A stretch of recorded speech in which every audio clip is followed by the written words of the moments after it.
Chapter 361 Darcy's Invitation. Serdek woke up from his sleep. The moment he opened his eyes, the stars floating in the sky quickly disappeared over the sea of spirits. All the sacred breath was hidden in the nodes lit by the holy light. He could clearly feel that there was a trace of sacred breath surrounding the black cursed breath, although the sacred breath tried its best to purify the black devilish breath. The wound, however, black demonic energy continued to appear nearby, corroding the wound on the leg. What makes Serdek feel a little incredible is that the trace of black demonic energy actually caused the sacred aura in the body to be extremely active. In order to suppress the black demonic aura in the leg injury, each node on the shoulder must continuously release the sacred aura. This will instead Serdek's cultivation speed suddenly increased a lot. So much so that when he woke up, he felt that there were more than a dozen lighted nodes in his body, and the lighted nodes continued to spread to his chest and abdomen. Every morning, after getting up, Serdek has to rebandage his leg injury. Recently, Serdek has to sacrifice a sand wolf head every 2 days. Now, he has burned 3 wolf heads in a row, and his leg injury has become worse. When he was completely suppressed and had the blessed body, the wounds on his legs were as tiny as needle holes. After washing, I stood on the balcony to practice basic combat skills such as shielding and slashing. This has almost become a fixed habit. The flowers and plants in the flower pots on the balcony fence have completely withered and turned yellow. The remaining snow in the flower pots is melted, frozen on the soil layer of the flower pot, turning into a layer of ice. Serdek thought about the village of Wall outside the mountain pass. It was probably a bit colder there than the city of Helensa. He didn't know how old Sheila and everyone else were doing. They probably wouldn't be as poor as last winter. Serdek planned to take the time to go back to Wall village while there was not too much snow in the mountains, and buy some gifts to take back in Helensa city. The craftsman's sword made a whining sound as it pierced the air when Serdek swung it with all his strength. There were some scars on the surface of the dwarf chain shield in his hand. It seemed that the material of this shield was very exquisite, and the scars on the shield were not damaged. As for the main body of the shield, only a few holes were made in the skin. The dormitory next door is still quiet. Lena and Nedra have not returned from their outing training for 3 consecutive weeks. This kind of junior knight academy's outing training cycle usually only allows about 4 weeks. It is estimated that they will have another week. The training group will return to the Knight Academy, and this journey will also be an important experience in their growth. In the small garden downstairs, there were actually a lot of trainee knights doing morning exercises. Some young trainee knights saw Serdek standing on the balcony and would say hello to him and ask him if he wanted to join them in the morning. Attend class. Serdek honestly took a morning cultural class in the college. Assistant Professor Pablo had already adjusted his courses. Usually he was only busy in the morning every day, and occasionally 1 or 2 classes were arranged in the afternoon. Serdek plans to go to the library of the Knight Academy in the afternoon to search for information on how warriors who practice both magic and martial arts should practice. There is really very little information on this aspect in the Knight Academy.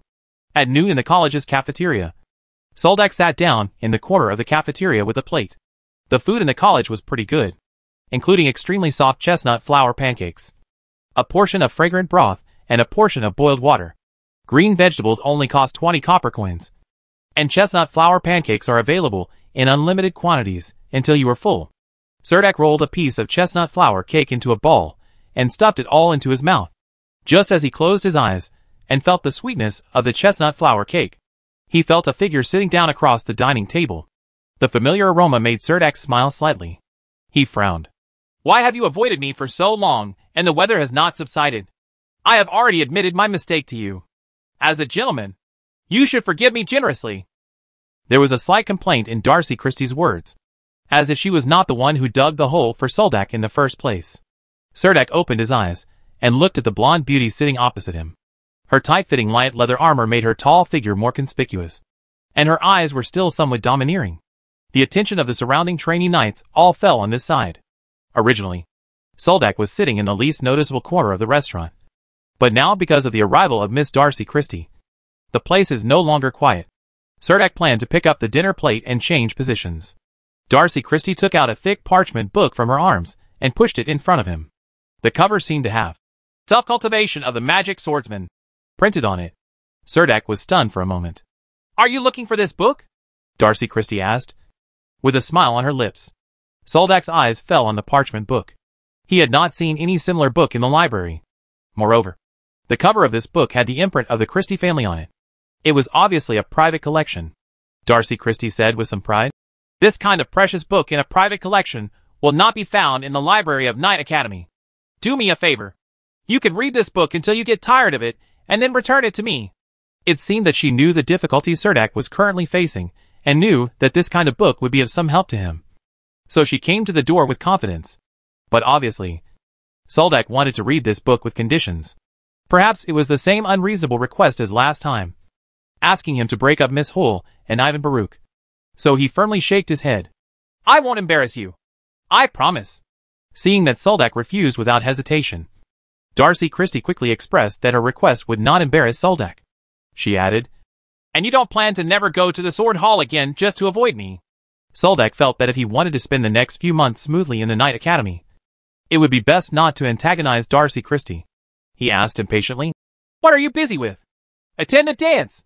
Darcy Christie's blue eyes flickered, but she still mustered up the courage to say, Be my best friend. I have been studying at the Bena Swordsman Academy. My friends here are really it's not much. I need a best man for this dance. I can't help you with this. Please find someone else. Soldak shook his head in rejection without thinking. You actually refused a lady's reasonable request? I begged you like this, and you still refused. Darcy Christie looked at Soldak in disbelief, with embarrassment and anger in her eyes. At this moment, I can't wait to grab Cerdak by the collar and give him a headbutt so that he can wake up. She was a little angry, and her eyes were filled with murderous intent. Soldak pointed at his chest with his finger and told Darcy Christie frankly, You have found the wrong person. I am a civilian. I am a reserve knight who has been fighting all the way from the battlefield to the dead. The infantry regiment soldier who crawled out of the pile. Apart from the fact that I am good at combat, I don't know much about anything else. And I am even less good at dancing. Darcy Christie quickly said, I can ask a dance teacher to teach you. Seeing that Soldak was not moved at all, Darcy Christie finally felt powerless. She whispered to Soldak about her embarrassing situation. Please. You will never know. After dancing all night, there will always be a group of annoying women around them. They will constantly make sarcastic comments around them. They will also show off their not-so-happy lives and boast about how outstanding the people around them are, until they make people feel embarrassed next to them. To drag others into their sad lifestyle, only by saying words that are more vicious and sinister than theirs, and showing off a life that is more superior and happier than theirs. Can they shut up? And I can't do that.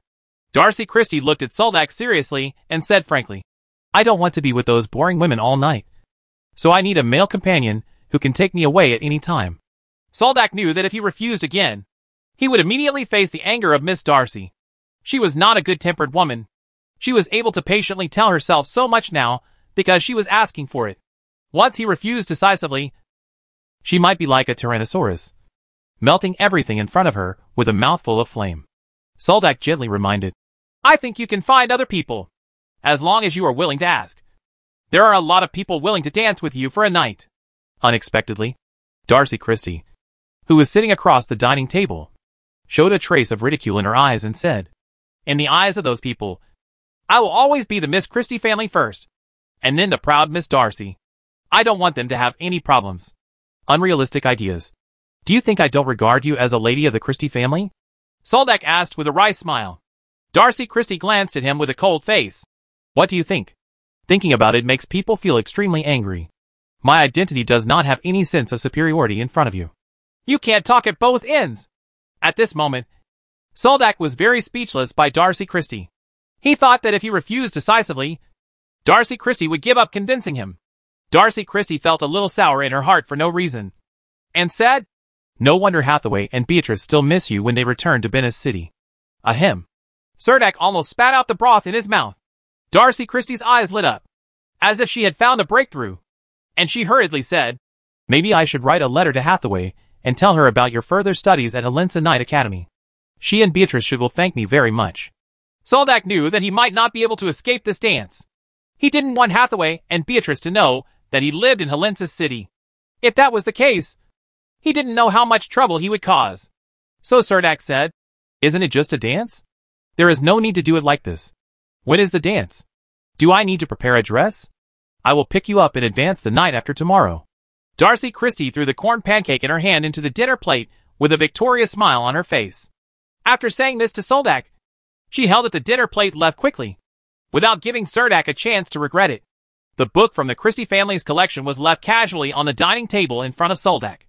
Soldak wiped his hands on his clothes to make sure there was no grease or syrup on his hands, and then cautiously opened the book. Self-Cultivation of the Demonic Swordsman. On the first page, there was a handwriting of Ambrose. Christie's signature. Those imperial words written very neatly. Failed to awaken the magic pool at the age of 12, and become a magician noble may be the most regretful thing in my life. But my wonderful life also comes from this. I felt free in the air at the age of 14. The magic element has since embarked on the path of practicing as a magic swordsman. There is a sentence written clearly below the first page of this book. Soldak couldn't help but flip through the back pages, only to find that it was filled with Ambrose. Christie's training experience. Ambrose should be an ancestor of the Christie family, and he is also a magic swordsman with dual cultivation of magic and martial arts. The so-called dual cultivation of magic and martial arts means spending twice as much energy as others. Not only must he practice martial arts to temper your body, you also need to learn the meditation of a magician and the control methods of some magic elements. In fact, Surdak's situation is very different from that of the magic swordsman Ambrose. The Ambrose magic swordsman awakened the wind element of magic, which is the wind element that he can perceive. He can control simple wind magic and attach the wind element to the sword. With his excellent wind element manipulation, he became a famous great swordsman in Bena province. This was probably the most prosperous period in the history of the Christie family. His territory was originally all the golden oak forests around the city of Helensa. However, no famous great swordsman appeared behind the Christie family. However, it did not completely decline. Instead, it completely took root in the city of Helensa, become the backbone of the traditional families in Helensa city. What Surdak awakened was an even rarer element of sacred attributes. All the magic of the Magic Guild evolved based on the 4 series of magic elements. Lance told Surdak that the Magic Guild of Helensa city had no records of magic with sacred attributes. But Surdak didn't care about this. When he opened the book, the first useful information he got was those who can perceive the elements of magic can meditate. He wants to learn meditation. There are currently only 3 magicians he knows in Helensa city. Francis Magician, the young Lance Magician, and Ferdinand Scholar. The most enthusiastic Lance Magician now is probably a law enforcement officer. The group mission was gone, so he thought about it, and decided to find time to visit Scholar Ferdinand again. Scholar Ferdinand used the Eye of Truth to colonize the indigenous people with the magic pattern of life during the sacrificial ceremony. The warrior body is of great interest, but it involves some secrets of the indigenous tribes. Surdak cannot go into too much detail, but it's nothing to talk about other things, such as the black skin magic patterns on the evil ghost's body. Surdak carefully put the parchment book into his arms, quickly sorted out the food on the plate in front of him, and wondered whether he should go to the library for a walk in the afternoon. At this time, I happened to see Assistant Professor Pablo walking towards me with a dinner plate. He waved to Surdak from a distance and shouted, "Night, Surdak. The college will conduct a level test in the afternoon. Don't you want to participate? A level test?" "Of course." Soldak thought for a moment and replied. He didn't know what level of warrior he was yet, so of course he wanted to test it. When the young trainee knights in the cafeteria heard Surdak's answer, they all looked at Surdak. They heard that the clerk knight he came to the Knights Academy to get gold, and he didn't even attend physical training classes. Chapter 362 The Ball at Christie Manor. Helensa Knight Academy will have 3 opportunities to evaluate the warrior level every semester. At the beginning, midterm, and end of the term. Since warriors are not like magicians, the magic pool in their bodies changes significantly every time they are promoted. The soldiers do not have a clear understanding of their own strength. Through unremitting exercise every day, their strength, speed, and physique are gradually enhanced. The definition line is relatively blurred, and the grade evaluation has become the standard for evaluating the strength of the Green Empire's warriors. Many warriors will encounter bottlenecks during exercise, and they will find breakthroughs in different ways. Therefore, you need to have a clear understanding of your own strength. The Knight Academy level testing area is located in the Academy Auditorium. The auditorium is usually vacant and can only be used during the opening of school, graduation ceremonies, and war mobilization rallies. Occasionally, some academic performance groups will borrow it. Performances are held in the auditorium, so the 3 grade assessments each semester are also located here. There were many trainee knights waiting at the door of the auditorium. Boys and girls wearing thick winter clothes lined up at the door. Serdek was accompanied by Assistant Pablo to the entrance of the auditorium. A group of trainee knights followed Serdek, which seemed to be very powerful and attracted the attention of many people. They saw Serdek appearing in front of the auditorium. Everyone whispered to each other, "Why did the college's clerk knight appear here?" There are two entrances to the auditorium. The left entrance is lined with trainee knights from the academy, but the right entrance is deserted and deserted. Assistant Professor Pablo saw Serdek stop in confusion and explained to him, "There are two level test magic crystals.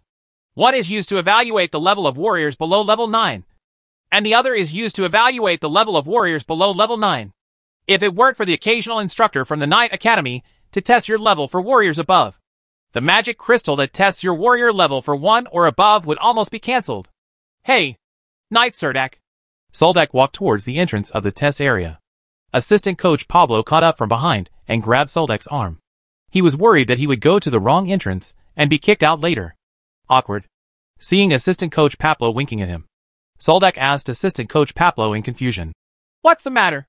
Assistant Coach Pablo, do you need to start the warrior level evaluation from below level 9 first? Of course not. But that place is specially prepared for warriors above level 1. Have you already realized the potential?" Serdek glanced at Assistant Coach Pablo indifferently. His eyes filled with "You only know now?" and then walked into the first turn warrior evaluation area under the stunned eyes of Assistant Coach Pablo. Assistant Professor Pablo thought that Serdek had been named and cared for by the dean before, and his departure was related to the guard camp. Thinking about it again, he thought that he was probably already a member of the guard camp. In that case, his strength had reached level 1. There is nothing surprising about the level of warriors. It was only his silence in the face of various doubts in the academy that made everyone mistakenly think that Serdek was a clerk knight. The two evaluation areas were completely separated. The auditorium seemed a little empty, and even a little cold. There was a heating stove in front of a square table, and the charcoal fire inside was burning red. Two ladies wearing thick leather jackets sat in front of the square table. Seeing Serdek walking in, he asked, "Name?" "Serdek. Are you a training knight or an academy instructor?" "Knight training." One of the ladies looked at Serdek and saw the badge of the Knights Academy on his chest. She walked to a wooden platform covered with a black curtain and opened the curtain. There was a square table on the inside, with a magic crystal that was more than a foot long. The lady sat slowly in front of the square table, pointed to the wooden platform beside her and said, "Stand on it and don't move. Prepare for the magic crystal test, and keep your body as relaxed as possible." Only then did Serdek discover that under the magic crystal was a 2-foot square copper plate base. This copper plate was engraved with complex magic runes. In addition, there was a red plate with various scales attached to the back of the magic crystal. The copper square pillar almost half-wrapped the transparent magic crystal inside, and the scales inside could be vaguely seen through the magic crystal. As soon as Serdek stood on the square platform, the lady said a short spell. In the blink of an eye, a beam of light fell from above her head. Serdek was startled. Unexpectedly, she was a magician without any clothes. It's really hard to tell the difference between the usual magic robes. Serdek restrained himself from moving. The light beam illuminated his body red. The transparent magic crystal on the square table began to change color. It was as if water was injected into the crystal. The water level in the crystal continued to rise until the water level reached the magic crystal. "Stop in the middle."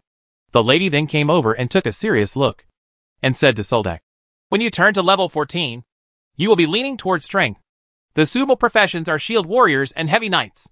After speaking, he walked up to him and put a faint red stamp on his knight's badge.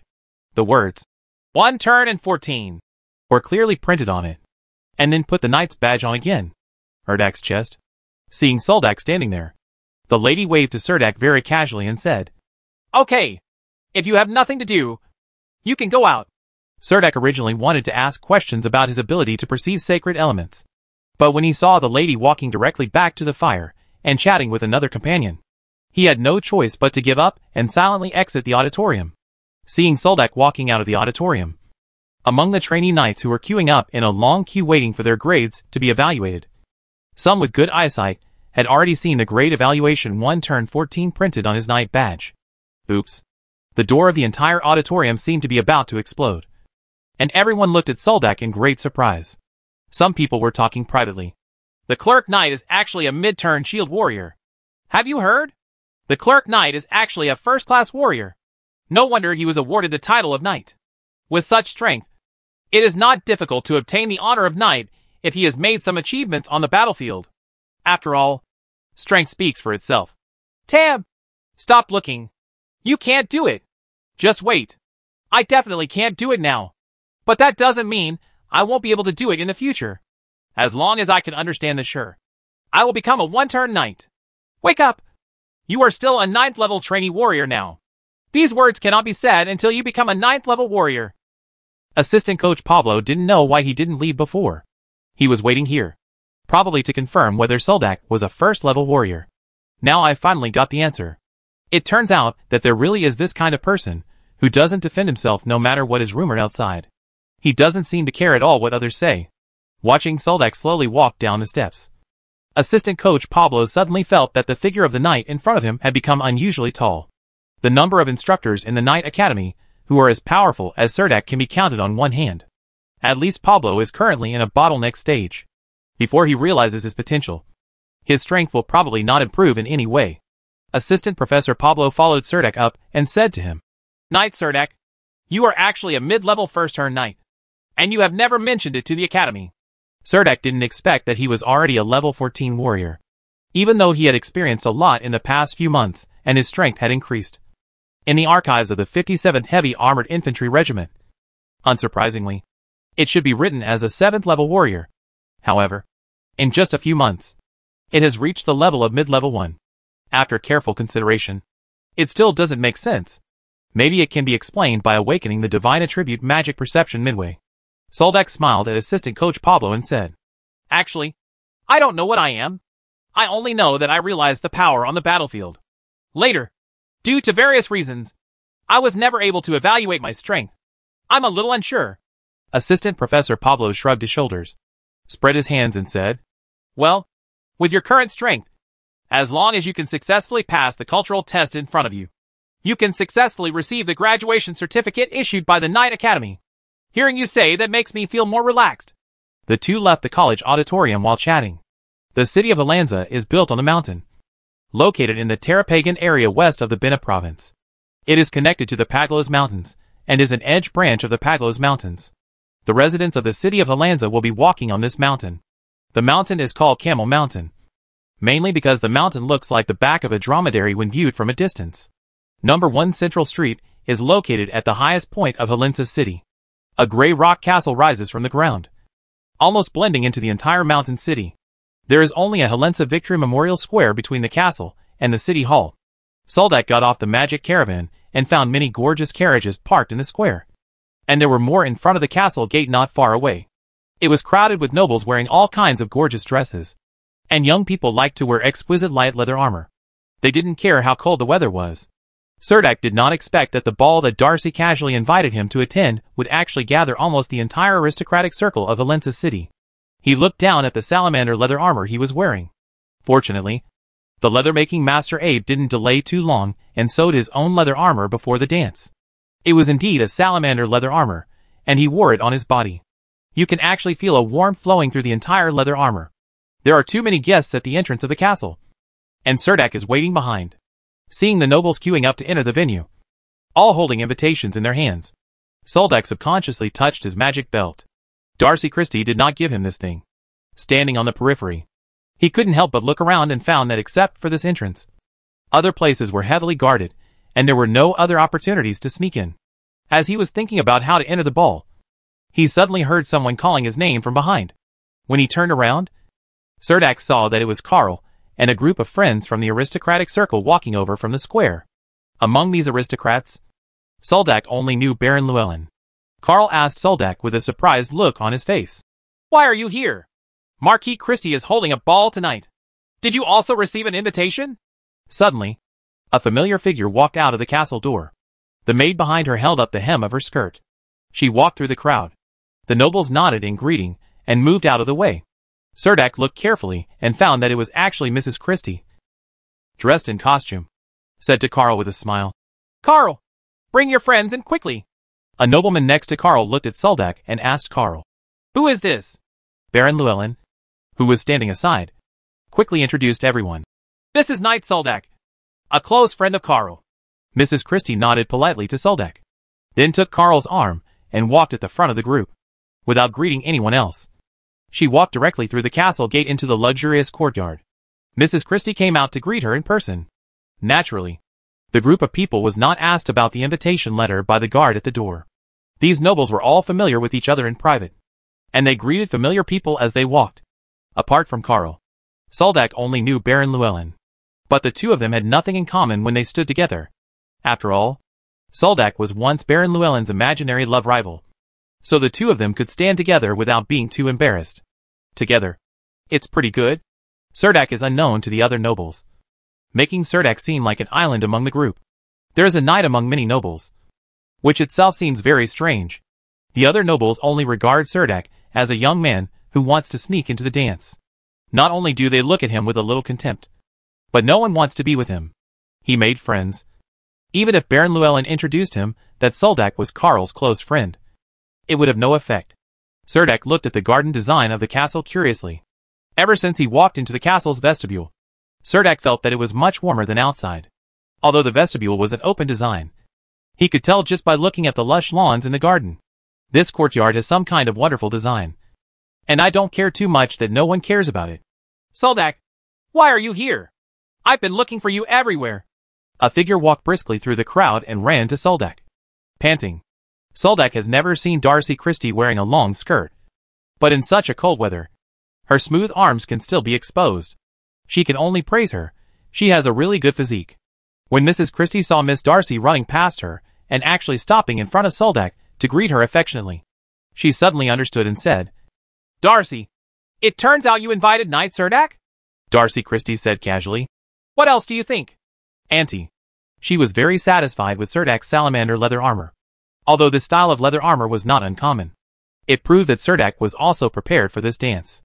Thinking of this, Darcy Christie also following the action of her aunt holding Karl's arm, she stretched out her hand to hold Soldak's arm. Chapter 363 Sad Miss Hoyle. The Christie family is famous in the city of Helensa. The current consul of Helensa city is Marquis Bernard Christie. Mrs. Christie is the sister of this consul, and the aunt of Darcy Christie. Mrs. Christie's full name is Marianne Christie. 3 years ago, Mrs. Christie's husband Kenneth, Earl Langdon, died in an accident and did not leave any heirs to the family. Marianne Christie, who was only 27 years old, became a young widow. According to the laws of the Green Empire, Kenneth, Earl Langdon's brother Alec Langdon, became the heir to the Langdon family, and Mariana Christie had to marry her brother-in-law Alec Langdon if she wanted to stay in the Langdon family. However, Mariana Christie, who had a stubborn and strong personality, chose to give up. After losing the Langdon family's property, he resolutely gave up the Langdon family's property and returned to the Christie family alone. Many traditional aristocratic families are related by marriage. For example, Miss Hoyle's mother is the sister of Mrs. Mariana Christie. Miss Hoyle and Miss Darcy are cousins. This is why Miss Hoyle can be in Hoyle's family.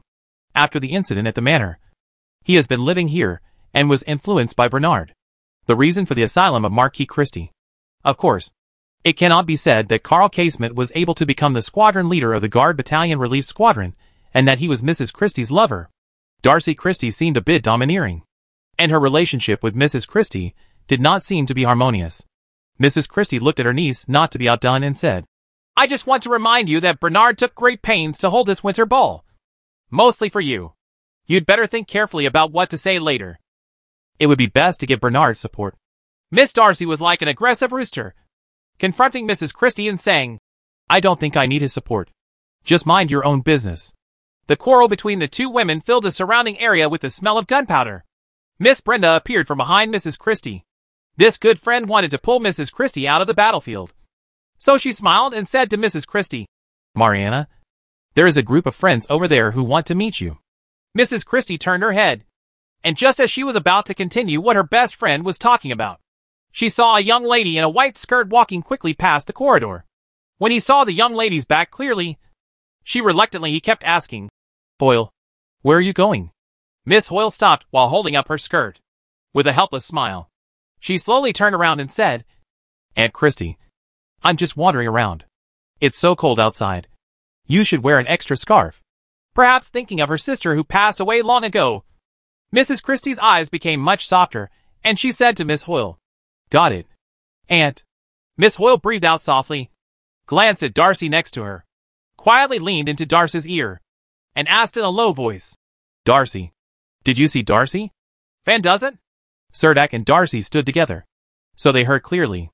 Darcy gave her a vague look, indicating that she didn't know. Baron Llewellyn, who was huddled aside, said, "I saw him over there in the garden, seemingly chatting with a few friends." "Thank you, Lord Llewellyn," Miss Hoyle whispered to Lord Llewellyn.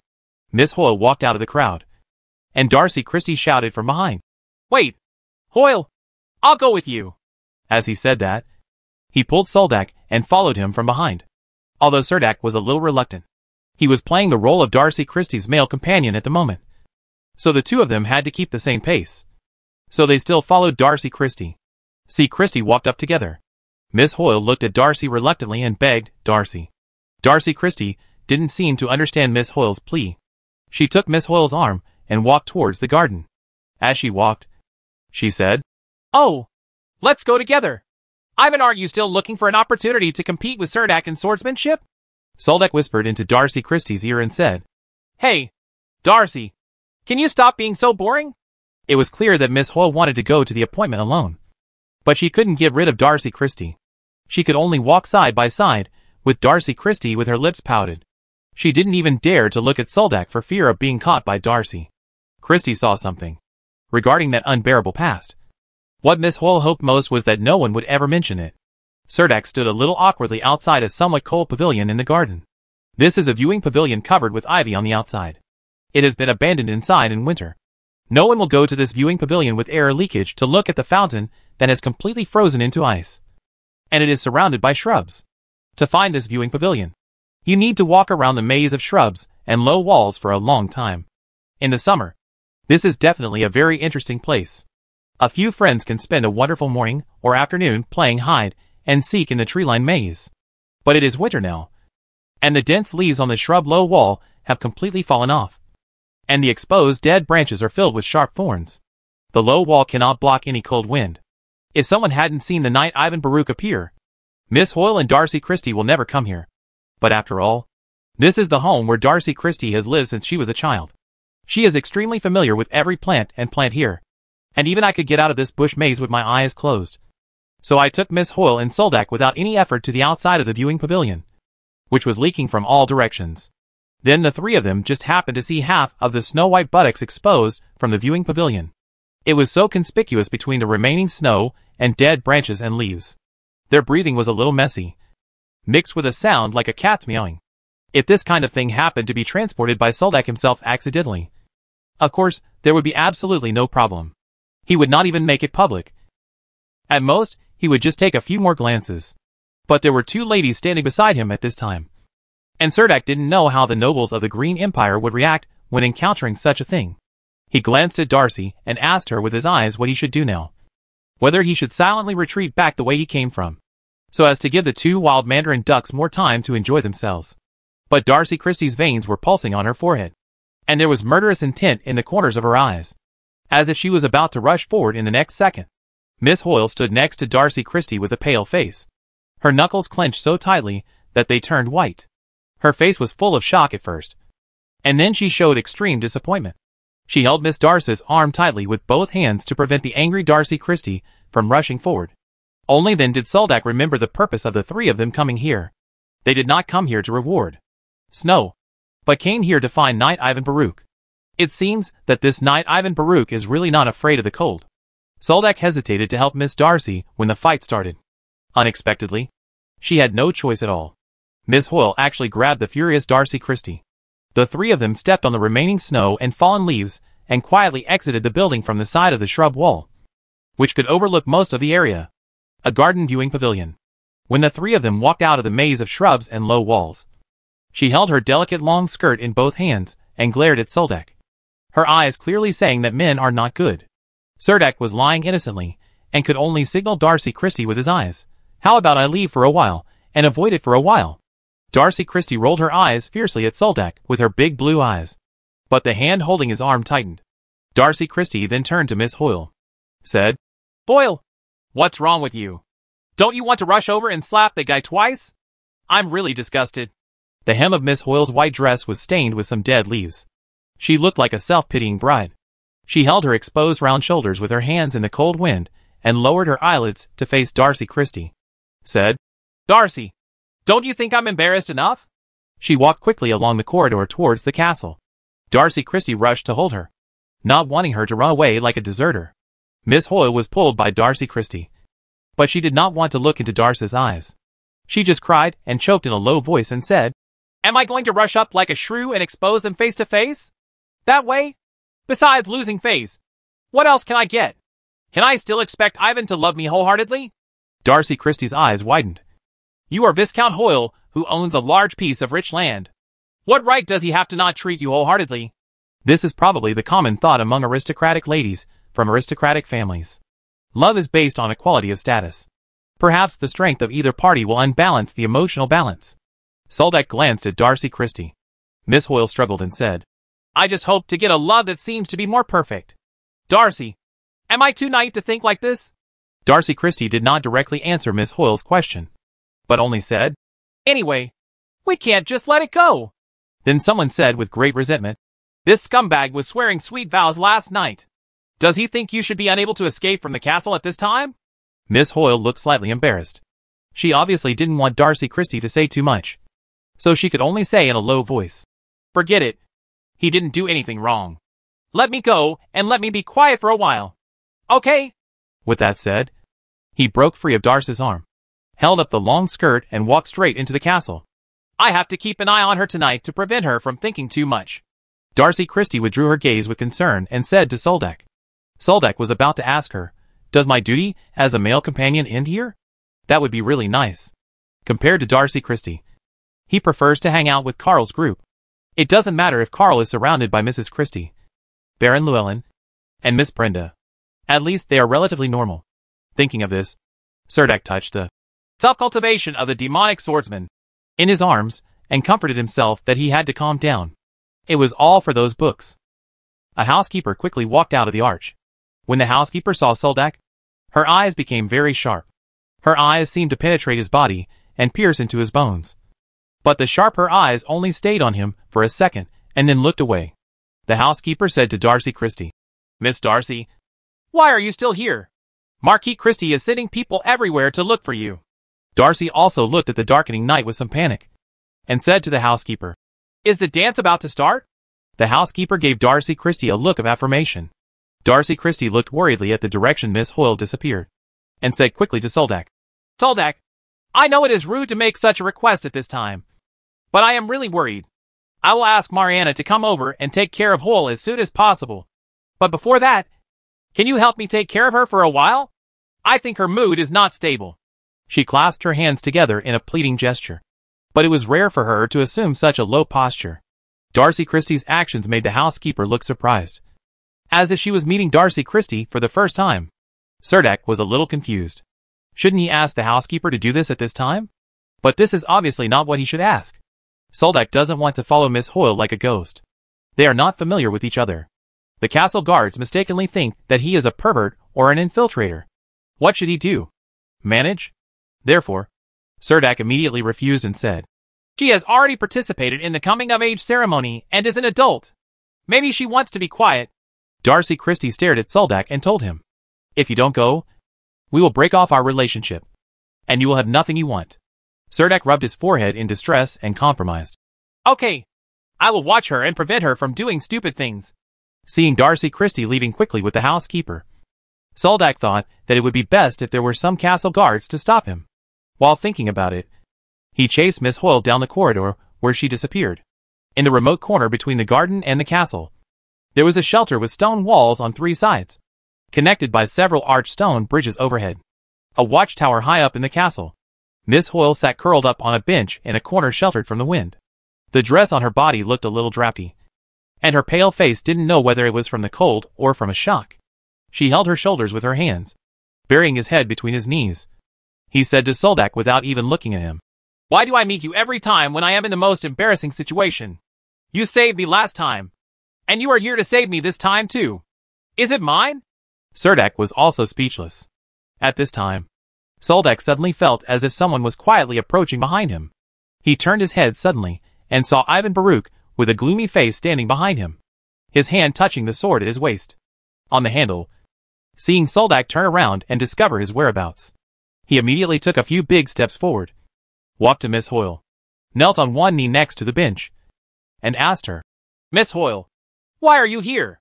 What's wrong with you? Was someone rude to you?" Ivan was accompanied by a maid. Why did that maid look so familiar? Miss Hoyle didn't want to talk to Ivan at all at this time. "Knight of Surdak." Ivan Baruch stood up with an angry look on his face. "It's Samoa." The name flashed in Serdak's mind.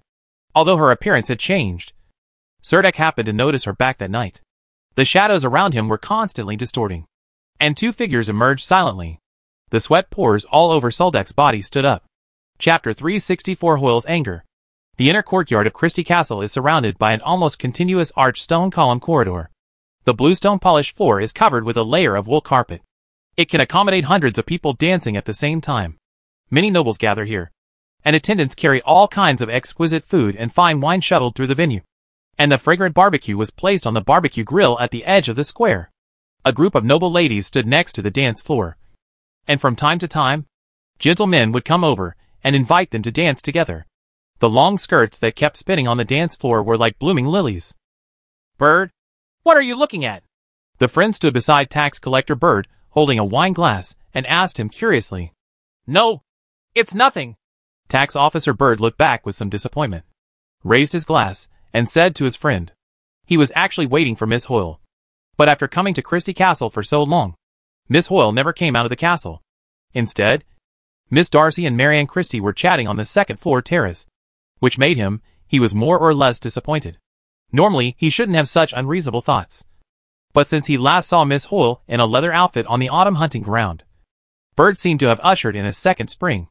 Not long after, Marquis Bernard Christie and his two ladies also appeared in front of the terrace on the second floor, toasting to the nobles downstairs. On the second floor of the castle, Darcy Christie stood behind the stone pillar, holding the elbow of her right arm with her left hand, squinting her eyes, and staring coldly at Mrs. Margaret Christie. The housekeeper and the two maids stood beside Mrs. Christie. The tit-for-tat confrontation between the two people almost made the atmosphere here freeze to a freezing point, making the surrounding maids feel suffocated. The noise of the dance floor downstairs seemed to be a different world from this place. Marquis Bernard Christie touched his forehead in pain, with the two women facing each other in front of him. He and his wife didn't know who to persuade first. One is his precious daughter, the other is his sister, and neither woman is willing to give in. Soothing music came from downstairs. Bernard wanted to go downstairs to greet the guests who came to the dance, but the scene in front of him gave him a headache. "He has a family," Mrs. Margaret Christie said seriously, staring at her niece. Darcy was extremely angry in her heart. She was free to make any kind of friends, but now even this freedom was being taken away. She could only raise her head and look at the dome and roll her eyes speechlessly. "Which family girl is his wife from?" Marquis Bernard asked. He usually seldom cares about such matters, but now it seems that if he doesn't intervene, the two women in front of him may really fight. "I heard he was a commoner?" Mrs. Christie asked. Darcy Christie said, "What does that matter? Don't you also think his character and talents are very good?" "Darcy, you should listen to your aunt's opinion." Marquis Bernard frowned and reminded his daughter. He turned to Darcy and said, "However, what I am more concerned about is what you think." "Darcy?" What could Darcy Christie have in mind? Her initial idea was very simple. She just wanted to find a random male partner to handle the ball and shut up the flustered ladies who had been idle all day. But now that Serdak was noticed by Bernard, Darcy was a little worried about how this matter would end in the future. She thought she should reveal some information to Bernard. So she said, "I don't know. He seems to me like it's nothing. He has rejected Hathaway before." Darcy decided to put the problem on Serdak. "Hathaway? The friend you met in Bena province?" Marquis Bernard asked. "Well," Darcy Christie said, "actually, Hathaway is more familiar with him. Can you tell me about his origin?" "Don't tell me you don't know much about him," Marquis Bernard asked, staring at his daughter.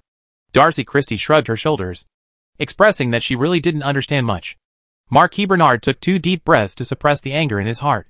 He turned to his sister, Mrs. Christie, and asked, "Margaret, are you familiar with the Knight of Surdak?" Mrs. Christie could see that Bernard was holding back his anger. She was still in awe of this brother, who had been very dignified since he was a child. She pursed her lips and replied in a low voice, "He is Karl's friend. Karl knows him better." Go and invite Carl Casement over. Marquis Bernard ordered the butler on the side. Before the housekeeper could walk downstairs, she heard noises coming from outside the castle, and the guards all around rushed out of the hall. Soldak felt that he should not have agreed to Darcy Christie's request in the first place. Running out of the academy to attend this dance was an extremely wrong decision. Ever since he entered the castle, he had fallen into all kinds of trouble. Cerdak wanted to say something dirty and vent his frustration. Ivan Baruka yelled angrily at Soldak, which really shocked Miss Hoyle. She looked at the young and humble knight in surprise. At this moment, his eyes revealed greed and evil. Miss Hoyle wanted to call the guards in the castle, but found that her body seemed to be frozen. Suddenly, she was restrained in place by a shadow. She looked at Ivan Baruka in horror. Ivan Baruk gave her a sinister smile, but his eyes were fixed on Soldak. He drew out the sword from his waist and walked over without worrying about being seen by the people around him. Miss Hoyle found that she couldn't even call for help, and her heart suddenly fell to the bottom, which suddenly reminded her of the robbery at Hull Manor. At this time, Ivan Baruk had another idea. What made him extremely angry was that Soldak didn't know what he said to Hoyle before the conspiracy was exposed. It actually made Miss Hoyle's attitude towards him change to become extremely cold. If he hadn't also held back, I'm afraid he should be the one standing in the castle now covering his face and crying. Ivan Baruk looked at Soldak coldly, pointing the western thin sword in his hand at his chest. A few days ago, Ivan Baruk tested Cerdak in the sword hall of the Knight Academy. Cerdak said that he was just a beginner in swordsmanship. Ivan Baruk was skeptical about this. But later Ivan Baruk confirmed to Darcy Christie that Darcy Christie was an upright girl. Although she had a bad temper and patience, she never lied. Therefore, Ivan thought that Sue Erdak should be a beginner in swordsmanship. Just yesterday, when Ivan Baruk mentioned this matter to Samoa, Samoa even thought that he was lying, because this guy named Soldak not only escaped from the assassin, but was even related to the death of a black magician. She didn't think Darcy Christie had the ability to kill the black magician Cyrus Hickok. And obviously that night, the assassin successfully sneaked into the hotel, but failed to kill Cerdak. Samoa guessed that Cerdak must have some skills. Of course, Samoa didn't know the details of the night of the assassination. She guessed that Carl might have discovered some clues and laid a trap in the hotel, waiting for the assassin to fall into the trap. So the assassin died. Construct the knight's hand in the guard camp. As for the battle that took place at Grenfell Manor, she was still hiding in Helensa City at the time, and she didn't know the specific situation at all. Even if she knew a little bit of information about Cerdak, she would not act hastily like this. These two assassins are the last remaining strength of the black magic monastery lurking in the city of Helensa. The two assassins' figures gradually emerged from the shadows, and they tied up Miss Hoyle and Soldak with the shadow binding. Ivan Baruk walked up to Soldak without any hesitation and stabbed Cerdak with a sword. Duck's heart. At the moment when Ivan was about to stab Cerdak with the rapier in his hand, Cerdak's body suddenly emitted a pale golden light, and the shadow belts wrapped around his body dissipated, and Cerdak dodged to avoid it. Ivan made a killing blow with his sword. He grabbed Ivan's wrist and swung his palm knife to strike Ivan's elbow. Ivan's arm was bent backwards. Ivan groaned under the severe pain, worried that it would attract him. The guard in the castle. He actually suppressed the screams in his throat. Samoa stared at Cerdak with a pair of clear big eyes, and stabbed out the daggers with both hands at the same time. But Cerdak had already taken out a dwarf chain shield at this time, and blocked his body tightly, which worried her the most. The scene actually happened. Cerdak was not as simple as expected. Stop standing there, and get rid of him quickly! Samoa ordered the two assassins in the shadows. Samoa, this is the second time your intelligence is wrong, the black figure in the shadow said in a hoarse voice. At the same time as he spoke, his shadow appeared out of thin air behind Cerdak. Without waiting for Cerdak to react, coming over, a dull dagger pierced the back of Cerdak's heart. That sense of crisis hit his heart, like an icy ocean wave rushing into his body. Soldak couldn't avoid the knife in his heart, so he could only forcefully take half a step to the right, move half of his body, and let go. The fatal knife pierced his arm, and Cerdak swung the craftsman's sword back without hesitation. However, the black shadow was as flexible as a piece of paper, and his body instantly folded in half to avoid it. He stabbed Cerdak with a sword, and then stabbed Cerdak in the leg. The brand new salamander leather armor was instantly pierced with two bloody holes. Cerdak had nothing to hold back.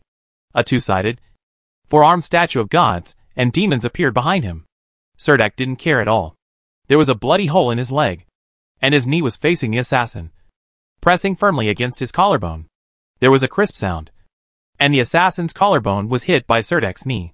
Break. Before he could step back, Soldek swung his shield and hit the assassin on the head. It was as if the person who had just stabbed his arm and calf with swords was not him at all.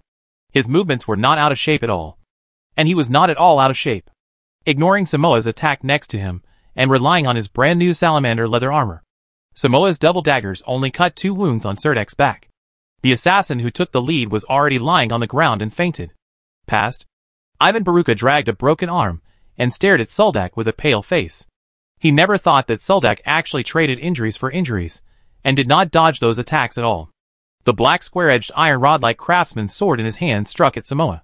Samoa had no time to dodge, so he could only hold up his 2 daggers to hold the craftsman's sword in Serdek's hand, overlapping them. The broad-edged dagger was shattered instantly by the heavy craftsman's sword.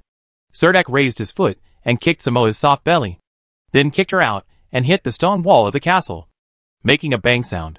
He is at least a mid-turn shield warrior. Samoa, you stupid guy. The assassin who controlled Miss Hoyle angrily growled at Samoa. After saying this, he flashed out of the shadows. He didn't get close to Serdek at all, but directly picked up his companion and hid in the shadows beside the castle wall again. Samoa struggled to get up from the wall. Seeing Serdek rushing up, he instantly unfolded a magic scroll, and a fireball shot out from the scroll. Serdek raised his shield to block, and the fireball hit Serdek. Dak's shield exploded. Leave quickly, or it will be too late. Only the disembodied voice of the assassin behind him was left in the shadow. Samoa also snorted, and her body melted into the darkness, little by little like ink, and disappeared. When Serdek chased him to the wall, only half of the torn magic scroll was left on the ground, as well as what was left after the fight on the ground. The blood stains. Even Samoa disappeared. Ivan Baruch dragged his severed arm behind Miss Hoyle in the chaos, strangled her neck with a strong arm, and even tried to drag Miss Hoyle in the panic. They ran outside the castle, but the sound of fighting had already attracted the guards in the castle. When these castle guards saw Miss Hoyle being kidnapped, they blew the warning whistle as soon as possible. Instantly the castle began to boil, and 2 magicians riding magic cauldrons even flew out from the tower. A glimmer illumination technique lit up from above Ivan Baruch's head, illuminating the entire area. At least 20 castle guards surrounded Ivan Baruch, just because of Hoyle. The young lady was held in Ivan Baruch's arms. These castle guards were afraid to act rashly. Behind the wall stacks above the castle, a group of archers drew their bowstrings. Ivan Baruch looked at the surrounding castle guards with a look of sorrow and indignation, with a look of despair in his eyes. Soldek ignored Ivan Baruch, who was in a desperate situation. His sword had long fallen to the ground, and he only had one hand left to move, so he posed no threat to Miss Hoyle. Miss Hoyle seemed to have calmed down at this time. She did not make any move to struggle. She was choked by Ivan Baruch and was a little breathless. She raised her head and looked at Ivan Baruch. At this time he even asked, "Ivan, have you ever loved me? I love you." "No. No. How could I love you?" Ivan Baruch couldn't stop talking in a panic. He begged the castle guards with a tearful face. "Let me go. It's them who forced me. It's all them, it's your fault. They wanted me to get close to you and learn a secret from you. But you never wanted to tell me about your past. I couldn't ask you anything. So they wanted to sneak in while the party was being held and kidnap you. It's not my intention to leave. I was forced to let me go." The last spark of hope that had been burning in Miss Hoyle's eyes was gone. She grabbed Ivan Baruch's arm with both hands, bent down suddenly, and threw Ivan over the shoulder. Ivan, who had broken an arm, lay on his back on the ground. The castle guards around him hurriedly he jumped out and stabbed Ivan Baruch to the ground with the spear in his hand. Chapter 365 Tracking. Ivan Baruch, who was lying on the ground, looked at Miss Hoyle with a look of despair on his face, like a fish lying on the beach, his mouth opening and closing feebly, but unable to make any sound. Marquis Bernard Christie walked out of the crowd and looked around the scene coldly. Miss Hoyle quickly walked to Bernard's side. The captain of the castle guard was beside Marquis Bernard. He glanced at Miss Hoyle guiltily. He could not escape the blame for such an assassination in the castle. So he turned to look at Ivan Baugh. When he was fighting Luke, he wished he could chop off his head with a sword. Darcy Christie squeezed out from the crowd. She quickly ran to Miss Hoyle. While whispering softly to Miss Hoyle, she carefully checked whether there were any injuries on Miss Hoyle. although Miss Hoyle was a little embarrassed, but didn't hurt anywhere. Seeing that Miss Hoyle was not injured, Darcy breathed out slightly. She turned to look at Serdek again, only to see that Serdek's arms and calves were almost stained red with blood. He was sitting on the bench next to him, and unbuckled the leather wristband without any trace of blood. He looked like an injured person, with a calm expression as if the injured person was not him at all. He was also very skillful in wrapping the wound. After the bandaging was completed, he could even tie the bandage with one hand. The castle guards escorted Ivan Baruch to Marquis Bernard and asked him to kneel on the ground. Marquis Bernard looked at the young nobleman and frowned slightly. Before Bernard could speak, a middle-aged noble couple squeezed out of the crowd. They looked at Ivan and the noble lady with panic and horror. She jumped on Ivan first and cried loudly, shouting, "Oh my God! Ivan! My child! What's wrong with you?" She wanted to push away the castle guard on the side, but the guard in black iron armor was not moved at all, and the spear did not leave Ivan Baruch's body. The noble lady could only get as close as possible to Ivan Baruch and ask in his ear, "Who is so vicious, and who wants to harm you?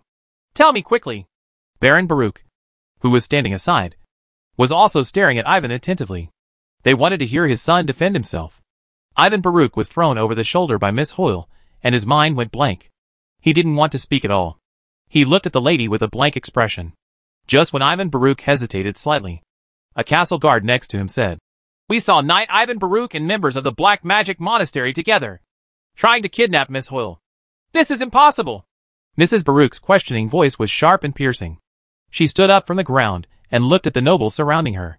She knew very well that once the charge of colluding with the Black Magic Hermitage was pinned on her son, the people who would interrogate Ivan would be the magicians from the Magic Union Law Enforcement Group.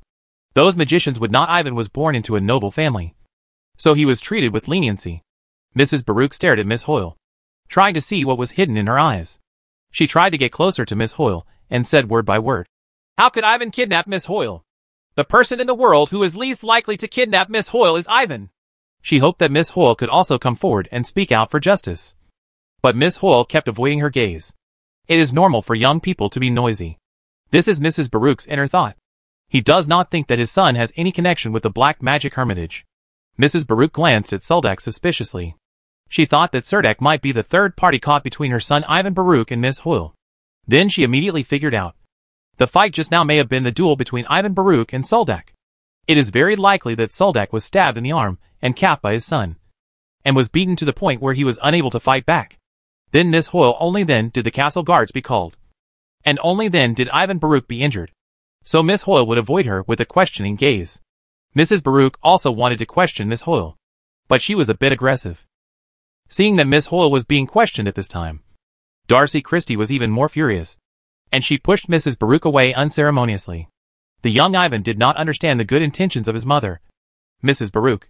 He was pointed at by several spears by the castle guards. He was so frightened that he wet his pants. Under the escort of the castle guards, his whole body was like a sieve, shaking constantly. Seeing the cold-eyed Marquis Bernard, he lost his last bit of courage. "They believe in the Lord of Demons. They force me to join them. They want me to sign a contract with the devil. If I don't want to, they force me," Ivan Baruch muttered, as if he was confessing. With these two sentences, in other words, the knight Ivan Baruch colluded with the assassins of the Black Magic Monastery. The surrounding nobles were in an uproar at this moment. No one thought that Ivan Baruch would be so courageous and sneak into Christie Castle with members of the Black Magic Monastery. The nobles have the same idea as Mrs. Baruch. Since Ivan and Miss Hoyle are lovers, it means that Ivan Baruch is the person who has the least reason to kidnap Miss Hoyle. He only needs to with a little effort. It is very possible to get everything Miss Hoyle has, so there is no reason to take the risk of kidnapping Miss Hoyle at this time. But what everyone couldn't figure out was that something incredible happened, and the matter was actually exposed. "Okay, that's enough. End this farce quickly, and take away Knight Ivan Baruch." Marquis Bernard ordered the castle guards to go down, and invited Baruch and his wife to rest in the guest room of the castle temporarily, until this matter is investigated. The Baruch couple will probably not have the chance to leave Christie Castle. Miss Hoyle wiped the cold tears on her face with her sleeves, and walked into the castle accompanied by Darcy Christie, under the watchful eyes of many onlookers. "Margaret, take Serdek to treat the wound." Marquis Bernard glanced at the blood-stained Serdek and ordered Mrs. Christie. At this time, Carl and Llewellyn had the opportunity to approach Serdek and ask him what had just happened. Soldak didn't know where to start. Could he accidentally see the viewing pavilion? Can you tell me about that indescribable thing? If I didn't say anything, this night Ivan Baruch would be involved again. Mrs. Christie brought Soldak into a guest room to re-examine and bandage the wound. Because Soldak's body was troubled by the black curse. He had always maintained the state of blessed body, so his physical recovery ability was comparable to orc. The injured area scabbed and healed quickly. In the luxurious Christie Castle guest room, the entire floor is covered with soft velvet carpets. Crystal chandeliers hang from the ceiling overhead, and the surrounding walls are covered with gorgeous wallpapers. The large bed in the center of the room can accommodate at least 10 people lying side by side. There are separate rooms in the room. There are special maids waiting in the reception room, cloakroom, washroom, and servant's room. Basically at your call. Carl also stayed in the room. When there were no outsiders, he and Mrs. Christie sat casually on a sofa. Opposite them were Llewellyn and Miss Brenda, who had forced their way in. They concluded that after this incident, the following dances would be more boring. I can't figure it out. Why did Ivan Baruch wait to kidnap Hoyle during the dance? What was his reason for doing this? Carl sat on the sofa and waited for Cerdak to put on the salamander skin leggings again before asking. Cerdak was thinking about whether he should go to the leather shop tomorrow to repair the salamander leather armor. As soon as he wore it, 2 holes were poked out. This made Cerdak speechless for a while. Maybe I know a little bit about this, Mrs. Christie said to everyone in the room. Everyone's eyes fell on Mrs. Christie. She knocked off Carl's hand on her waist, sat down again, and then said, I think it's probably because as long as Hoyle leaves the castle, he will always be protected by guards.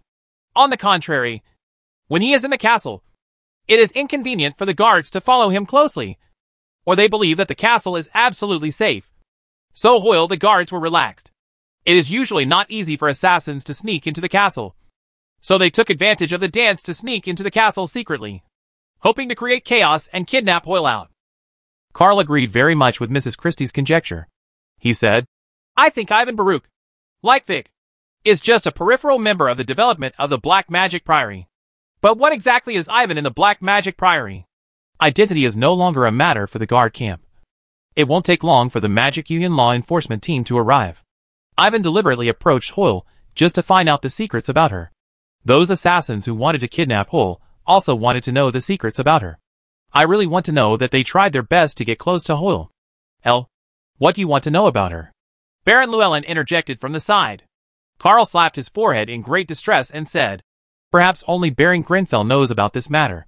Then he added, The death penalty notice signed by Venice City has been handed down. Tomorrow Baron Grenfell will be sent to the guillotine. The construct knight closest to him seems to have also disappeared inexplicably. Dead, Cerdak said in his heart. The dance in Christie's castle finally came to an end. After these things happened, the guests were not interested in continuing to dance. They all left the Marquis Christie's manor in carriages. Tax Collector Bird also stood in the crowd. He looked up towards the castle. Looking at it, the splendid castle is still the brightest pearl in Helensa City at night. People kept greeting him. Tax Officer Bird. Long time no see. Tax Collector Bird's smile seemed forced. Fortunately, it was night, and no one paid much attention to the expression on his face. Hello, Hans, Tax Collector Bird said to the strong knight in the crowd. A little absent-mindedly, he wanted to enter Christie Castle again, but unfortunately now was obviously not a good time. Miss Hoyle's tearful face made Tax Officer Bird feel that he should find a way to give her some comfort. But it was a pity that he had not yet seen Hoyle. The castle ball is over. He decisively refused a widow's invitation to eat cookies at night, thinking about preparing an exquisite gift and entrusting someone to deliver it to Miss Hoyle. While he was thinking, he came to a big tree outside the castle and took off the reins tied to the tree. The donkey was shivering in the cold wind. Tax Officer Bird put the quilt on the donkey's back again. On the donkey, he climbed onto the donkey's back with a shy belly and walked to his home while he was swaying. As long as you marry Miss Hoyle, you will own an entire mountain and a semi-abandoned manor. If Miss Hoyle doesn't mind, you can also get the title of Viscount. This is almost all the down-and-out singles in Helensa City, coveted by nobles. Even Tax Collector Bird was no exception. Carl concluded that the Magic Guild Law Enforcement Group would intervene and take over the matter. But Soldak did not expect the magicians from the Magic Guild to arrive so quickly. On the 3rd floor of the second-year dormitory of Knight College, Cerdak was curled up in the quilt and sleeping soundly. The room was a little cold in the morning, and Soldak was reluctant to crawl out of the warm bed. The tingling sensation in his arm had disappeared, followed by the itching of the wound, which is necessary for every injured person to heal. To experience, the blood hole caused by the black curse on his right leg was only the last bit, and had not completely healed. The terrace door was pushed open suddenly, which scared Cerdak to tremble. He hurriedly sat up from the bed and hugged the quilt. The cold wind came from the outside door of the terrace poured into the room, taking away the last bit of warmth in the room. A ray of sunlight shone into the dormitory from the outside. Cerdak squinted and saw a magician riding a magic harpoon parked on the terrace. Superior. When Lance casually threw the magic potion on the terrace and walked in. His face was dusty and covered with frost and snow. Why are you here? Soldak asked Lance sitting on the bed.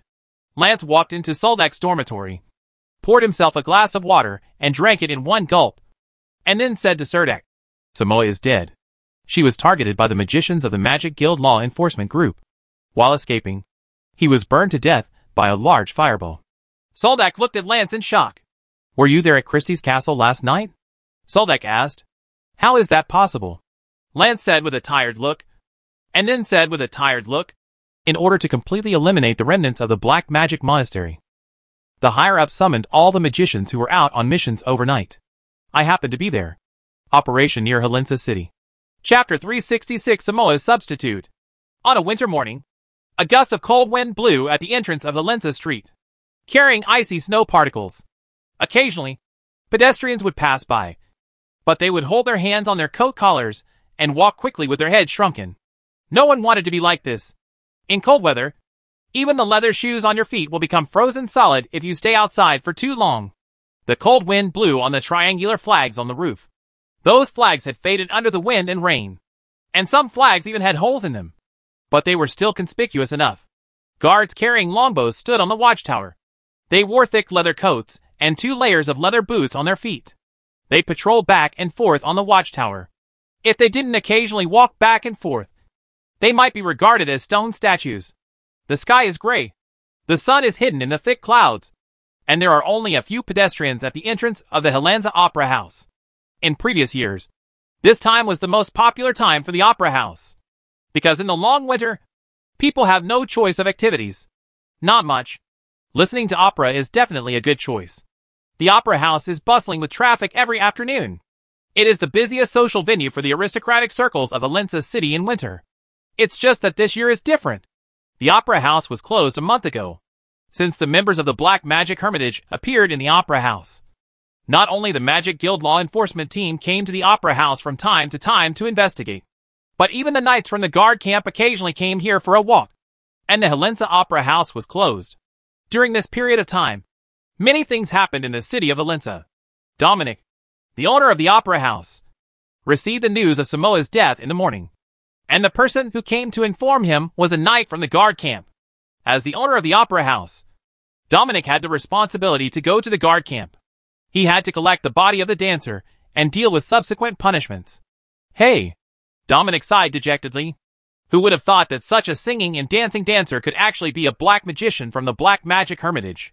He carefully calculated the time when Samoa joined the Opera House. When he first met Samoa, she was still a skinny young girl. But when she danced, her body looked very light, as if she was passing by on the water. Swift. It was her outstanding talent that made Dominic choose her at a glance from more than 100 candidates. He tightened his collar and took 2 quick steps to board the magic caravan on the roadside of the Opera House. Following Dominic was the manager of the Opera House, Levi. In the past month, Levi, who originally weighed almost 300 pounds, had lost a lot of weight. Now he looks like his eye sockets are sunken, and his cheeks are thin. All the fat on his chin has disappeared, leaving only loose skin, making him look like a bald vulture with big bulging eyes that look a bit scary. The two are old friends, who have known each other for more than 20 years. The two of them were sitting in the magic caravan. The smell of rouge and perfume from a month ago still lingered in the carriage, but now the two of them were not in that mood. Dominic was sitting in the blue deer, in the leather sofa. He sighed. It's been 7 or 8 years since Samoa joined the Opera House. No one in the Opera House knew that she could also perform magic. Levi, who was sitting opposite him, held up his drooped eyelids. He spent almost half of the past month in the interrogation room of the Magic Union Law Enforcement Corps, and almost spent the rest of the time squatting in the prison of the guard camp. Although there is no evidence that he has any connection with the Black Magic Priory, neither the Law Enforcement Corps nor the security camp believe that he can distance himself from the Black Magic Priory. If Dominic hadn't had several congressmen friends in the city of Helensa, I'm afraid he would have been detained in the prison of the guard camp until spring at least. And maybe he would have died in prison. Levi hunched over and asked Dominic, "Do you think she joined the Black Magic Monastery first or the Opera House first?" Dominic, the owner of the Opera House, had a look of ridicule on his face, as if he was mocking the incompetence of the Helensa guard camp, or he was mocking himself for his difficult situation. He said, "Who knows? Why do you want to cause a group of bandits to loot the manor outside the city? Now, one by one, as long as it has anything to do with the Black Magic Hermitage, the guards will rip off the skin. This time I was caught by the Black Magic. The Priory is in trouble." Levi knew what kind of pressure Dominic was under. The entire Opera House supported almost 200 people. Even if these people were confined at home, the Opera House still had to pay monthly salaries. Maybe it wouldn't be long before this huge expenditure would be paid. It will bring Dominic down. "Do you need to organize a dance troupe to do a tour in various cities in Bena province?" Levi suggested to Dominic. "Performances are prohibited in Helensa City, so it is better to go to other cities than to sit back and have nothing." The owner of the Opera House, Dominic, smiled bitterly and said, "I think so. The Magic Guild Law Enforcement Group issued a notice that all members of the Opera House have received a stay-at-home order. If they leave Helensa City at this time, they will be punished by the Magic Guild." Wanted by the Law Enforcement Corps. Levi has been detained in the prison of the guard camp these days, so he is not aware of the ban. Levi frowned and said, "We can't keep doing this." Dominic rubbed his stiff face with both hands and said, "I first went to the guard camp to check the situation, but I don't think there will be any change. This time Samoa has made us miserable. She is targeting us." It turned out to be Miss Hoyle. Not only did the bandits destroy Hoyle Manor, they actually sneaked into Christie Castle this time and almost kidnapped Miss Hoyle from the castle. They were considered to have kidnapped Bernard Christie. The Archon will be offended to death. Now we can only take one step at a time. As soon as Soldak walked into the gate of the guard camp, he saw two aristocratic men, one fat and one thin, walking out of the magic caravan. For the first time, Captain Sauron stood at the gate of the main building of the guard camp. Quietly, he looked at the two nobles quietly. Soren, Dominic, the owner of the Opera House, got off the carriage, strode up the steps, and hugged Captain Solon, who was standing on the steps. The yard is filled with knights from the guard camp, not specifically to welcome the owner of the Opera House. But today is the day of Baron Grenfell's execution. In the afternoon, Baron Grenfell will be sent to the guillotine. If anyone wants to, there is only the last half day to rescue Baron Grenfell. Captain Dominic Sauron squinted his eyes and looked at this man who was once very influential in the aristocratic circle of Helensa City. Who would have thought that in just 1 month, the Opera House would be like this? The owner of an opera house has been in a state of bad luck this month, and the nobles who are closely related to him are all more or less unlucky. Captain Sauron had nothing to say, so he took Dominic and Levi directly to the cold morgue next to the prison. It was winter, and the morgue was like an ice house. The morgues and walls inside covered with a thick layer of frost. A row of corpses lay on the morgue, each covered with a layer of linen. Serdek rushed to the guard camp just to take a look at Samoa's body. He and Carl walked into the morgue, only to find that Captain Sauron and two noble men were already standing in the morgue. They were surrounding the mortuary with Samoa's body. The linen it was opened, revealing the petite body that was almost charred by the fireball. Although she was wearing a layer of tight-fitting leather armor, it was basically carbonized under the burning of the fireball, and her whole body was drawn into a ball and curled together. Looks like a black monkey. The two noble men next to Captain Sauron just looked at them for a few times and couldn't help but retched. Carl also had a grimace on his face and didn't want to take another look at it. However, Serdek was so used to seeing dead people on the battlefield that he didn't find this burnt corpse disgusting. He walked into the carbonized corpse, and the burn was so severe that even at a close distance, it was difficult to tell whether it was Samoa or not. It was certain that the burned corpse was that of a woman. But Serdek always felt that this matter should not be so simple. Samoa escaped from Castle Christie with 2 assassins last night. She was also good at shadow hiding, and had no reason to wander around the city. In the end, she was blocked in an alley by the magicians of the law enforcement group. This was also Serdek hurried over, and wanted to see Samoa for the same reason. This is Samoa's necklace. It was a gift I gave her after her first time. She always wears this necklace, Dominic said, pointing to a string of necklaces next to the morgue. This necklace was found on the body when the body was collected. The entire chain had been burned black. But the necklace pendant had not been melted, Dominic said with certainty. If there is no doubt, you can take the body back. If no one claims it, the guard camp will handle it on its own in a week. Captain Sauron expressed his displeasure with the law enforcement team for sending such a completely worthless body to the guard camp. He was quite dissatisfied. So he wanted to get rid of the body as soon as possible. Now that the law enforcement team has determined that this is the body of the absconding dancer Samoa, the guard camp has not carefully verified it. If Dominic hadn't personally gone to collect the body, Captain Sauron would not have come to the morgue in person. Serdek showed doubts on his face. He and Carl looked at each other, seeing a trace of doubt in Carl's eyes. Serdek mustered up the courage and said, "Wait a moment." Everyone in the morgue focused on Serdek, especially Dominic, who looked at Serdek with a look of distrust. Serdek saluted Captain Sauron, and then said to Captain Sauron in a requesting tone, "Captain Sauron, I have doubts about this body.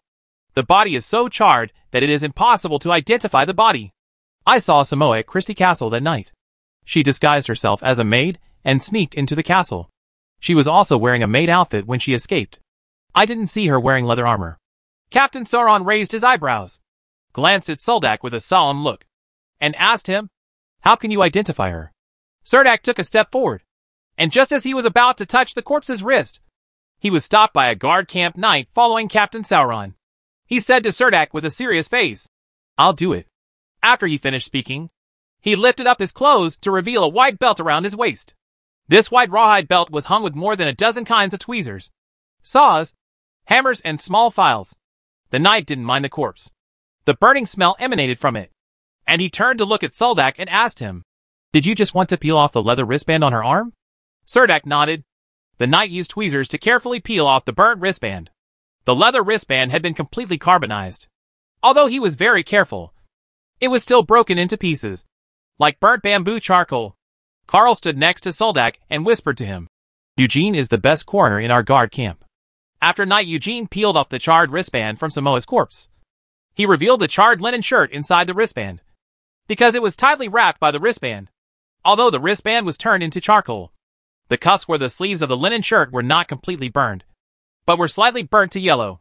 When Eugene saw Serdek nodding to continue, he took out a pair of scissors from his tool belt. Knight Eugene cut open the burnt shirt sleeves on his wrists, and finally exposed a section of his wrists that were not burnt. Only then did Serdek take a closer look. At this time, Carl also discovered that something was wrong. If the body was according to Samoa, there should be a black eye magic pattern on her right wrist.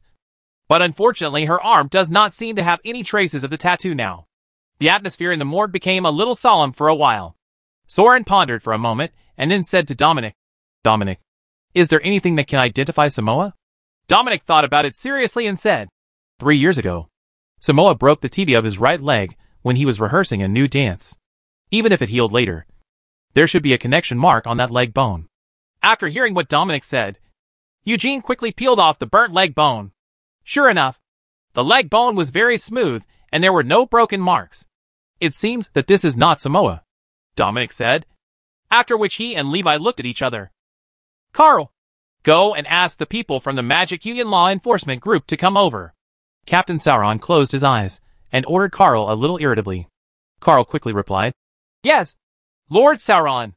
After saying that, he led Serdek out of the morgue, and heard Captain Sauron behind him, saying to Dominic, "I'm sorry for making your trip in vain. The matter of the Black Magic Hermitage is very involved. The guard camp is also under great pressure. So please forgive me if there are any shortcomings." Serdek also didn't expect that Samoa actually used some means to deceive the magicians in the Magic Guild Law Enforcement Group. If the Magic Guild hadn't been so busy and threw Samoa's body to the guard camp, I'm afraid this would have happened. The matter will be directly recognized by the Magic Union. In that case, Samoa will become a dead person from now on. As long as he changes his identity and leaves Helensa City, he can live again. Chapter 367 Snow in the City. Lance took Carl and Serdek to the top of the Magic Union, where the office of the Archmagician Gerald the head of the Magic Union Law Enforcement Group, was located. The top floor of the Magic Tower is a little deserted. Not many magicians are qualified to work on this floor. There is a faint scent of jasmine floating in the empty hall. Sunlight shines into the hall from the surrounding glass windows. The lighting at the top of the Magic Tower is very good, and the top floor is completely isolated from the other floors, and is not included in the spiral design of the Magic Tower. There are various painted murals on the dome on the top of the Magic Tower. Serdek looked up and saw a city in the clouds. From a distance, the city in the clouds looked like a huge mountain floating in the air. There are many exquisite dome-shaped buildings built on the empty mountain. The unified feature of these buildings is that they have no doors. The windows of all buildings have huge terraces. A group of winged warriors with white wings are flying in the sky. The whole cloud the city is also full of prosperity. Serdek felt a little dizzy after just 2 glances. The best way to appreciate this kind of ceiling mural is to lie on the ground. Carl, do you think there really is such a gorgeous city in the sky? Serdek gently pushed Carl from behind and asked him. A female magician wearing a black and white striped consecrated magic robe happened to pass by the 3 of them. Seeing the shocked expression on Serdek's face, she couldn't help but smile. She walked away holding a stack of magic books. In a hurry, he walked into a room and disappeared in the blink of an eye. Carl raised his head and followed Serdek's gaze to the paintings on the top of the sky. He was also very shocked. Of course. It's just that these winged people left Roland Continent a long time ago, and now few people can see the winged people, Carl said seriously. Lance, have you seen the winged human race? Serdek slowed down and asked the magician Lance, who was leading the way. When Lance came to this level, the expression on his face became much more serious than usual. He paused slightly and replied, No, but there is a winged human wing preserved in Scholar Ferdinand's laboratory. If you have a chance, you can go and have a good look. When passing a glass window, Serdek took the opportunity to look out the window. He had a panoramic view of the entire wealthy area. There was still a lot of snow on the roofs of those gorgeous buildings. The Knight Academy was in this land where every inch of land was precious. The rich area occupies a large area of land. Whether it is the riding training ground behind, or the playground in front of the teaching building, they all look very empty. Serdek can confirm at a glance that it is the Knight Academy of Helensa City. The 3 of them passed by a stone wall with embossed statues, and happened to see 3 normally functioning magic portals standing beside the wall. In front of these 3 magic doors, there were 3 magicians guarding them. They wore magic robes with hoods, stood motionless in front of the magic portal. If Serdek hadn't come closer and saw their faces hidden under their hoods, he would have thought that these were the 3 statues. Several magicians gathered in front of a stone platform. Bending over the stone platform to fill in the form carefully, Lance walked over and greeted the group of magicians familiarly. These magicians all wore on their chests a symbol of the Magic Union's law enforcement, the emblem of the regiment. The pattern of the emblem is a magic book and a wand placed at both ends of the scale. Lance took Carl and Serdek away, and Carl curiously asked, Lance, what are they doing? These magicians are going through the teleportation procedures. Lance replied casually, as if he was used to these things. Carl looked at the 3 magic portals with very eager eyes and asked Lance, Are these 3 portals open to the public?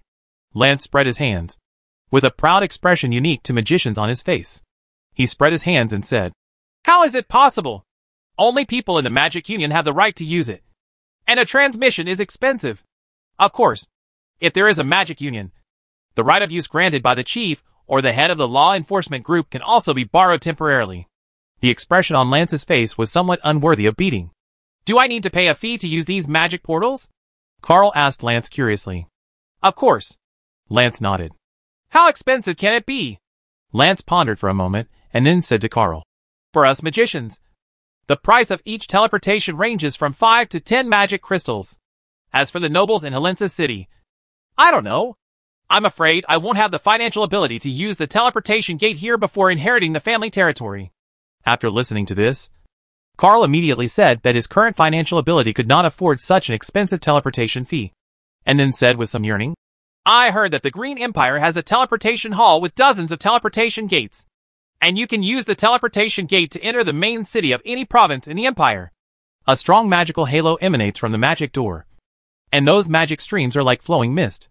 These magic streams are bound by some kind of power to form a magic door. The laboratory of the head of the law enforcement group, Gerald the Archmage, is located in the room on the left side of the portal. After Lance stepped forward to explain his purpose, The three of them waited outside the door for a short while. Only then did Ms. Mimey, the magic assistant, invite the three of them into the great magician Gerald's room. It was a circular room. The bookshelves against the walls were almost 10 meters high. All the bookshelves were filled with magic books. The great magician Gerald was leaning on the book table, holding a magnifying glass, looking at a magic circle. The cover of the magic book was pitch black. Serdek felt that it looked somewhat similar to the one in his magic pocket. There was a strange shadow element surrounding the entire magic book. Breath. Seeing the three lancers walking in, the great magician Gerald put down the work at hand and looked at Carl and Serdek. Carl told the great magician Gerald that Samoa was not dead, and that the one who was burned to death by the fireball technique might just be Samoa's stand-in. After hearing the autopsy process, the great magician Gerald nodded slightly, without any surprised expression. Just rang the bell and called Ms. Mimey in from outside. "Mimi, go and invite the two magicians, Albert and Brewer," the great magician Gerald ordered. "Okay, Lord Gerald." Ms. Mime walked out immediately. Not long after, there was a knock on the door. Two young magicians stood at the door and said respectfully, "Great magician Gerald, are you looking for us?" The great magician Gerald signaled the two of them to come in, pointed at Soldak and Carl and said, "These two are knights from the guard camp. They came here specially to inform us that the body of Samoa is fake. The real Samoa is still at large. Can you briefly tell me how you hunted down Samoa last night?" "Of course, Grand Magician Gerald." The two magicians looked at each other and replied, "This is what happened." The two magicians asked Carl about the details of the matter. Samoa's whereabouts were exposed in Christie's castle. After leaving, she fell into the surveillance site of the Magic Union Law Enforcement Group. Two members of the Magic Union Law Enforcement Group, a magician, chased Samoa for nearly half a night, and finally blocked Samoa in the alley 19-2 of Helensa City. Both sides used magic. And finally, the magician AI from the Magic Union Law Enforcement Group, Albert, used a fireball to burn Samoa to death. Samoa did not choose to escape during the whole process. After listening to the narratives of the two magicians, Carl and Soldak naturally couldn't figure out what was going on. Finally, the great magician Gerald said, "Okay, our Magic Union Law Enforcement team will pay close attention to this matter. If there is any news about Samoa in the guard camp, please contact us in time. The law enforcement team will contact you in time." The two magicians stood up to leave, and Lance took the opportunity to leave with Carl and Soldak. Lance sent Carl and Soldak away from the tightly guarded top floor of the Magic Guild. While climbing the stairs, he explained to the two that this was not the first time that this situation had happened to the Magic Guild Law Enforcement Group. There is a substitute technique in black magic. It can cause the illusion of the target's death. There are also some necromancers who can refine puppets to achieve the same purpose. The Black Magic Hermitage has complete avatar skills. This kind of evil black magic requires a special medium when used. It is a taboo magic clearly stipulated by the Magic Union. Carl and Soldak left the Magic Guild and rode back to the guard camp. Soldak walked into the prison of the guard camp and found that there was only a long corridor. On both sides of the corridor were some cells separated by iron fences. This prison was more than 10 meters underground. In the winter, it actually felt. It was not as cold as outside, but just dark and damp inside the prison. After standing at the prison door for a short while, Soldak felt a cold air surrounding his body, as if it wanted to penetrate into the seams of his bones. He showed the guard camp badge to the guard guarding the prison door and took out the access voucher specially signed by Captain Sauron. Only then was the guard allowed to enter the guard camp prison. With his keen sense of magic, Serdek only felt that the prison was filled with a gloomy death aura. Under such a strong death aura, Serdek felt that it might not be too peaceful here. The mottled walls inside the prison, the walls were covered with dark purple moss, and there were some wooden crosses and other holy objects that could dispel the aura of death hanging on the walls. But it seemed that these wooden holy objects were almost rotten and about to grow mushrooms. The top of the corridor was filled with white spider webs, and the walls of some cells were stained with blood. But it was not possible to see how many prisoners were held in this prison. Occasionally, there would be a prisoner in a cell with a dull expression. When Serdek walked past, he didn't react at all. This reminded Serdek of the singer he saw in the morgue in the morning. Theater manager Levi. I heard that he had been imprisoned in a guard camp for nearly a month. He was so thin that he almost lost his face and walked with a stooped body. He already had a lot of painful memories. Soldak walked in the prison for almost a quarter of an hour. When he was almost at the end, He saw Baron Grenfell tied to a huge wooden cross in the room facing the cloister, with heavy shackles hanging on his body, wearing a blood-stained linen shirt and trousers, with his bare feet tied to a cross. In just over a week, Baron Grenfell looked even more miserable than a homeless man on the street. Standing in front of Grenfell, Soldak stopped. The only time he saw Baron Grenfell was in the opera house. At that time, Soldak was hiding in the box on the second floor of the opera house, while Baron Grenfell was sitting in the hall on the first floor, surrounded by many familiar nobles. Whether entering or leaving, Grenfell Baron Eyre is always busy saying age, low. His reputation in the aristocratic circle has always been very good, but no one thought that he actually colluded with the Black Magic Monastery and maintained a powerful group of robbers. This year in the summer, 3 noble manors were massacred with blood. None of the nobles thought that the mastermind behind the bandit group was actually Baron Grenfell. After the investigation came to light, the noble circle of Helensa city was almost in an uproar. Baron Grenfell, do you want to see me? Soldak asked the embarrassed baron in front of him. The man hanging on the wooden cross struggled to open his eyes.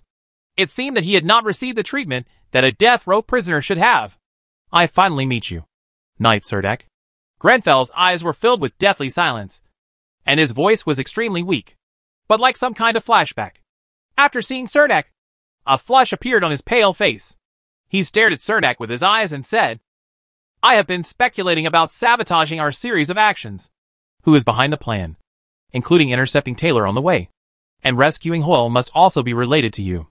The dark red knight beside me followed some clues and traced them to the deserted land outside the Paglos Pass, and was never able to do so again.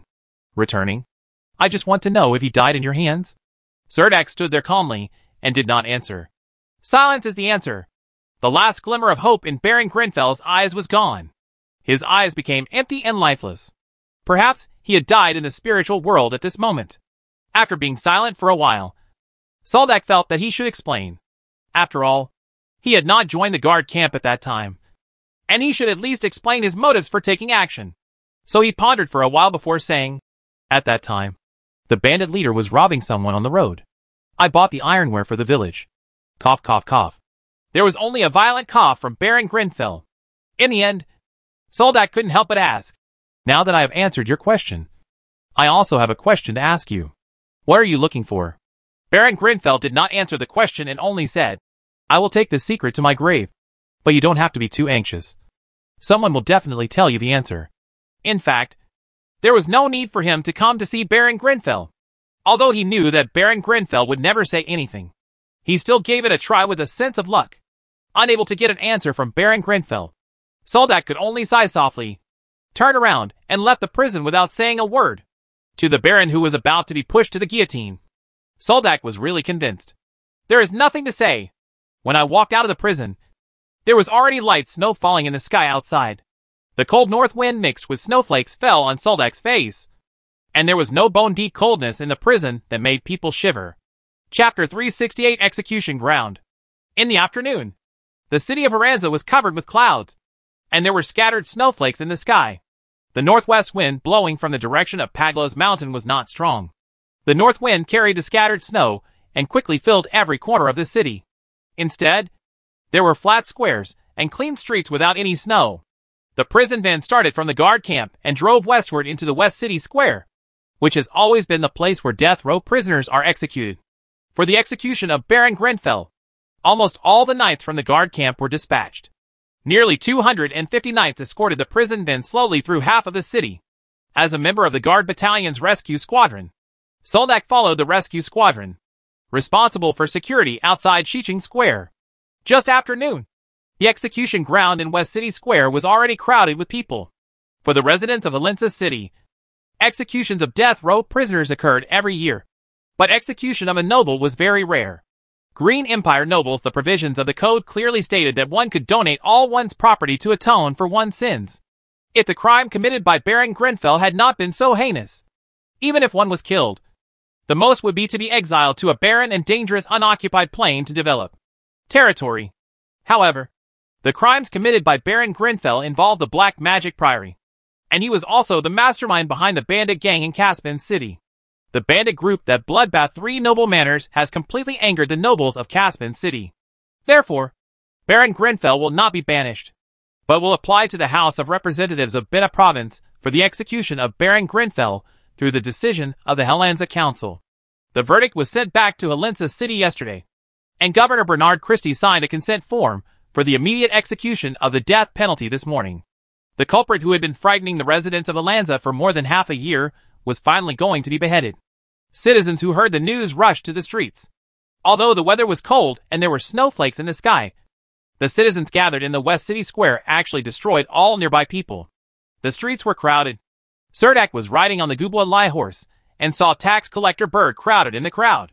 He waved to him from a distance, but he didn't seem to see himself. Darcy Christie and a group of aristocratic ladies stood on the terrace at the top of a 3-story loft in West City Plaza. This is a Baroque-style building. The fence around the terrace is carved with exquisite reliefs. There is also a tarpaulin roof on the top of the terrace to protect it from the wind and snow. Soldak was among the knights. He raised his head and happened to meet the eyes of Miss Darcy Christie. Darcy Christie stood among the female companions and waved to him in a subtle way. Miss Hoyle stood among the aristocratic ladies. Although there were many female companions around her, it felt as if she was standing there alone. Her eyes were always looking in the direction of the guard camp. Probably no one was looking forward to it more than her. The moment has come. She was wearing a thick leather coat and an exquisite hat on her head. The black gauze on the brim covered the upper half of her face. She held her hands on the stone railing at the edge of the terrace. The relief on the railing in front of her was a Knight of Judgment, holding a crusader sword high in his hand, was slashing at the evil ghost's head. The cold wind blew, and her body kept trembling. Darcy Christie wanted to pull her back into the room, but Miss Hoyle was stubborn and refused to go back. Darcy Christie had to ask the maid to get another cloak, worried that members of the Black Magic Monastery would cause chaos in the execution ground. In addition to arranging a large number of guard camp knights in the West City Square, hundreds of longbow shooters were also arranged on the roofs of the buildings around the square. In addition, there were also some magic unions. The magicians of the law enforcement group, wearing very conspicuous black robes, are hidden in every corner of the square. Once an emergency occurs, these magicians can ride on magic harpoons and rush to the scene quickly for reinforcements. But thinking about the feeling of flying in the air on a magic harpoon in the snow makes people shudder. Soldak was in charge of the security at the northern edge of the West City Square. He was wearing a guard camp-style full-coverage armor and riding an ancient bolai horse. He was particularly conspicuous among the crowd. He kept looking around the crowd and noticed that Bird Tax, the officer, looked at the group of aristocratic ladies upstairs far more often than he looked at the center of the square. Not long after, the crowd at the street entrance began to commotion and gave way. A group of knights from the guard camp opened the way in front. Grenfell was tied to the cross of a prison van and drove slowly from the direction of the guard camp, on his body wrapped with several chains. Captain Sauron led 6 construct knights from the guard battalion to ride in front of the prison van. There were 4 knights standing at the 4 corners of the prison van. They slowly entered the West City Square. The excited citizens braved the flying snowflakes and kept throwing cinders and stones in their hands, hitting Baron Grenfell like raindrops. Perhaps the cold wind froze his body. So many rocks hit him, but he didn't react at all. There is a tall square platform made of stone in the center of the square. An executioner wearing leather armor stands on the platform. Next to him stands a long-handled axe. The blade of this axe has been polished very sharp. Next to it is a long-handled axe. There was also a large wooden basin for collecting blood, and fine snowflakes fell into the wooden basin. Almost without any pause, the prison car approached the square platform. 2 knights held up Baron Grenfell's arms. The other 2 knights untied the chains tied to the wooden cross. 4 knights carried Grenfell. The Baron walked to the square platform and tied him to a wooden frame. At this time, the crowd in Xiqing Square began to gather around the center of the square. Everyone wanted to see the beheading scene carefully, and there was a burst of commotion in the crowd. The knights of the guard camp heard scoldings from all around, and the commotion was quickly calmed down by the knights of the guard camp. The executioner waited for Captain Sauron's order. Captain Sauron rode as steady as a rock until 2 melodious blasts came from the bell tower. When the bell rang, Captain Sauron ordered the executioner on the stage. Execution! Just like chopping a cabbage in a vegetable patch. When the axe was raised and dropped, Baron Grenfell's head rolled to the side, blood gurgling out. The moment Baron Grenfell was beheaded, the snow fell even harder. The dark red night that the knights in the guard camp were most worried about did not appear, nor did a large number of bandit gangs hidden in the crowd emerge. The black magicians that the Magic Guild Law Enforcement Group was most worried about also disappeared. There was not even a person in the square to collect the body of Baron Grenfell. At this moment, the square became extremely quiet. As Baron Grenfell's head disappeared, the onlookers cheered like a tide. Soldak raised his head and looked at the terrace of the gorgeous building. The aristocratic ladies had begun to leave one after another.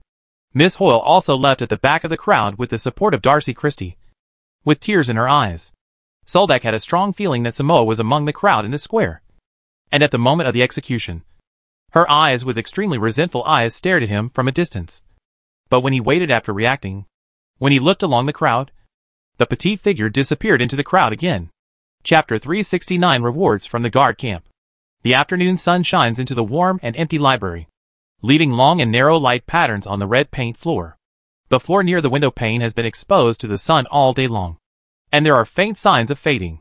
It snowed heavily from noon yesterday until early morning, and the entire city of Helensa was covered in silvery white. The snow has stopped and there is no wind. People are clearing the thick snow on the streets in the city. In the library of the Knight Academy, the trainee knights don't like it here. These young people prefer outdoor activities. Almost half of the books in the library are textbooks on various subjects, and these textbooks are prepared for borrowing by trainee knights. Apprentice knights studying at the Knight Academy do not need to prepare various books in advance. All the textbooks they need for class can be borrowed from the library with the Academy badge. These books are free and open to students. And in principle, as long as they are not damaged, there will be no additional costs for purchasing the books. Most of the remaining books in the library are related to the history of the Green Empire. And of course, there are also some biographies of Knight Rangers' experiences and adventures. Some Ranger biographies are recorded in the form of diaries, which are very realistic. Of course, some are memoirs or add some exaggerated fictional stories, which provide a better reading experience. For example, some Ranger biographies will say that they passed through a certain living in a rift in time and space. He entered the kingdom of dragons and became a dragon-slaying warrior. Of course, today, after the Dragon Knight has disappeared for nearly 100 years, the Dragon Knight has become a legend in the eyes of the Empire. However, every trainee knight has a dream of becoming a Dragon Knight in his heart. In some books, there are often plots about encountering the Night Elf Queen in a forest and spending 3 unforgettable nights with her. After reading too many such adventures, people will feel that the Night Elf Queen is more like she is a street girl, and she can do whatever she wants without giving her any money. Before the final separation, she will also get an epic weapon made by an elf craftsman or something. This kind of Ranger biography in the library has almost been turned over by the trainee knights. The library seemed deserted on weekends, with only a few female students sitting in the corner of the library. They are frequent visitors in the library. Cerdak often sees them when he comes to the library to borrow historical materials. However, Cerdak has no idea about the underage girls, who are nearly 10 years younger than him. The young magician Lance revealed some information to Soldak. According to the information obtained by the Magic Guild Law Enforcement Group, there are a total of 6 black magicians hiding in Grenfell Manor to conduct research on black magic. In addition to Mrs. Grenfell, except for Margaret, the other 5 black magicians are all on the run.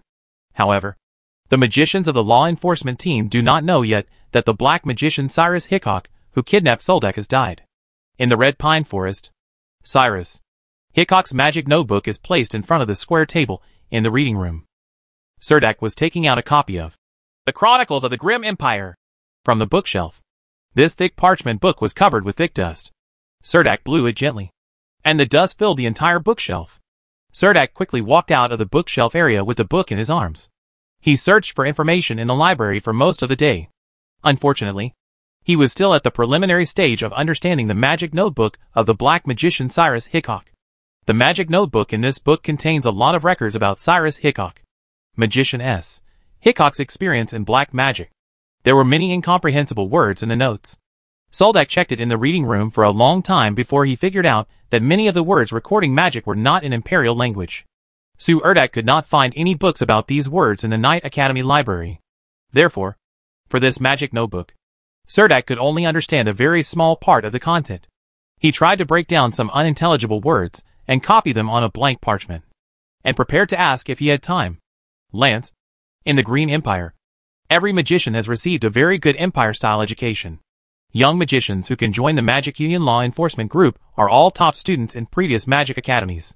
Of course, There are some contents in the magic notebook that Serdek can still understand, including Cyrus Hickok Magician's detailed account of several magical herbs. Let him finally understand the specific names and functions of the magic herbs in the magic pocket. Serdek was ready to find an opportunity to send these magic herbs to the auction house. Magic herbs are now in such short supply in the magic market that he should be able to sell one. It's a good price. And it's best to be able to exchange it for the magic materials needed by Ferdinand's magic scholar. He currently has very few sand wolf heads left in his magic pocket. Once he loses the buffing effect of the blessed body, he will probably lose it on his own. It's hard to suppress the black curse on your legs. Originally, Serdek had planned to hunt sand wolves in the wild. But a sudden heavy snowfall completely gave up his idea. He had to start making new plans and prepare to try his luck at the auction house in Helensa City. Even if he couldn't buy it, those magical herbs may also be able to buy cheaper sacrifices. As for the strange magic materials in the magic pocket, although there are related records in this magic notebook, there is no specific description of the appearance characteristics. Serdek is a little unclear about what these magic materials are. Turn to the back of the magic notebook. The black magician Cyrus Hickok recorded a magic circle in his notes. Serdek vaguely felt that the pattern of this magic circle was the magic circle he saw in the cave at the back of Grenfell Manor. It was just this picture in the magic notebook. The magic circle is painted in more detail, with Cyrus in many places. Some notes written by Hickok, and several pages of text at the end, are all explaining this magic circle. There's a paragraph in the notebook that records the whole story of how several black magicians lived in seclusion in the city of Helensa. The mission of these 6 black magicians is to recreate the dark summoning door magic circle.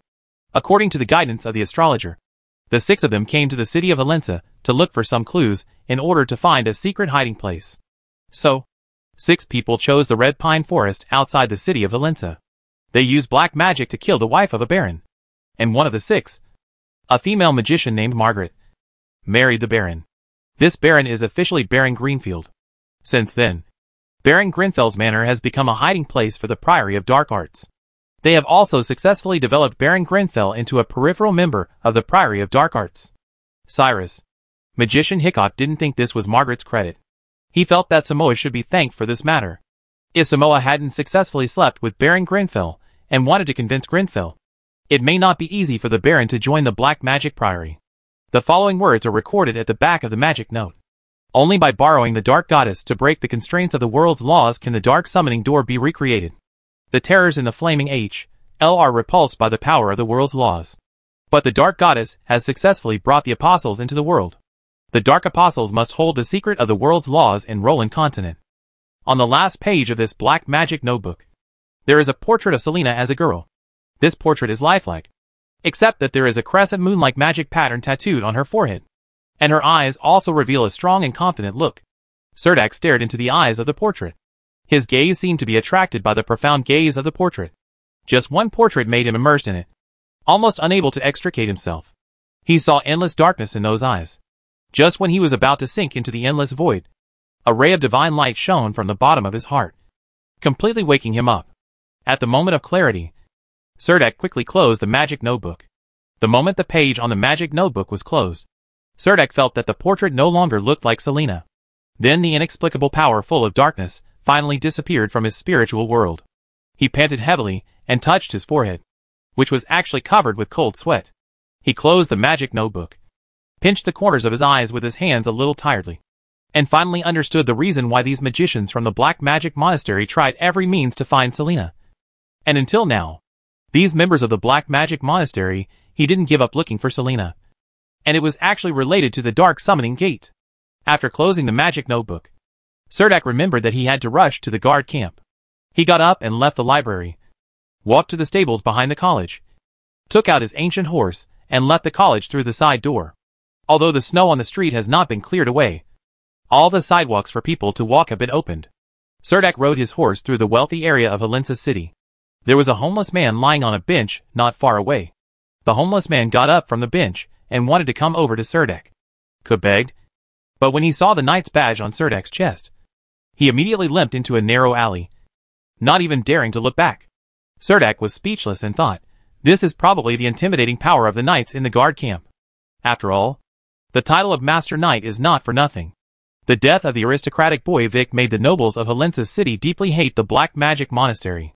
The living space of black magicians in Helensa City was further compressed, and they may only have to hide in the sewers where homeless people live, so as not to be discovered.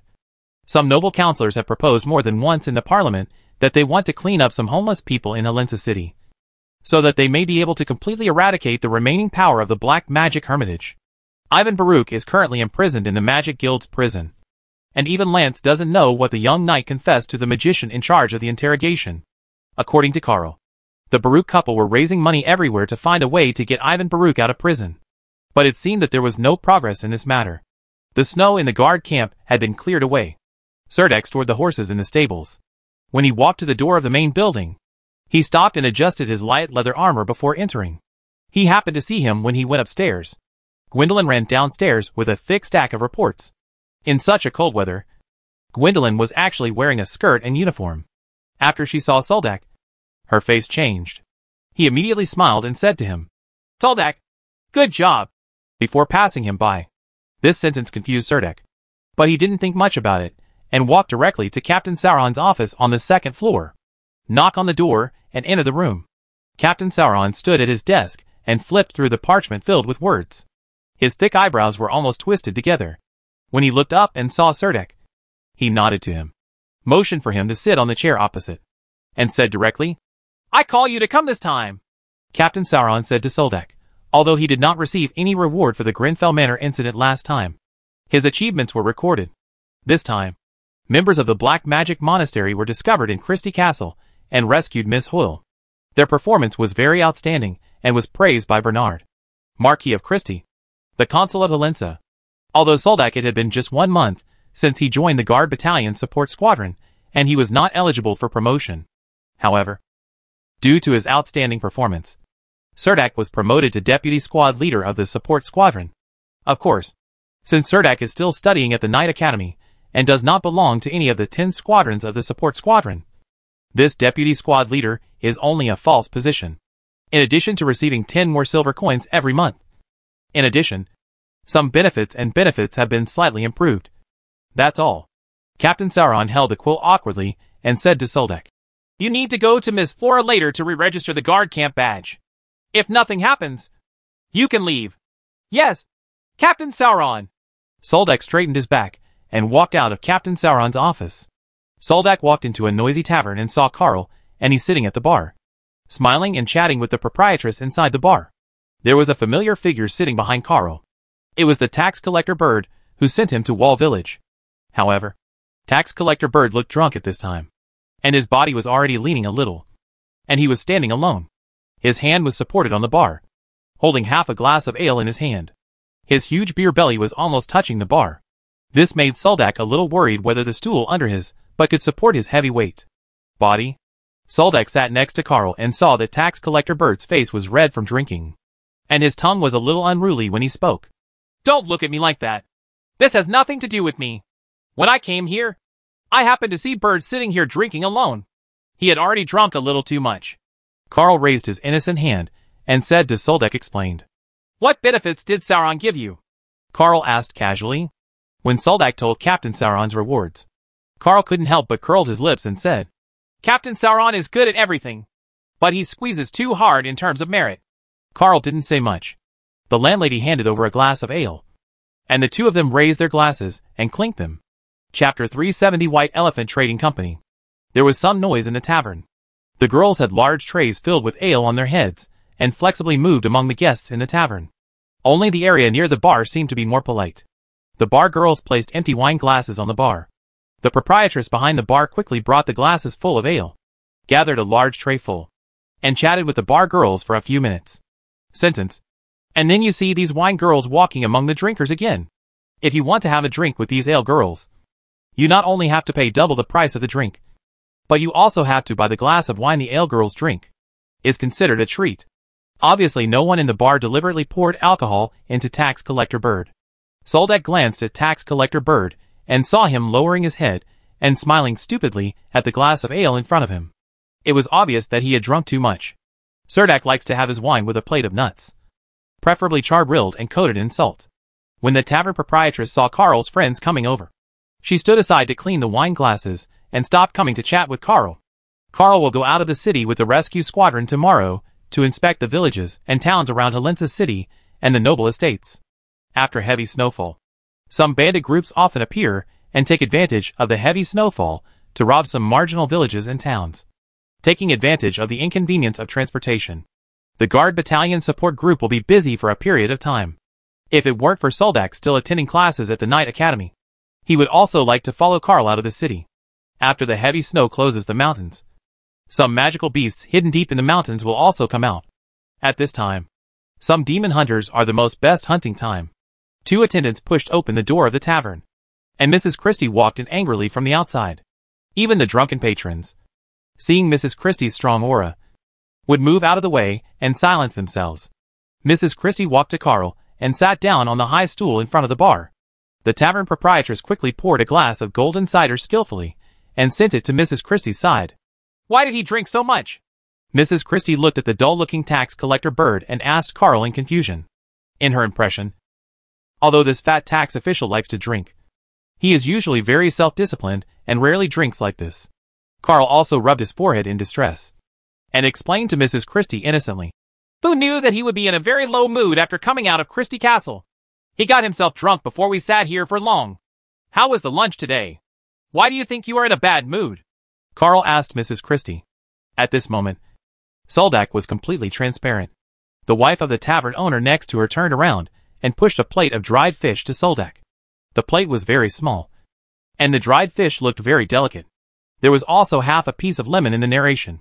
Soldak glanced at the tavern proprietress in confusion, pointed at his nose, and asked in confusion, Is it for me? Please try the new snacks in the tavern. The proprietress said to Soldak with a smile. Her voice is soft and friendly. Soldak quickly replied, Thank you. No wonder this tavern was full in the afternoon. It seemed that the proprietress in the tavern was very good at doing business. Mrs. Christie, who was sitting on the other side of Carl, was also complaining to Carl at this time. Today is really terrible. A bunch of self-righteous guys. Bernard should kick all those people out. Those guys! Oh, really? The tavern proprietress seemed to be very familiar with Mrs. Christie. She couldn't help turning around and asked, What happened? What made you so angry? Mrs. Christie rested her arms on the bar, holding the wine glass in both hands, but not busy drinking. What else can there be? In the past 2 days, Hoyle has been in a very low mood. In order to cheer up Hoyle, Bernard specially invited some young nobles to the castle as guests. Who would have thought that those young people would he ran in front of Darcy and tried his best to show off his talent and knowledge, but left Hoyle aside. Bernard's original intention was to make Hoyle happier, but unexpectedly, it made Hoyle's mood worse. He didn't even last until the end of the luncheon and left early. Mrs. Christie complained. The tavern proprietress said sympathetically, How could they do this? Mrs. Christie sighed softly and said, Maybe she feels that Hoyle is involved in the black magic hermitage. If she is married, it will bring disaster to their family. Carl asked with a surprised look on his face. So even if Hoyle has a rich dowry and a title, no one is willing to try to date her.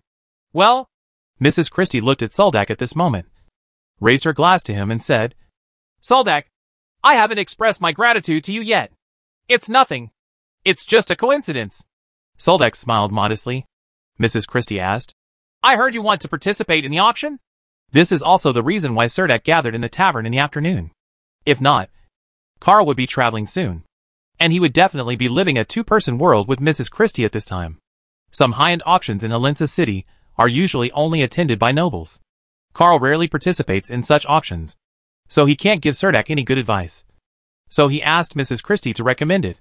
Cerdak said directly, I want to buy some magic herbs. I have searched almost all the magic herb stores in Helensa. I can't buy those magic herbs everywhere. I can only try my luck at the auction house. Soldak wanted to ask Scholar Ferdinand to prepare the magic potion that could suppress the black curse. Otherwise, the sacrifice of the sand wolf head alone would not last long. Mrs. Christie frowned slightly. Her brows were very similar to Darcy Christie's.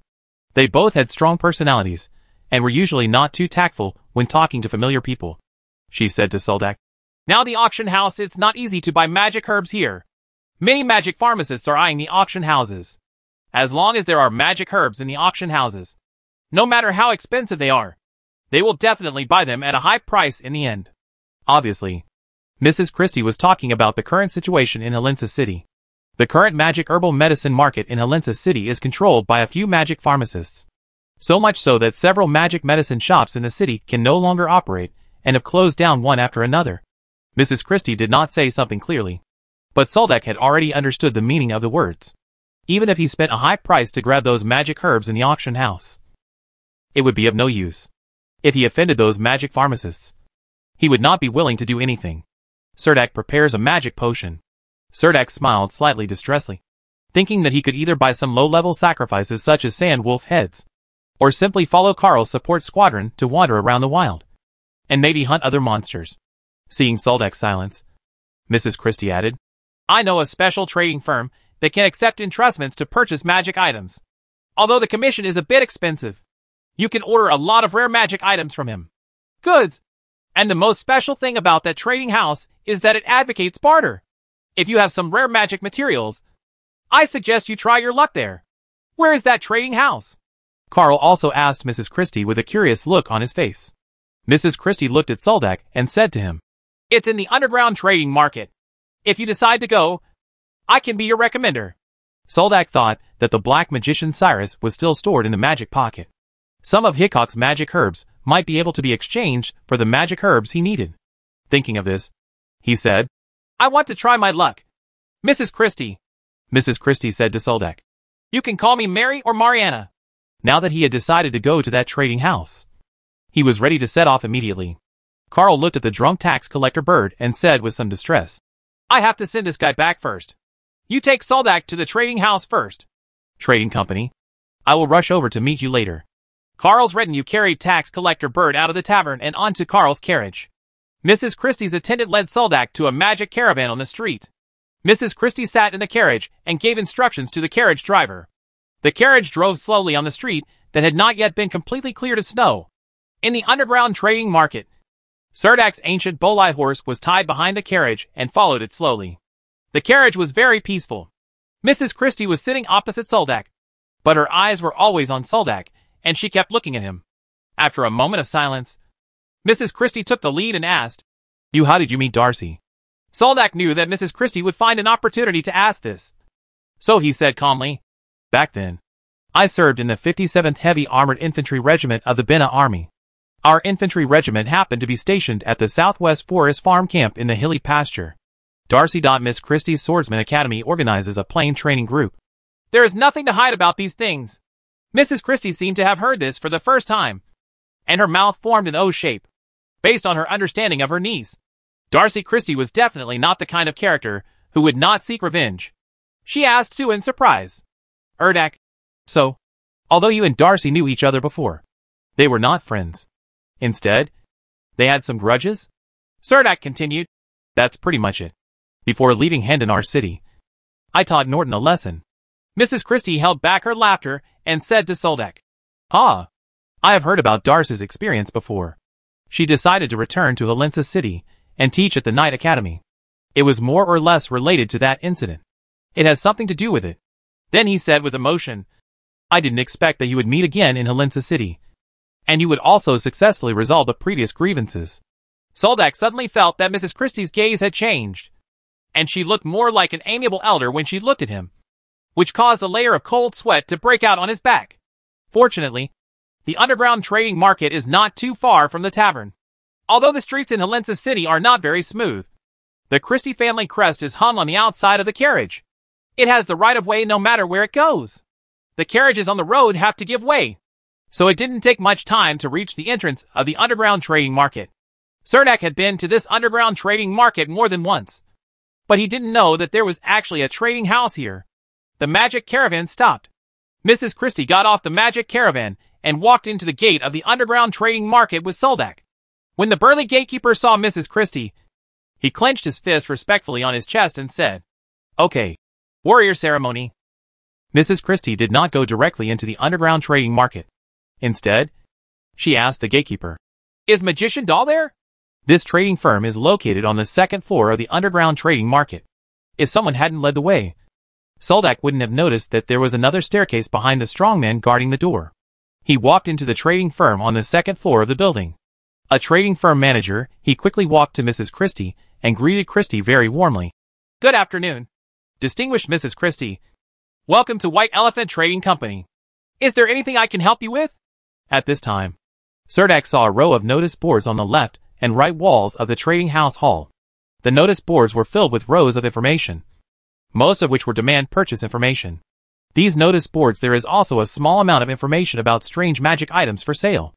After hearing Mrs. Christie's explanation of her purpose, the manager of the trading firm introduced Surdak and said, Knight Surdak, our firm specializes in the trading of rare magic items. You can store some magic materials or magic weapons you want to sell with us. In our trading firm, we will sell it for you. If you want to exchange for magic crystals, you can also trade directly with our firm. If you are not satisfied with the price given by our firm, you can also specify the price and store it in our firm. You can sell them here, or you can exchange them for other magic items you need. Surdak said directly to the business manager, I need some magic herbs.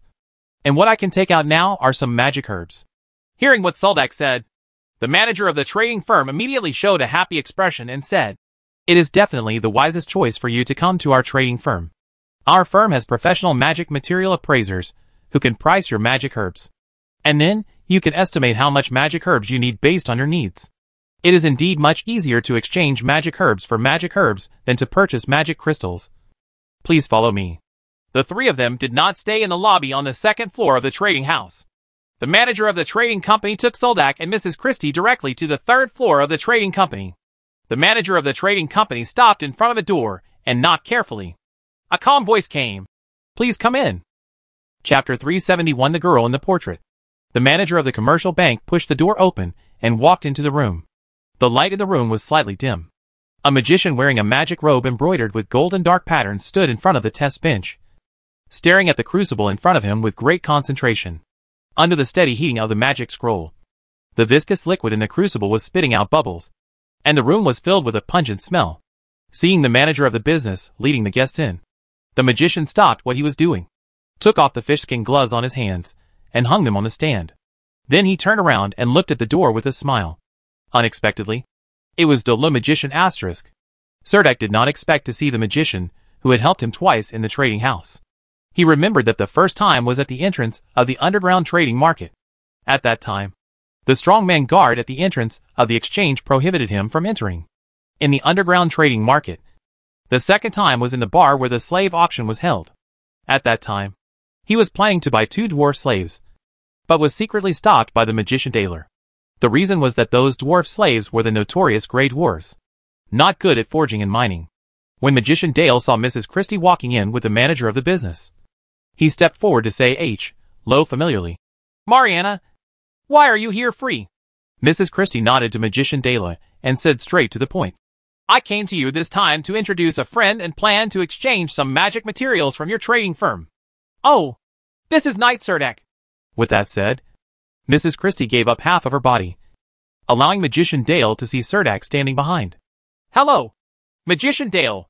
Surdak took a step forward and solemnly performed a knight salute to Magician Dale. The piercing eyes of the Dale magician fell on Surdak.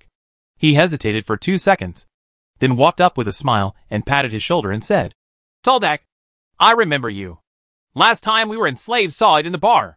Magician Dale invited everyone to sit on the sofa in the rest area of the laboratory, and the assistants were responsible for the magic experiments there. Tell me what you are going to ask me to identify.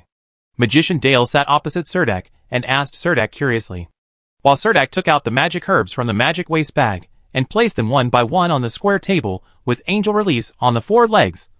The business manager sitting nearby leaned over and explained to Surdak. Knight Surdak, you can hand over the magic herbs to the Daler magician for identification.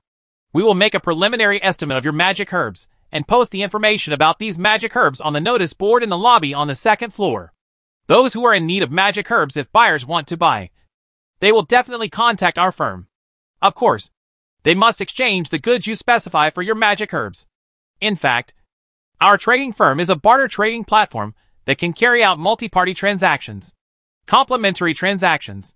Let me see what these are. Oh, these magic herbs are very rare, but they can only be used to prepare special magic potions. This kind of starlight is rarely used in the formulas of common potions. Magician Dale, he put a pair of crystal glasses on the bridge of his nose, picked up a magic grass, took a look at it and said, "Oh, this is starlight cattail grass. It has a wide range of uses. This magic grass can be used to prepare courage potion or fury potion. The magic potion formula of fury potion is in the orc tribe has widespread rumors. This is a nightmare vine, and many potions masters like to use it to prepare sleeping potions. These white ring mines. The sap of the white ring vine can repair magic parchment. You need to use these magic herbs to exchange for somewhat." Serdek already knew the names of these magic herbs from his magic notes. When he saw the magic herb from Dahl asking him what magic herbs he needed, he quickly handed the list of herbs listed by Scholar Ferdinand to the magician from Dahl. The teacher took the list, read it carefully, pondered for a moment, and asked Serdek, "Heather, golden thorn grass. These are in short supply. Are these herbs only exchanged for magic herbs?" Serdek nodded and said, "Yes, that's it." Magician Dale stared at Serdek and asked, "If someone wants to trade magic crystals, gold coins or other magic materials, the value of which is several times or more than 10 times higher than these magic grasses, are you willing to exchange them?" "I only change these magical herbs," Serdek replied firmly. Magician Dale nodded and said to the manager of the trading company, "Okay, just follow what Knight Serdek said and publish the details and demand for these magic herbs on the notice board. And then check all the sales of the trading company catalog.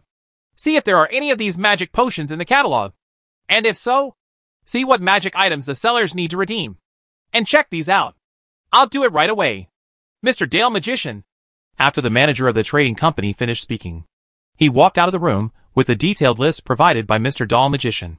Magician Dale turned and said to Serdek, "The buyer of this kind of transaction will not appear immediately. You need to wait patiently for a while. You can leave your address. If anyone wants to exchange, we can write to you. If it is inconvenient to leave an address, come to the trading company every 2 weeks to check. If you are traveling far away, you should give carte blanche in advance. Magic herbs are very popular now, although the magic potions you want to trade are also very rare. At least we can still see it on the market.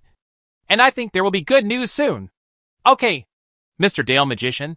Serdek felt a little relieved when he heard what Mr. Dale Magician said. Mrs. Christie did not interrupt the whole process, sitting aside and listening quietly. It was not until the transaction was completed that she looked at Serdek with admiration. After entrusting these magic herbs to the trading house, Serdek was about to bid farewell to Magician Dale. At this time, he heard Magician Dale ask, "By the way, do you still have sulfur ore in your hand? If so, I want to purchase a batch." Serdek readily agreed. "Yes, Magician Dale. How much are you prepared to ask for?" Seeing how happy Serdek was, Magician Dale's eyes lit up, and he replied, "Of course. The more, the better.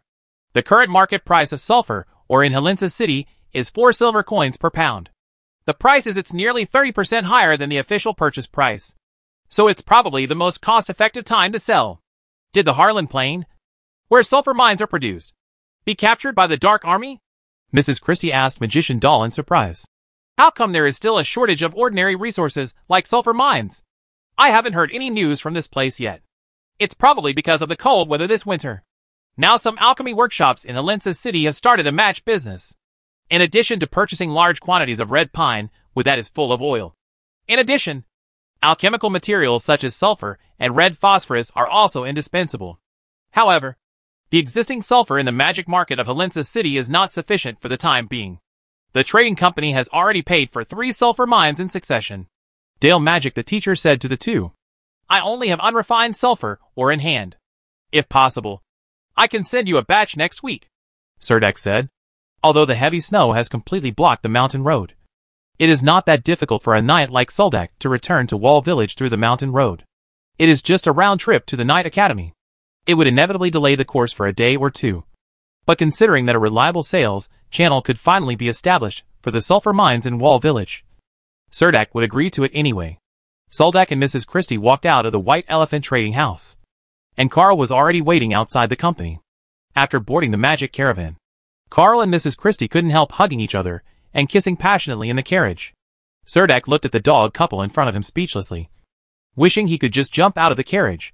Even walking back to the Knight Academy would be better than sitting in the carriage. But Chris was sitting on the seat next to the carriage door.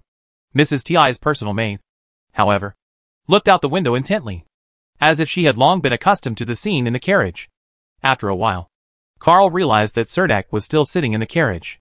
Then he sat up straight, straightened his wrinkled dress, and asked Soldak casually, "Is everything going well?" Mrs. Christie sat next to Carl. Her fair face was like a ripe red apple.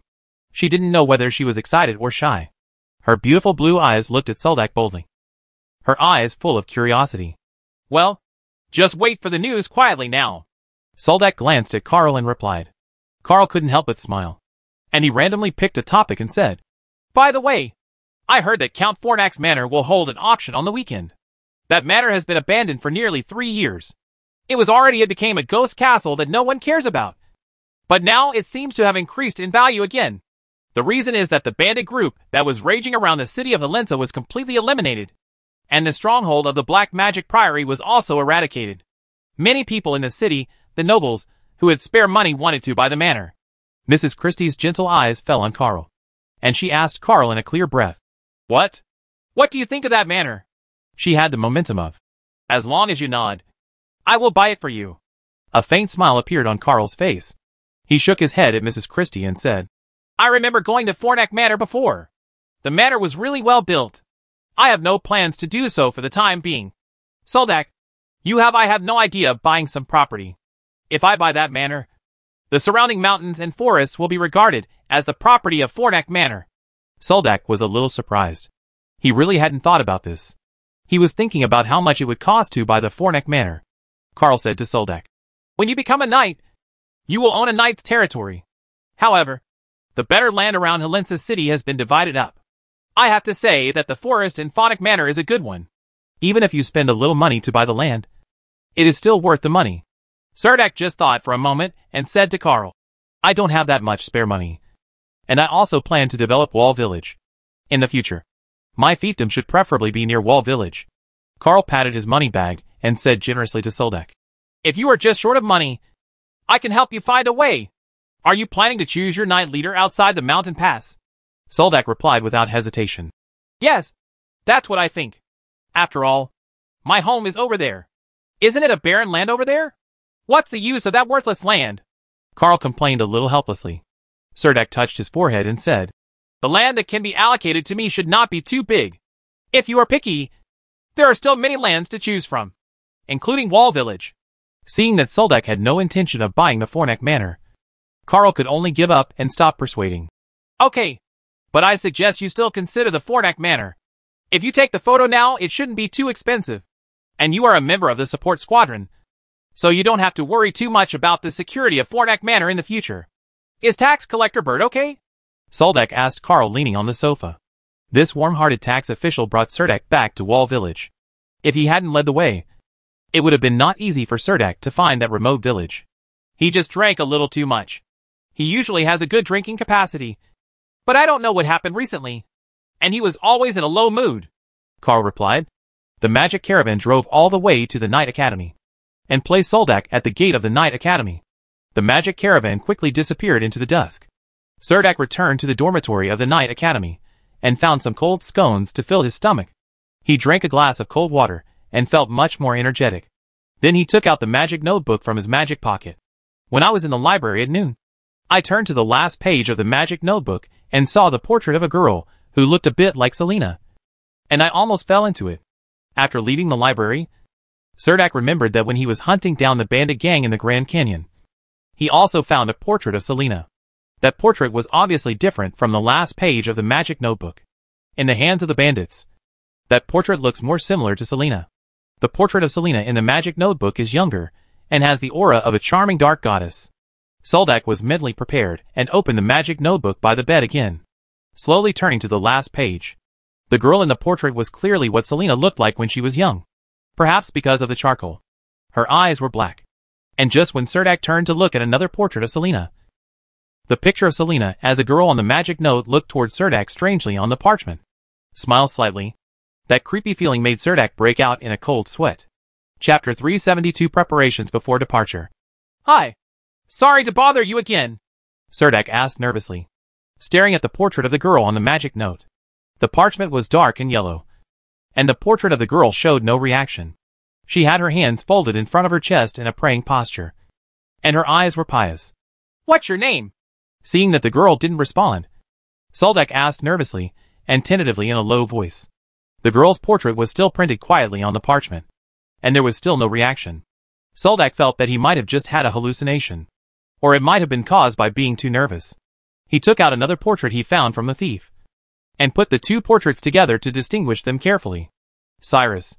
There are indeed some differences between the portrait of the girl in Hickok's magic notebook and the portrait he got from the robber. The portrait in the magic notebook appears more vivid. If you look at it with your eyes for a while, you will find that the portrait of the girl seems to come alive. In a daze, you may even feel that the girl's portrait will smile slightly, or even blink, and the endless darkness hidden in the girl's portrait's eyes will disappear. As for the portrait in the hands of the thief, it was obviously a rubbing with ink, although it looked like Selina at first glance. Serdek felt that it was due to his own subjective consciousness, and the portrait could only be. There are some similarities in the outline of the face and between the eyebrows, but they are far less vivid than the last page of the magic notebook. Serdek put the two portraits away again, but did not see that the moment he closed the magic notebook, the portrait of the girl on the page quietly made a face. Serdek, who had no idea about this, untied the hemostatic bandage on his leg. The buffing effect of Bless's body failed, and the blood hole in his calf began to hurt, and the flesh and blood at the hole continued to squirm, as if there was an invisible force tearing at the wound.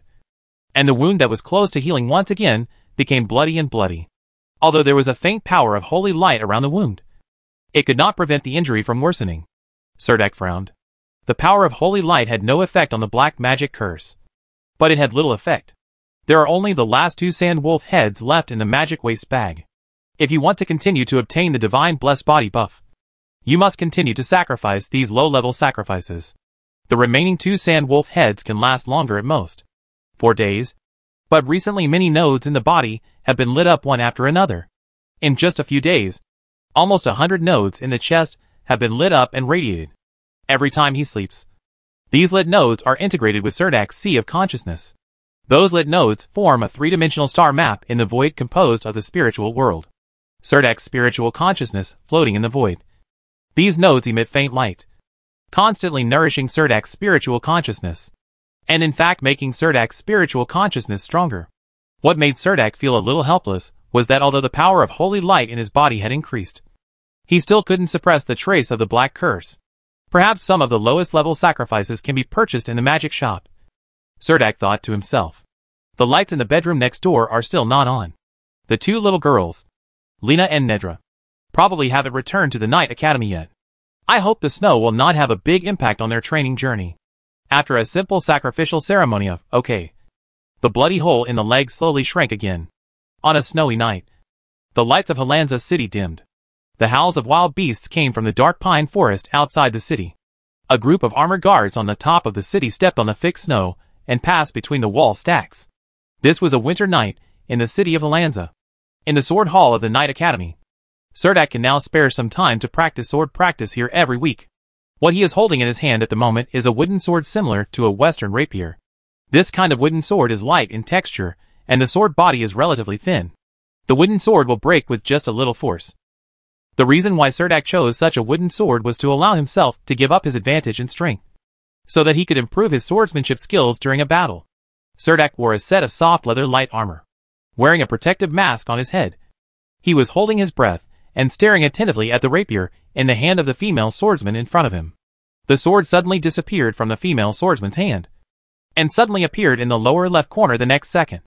In Serdek, it was like a black spot piercing his lower abdomen. Only a western thin sword can perform the thrust from such a weird angle. He was a little overwhelmed and hurriedly handed out the wooden sword in his hand, trying to deflect the stabbing sword. But when he swung the sword out, that the piercing cold light exploded instantly in Serdek's eyes, like dozens of arrows shooting at Serdek at the same time, forming a rain waterfall in his eyes. Serdek half-crouched almost as a reflex, assumed a defensive posture, swung his right arm out to block the sword in front of him, retracted the wooden sword in his hand, and pointed it directly at the female swordsman's heart. The rapier in the hand of the female swordswoman opposite instantly hit Suldek's right arm. Her light body flew into the air and avoided Suldek's stabbing sword. The rapier hit Serdek's chest. A white line was drawn, forcing Serdek to take half a step back. The intensive sword strike stabbed at Serdek one after another. The thin sword in Serdek's hand was forced to defend every time, and his right hand without the shield. He could only use the wooden sword in his hand to parry the opponent's wooden sword. There was no effective offensive for a while, and he was forced to defend from beginning to end. The movements of the two people in the practice room were a bit dazzling. A layer of sweat had already formed on the female swordsman's forehead. Her nimble body was moving around, and the sweat fell on the oak floor. Her face was a little flushed. Maintaining this continuous fast attack required a lot of energy, and she gradually became overwhelmed. However, although Cerdak on the opposite side has been forced to defend, his body is like a black reef in the storm sea. No matter how violent and rapid the attack is, there is no way to break through Cerdak's defense. The female swordsman looms behind the body. A swordsman wearing silver armor appeared, and then her speed suddenly increased a lot, and her body's balance ability was also significantly improved. The moment she jumped high, her body twisted at an incredible angle in midair. The wooden sword in his hand stabbed out quickly. Cerdak was caught off guard, and the wooden sword in his hand was pushed away by the female swordsman opposite. Darcy Christie reluctantly pressed the wooden sword against Cerdak's chest, with a proud smile on her lips. This time it was Darcy Christie who won the sword competition again. Her breathing seemed a little short, and the light leather armor on her body was almost soaked with sweat. She dropped the wooden sword in her hand and slumped down on a strip of wall beside the practice room. On the bench, every sword duel with Cerdak would exhaust her last bit of energy, and after each sword duel, the next time she wanted to win, she would have to put in more energy than the previous time. She was so weak that she didn't even want to move a finger. The maid waiting aside quickly handed over a bottle of lavender vitality potion. Darcy Christie took it in her hand, pulled out the cork from the bottle, and drank the vitality potion in one gulp. This is a way to quickly restore physical strength and relieve physical fatigue. A magic potion that stimulates the body's functions to quickly return to normal. This potion also has a hidden effect. That is, drinking it when the physical strength is exhausted will make the user improve some physical fitness. This kind of vitality potion is not only expensive, but also difficult to buy in the magic market of Helensa City. All sources are in the hands of nobles. As the leading Christie family in Helena City, of course, they can get some allocation of vitality potions. However, Darcy Christie is not the only member of the younger generation of the Christie family, so the vitality potions that can be allocated to her every month. There are only 2 bottles. Cerdak knew how expensive this thing was, and the effect of the vitality potion seemed to be a simplified version of the blessed body.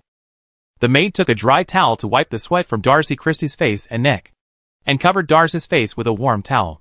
She stretched out her hands and placed them on the back of the bench, trying her best to stretch your body and let the power of the vitality potion be quickly transferred to your limbs, so that you can fully utilize the power of the potion to improve yourself. Cerdak, do you want to join our winter hunting? Darcy Christie had a warm towel covering her face, but it did not affect her chat, and this feeling of winning with difficulty can make her feel a great sense of satisfaction. Cerdak closed his eyes and sat on the floor of the practice room with his knees bent, one leg stretched out, and his back against the wall of the practice room. He was thinking about the sword move Darcy had just used and how he could resist it. The sword that just struck. Hearing Darcy's invitation, she asked curiously, "Where are you going? If it's just hunting wild boars and gray wolves in the forest, I'm not interested." If it were in the past, Cerdak would have flatly refused. But now, for him, hunting outside the city is also one of the ways to obtain the sacrifices required for the sacrificial ceremony. The heads of low-level monsters are what he needs most urgently at the moment. Darcy Christie said, "Go to the snowy ridge in the Padlos Mountains. There are often groups of sand wolves there. If you are lucky, you may be able to catch a snow monster or a mountain lion." Cerdak opened his eyes, turned to look at Darcy Christie and asked, "When are you going to go?" Darcy Christie was still lying on the bench, letting the maid relax the muscles on her body that were almost twisted together, and said hummingly, "The colder it is, the snow will fall harder.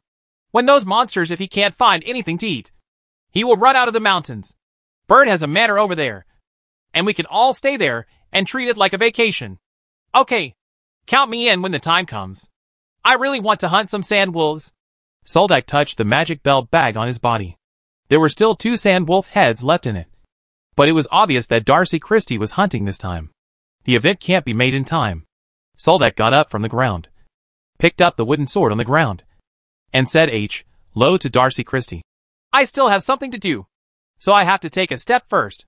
Before Darcy Christie had time to ask Cerdak where he planned to go later, Cerdak had already walked out of the practice room. and there was only the sound of the door slamming. Serdek is preparing to return to Wall Village overnight this weekend. Before that, he needs to wander around the magic grocery store to see if he can buy low-level sacrifices like sand wolf heads. Otherwise, once the blessed body gains, when the effect disappears, and the leg injury recurs halfway. That's the real trouble. He also wanted to take the opportunity to buy a batch of gifts to take back. So he wanted to rush over to the market before it ended. Serdek changed his clothes and left the sword hall. Then went to the stables to take out the Gubwa horse, and rode it first to Master Abe's leather shop, where he constructed the magic pattern that had completed the last step. Take out the base material. The base materials of these 3 sets of magic pattern structures look very different from the set of advanced salamander leather armor that Serdek obtained before. The seams of the base materials and leather armor of these 3 sets of magic pattern structures are almost invisible, and there are large areas of blank space on the leather armor, probably for the inscription master to carve the magic pattern array at these locations. There are 3 inscription masters in the city of Helensa, but it is basically impossible to ask them to make magic pattern structures for you at the moment. It is said that the orders received by the 3 inscription masters have been scheduled for next autumn. Go.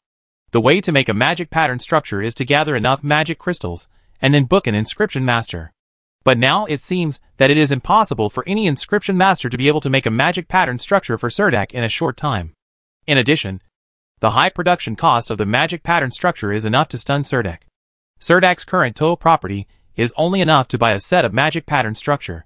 Volume: the water reservoir in the village still needs to be built. And Serdek also wants to tidy up the tidal flats on the river bend downstream of the village. These things will cost a lot of money. And now is not the time to consider making a magic pattern structure. What appears most in winter markets are all kinds of frozen meats. Relatively speaking, there are very few vegetables and fruits. Basically only those that can be stored in cellars. In this season, some frozen sea fish will be transported from the coastal cities of the Green Empire. Piles of frozen fish that are so hard are piled in the market. The price of an arm-sized snapper is about 4 silver coins. Sir Duck could imagine that there must be many villagers in Wall Village who had never eaten sea fish in half their lives. So he bought some. A knight came to the market to buy ingredients in large quantities. Of course, this scene could not escape the eyes of other merchants. So when Soldak was walking through the market with his horse, many shops would shout loudly in an attempt to attract Soldak's attention. Soldak picked out some frozen pork legs and wheat flour to buy. After coming down, he finally bought some ham from the southern provinces, cheese from the Durva province, etc. The purchase was not completed until his magic waste bag was filled with ingredients.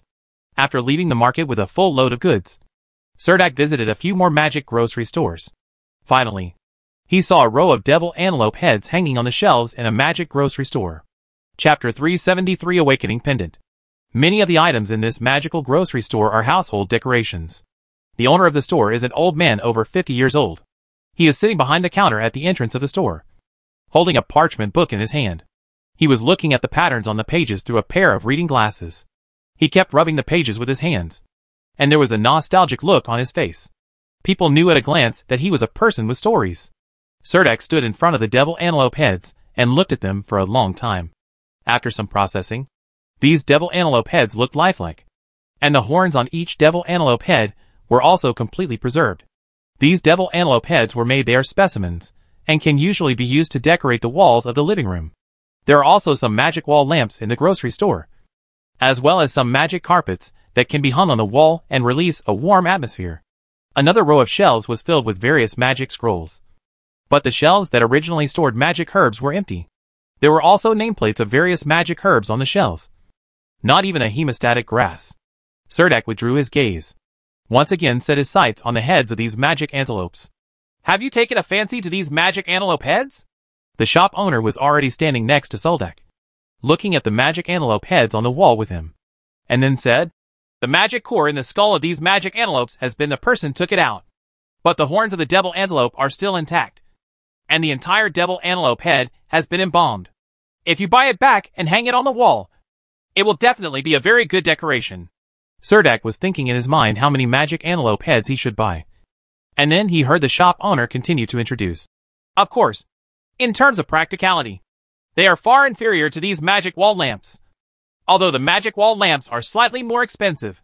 A few, but they are all made of magic metal and are definitely worth the money. Serdek looked at these magic wall lamps and thought that if he bought one for old Sheila, she would be reluctant to use it. You must know that before this, the villagers in Wall Village were reluctant to use oil lamps even at night. You can also take a look at these magic carpets.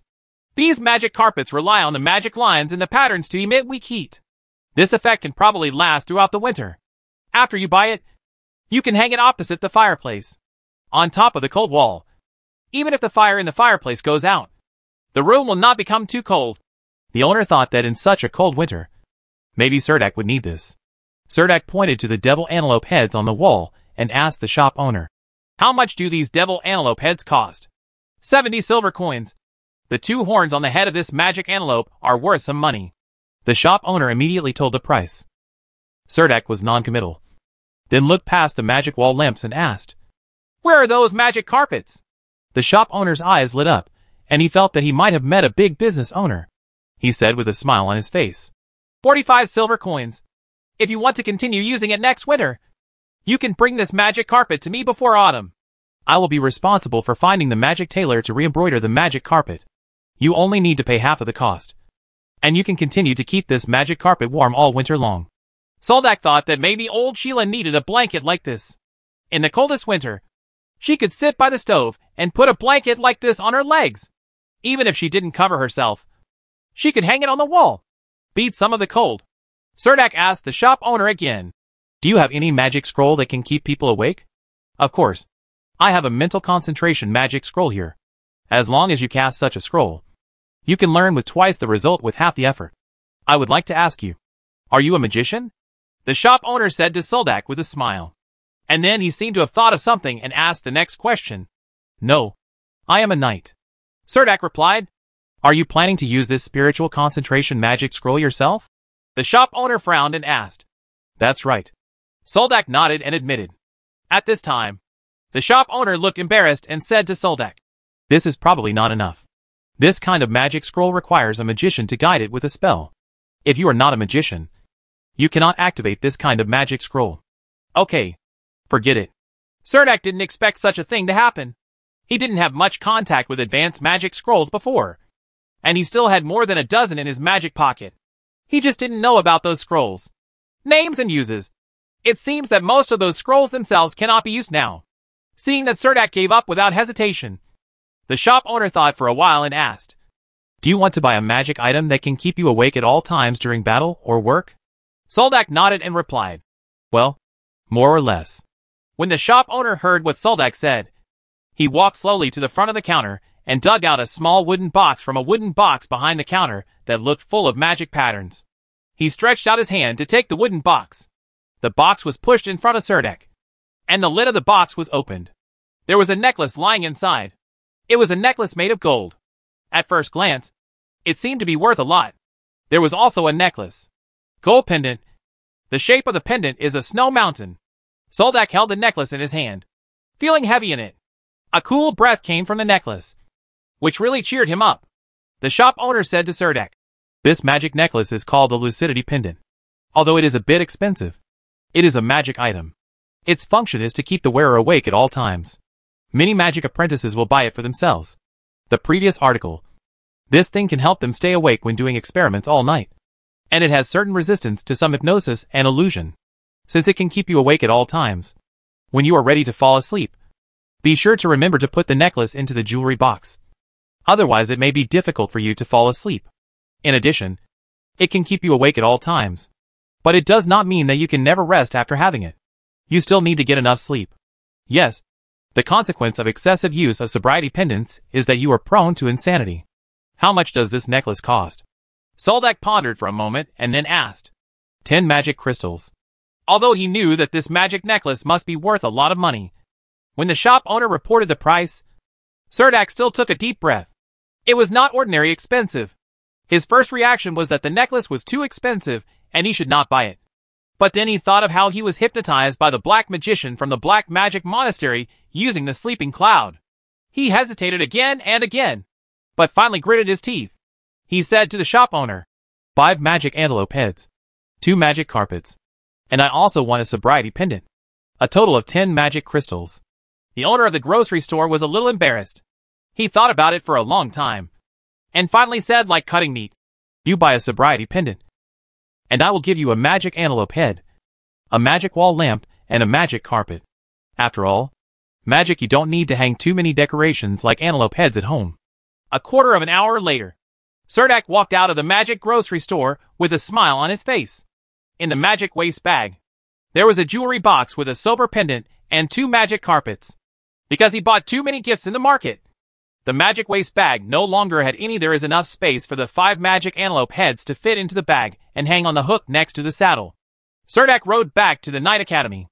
On the morning of the weekend, Soldak and assistant coach Pablo took leave and left the Night Academy early on horseback, leaving the city of Helensa with the first group of teams leaving the city. He was wearing salamander leather armor, and in order to avoid attracting attention, he also put on a gray hooded cloak to wrap himself up tightly. No one had cleared the snow on the road outside the city, and there was only some clutter on the road. The footprints and ruts extend all the way into the mountain. But the further away from the city of Helensa, the footprints and ruts become increasingly rare. The snow in Helensa city is not heavy, but there are many places in the mountains where the snow is waist deep. Many of the mountain roads leading to Wall Village are ancient mountain roads. These ancient roads are in the lowest lying areas. Some snow hills are even as high as 1 person, and the entire mountain road has been blocked by heavy snow, making it difficult to walk even on horseback. Soldak regretted a little. He didn't listen to Carl's advice before leaving. Carl asked him to wait a few more days before returning to Wall Village. He felt that if he rode a horse, no matter how difficult the mountain road was, it shouldn't be able to stop him. But walking in the mountains, I realized that I had been too optimistic about the mountain road conditions. After walking into the mountains for only half a day, the mountain roads were completely covered with snow. Surdak hesitated to retrace his steps and wait a week to set off, as Carl suggested. But then I thought, since I have already walked so far, even if it is difficult to walk, it is only a day's journey on horseback. How far can it be? This is what he thinks and does. Plunging into the snow-capped mountains and forests, Surdak almost always led the horse along the way. The cold north wind rolled up the snow in the mountains and forests, like blowing bursts of blue smoke. The 4 legs of the Gubalai horse waded through the snow, and soon the horse's legs were covered with a layer of frost. Surdak was worried the horse's legs were frostbitten, so he took out a blanket from the magic waste bag, cut it into 4 pieces with a dagger, wrapped them around the 4 horse legs respectively, and covered the Gubalai horse's back with a quilt. The entire mountain forest was completely white, and many low bushes were buried in the snow. After Soldak walked for a long time, when he climbed over the second mountain ridge, he had a strong feeling in his heart, as if there were a pair of eyes staring at him behind him. But every time he turned around and looked back, the mountain road behind him, it was empty, and I didn't find anyone following me several times. Later, at a fork in the mountain road, Soldak did not choose the mountain road, but led the horse directly into an oak forest. The low trees in the forest are buried under the snow, and many small animals that come out to find food leave many scattered footprints in the forest. Surdak also uses these small and subtle footprints to navigate in the oak forest. Walk all the way up the mountain. The assassin who was following Surdak saw Surdak leading the horse into the oak forest. He almost cursed that such heavy snow was actually going into the mountains, drilling into the oak forest. The assassin regretted agreeing to this tracking mission. The assassin habitually hid behind a tree, hiding his body as much as possible, and carefully searched for the footprints of Surdak and the horse in the snow. When he walked into an oak forest, he found that the field of vision was full of strong oak trees. If he wanted to continue tracking Soldak, he could only rely on the clear set of footprints in the snow. He thought to himself, Samoa, that woman is really not very reliable. She actually issued such a task. Just when he was complaining about Samoa, the only footprints left in the snow were those of Gubalai's horses. When Surdak's footprints disappeared inexplicably, the assassin hesitated for a moment, and felt cold in his heart. Halfway through, before he could think clearly, his body rushed forward, as if the god Surdak descended to earth. He jumped down from the oak tree branch above his head and slashed the air with a craftsman's sword in his hand.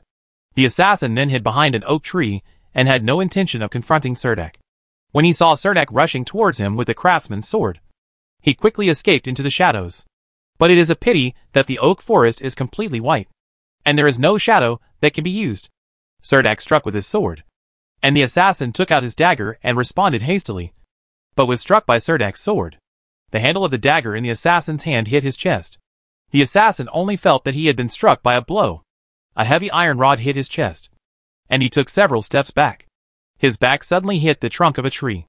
The thick oak branches were shaken by the shock, and countless pieces of snow hanging on the trees fell down. The assassin sprang out from the falling snow like an agile rabbit. Samoa had told him before that he must not confront Serdek head-on. Serdek was not affected by the shadow binding, which almost reduced the assassin's assassination methods by half. The assassin was very confident in his speed, but he didn't expect that the assassin only felt the shadow in front of him flicker, and a silver shield fell on him. My eyes are magnified infinitely, and my body has no time to make changes. Serdek threw out the dwarf chain shield in his hand, and the shield flew out with a whoosh. Unexpectedly, the assassin in front was so stupid that he didn't know how to dodge, and the dwarf chain shield directly hit the assassin on the face. With a bang sound, the assassin was hit by the thick dwarf chain shield so hard that stars appeared in his eyes. He tried to escape, but was knocked back with a sword by Serdek, who caught up later. The craftsman's sword in Serdek's hand was like a thick iron rod, forcing the assassin back a few steps. And the assassin was about to cough up blood. While the assassin was not paying attention, Serdek threw out the dwarf chain shield and chain to wrap the assassin's legs. A scream came from the oak forest. After a while, Serdek led the horse out of the oak forest. Chapter 374. Returning to the village on a snowy night. A north wind blows in the oak forest, and the assassin's body will rot with the fallen leaves in the forest next spring after the ice and snow melt, turning into a handful of fertile soil.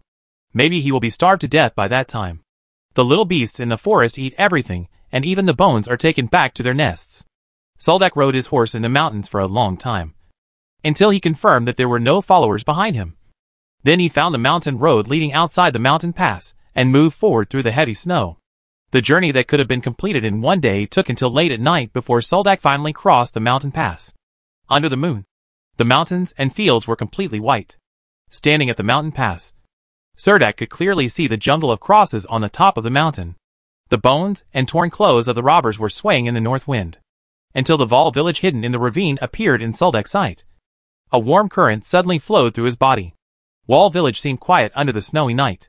The dead tree at the entrance of the village was whining by the wind. The whistling sound was mixed with the clanking sound of wooden boards. Many footprints were left under the dead tree. Under the dead tree, there is a long snow wall, castle and snow slide piled in the open space next to it. Such a large project must have been completed by the joint efforts of the children in the village. Many houses were dark, and people in the village were used to going to bed early in the winter. The local dogs in the village discovered the outsiders and let out a series of barks. However, when they rushed out of the village in groups and saw the familiar figure in the snow, they lowered their heads and shook their heads in a flattering manner. Tails shuffled closer, whimpering softly in his mouth. The ham, frozen fish, and frozen meat that Serdek brought back would not be thrown to them casually. He was welcomed into the village by a group of village dogs. The ravine was covered with a thick layer of snow. Serdek looked up and saw a semicircular dam suddenly appeared at the upper reaches of the ravine. The first-level reservoir was as expected. After the construction was completed before winter, Serdek led the horse up the road in the village. When passing the central square of the village, 20 carriages parked neatly next to the carpentry workshop. The snow at the door of the carpentry workshop was covered with snow. It was cleaned cleanly. It seems that the workshop has not stopped even in the winter. Through the wooden fence, you can see the unfinished water wheel inside the workshop. The house where Selena lived was also dark. There were 3 snowmen piled at the door. The tallest snowman among them also had a shield made of snow and a long sword cut from branches. Serdek paused for a moment and continued walking up to the front of his yard. Through the wall of the yard, Serdek saw the newly built red thatched cowshed.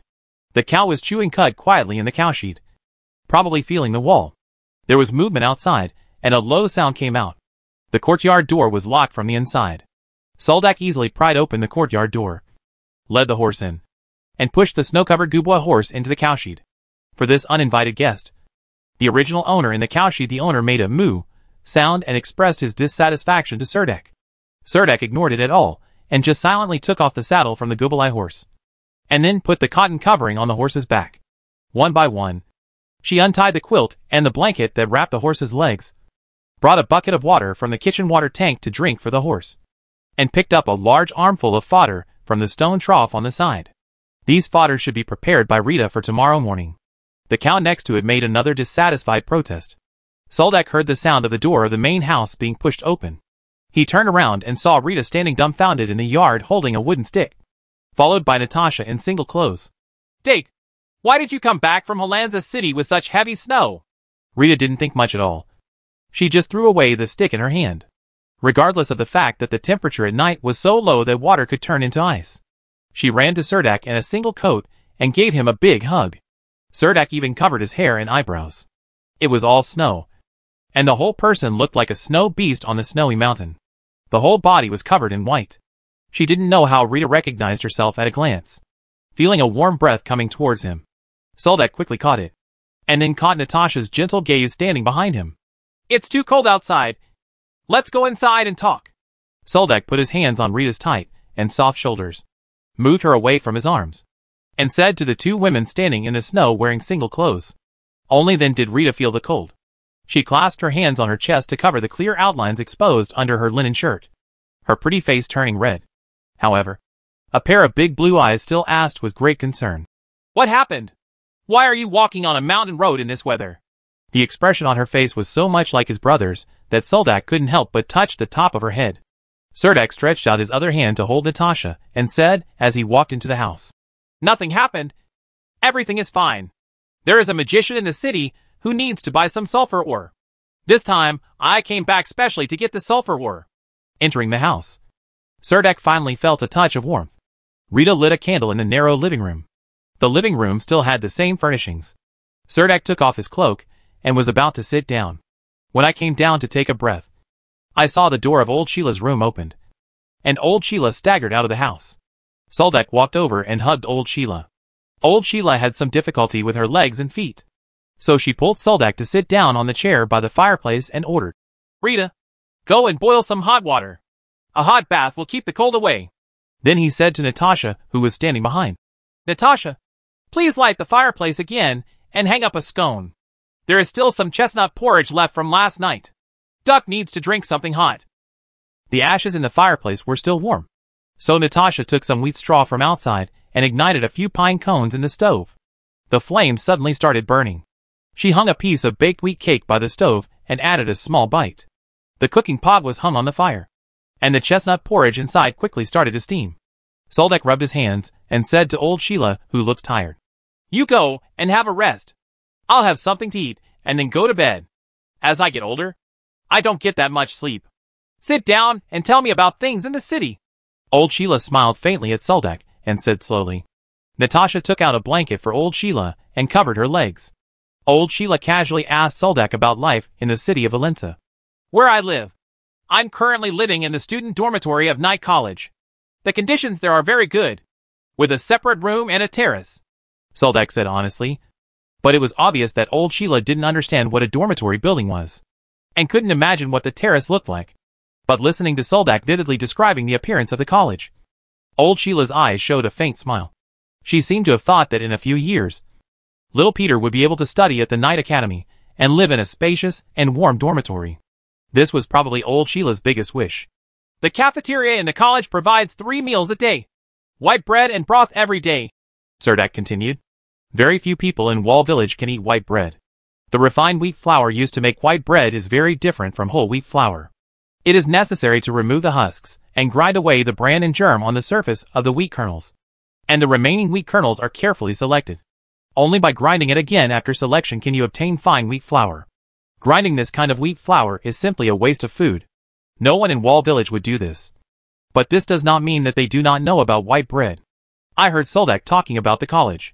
The cafeteria serves broth every day, and Rita next to her can't help but swallow her saliva. Surdak once again told old Sheila about joining the guard camp of Helensa City. This was an honor that Wall Village had never had. After hearing that Surdak's life in Helensa City was so comfortable, old Sheila, her spirit gradually calmed down, and she couldn't help but feel sleepy. She lifted the blanket and stood up slowly.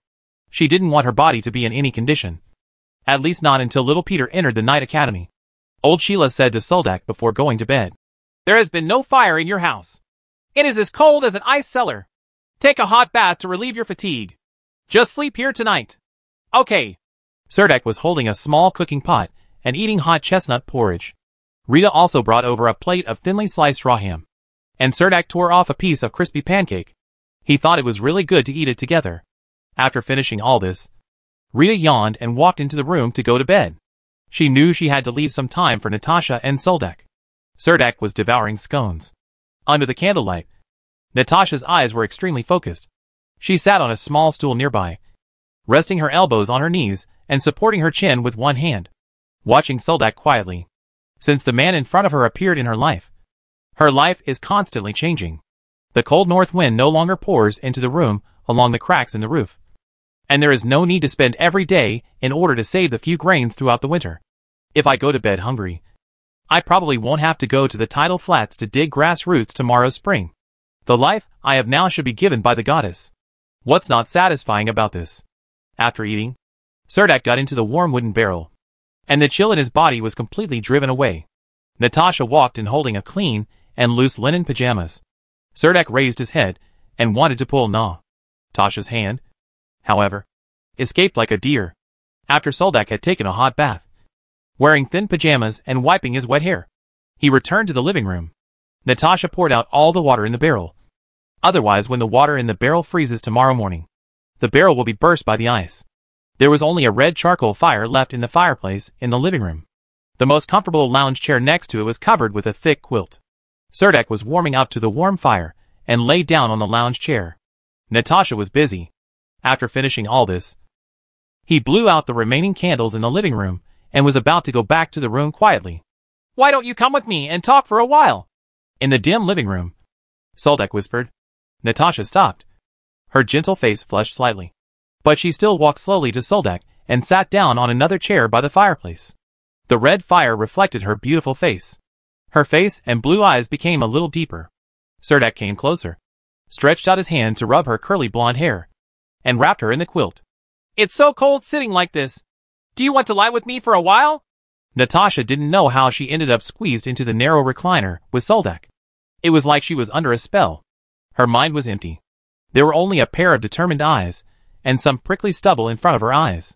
Natasha's shawl leaned out as much as possible to avoid taking up too much space and making Soldak uncomfortable. But then a pair of big hands hugged her tightly. Before Natasha could struggle, Soldak whispered, "Don't move around. Just hold her like this for a while." Natasha woke up suddenly when she heard the sound of the door opening. She couldn't even remember when she fell asleep. When she opened her eyes, it was already dawn. Looking at the clothes scattered beside the fireplace, Natasha just wanted to escape from the scene as soon as possible. In a panic, she pushed her body up from the arms of the sleeping Serdak. She was so empty that Natasha almost cried. Even her pajamas and other items were gone. Just in time to meet the man who had just gotten up and came out of the room. Rita walked out with a narrow smile and quickly retracted into the cup, worried about waking up Soldak. She got up lightly, hugged her own clothes, and walked quickly from Rita's room with a red face, run around and into the inner room. Fortunately, it's Rita. This is nothing.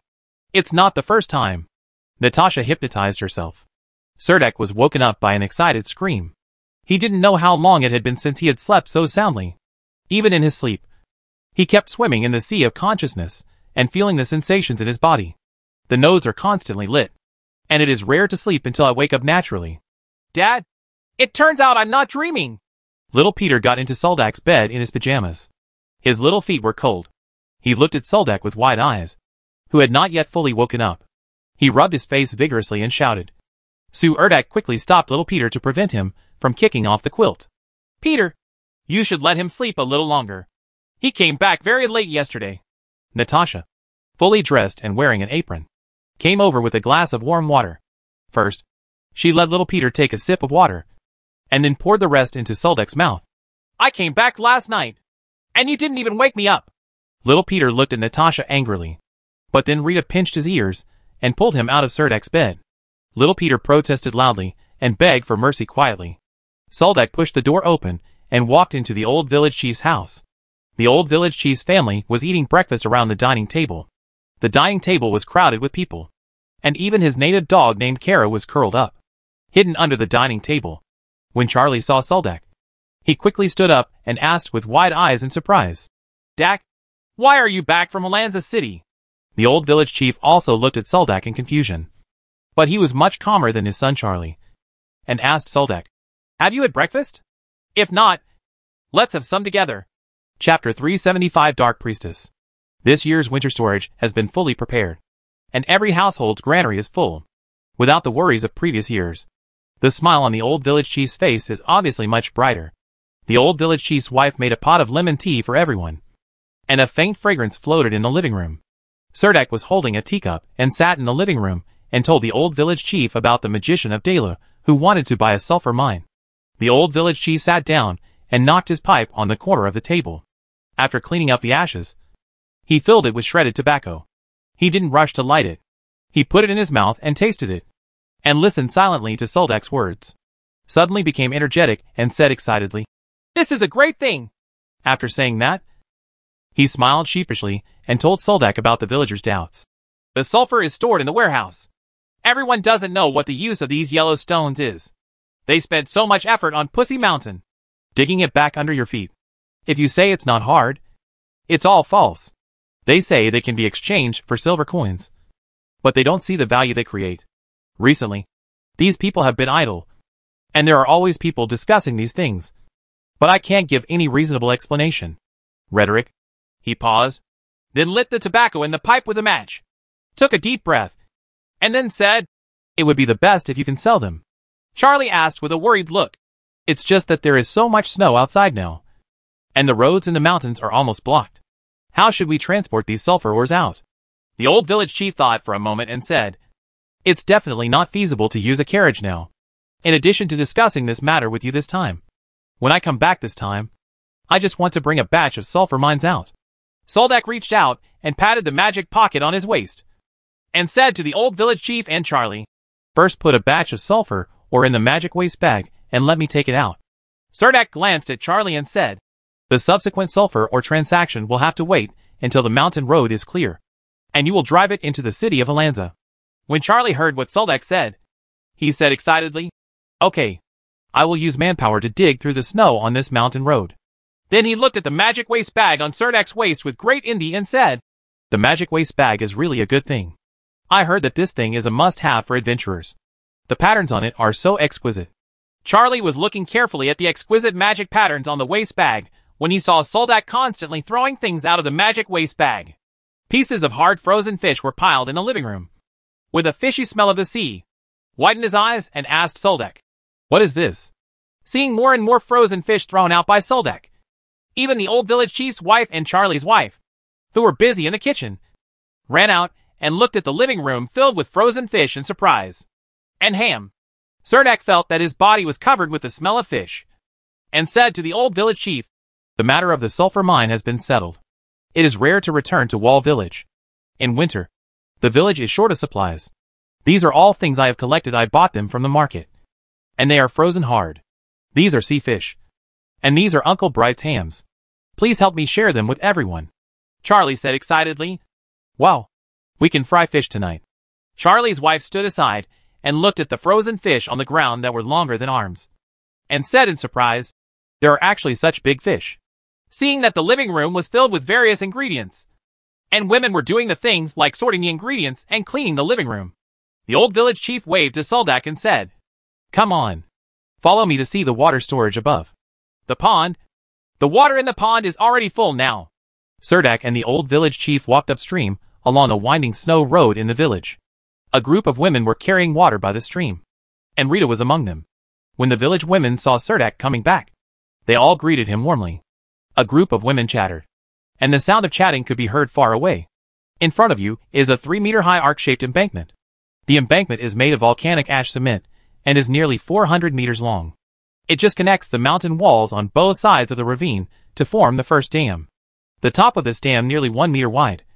The top of the embankment can be passed freely, but the steps leading to the embankment on both sides are surrounded by simple wooden fences. This is to prevent the naughty children in the village from sneaking up the embankment and accidentally falling into the reservoir.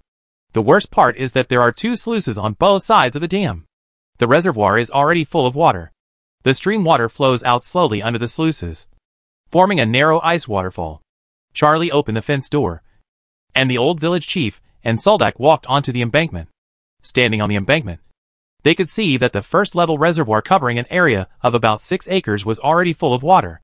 It had frozen and was covered with a thick layer of snow. There were still a few lines of footprints on the ice. When the old village chief saw these footprints, he shouted to Charlie angrily, "Go and find out which one they are."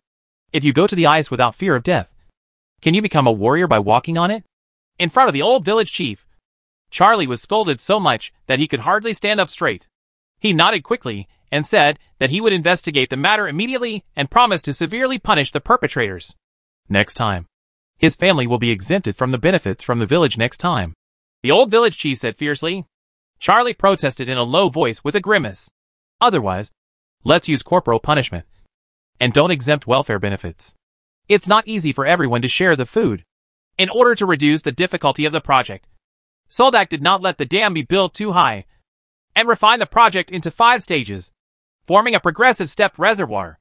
At present, the first-level reservoir is considered to be initially completed, and the second-level reservoir is the outline of the pond has also been drawn up. Before the ground froze, the old village chief and his people had leveled the bottom of the secondary reservoir. They already had the rough outline of the dam, and dug the deep trenches needed for the foundation along the outline. Come! There are piles of volcanic ash next to it, which are covered with heavy snow, like a huge tomb. The design expectation of Soldak is that after the construction of the second-level reservoir is completed, it will ensure normal irrigation water in the village during the dry season. After the construction of the 5th-level reservoir is completed, it will rely on the reservoir to continuously store water after entering the rainy season. The abundant rainwater will reduce the erosion of the tidal flats in the downstream river bends, forming a large area of wetland.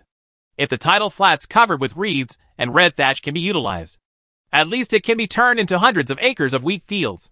However, it is not enough to just build a reservoir upstream of Wall Village. Drainage ditches must be dug around the river bend and tidal flats, and large ponds for drainage must be dug in low-lying areas. This is a huge project, and only construction will not resume until next spring. With a satisfied look on his face, the old village chief looked at the reservoir at his feet, pointed to the gates on the left and right sides and said, "After the thaw next spring, 2 large water wheels will be erected here. By then, 2 large water wheels will be built. After a water mill for grinding lime powder and a secondary reservoir are built, part of the manpower can be used to clean up the tidal flats. I have already thought about where to dig drainage ditches." After looking at the reservoir, the old village chief took Soldak to see the busy carpenter's workshop in the village. At the old village chief's invitation, Soldak had lunch at the old village chief's house. Later, he, Charlie, and Luke went to the village warehouse to fill up the sulfur ore. However, even if they filled up Serdak's magic waistband, the sulfur ore in the overcrowded warehouse was not lacking at all. Soldak returned home in the afternoon and played wildly in the yard with little Peter for a long time.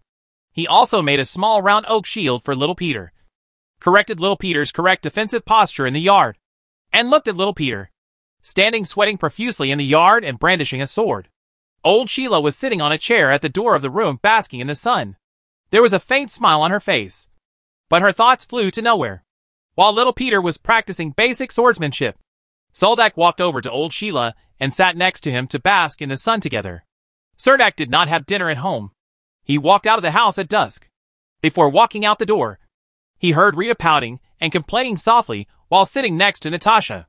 Soldak could only pretend not to hear. Walking outside Selena's yard, it was getting dark. The glass windows of many houses in the village gradually turned on with weak lights. This kind of light would not last long. People in the village generally go to bed very early. This way the purpose is just to save lamp oil. Most of these glass windows were newly replaced in the autumn of a few years. Selena's house also has a small glass window. When night comes, the house is lit up. A small figure approached the glass window, and her head was printed on the glass window. Soldak knew that it must be Zigna. She stretched out her little hand and drew simple lines on the frost-covered glass window. A big smiling face appeared on the window covered with ice grills. Serdak stepped inside and knocked gently on the door. The sound of Zigna running was heard in the house. And then the door was pushed open from the inside, revealing Zigna's figure. She raised her head and looked at Soldak with a smile, and said to him, "We are still here. I was betting on whether you would come or not." Soldak, "I won." Seeing Selena wearing an apron, standing in the room, her mouth slightly pursed, her eyes somewhat resentful, Soldak could only smile guiltily. Serdek walked into the house.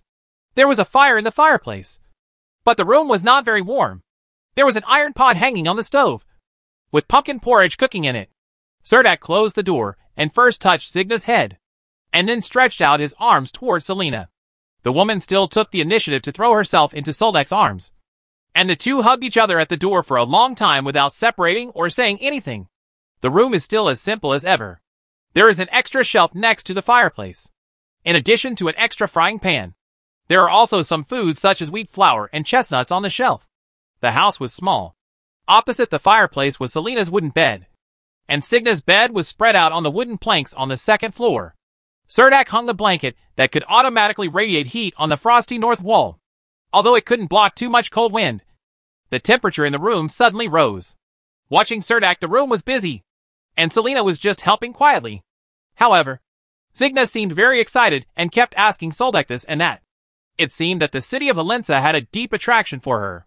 In the streets, restaurants, markets, shops, and colleges of the city, whenever Signa had any clues, she would constantly ask for them. Signa also wanted Serdek to describe the walls of Helensa city. Serdek was also thirsty after being asked, and said to Signa, "What is there to describe? I'll wait for next spring." "At that time, I took you to visit the city for 2 days, and let you understand the city with your own eyes. Now you only use your ears.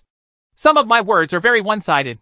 The city of Helensa in your mind is incomplete, and filled my subjective consciousness." Signa didn't even think about whether there would be danger, and said hurriedly, "Soldek, then you have to keep your word." "Of course." Soldek patted his chest to express that it was not difficult. "You won't take me to the city and sell me, will you?" Signa looked at Soldek with her big eyes, and asked somewhat suspiciously. "Of course not." Facing the clever and eccentric Signa, Serdek was a little bit dumbfounded. "Okay, get ready to eat." Selena's voice came over, and this was the end of the discussion between the two. Dinner was a very simple pumpkin porridge. It was probably because of Soldak's arrival that Selena cut 2 more slices of raw ham on everyone's plates. Apparently, Selena was also given the gift of Serdek. The old village chief did a fair job in terms of the food he brought back. However, Serdek was not that kind of person. He stood next to the shelf and rummaged through the magic waste bag for a long time. From the magic waste bag filled with sulfur ore, he took out a few leftover pieces as thick as the legs of a cow, frozen fish and meat cum. After dinner, Soldek told Selena what happened in the city. She did not hide the destruction of the black magic monastery. But since there were 4 black magicians absconding, you need to be careful in the days to come. Caution. At least Selena cannot leave Wall Village. She heard that Serdek was injured, and because of the black magic curse, the leg injury had never fully healed. Selena insisted on taking a look at Serdek's leg injury, but Serdek couldn't resist her. Then she untied the greaves and rolled up the linen trousers, revealing her bandaged right leg. She untied the hemostatic bandage and finally saw the wound that had never healed. Even Signa, who was sitting next to her, looked over curiously when Selena's fingers passed over the wound on Serdek's leg. The wound, suppressed by the recovery power of the blessed body, suddenly began to squirm violently. It was as if there was an invisible force that wanted to escape from the wound quickly, but it was restrained by something. It was pulling here and there, and almost completely tearing the muscles of Serdek's calf. Soldek almost cried out due to the sudden pain on his back. "Does it hurt?" Selena's amber eyes narrowed, and she said to Soldek, "There is some dark breath hidden in this magic. Maybe I can help. Maybe it will make your leg injury worse." "It's even worse. In short, I don't have much confidence." Chapter 376. Signa, the Daughter of Darkness. Selena drew a circle with her fingers on her chest, then moved to her throat and stopped in front of her mouth. As Selena prayed, it was like a pair of invisible hands that solidified the air around her. It was like standing in water. Every movement she made caused faint ripples in the air. That big hand was a scarlet hexagram formation was drawn under her feet, and countless complicated magic runes appeared under her feet.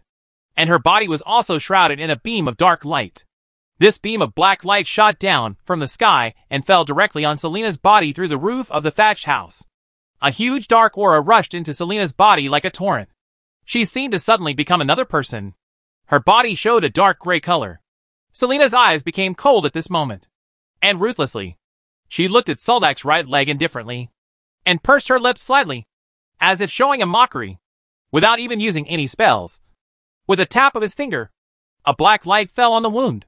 The trace of black energy that appeared near Serdak's leg wound was pulled away from his wound by the black light, and the wound then healed rapidly at a speed visible to the naked eye. This is not the first time Selena has used the power of the dark goddess Selene. As these dark powers slowly dissipate from Selena, her skin gradually returns to its original whiteness, and her eyes, as deep as the abyss, gradually recover, turning amber. She became the Selena she was before. She has become more and more skilled in the use of dark divine power, and she has become a bit like a dark priestess. Seeing her becoming conscious, Soldak lay on the chair and raised his body slightly, hooked her white chin with his hand, leaned his head over and kissed her soft lips. The sweetness was like a sudden melted into the water. Selena looked at Soldak in a daze, until she was about to suffocate before she broke away. She didn't even pay attention to Signa, who was lying in front of the square table and looking at a magic notebook. She looked at Soldak with wide amber eyes and asked with surprise, "Are you okay?" Soldak held her in his arms again and said to her, "It was obviously you who cured it. But you don't know?" Selena pillowed on Soldak's chest, listening to the powerful beating of his heart. She looked up into his eyes and said with a smile, "I just think this is okay. I can detect a trace of death lingering near your wound. I'm angry, but I'm not sure. I can't even see it. I just feel that the power of the goddess Selene coming to me will have an effect. Yes, it's very useful." Soldak bent his legs and touched it, and said with some regret, "I'm already fine. If I had known that this would be okay, I should have come back earlier. I wasted so much time." Sandwolf head. Seeing Selena's beautiful face getting closer, Serdak asked her, "Can you pray to the goddess to get some divine power?" "Yeah. It's just that sometimes you get a response, and sometimes you don't. Here comes the dark goddess," Selena said casually. Under the gaze of Serdak's fiery eyes, her eyes became a little blurred. Suddenly, he was suppressed by Soldak. Well, there was Serdak's magic notebook on the table. Signa was half kneeling on the chair, curiously looking at the cover of the magic notebook by the candlelight. This magic notebook was accidentally discovered by Signa in Serdak's luggage. It fell to the ground along with the clothes. At first, Signa just wanted to pick up those clothes and items dropped on the ground, and then get the magic notebook that gives you strange feelings. She clearly knew that she shouldn't look through Soldak's things. But there seemed to be another voice in her heart tempting her to open it. Signa told herself in her heart, "I just opened it a little, and I would close it immediately after taking a look." Superior. She glanced back at the bed, hesitating whether to blow out the oil lamp on the table. The time for lighting the oil lamp today had expired, but Serdak was here tonight, so it should be okay. In the past, she could stay quietly all night by lying in front of the square table and watching the flames jumping in the darkness. But now the dancing flames of the oil lamp were unattractive. She just wanted to open the magic notebook and take a look. What was written in it? She had never learned imperial writing, but she really wanted to take a look. The wooden bed leaning against the wall was shaking gently, and she felt that even if she climbed onto the bed, she would not be able to sleep, and it might become even more of an eyesore. Although there was only a little bit of charcoal left in the fireplace, the room was not very cold. The blanket hanging on the north wall blocked the cold north wind and even provided a little warmth. She didn't want to go outside the house when it was so cold. At night, if she stood outside for a short while, she might be frozen into a popsicle. There was a potato buried under the ashes in the fireplace, but she was so full that she didn't want to take it out, so she could keep it until later. Eat it tomorrow. Selena's side was a little noisy, and she kept giving herself psychological hints. She couldn't hear anything. She couldn't hear anything. She felt that she shouldn't touch the parchment book, but her hand kept touching it involuntarily, and she kept resisting it. She felt that she should stay away from the magic notebook, but there was only one chair in the room, and there was nowhere to go. Signa resisted the urge in her heart, which made her a little restless. She went to the oil lamp and blew out the lamp, trying to plunge the room into darkness so that she could no longer see the magic notebook. Puff. The oil lamp went out, and the house was plunged into darkness. But it wasn't like she thought. She couldn't see behind her. A bright beam of moonlight passed through the glass window and just fell on the magic notebook. On such a night, the weak moonlight could actually make the lines on the cover of the magic notebook clearly visible. Signa blinked watery eyes. Her eyes turned back to look at the two people immersed in their world. Her little hand touched the cover of the magic notebook and turned the pages involuntarily. The pages of the book were all filled with neatly written imperial characters. Signa didn't recognize a single word of what was written on them. Her fingertips touched the parchment, and the soft touch made her unable to put it down. She casually turned to the second page. In addition to the incomprehensible imperial text, there were many other things on the page, including some pictures and texts. Caught in those words, those lines outlining the outline became vivid in Signa's eyes. Those exquisite magic lines actually emerged from the words, and Signa was actually addicted to them. She could even feel something flowing on the magic lines in the pages, and her hands couldn't help but imitate it. She made random gestures in the air. Her fingertips seemed to be able to activate some kind of power. She closed her eyes. I didn't even dare to finish the last stroke, for fear that the magic thread in the air would come alive. Originally, I only planned to open one page, take a casual look and then close it. But I couldn't help but turn to the second page. After seeing the pattern on the page, I forgot about everything else. Open the third page again. This magic notebook looks very thick. But in fact, because the paper is parchment, it actually does not have many pages. Signa had completely forgotten that she had only intended to take a look at it in the first place.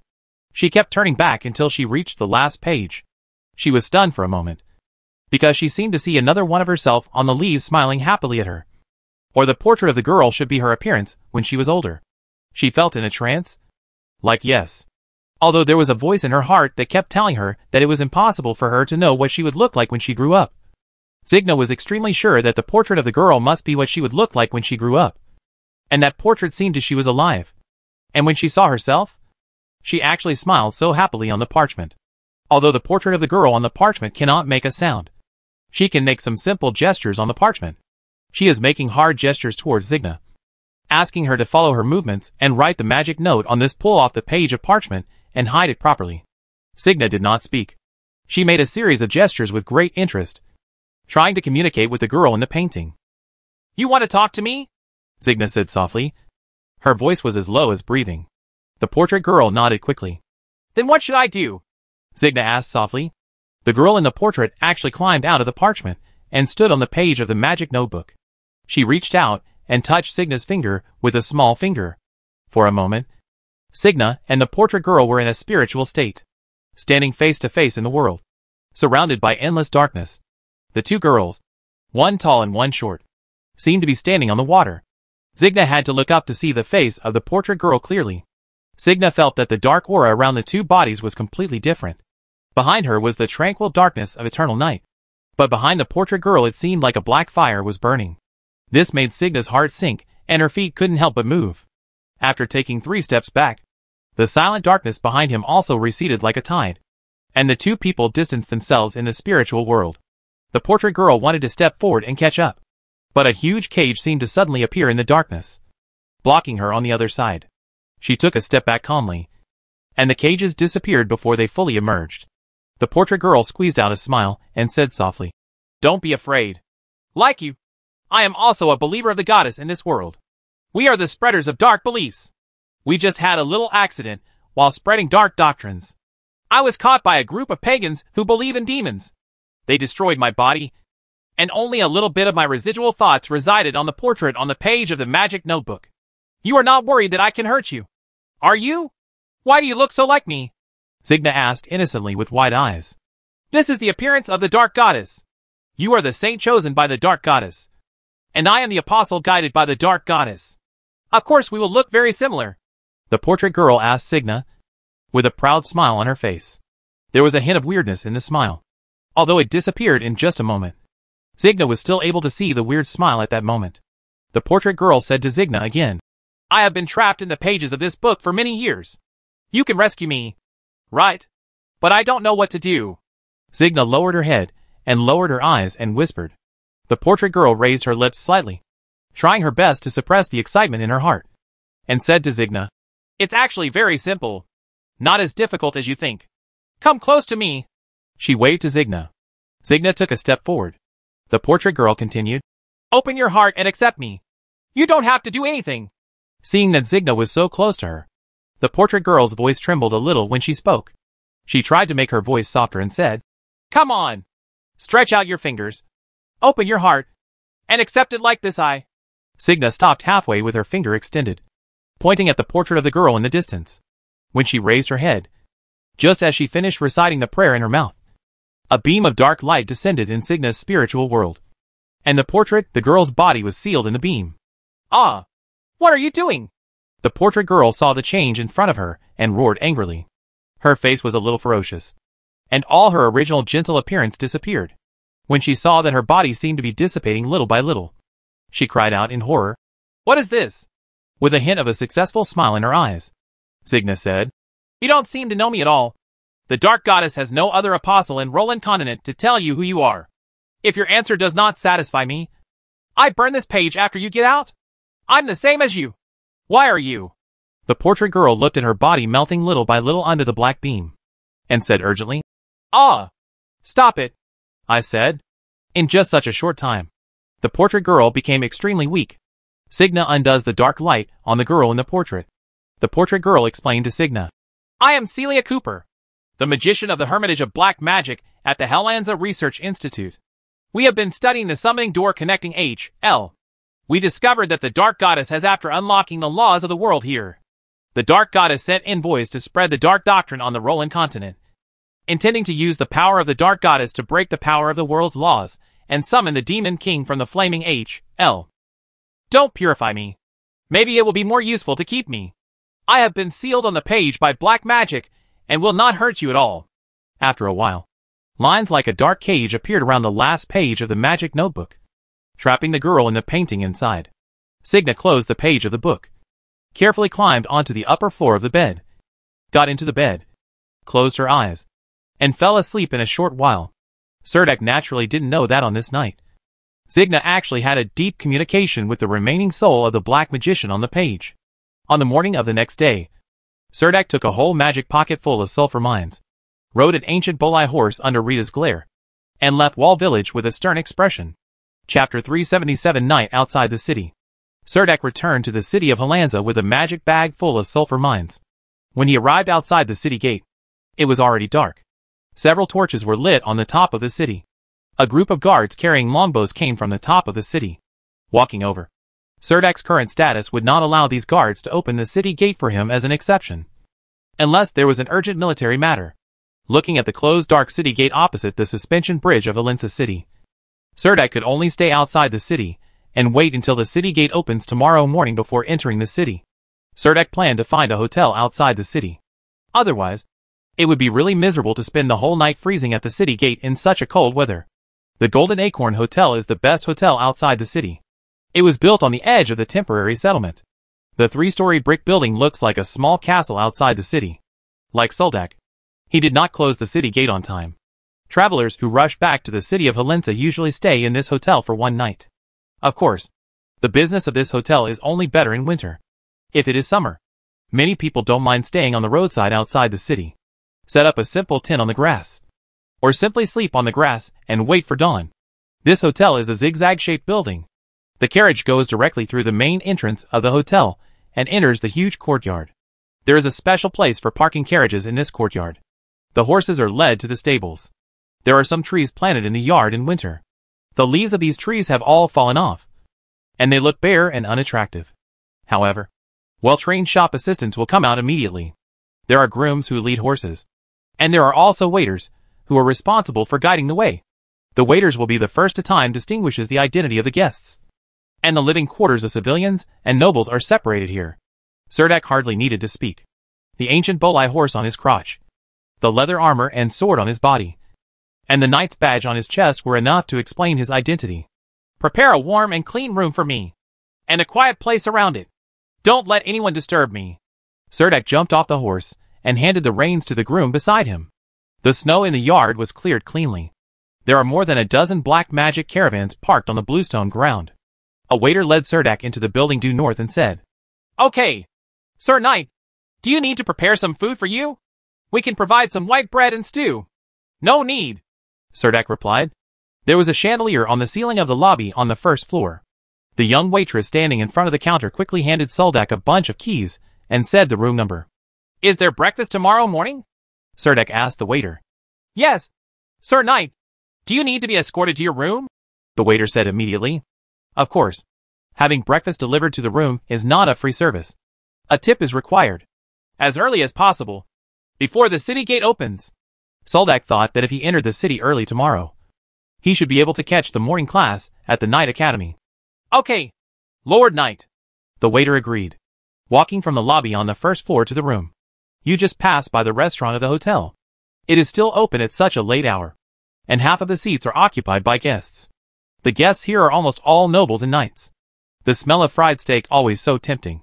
Serdak's room is at number 241 on the second floor on the north side of the building. The room is not big, but it is very clean. The single bed is covered with snow-white sheets, and there is a simple wooden table and a chair by the window. Through the half-closed curtains you can see the night view outside the window, just enough to see a corner of the temporary residence. There is a temporary settlement outside the city of Helensa. The people here cannot find a place to live in the city. They will go to the city to do some menial jobs during the day, and then go out of the city to live outside the city at night. Over time, a temporary settlement was established outside the city, which was filled with a large number of hard workers, beggars, thieves, and some idle vagrants. It's so late, and there are still many people busy in the temporary settlement, probably preparing for the next day's work. Most of the buildings in this settlement are simple wooden houses, surrounded by oak forests. So it doesn't cost much to build a wooden house. This kind of wooden house will be very narrow inside, and usually can only fit a bed. Everyone builds the kitchen outside, even if it is snowing heavily outside, and they want to all the food had to be prepared in the wind and snow. Soldak closed the curtains to block out the weak light outside, took off his boots that were hard from the cold. Ice shards fell on the floor along his trouser legs, unbuttoned his leather armor, and the linen shirt inside was a little wet, and hung these clothes in the room. He put on a set of dry shirts on the clothes rack. Serdak lay on the soft bed, his joints making a soft sound. After walking in the mountains for a whole day, even a knight like Serdak will feel very tired, especially in such cold weather. Both humans and horses are prone to frostbite, but this pair of Serdak is it's nothing. Although the black curse on his leg was cured by Selena, his blessed body buff was still there, so he didn't feel how cold it was. Through the ceiling, the sound of the goblins fighting upstairs could still be clearly heard. Serdak frowned slightly. It was obvious that the surroundings of this room were not quiet. Fatigue came like a tide, and Serdak soon fell asleep. Serdak was awakened by the neighing of horses. A group of knights and 2 carriages slowly drove into the hotel yard. Several knights, covered in frost and snow, jumped off their horses. The groom took the reins from their hands and led them away. Horses with their manes covered with ice slag. Several knights walked into the hotel first, and a few ladies got off the magic caravan and followed behind. The family emblem on the magic caravan was covered with a thin layer of ice. I didn't expect this kind of thing. Whether there are actually nobles coming from afar, I don't know where they come from. As soon as I lay down on the bed, I heard a loud noise in the corridor. It was obviously the waiter leading the new tenants to find their room. After such a long journey, these people seemed very excited, and several female family members laughed sharply. It can easily penetrate the wall, and these people are still discussing the bad road conditions and hotels. There is a sense of superiority coming from the big city in their voices, in their tone. Helensa city is like a remote countryside. Leather boots clanked on the corridor floor. That was the sound of long leather boots nailed with iron palms. Usually only knights would wear leather boots covered with iron on the front and back. In battle, a kick could break the enemy's leg bones. But this kind of heavy armored leather boots would only be valuable on the battlefield. Wearing a pair of leather boots on a daily basis has no other function besides looking cool. Oh my God! The corridors in this hotel are not carpeted. It is indeed the origin of golden oak nuts. Even the floors are made of oak. Someone among the group of noble women made a sarcastic voice. I've heard that the Helensa people use oak to build their homes and make wine barrels. There were chuckles from a group of female relatives all around. The sharp voice continued in an exaggerated tone. Oh my God! I never thought that one day I would sleep on an oak bed. To be honest, I still prefer the heavy feeling of indigo wood furniture. A young man's voice in the crowd coughed slightly, and then said, Ladies, we are only temporarily staying in this hotel for a few hours. Tomorrow night, you will sleep in the most beautiful hotel in Helensa City as you wish. In a luxurious hotel. The lady with the sharp voice before said unceremoniously. Leonard, to be honest, I don't have any expectations for the most luxurious hotel in Helensa City. The chaotic footsteps got closer and closer, and someone in the crowd asked again, Do you have a fireplace in your hotel room so I can light some golden acorns? I like the smell of burning acorns. It helps me fall asleep. Sorry. We don't have any rooms with fireplaces in the hotel, the waiter replied in a low voice. Forget it. I shouldn't have any expectations. There was unspeakable disappointment in the man's tone. The woman with a sharp voice continued to express her opinion. Lunda, in such a remote and strange place, can you still expect to sleep peacefully? At this time, the footsteps suddenly stopped, and there was the sound of the door opening next to Soldak. As soon as the door was opened, the lady with a sharp voice exclaimed, My God, this room is so small. There's no need to worry about this. We'll leave until dawn. The young man said helplessly. Don't you have a bigger room here? The lady with a sharp voice asked tentatively. Sorry, the room on the 3rd floor is full, the waiter replied. The lady said impatiently. Sorry. What else can you say besides this? Forget it. Prepare some food for me and send it over. Yes, ma'am, the waiter replied. Please call me Miss Fanny, corrected the woman with a sharp voice. Cerdak covered his forehead with his hands. When he chose the room, he should have chosen the civilian building. Maybe it wouldn't be so noisy. After these nobles checked into the room, it was obvious that the noise did not end. They were still noisily eating midnight snacks at such a late hour. When the midnight snacks were brought out, they began to ridicule how bad the food here was. And even the tender T-bone steaks were not included. Nothing like that. The noise made Soldak very annoyed. And then, there was the sound of shaking the bed that lasted until dawn. When Cerdak had just fallen asleep, there was a knock on the door. Cerdak opened his eyes, and realized that the sky had brightened at some point. The curtains in the hotel were so thick that only a ray of light came through. Come in. So he didn't even know when it was dawn. Opening the door to the room, the waiter stood outside the door with a breakfast. Soldak took out 5 copper plates and put them in his palm. The waiter put the dinner plate on the wooden table in the room and saluted Soldak. Leave. The breakfast on the table is very simple. There is only a brown toasted wheat pancake with a slice of ham, fried egg, shredded onions and strawberry jam on top. There is also a corn juice on the side. It is a pretty good breakfast. Try taking a bite.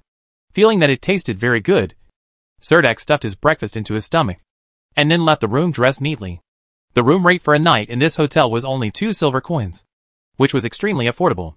Soldak wanted to know how much a civilian room in the opposite building cost for a night. After walking out of the hotel door, Cerdak's ancient horse had been cleaned and waiting honestly in the yard. The groom handed the reins to Cerdak's hands, and Cerdak put a stack of copper plates back into the groom's hands. With the palm of his hand, he rode his horse and prepared to leave the Golden Oak Hotel. At this time, there was a soft creak above her head, and a window was pushed open. A head of long golden hair emerged from the curtains, and then a delicate face, as if someone was tickling her. She couldn't help but chuckle like a silver bell. The sharp laughter made Soldak immediately recognize that she was the picky Miss Fanny last night. She had a pretty face. The curtain shook for a while, and Miss Fanny's shoulders passed through the window. She was wrapped in a white sheet, lying on the windowsill and curiously looking into the hotel yard. She didn't feel cold at all in this weather. Soldak couldn't help but raise his head and take another look, and happened to see a blond man emerging from behind the young lady. He was young and strong, with muscles on his body like fine marble. He held Miss Fanny tightly. He hugged her tightly and buried his head in her snow-white neck, which immediately caused Miss Fanny to burst into uncontrollable high-pitched laughter. The young blond man did not notice Cerdak, who was about to ride out. But Cerdak recognized the man at a glance. Swordsman of Bina Advanced Swordsman Academy. He, Darcy Christie, Hathaway, and Beatrice are all graduates of the same grade from the Bina Province Advanced Swordsman Academy. He also participated in the training activities in the Warsaw Plain. Cerdak saw him several times in the city of Handanar, and was deeply impressed by him. He did not expect that one day he would see him again outside the city of Helensa. To him, however, Cerdak didn't think much about it. He left the hotel on horseback, facing the rising sun in the morning, and passed through the city gate smoothly just as it opened.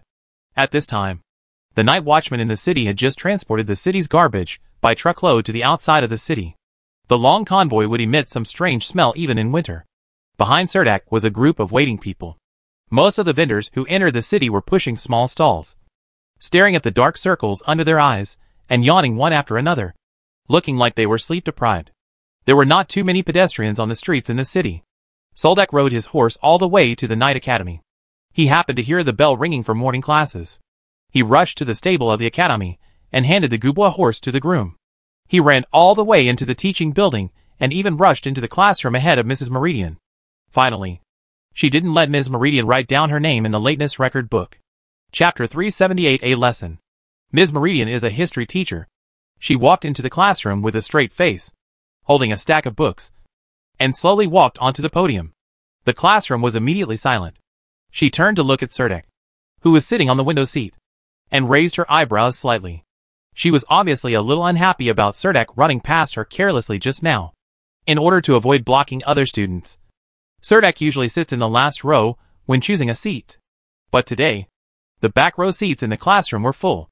So Serdek had to do the next best thing and sit by the window. Through the window, you can see the entire playground and the snow at the school gate. There are also some trainee knights on the playground practicing simple military formations.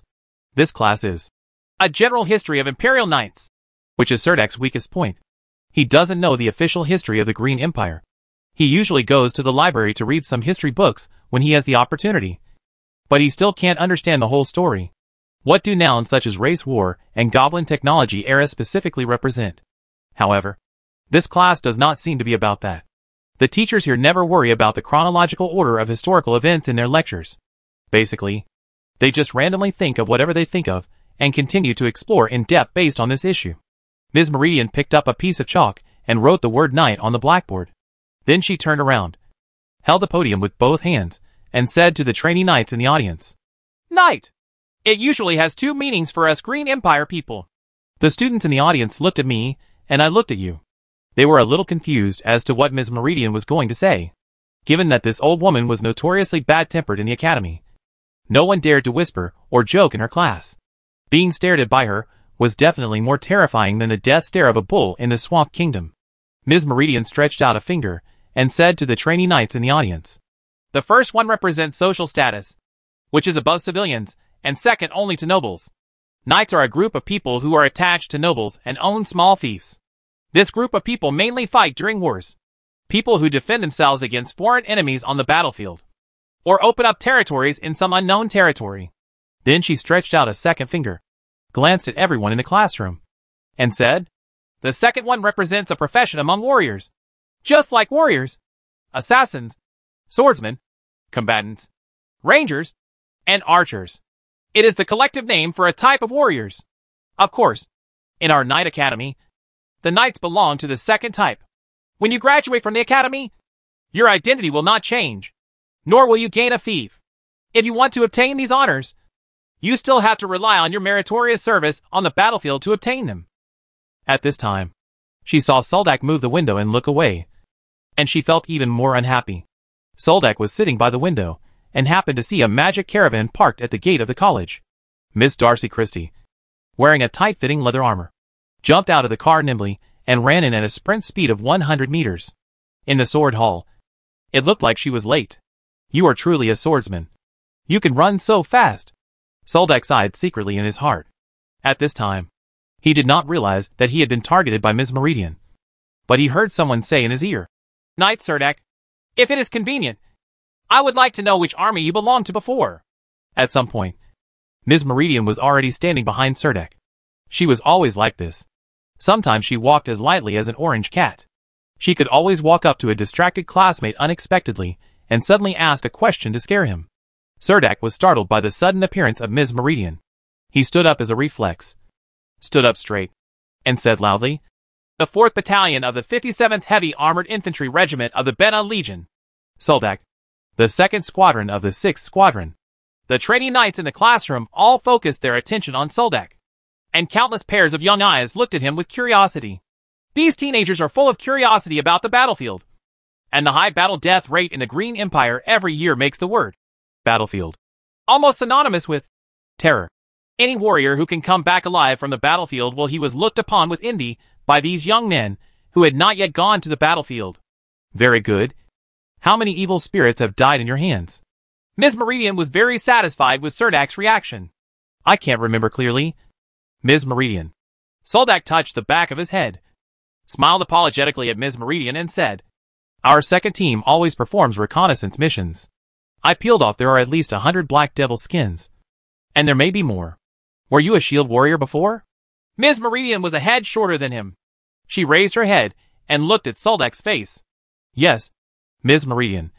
Soldak replied succinctly. Can you also do skin peeling? Ms. Meridian's tone softened a little. Soldak recalled his experience of learning to peel skin and said, When I first joined the army, I only knew a little bit. But later I became proficient in peeling. Please sit down and talk. Relax. We can chat casually. Ms. Meridian reached out and patted Soldak on the shoulder. Her eyes fell on the knighthood medal on his chest, imagining him on the battlefield in her mind. He looked like he was going to fight, and the last half of his sentence seemed to be addressed to other students in the classroom. Teacher, what is the basic difference between knights and warriors? A young trainee knight raised his hand and asked.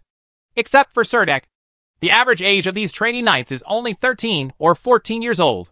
Ms. Meridian held the pointer in her hand and walked towards the podium while saying, This is a very good question. I have been waiting for one of you to stand up and ask me this question. This proves that you are really thinking.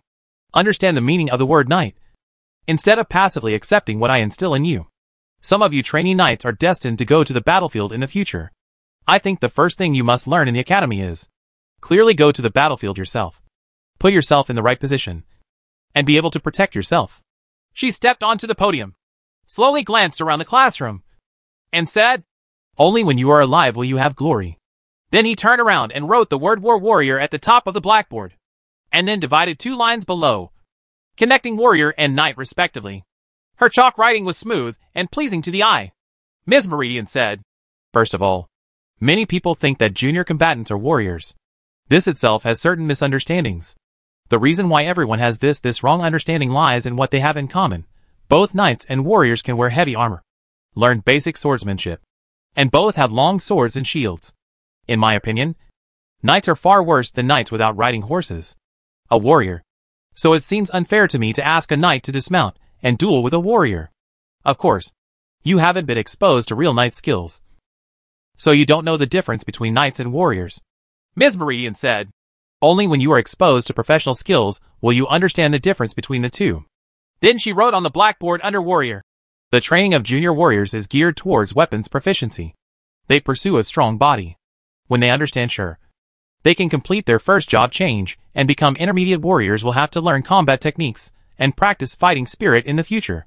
Once the fighting spirit is released, they can undergo a second job transfer.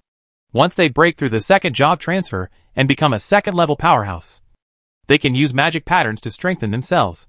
Just below knight, writing an aura was written, and the introduction said, The learning direction of knights will be more balanced.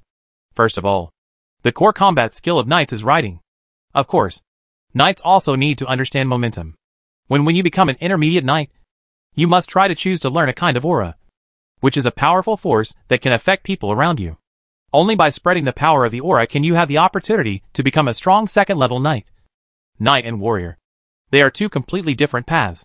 This class taught Serdek a lot of new knowledge. There were many things that he had never thought of before. Although there were so many heavy cavalry and constructed knights in the Moyonling Expeditionary Army camp, each legion was fighting alone on the battlefield. He saw these knights from a distance. He picked up the spear, provoked the evil ghosts, and then used the long sword to chop off the heads of the evil ghosts, but did not notice the knight halo on their bodies until the bell rang for the end of get out of class. Soldak was thinking about these questions in his seat by the window. Soldak was carrying a plate and looking for a seat in the crowded canteen. A figure stood up from the crowd and waved to him to go over there. Darcy Christie stood there to greet him, and Soldak walked over with a dinner plate, only to find that the seats here were also full. At noon, the seats in the cafeteria always seemed very tight. Darcy Christie glanced at the student next to her who was immersed in eating. As if she felt Darcy's sharp gaze, the student immediately ran away with a plate in his hand and a nervous look on his face. Darcy moved her body to the side. Move, indicating that Serdek can sit down. She elegantly tore off a piece of wheat cake and put it into her mouth. While eating, she said with bright red lips, I heard you are back home. Those eyes looked at Soldak without any scruples. Yeah. Soldak nodded while eating. The pupils of Darcy Christie's eyes slowly dilated. Her mouth opened, and she stared at him in surprise, as if she were looking at a monster. It snowed so heavily. You shouldn't be so upset. Right? Inside the house in a hurry? Seeing that Darcy was only wearing tight-fitting light leather armor in such a cold weather, Serdek felt cold for her. No. Serdak's mouth was stuffed with wheat cakes. His voice a little unclear. Darcy expressed her helplessness at his eating appearance. But she immediately said, By the way, we will prepare for winter hunting next weekend. How is your archery skills? Soldak didn't think he could shoot the sand wolf to death with his alloy bow. But since Darcy Christie asked this, he still said, It's okay. Darcy Christie stared at Soldak with a strange look on her face. Hey, you talk listlessly. What happened? Do you need me to help you solve it? No way. Maybe I didn't sleep well last night. I came back a little late and couldn't go into the city. I stayed one night in the Golden Acorn Hotel outside the city. It was very noisy next door, Soldak said. Darcy Christie gave him a sympathetic look. Soldak looked at Darcy Christie's exquisite light leather armor and sword, and suddenly thought that she had graduated from the Advanced Swordsman Academy and must be very knowledgeable about combat warriors. So he humbly said, Darcy, then you can help me analyze it. As expected of a graduate of the Advanced Swordsman Academy, Darcy Christie's answer gave Serdak a general understanding of the various combatants. Serdak said a little depressed. So, I am still a warrior, specialized in sword and shield.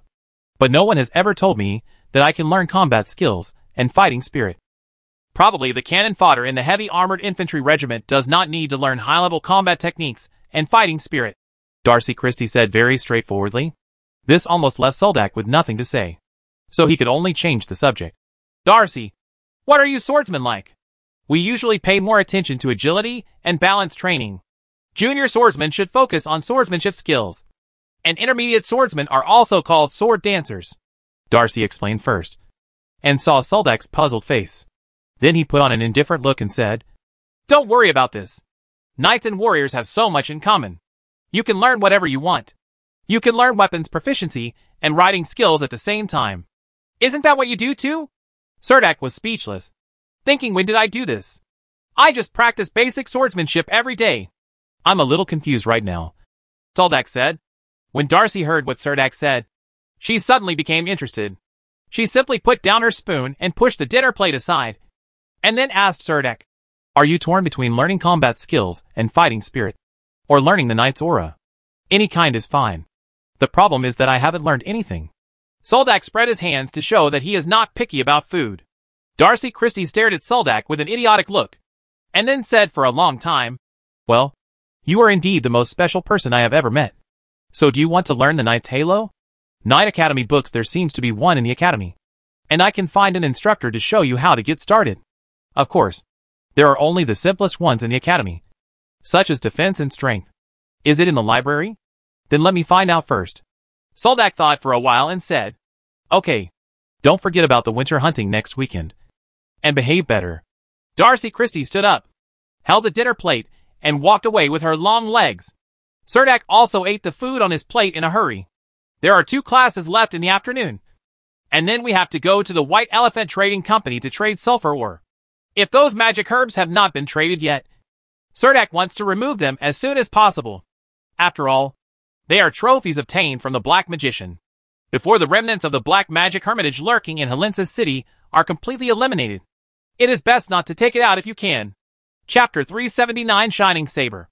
This time, Serdak transported nearly 1,000 pounds of sulfur ore to the city of Helensa, and received nearly 40 gold coins in payment from manager Joey of the White Elephant Trading Company. I didn't expect this batch of sulfur mines to be so valuable. The sulfur mines in the rocky area of Pudu Mountain can still be mined for at least 2 months. In addition, there is a whole warehouse of inventory in the village. These sulfur mines cost at least 7,000 to 8,000 pounds. These sulfur mines in the rocky area alone will bring an income of nearly 500 gold coins to Wall Village. Joey asked the waiter to put the whole pieces of sulfur ore into wooden boxes and store them in the warehouse of the trading company. This invited Soldak to the rest area nearby, and a female clerk in the trading company brought Soldak to the store. After serving a cup of black tea, Joey said to Soldak excitedly, Knight Serdak, if you still have sulfur ore, you can send it to me at any time. This is the trading area of Baixiang Trading Company. Many cargo owners trade goods with the staff of the business here. There are always people coming in and out of the warehouse, but it seems orderly and does not feel chaotic at all. A waiter came over, asked Joey to sign a piece of parchment, and then hurriedly left. Joey then continued to say to Soldak, The market for sulfur mines this year is much better than before. At this time, shipments will be you will earn 30% more than before. Maybe after spring, the price will drop back. If you have stockpiled goods, I suggest you sell them at this time. Soldak nodded and said to Joey, I have arranged for people to gradually transport the sulfur or to the city of Helensa. By the way, Manager Joey, have you exchanged my batch of magic herbs? Joey said with a wry smile. Well, there are people asking for information almost every day, but no one is willing to exchange for magic herbs. The war in various planes of the Green Empire is relatively tight this year, and magic herbs have been operated by the great nobles. Due to resource control, there are fewer magic herbs circulating in the market than before. For the time being, I have only heard that a batch of magic herbs will arrive in Helensa City in the near future. The Dale magicians are ready to see if they can replace some of the magic herbs you need. Manager Joey, if possible, would like to revoke this commission. Soldak hesitated and said to Manager Joey. Manager Joey looked at Soldak in surprise, and then said, None of these magic herbs have been traded. The revocation is very simple, but it requires the approval of the Dale magician. Magician Daler sat in front of a square table. His table was filled with magic items that needed to be identified. He took off the monocle on the bridge of his nose, rubbed his forehead with his hands, and then sat on the chair opposite. Cerdak asked, Knight Cerdak, are you ready to give up the exchange for magic herbs? Yes, Magician Dale. Cerdak smiled apologetically at Magician Dale. Don't have any psychological burden. This is a common thing in trading companies. Magician Daler replied gently, and then asked Cerdak, Then do you want to get those magic herbs back? Or do you want to get back those magic herbs? Want to exchange it for something else? Cerdak had no use for this batch of magical herbs. Without thinking, he said, Sell it and exchange it for some gold coins or something. Magician Daler rubbed his forehead again and said to Cerdak, There are many things that cannot be purchased with gold coins, such as many rare magic items. If you are not short of gold coins for the time being, I advise you, don't do this. It's easy for you to exchange magic herbs for gold coins. But if you want to use gold coins to buy magic herbs, you can hardly buy any valuable magic herbs in the magic market of Helensa. You want me to exchange some magic crystals? Cerdak asked. Magician Daler shook his head and said to Cerdak, The magic crystal has been depreciating recently, and there will be a certain downward trend in the future. It is not wise to change the magic crystal. Seeing that Cerdak was a little confused, Magician Dale pushed a black devil leather wristband on the square table in front of Cerdak. Cerdak also peeled off the black devil from the evil ghost on the battlefield. Anyone who knows leather can immediately recognize that this is a magic skin wristband made of evil ghost skin. And there is even a trace of mana fluctuations on it. Are these bracers made of black demon skin? Cerdak asked. Magician Dal nodded and explained to Cerdak. The market for magic items is constantly rising right now. I suggest that you start with primary magic potions, magic weapons, and magic pattern structures. I'll let me calculate the value of this batch of magic herbs for you. After speaking, Magician Dale glanced at Manager Joey, who was standing aside. Joey quickly opened the account book in his hand, found Soldak's registration page, and then quickly read out a set of data. 13 Starlight Cattails are worth 80 silver coins each, and 3 Devil's Grass are each worth 80 silver coins. The 7 Nightmare Vines are worth 76 silver coins each. Each of the 7 Nightmare Vines is worth 92 silver coins. And the whole bundle of White Ring Vines is worth 20 gold coins. If all these magic grasses are exchanged for gold coins, they would be worth 39 gold coins. After hearing this, Magician Dal nodded slightly and said to Cerdak, You can almost buy a basic magic pattern structure, which is both value-preserving and practical. Now the price of magic potions has almost gone crazy. Compared with before, it has increased at least 3 times compared to a year ago, and it is estimated that it is about to reach its peak. In Soldak's opinion, 39 gold coins can probably be exchanged for 7 magic crystals. He asked doubtfully, Didn't I say that a magic pattern structure is worth hundreds of magic crystals? What should I do? Might be able to afford it. When Magician Daler heard what Cerdak said, he laughed haha and said, It seems that you must have some misunderstandings about the magic pattern structure. 100 magic crystals can almost buy a complete set of primary magic pattern structure. Complete sets of magic pattern constructions have complementary attributes, and some even have set attributes to be worth the price. The magic pattern construction customized by the inscription master will have a very high degree of fit, and will have a doubled premium. Actually, the primary magic pattern structure and spare parts is not as expensive as you think. A primary magic pattern structure is worth almost a dozen magic crystals. Joey, take Knight Surdak to the magic on the second floor. Take a walk around the item trading area. If you still insist on exchanging gold coins after a round of it, it won't be too late to exchange them again when the time comes. Dahl gave instructions to Manager Joey on the side, and then lowered his head after speaking. Putting on the monocle again, he began to identify the magic items on the table. Manager Joey replied very respectfully, "Okay, Mr. Dale Magician." Joey and Surdak walked downstairs together. He even secretly looked at Surdak a few times on the way and asked tentatively, "Knight Surdak, are you an old acquaintance with Magician Dale?" Surdak didn't understand why Joey asked this, but just nodded slightly and said, "Magic Dale helped me twice before." Joey smiled kindly at Surdak. The lobby on the second floor of the White Elephant Trading Company was filled with various notice boards. When Surdak walked downstairs, there were already waiters from the trading company clearing out Surdak's magical herbal trading information one by one on the notice board. This move by the waiter immediately caused some guests in the lobby on the second floor to stir up a commotion. Someone lowered their voice and said, "Look, orders 1579 to 1582 have been traded. I said that all magic herbs are in hot demand this year. Maybe they will rise even more in the future. How much more can it go up? How much does a bottle of secondary healing potion cost now? How many people do you think can afford the potion on the battlefield? This is the market situation. No one can do anything about it." Someone whispered. Surdak and Manager Joey walked through the corridor and walked into a magic shop. When the waiters in the magic shop saw Manager Joey, they did not come over. This magic shop is very large and probably occupies the underground trading market. The upper floor covers more than half of the area, and the business store is filled with a dazzling array of magic items. This place is larger than any magic shop in Helensa that Surdak has been to. Surdak stared at the products on the shelves on both sides of the store. Manager Joey pointed to a row of light brown light leather armors on the shelves and said, "These are spiny tail crystal lion leather armors. Each piece of leather armor is engraved with a magic pattern is currently the best-selling magic pattern structure in the trading company. This one is engraved with the elegant wind magic pattern, which can increase the speed to a certain extent." Surdak remembered that Darcy Christie wore a piece of leather armor of this style. So he asked curiously, "How many magic crystals are needed for the magic pattern construction of this spiny tail crystal lion?" "You can buy it with 23 magic crystals," Joey replied without thinking. A black line appeared on Surdak's forehead, and he asked Manager Joey, "Is there any cheaper one?" Manager Joey patiently took out a pair of blue leather boots from the shelf and introduced, "These are blue deerskin boots. We like to call them deer boots. The blue deerskin itself has ice resistance. The seal is carved with endurance magic patterns, which can increase running speed. Many hunters will buy a pair of these running shoes. It is said that if you wear them, you can catch up with wild boars in the forest." Seeing that Surdak was not interested, his eyes had already spotted the magic scrolls on another row of shelves, and Joey swallowed the price he was about to say. To be honest, Surdak didn't mean to divert his attention. He was actually shocked by the magic scrolls on the wooden shelf.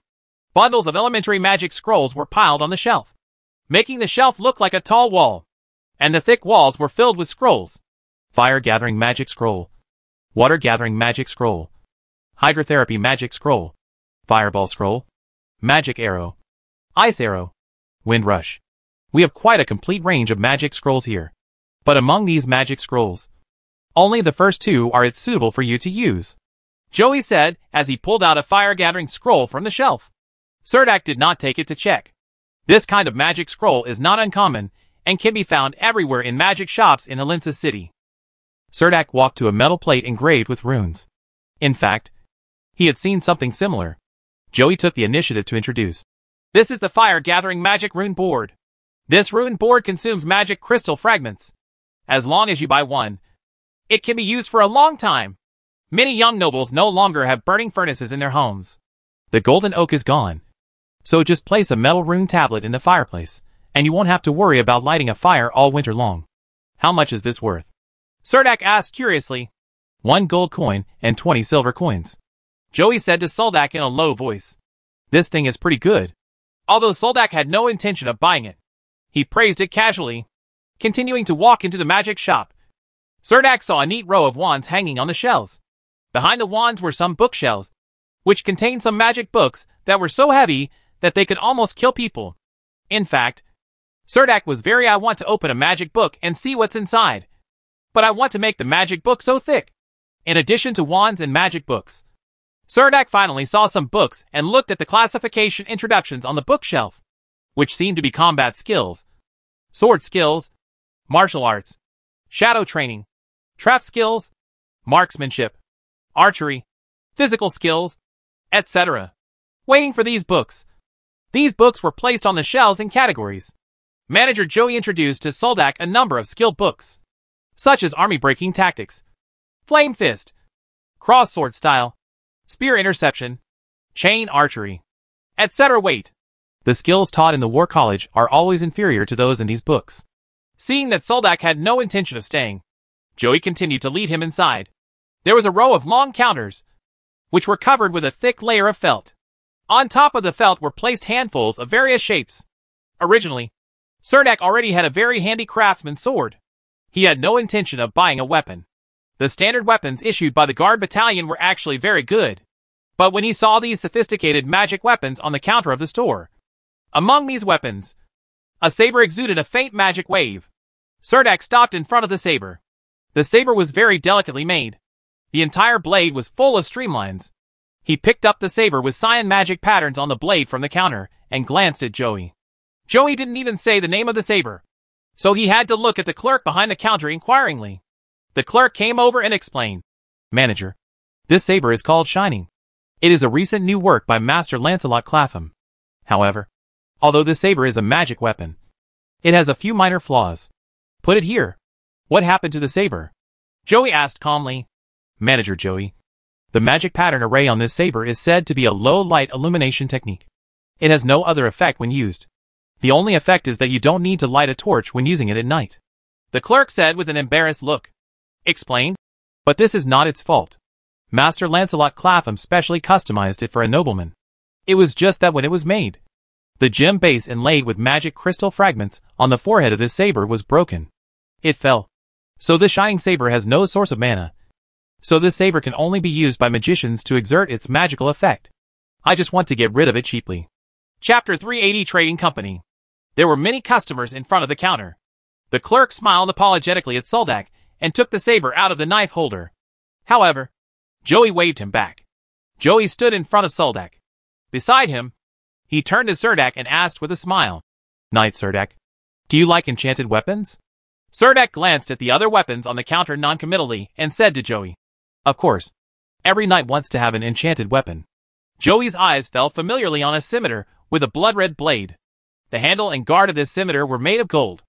It looked radiant, and the blade had complete magic patterns. The style of the scimitar is very similar to the weapon used by the member of the bandit group. But this scimitar is obviously much better than those of the bandit group in terms of material and workmanship. Manager Joey put on an expression of, I know this place well, handed the seemingly heavy scimitar to Serdak, and said to him, Knight Serdak, don't be too busy making any mistakes. Choose. There are many caressing weapons here for reference. This blood-red crescent is also the work of Master Clapham. The magical effect of the blessing is bleeding, which is definitely much more useful than low-light illumination. It looks like a crescent moon. The same blade. Very nice. Right? The main reason Serdak doesn't like scimitars is that the curved blade requires another set of skills. How many magic crystals does this blood-red crescent cost? Serdak asked curiously, looking at the blood-red crescent. 15 magic crystals. Manager Joey lowered his voice so that only the two of them could hear it. Apparently he felt that since Soldak was a friend of Magician Daler, he should give him a discount. Serdak didn't expect that an enchanted scimitar would cost 15 magic crystals. He couldn't help but glance at the craftsman's sword at his waist and felt that it was actually quite good to use this heavy sword. Seeing that Serdak didn't say a word, Joey thought that Serdak didn't like blood-red crescent. After all, the price he offered was already the bottom price. No matter which business or magic shop he went to, the price of this blood-red crescent was high. The price will not be less than 15 magic crystals. He didn't expect that Serdak thought the scimitar was too expensive. He felt that a canonized knight who owned a sulfur mine would never care about these magic crystals. Joey thought in his heart that Serdak didn't take those magic crystals. The handle has a blood-red crescent moon. He must feel that this scimitar is not of high quality. So he simply took Serdak to the central area of the magic shop, where there were some independent square booths. Each booth was equipped with more sophisticated magic weapons and armor. especially a booth covered with velvet. In front of me, there is a silver straight knife. This knife has a simple shape. There is no guard on the knife. It looks like an infinitely enlarged table knife. There are wavy tooth marks on the edge. But this one can be seen. It looks a bit old. And there are even a few minor cracks on the back of the knife. When Surdak walked into the knife, he could feel the sharpness emanating from the blade. No wonder the knife was placed in the most conspicuous position. Joey did not pick it up from the knife holder on the stand, but introduced it to Surdak with confidence. This Glintis table knife is also good. I heard that Glintis is a cannibal. It is said that the hero of the demon clan never lacks dragon meat in his lunch menu. For the ogre hero, who is more than 5 meters tall, this knife should indeed be regarded as just a table knife.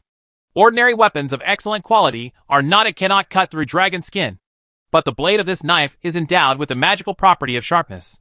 Therefore, this knife can not only easily penetrate into the hard skin of level 3 monsters, but even the Yalom clan can hardly resist it. The sharpness of this knife. Such a knife of excellent quality must be expensive. Right? Surdak asked tentatively. This long knife with a single edge suited him very well, so he tried to ask about the price. Joey put on an expression of "you really know your stuff" and said quickly, "Oh, this knife was a trophy obtained in the plain of Gaskar. There are still cannibals living deep in the mountains of that plain. The demon clan. But if you look at the marks left on the sword, it shows that it is very old. It has been traded many times when it came to our trading company. The price of this sword is 64 magic crystals, which can be converted into gold coins. It's about 450 gold coins." At this time, a swordsman happened to pass by the two of them. Hearing Manager Joey's expression of excitement, he said to him unceremoniously, "A knife that can pierce dragon skin? Even if it's from Paglo's mountain?" "In the deepest part, I'm afraid no dragons can be found." This sentence is like a bucket of cold water poured down on the head. "Swordsman Hodgson, even if you don't speak, I won't think you are mute." Surdak was secretly stunned. He didn't expect that this knife would cost 65 magic crystals. Joy pulled Surdak open, and there happened to be a dark blue short bow on the booth in front of him. He quickly took out the short bow and handed it to Surdak, and introduced to him. "How about you take a look at this? This forest bow was made by the famous bowmaker Kittredge. It also has a name." Surdak took the short bow. The short bow was very light. After holding it in his hand, he felt a cool breath coming from the short bow. Then he felt that when he looked around with his eyes, he could capture the surrounding situation more keenly. Joey introduced to Surdak. "Of course. It is named the Eye of Courage. It is endowed with a weakness detection magic pattern. It is a sophisticated forest bow. The price of this Eye of Courage is 10 magic crystals." Surdak felt that this short bow was definitely worth the money, but it was not very practical for him. Seeing that Surdak didn't want to talk in detail, Joey put the Eye of Courage back on the shelf and recommended other weapons to Surdak again without any discouragement, but continued to look at a few more swords. Weapons. Surdak didn't make a choice. Joey felt that Knight Surdak might not have any intention of buying magic weapons, and thought to himself, otherwise, he would persuade Knight Surdak to directly trade gold coins for magic herbs. Just when he was about to say something about this, he saw that the magic weapons exhibition area had reached the end. Next to a sharp-toothed dagger was a pair of very special shoes. Several guests happened to be talking about the shoes. Sue Urdak took a curious look. Joey was very familiar with those magic boots. Almost every day, a crowd of onlookers would gather here. Joey walked over, pointed to a pair of strange green shoes on the stand and said, "These shoes look very special." His voice was a little loud, which immediately attracted the attention of the surrounding guests. Manager Joey continued, "Yes, its name is more special. It is called Big Fairy's Toe. As you can see, it is indeed made of big. The goblin's feet are made of leather. And the magic effect on these shoes does not come from the inscriptions, but from the magic pattern of life itself. Wearing these shoes has a hidden effect in the jungle, which is useful for assassins and thieves. Essential boots." A magic apprentice next to him also took the opportunity to say to his friends, "That's it. I've heard that this is a pair of shoes with a hidden effect, and the magic effect on it comes from the magic pattern of life itself, produced in the eastern continent. In the fairy forest, the life magic pattern on it was cracked by a magician a long time ago. So shoes with this kind of magic pattern are not valuable now." Surdak took one look at the big goblin toes and said to Joey, "It doesn't suit me." After introducing so many weapons at once, Surdak could not make a choice. Joey said, a little discouraged, If you like offensive weapons, I have a good suggestion. Take a look at this. He brought Cerdak to the wall. There was a big wooden stick hanging on the wall. This wooden stick was made of oak. The wood grain was actually engraved with complicated lines. Some magic metal was deeply embedded in it. It looked like it was. Like a work of art. Is this a big wooden stick? Cerdak asked uncertainly. Manager Joey continued to introduce. Yes. It is called the Fierce Oak. The stick is made of oak hearts. And a certain enchantment master actually gave this big stick the magic effect of repulse, which is usually only available and only by completely suppressing the opponent in terms of strength can he repel the enemy. But this big wooden stick has such an ability. But its shortcomings are also obvious. It is just a wooden stick. The meaning of Joey's words is also very obvious. No matter how good the enchantment properties on this wooden stick are, it is just a wooden stick and can be easily damaged.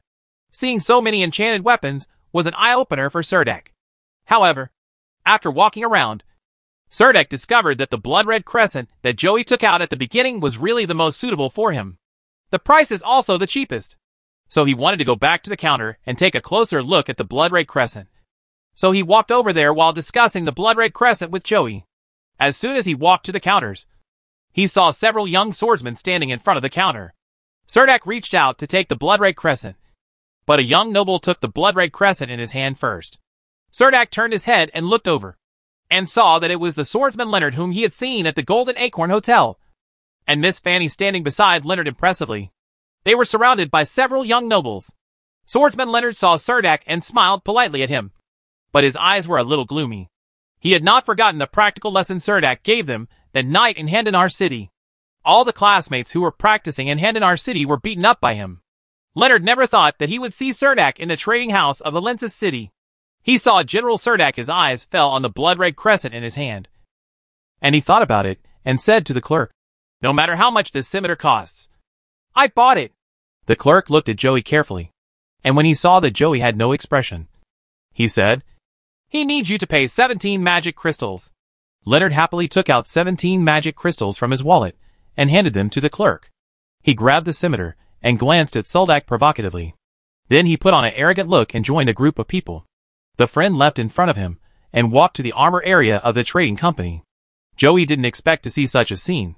He looked at Leonard's back and said to Cerdak with some regret, "Knight Cerdak, if you just exposed the Glintis table knife, just want to buy it." Then he made a tut-tisk sound and added, "I just like this kind of high roller who doesn't even bother to talk about the price." Cerdak smiled slightly and took the shining saber in his hand. In fact, he had an inexplicable feeling about the shining saber at the first sight. He could feel the magic fluctuations slowly flowing on the saber. He and Joey, after walking around the trading house, he found that except for Glintis table knife, there was no enchanted weapon like the shining saber, which gave him an inexplicable feeling. When he held the shining saber in his hand, a strange feeling was transmitted along the blade and handle to the palm of his hand. The saber seemed to be connected with his hand, and the sacred breath in his body flowed uncontrollably into the green color of the saber, with the color in the blade. Cerdak quickly put the shining saber back on the counter and asked the clerk, "How much does this shining saber cost?" 10 magic crystals. If you really want to buy them, I can give you a discount." As he said, the clerk glanced at manager Joey hesitantly, and immediately added, "But I must remind you that in addition to its excellent workmanship, besides, the magic patterns on the blade will have no effect on you unless you are a magician." "How much does it sell for?" Cerdak asked. Joey said from the side, 8 magic crystals. If you are willing to buy it, in addition to those magic herbs, you can just supply me with 1 more magic crystal. But are you really planning to buy the shining saber?" Joey finally confirmed that he felt it was necessary to give Cerdak a kind reminder. "That's right," Cerdak said with great certainty. "All right." Joey could only nod to the clerk. After Cerdak bought the shining saber, he couldn't wait to return to the dormitory of the Knight Academy. When he passed by the next room, he heard voices in the dormitory. He stopped, stood at the door, and knocked on the door. The door opened, and the girl Lena's delicate little face emerged from the crack in the door. Seeing that it was Cerdak outside the door, he immediately pushed the door open with a smile on his face, said warmly to Cerdak, "Good afternoon, Knight Cerdak." Cerdak stood at the door and greeted Lena. "Is your journey of experience over?" Lena smiled and said, "Yes, Knight Cerdak. If it hadn't been for this heavy snow, I think I would have been able to come back at least a few days earlier There was a bit of frostbite on her face, and it was obvious that this training operation was not as easy as she said. Nedra stood on the terrace to dry the washed clothes, and when she saw Serdak, she also called out obediently. Call. Soldak did not enter the dormitory, but asked at the door. How is it? What are the gains from this experience? Lena returned to the room and took out a pendant from her bag and handed it to Soldak. It was a pendant made from a forest wolfang. It was very simple and should have been made by 2 girls. Souvenirs to prove that they hunted the forest wolf during this experience. Seeing Soldak take it and put it carefully into his pocket, Lena smiled with her eyes turned into crescent moons and said to Soldak, It's nothing. We just hunted some forest gray wolves. Originally, I also met a blue-eyed deer, but unfortunately I lost it in the pine forest. Serdak chatted with the 2 girls at the door of the dormitory for a short while before returning to the dormitory. Chapter 381 Winter Hunting. Back in the dormitory, Serdak placed the shining saber on the desk. The last ray of the setting sun at dusk filtered through the window, leaving dim light in the room. Soldak poured a glass of water into his stomach, then sat down on the walnut chair and began to observe the saber in front of him. The blade of the saber is nearly 4 feet long, nearly 1 foot longer than the blade of the craftsman's sword. The thorium-plated blade has a slight arc, and the blade is covered with dark lines. From a distance, these dark patterns look like a layer of fine scales. But when you get closer, you find that each scale is engraved with tiny magic runes. A trace of mana is constantly flowing in the scale pattern of the blade. Serdak was attracted to this shining saber in the trading house precisely because of this trace of mana fluctuation. But what made Serdak determined to buy the saber was the moment he picked it up. There was an inexplicable power on the sword that absorbed the sacred aura from his body. According to the store clerk, the gemstone base was damaged and the magic pattern array on the blade could not operate normally. So the low-light illumination technique on the blade was destined to be unusable. Serdak bought this saber back mainly because the magic pattern array on the blade resonated with the sacred aura on his body. He picked up the saber very cautiously, and a suction force suddenly came from the sword handle wrapped with a thin strip of swordfish skin. The sacred breath in his body was continuously injected into the saber. The blade of the saber actually exuded a faint layer of aura. The holy light is coming. That feeling is very strange. The sacred aura is like water in a pond, flowing smoothly into the dug ditch. The magic patterns on this sword are like ditches, and Serdak is a pond. The holy breath poured into the blade from Serdak, and actually formed a closed loop that continuously circulated inside the blade. There was no need to inject too much power of holy light in the future, and the blade could maintain this brightness. Seeing the faint sacred light emitting from the blade, Serdak was speechless, thinking that he would buy such an expensive saber just to become a target for archers during night battles. Serdak was secretly annoyed, as it seemed that the only feature of this shining saber was that after inputting the sacred breath into the blade, it could maintain the holy light on the blade without spending too much effort. This kind of holy light obviously has healing power. A flash of inspiration flashed in Serdak's mind. He put down the shining saber in his hand, took the craftsman's sword hanging on his waist, and infused it with sacred aura. As the sacred aura in each node of the body is continuously injected into the craftsman's sword, the holy light that lights up on the sword is much dimmer than the shining saber, and it must be continuously injected. He discovered that with the blessing of the glimmer illumination technique attached to the shining saber, the holy light transmitted into the saber was actually amplified invisibly.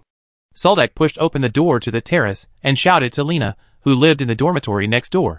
Lena, do you want me to help you treat the frostbite on your face? The window of the dormitory was suddenly pushed open by the 2 girls. Lena poked her head out of the window, stared at Soldak standing on the terrace, and readily agreed. Okay. Wearing only cotton pajamas, the 2 girls ran from the next door dormitory to Soldak's room. The frostbite on Lena's face was not serious. There were only 2 lumps the size of silver coins on the highest part of her cheek. Such frostbite-affected areas would it becomes extremely itchy, and if you can't help but scratch it, it will leave scars. This kind of frostbite will slowly get better as long as the weather gets warmer. However, if the next winter is a little colder, the frostbite will recur. Soldak asked Lena to sit on a chair and face the girl Lena with the shining saber. Lena stared nervously at the shining saber in Serdak's hand, and asked him nervously, Knight Serdak, are you going to treat my injury? Don't worry. I promise I won't scratch your face. Soldak waved the shining saber in his hand and assured Lena. Lena was so frightened that her face turned pale, but she nodded obediently and closed her eyes in front of the shining saber. as the blade emitted a faint power of holy light. The power of holy light came close to Lena's cheek, and the frostbite on her cheek began to visibly swell.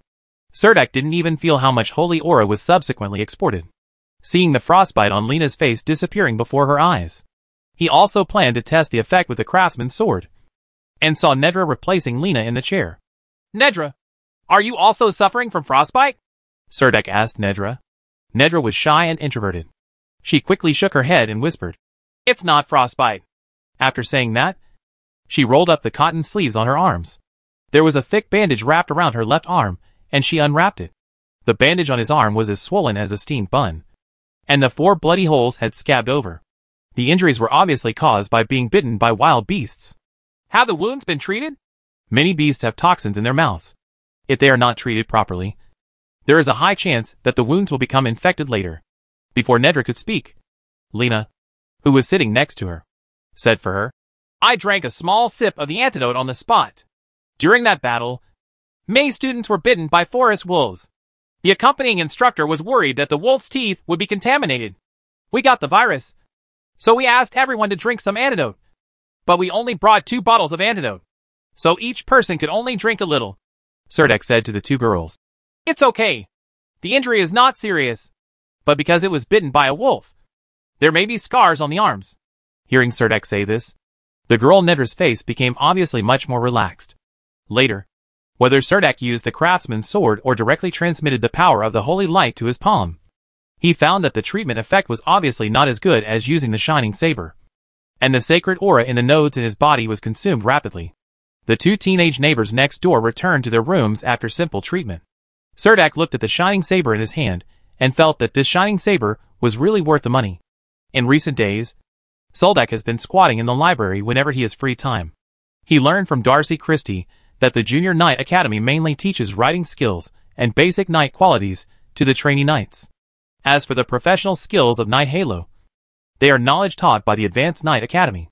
There is no such thing in the Helensa Knight Academy, aura courses, but it is said that there should be such books in the college library. Serdek has been to the library so many times, but he didn't find any books on the library bookshelf that introduced the Knight's Halo. However, he believed that what Darcy Christie said was not groundless. So he kept rummaging around the library and finally got it. He found 3 books on the primary Halo of Knights in the corner of a bookshelf in the library. He stood in front of the bookshelf, looking at the 3 books on the Knight's Halo placed side by side in front of him with some speechlessness. Feeling deeply, I thought, it's normal that I don't see them usually. They are hidden in the most remote corner of the bookshelf. And there are only these 3 books in total: Life Recovery Halo, Defense Halo, and Power Halo. As a shield warrior, Serdek chose the aura of power without hesitation. Books on knight auras can only be learned in advanced knight academies, mainly because these advanced skills can only be learned by knights once they understand the energy in their bodies. They can then use the energy in their bodies to release auras with various effects. Serdek did not find any books on tactics and fighting spirit related to shield warriors in the library, but he considered that since he could sense the sacred aura in his body, he was destined to give up training as a warrior and instead learn the aura of power for Serdek. This kind of knight skill, releasing the aura of power, is nothing more than bringing the sacred breath into the body to circulate in the body according to a fixed path. It only took him half a day to create a faint cyclone under his feet. Serdek knew that the aura of power, although very weak, was only because he was not yet very proficient in using the aura. It is a pity that there are no knight skills that can be learned in the library except writing and aura. The academy requires trainee knights to practice writing skills at the knight training ground. The knights who graduate from the junior college are mainly joined the heavy cavalry regiment, so that you can at least avoid serving as cannon fodder in the infantry regiment during military service. During this period, Serdek also carefully read the book, The Self-Cultivation of the Magic Swordsman, lent to him by Darcy Christie, and finally understood the true meaning of the so-called dual cultivation of magic and martial arts. Take the magic swordsman. He said that he mainly focuses on swordsman training, but he also practices some magic based on the magic elements that the body can sense, in addition to the 4 magic elements of wind, fire, water and earth. There are also light and darkness, necromancy spells, etc. Since Baron Grenfell was pushed to the guillotine, the city of Helensa has been completely calm. The members of the Black Magic Priory have hidden in the dark, and the bandit groups on the outskirts of Helensa have also disappeared. except for everyone. On a cold night, there were still some homeless people freezing to death outside the city. Life in the mountain city seemed to have become much quieter. Darcy didn't have much free time in the past few days, mainly because her friends from Beta City needed her to entertain them personally. In this way, finally on the weekend, the winter hunting that the young nobles held every winter came. Cerdak agreed to Darcy Christie's participation in the winter hunting event. So he rode the ancient Bolai horse to the predetermined rendezvous point to gather at the Helensa Victory Memorial Square that morning. This square is located in front of the Christie family castle. When Soldak arrived, at least 30 young nobles gathered in the square. On a winter morning, even though the sun is rising, the cold wind is still a bit cold on your face. Not long after, more magic caravans arrived in the square one after another. Behind those magic caravans, there were actually some docile ponies tied up. It seemed that in addition to the young nobles, this winter organized by Darcy Christie many noble ladies also joined the hunt. Cerdak and these young nobles didn't know each other, so they naturally wouldn't get close to each other. He just waited outside, sitting on a bench by the bush wall to comfort his old companions. This ancient Bolai horse followed him back from the plain battlefield, but she never left him. He took out a handful of beans from his arms, and Bo Lima's warm and moist tongue kept licking the palm of his hand, and rolled the beans into his mouth in a few strokes. Carl and Tax Officer Bird came together. Unexpectedly, Tax Officer Bird also wanted to participate in the winter hunting event. After the two of them arrived, people kept saying hello to them. It was obvious that Carl had a wide social circle. Among this group of young people, among the nobles, there were very few who did not know Carl. Even Tax Collector Bird frequently greeted him. A group of guard knights and 3 magic caravans slowly drove out of Christie's castle. When the 3 magic caravans stopped at Helensa Victory Memorial Square, Darcy Christie walked out of the carriage wearing a light leather armor. Swordsman Leonard and Miss Fanny, who had come all the way from Bena Province, were standing next to Darcy Christie. The 3 of them were chatting with great interest as they walked. Seeing Darcy Christie appear, the young nobles waiting in Victory Memorial Square gathered around and greeted Darcy Christie familiarly. Darcy Christie saw Soldak standing outside the crowd holding a horse from a distance, and nodded to him from a distance. Afterwards, no one said anything else, and the group left the city of Helensa in a mighty manner facing the rising sun. Carl, Tax Collector Bird, Cerdak, and Baron Llewellyn rode horses and followed the team chatting and laughing all the way. This could be regarded as Cerdak's circle of friends in the city of Helensa. After listening to Carl's introduction, Cerdak learned that Tax Collector Bird's territory happened to be bordering the hunting area, and the villa he built was also on the edge of the winter hunting area, not far from the gathering place for this winter hunting. So this time Carl decided to stay for 2 nights in the bird tax collector's villa. The Christie family building a residence on the winter hunting ground is considered a big deal. But with so many people participating in the winter hunting, it is estimated that the accommodation must be very tight, and there will inevitably be some the retinue and servants live temporarily in the carriage of the magic caravan.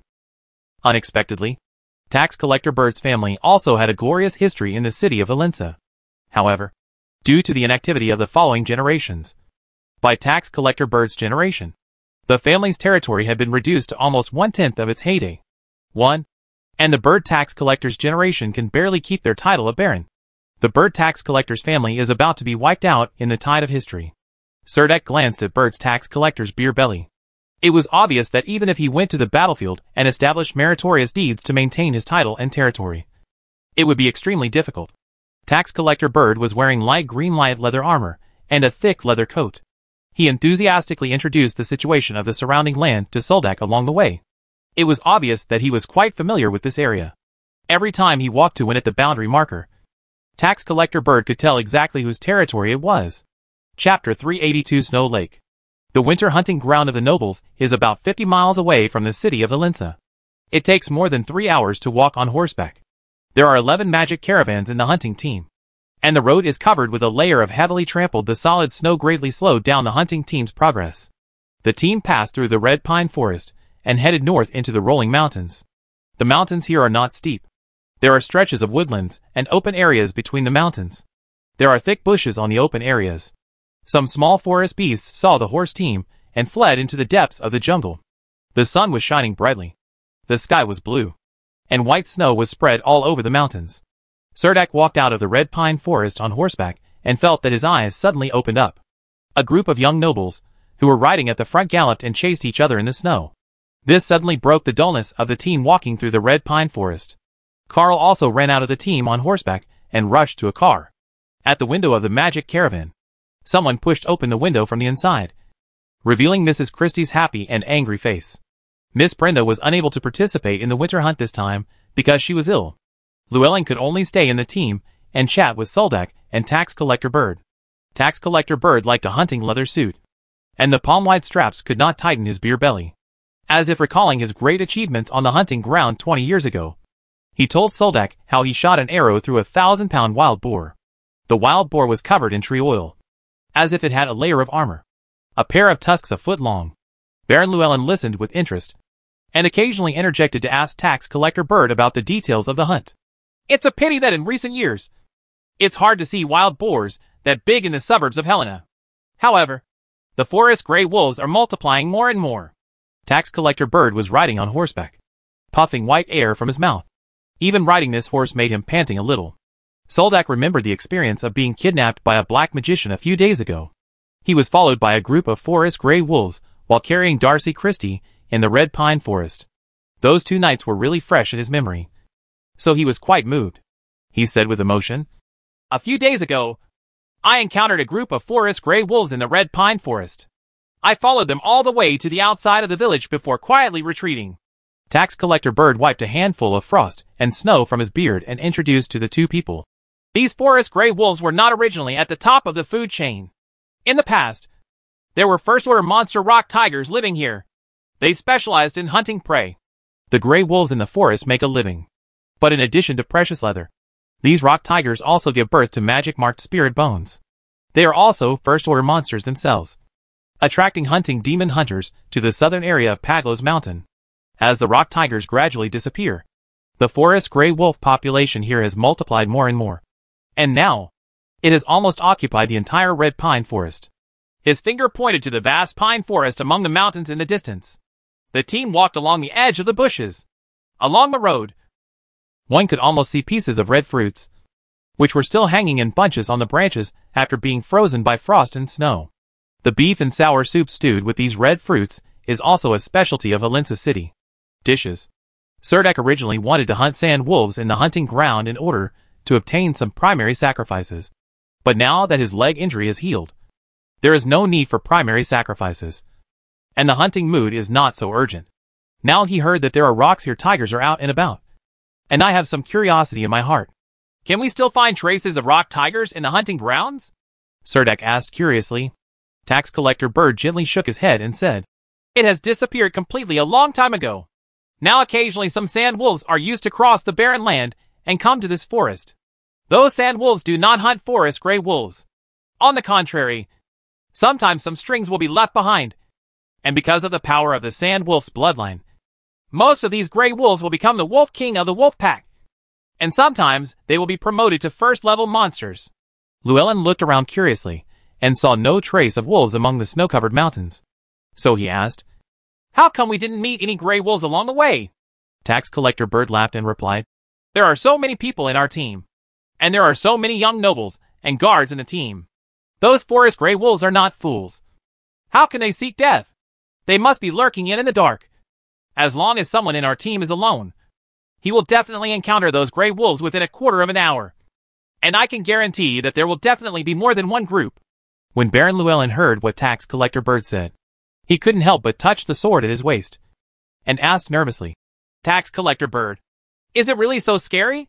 Tax Collector Bird patted his belly full of oil and water vigorously, and said with certainty, "My territory is here. Of course I know it very well. Okay, how long do we have to go?" Baron Llewellyn awkwardly touched the inner side of his thigh. It was already a little painful from being worn on the horse, and his stomach grumbled in protest. But there still seemed to be walking in front of him. Endless road. Tax Collector Bird looked at the surrounding scenery and said to Baron Llewellyn, "We are just over the mountain ridge ahead." The group of people arrived at the residence of the winter hunting ground at noon. It turned out to be a manor built near the lake.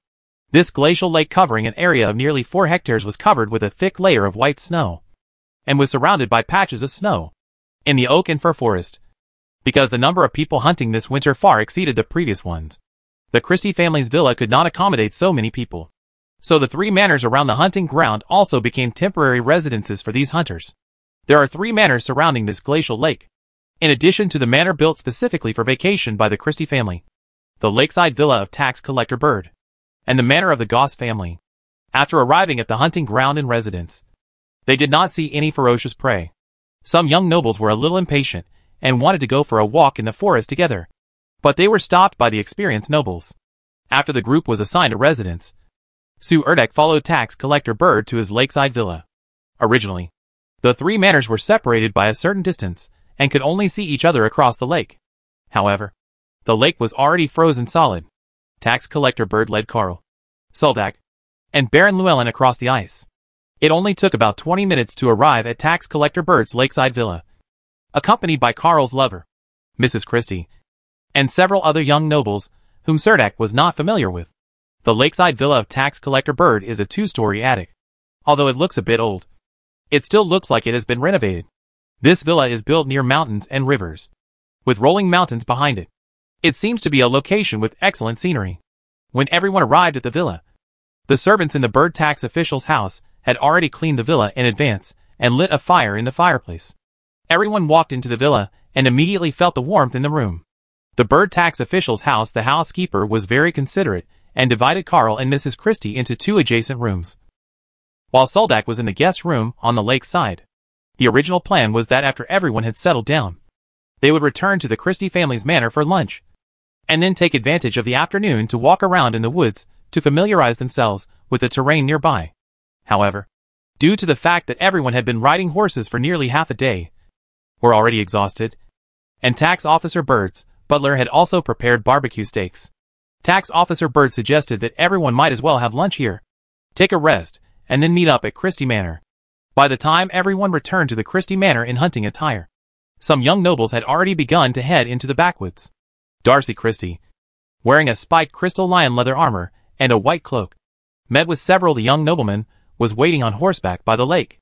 From a distance, Soldak saw Leonard, who was talking to Darcy Christie in a lively manner.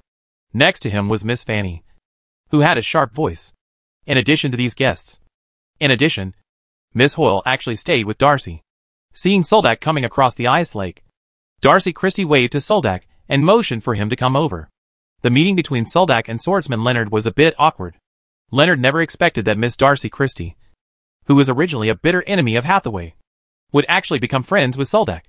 Leonard couldn't figure out the reason. He stared at Darcy Christie with wide eyes, trying to get some understandable answer from her, such as whether it was due to family pressure, or they were setting a trap to make this hateful Cerdak fall into the abyss of eternal destruction. But looking at the degree of familiarity between Darcy and Cerdak, these conjectures became completely unreasonable. Leonard couldn't figure out how Cole Norton couldn't even save Darcy Christie after losing Hathaway. He wanted to write a letter to his good friend Cole Norton in the evening, telling in detail what he saw and heard in Helensa City. "Are you going to hunt sand wolves?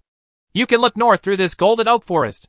Sand wolves often appear there, but you better form a more reliable team. Those sand wolves are not like forest gray wolves. That's easy to deal with." When Darcy Christie spoke, she liked to raise her white chin to show others her snow-white neck, like a proud swan. Leonard was secretly happy that Darcy had dug a hole here.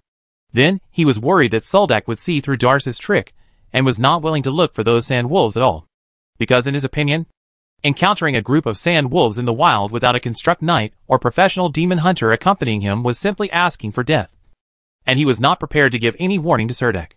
"Okay, I will take the time to try my luck. If you find any trace of a Watora, remember to let me know." Cerdak showed a very careless look when he spoke. He really didn't want to go through this oak forest. There was snow everywhere in the forest. If Gubalai's horse accidentally stepped into a snow pit, it would be very dangerous. It's easy to break his legs. He has lost interest in sand wolves now. There are 5 magic antelope heads in his backpack, which is enough to deal with any emergencies. However, Cerdak didn't want to mix with Darcy Christie's team. Leonard's hostile eyes made the entire team look at Soldak with vigilance. Cerdak planned to surround him with Carl. It was okay to just walk around the lake, so he waved his hand to Darcy and motioned for him to go around the lake. Of course, Darcy Christie couldn't leave her classmates behind, so she had no choice but to watch Soldak turn and leave.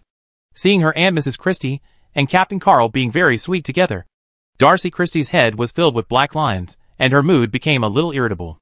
She was not very willing to have any interaction with her Aunt Mrs. Christie's circle of friends. But Carl and Soldak are good friends. Tax Officer Bird looked at the melancholy Miss Hoyle with a dazed look in his eyes. Soldak was also speechless.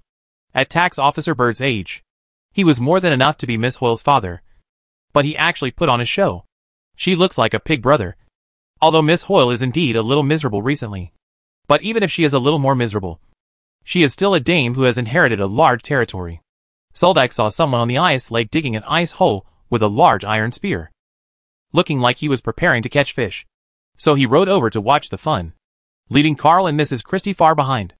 I don't want to be the most annoying person next to the two of them.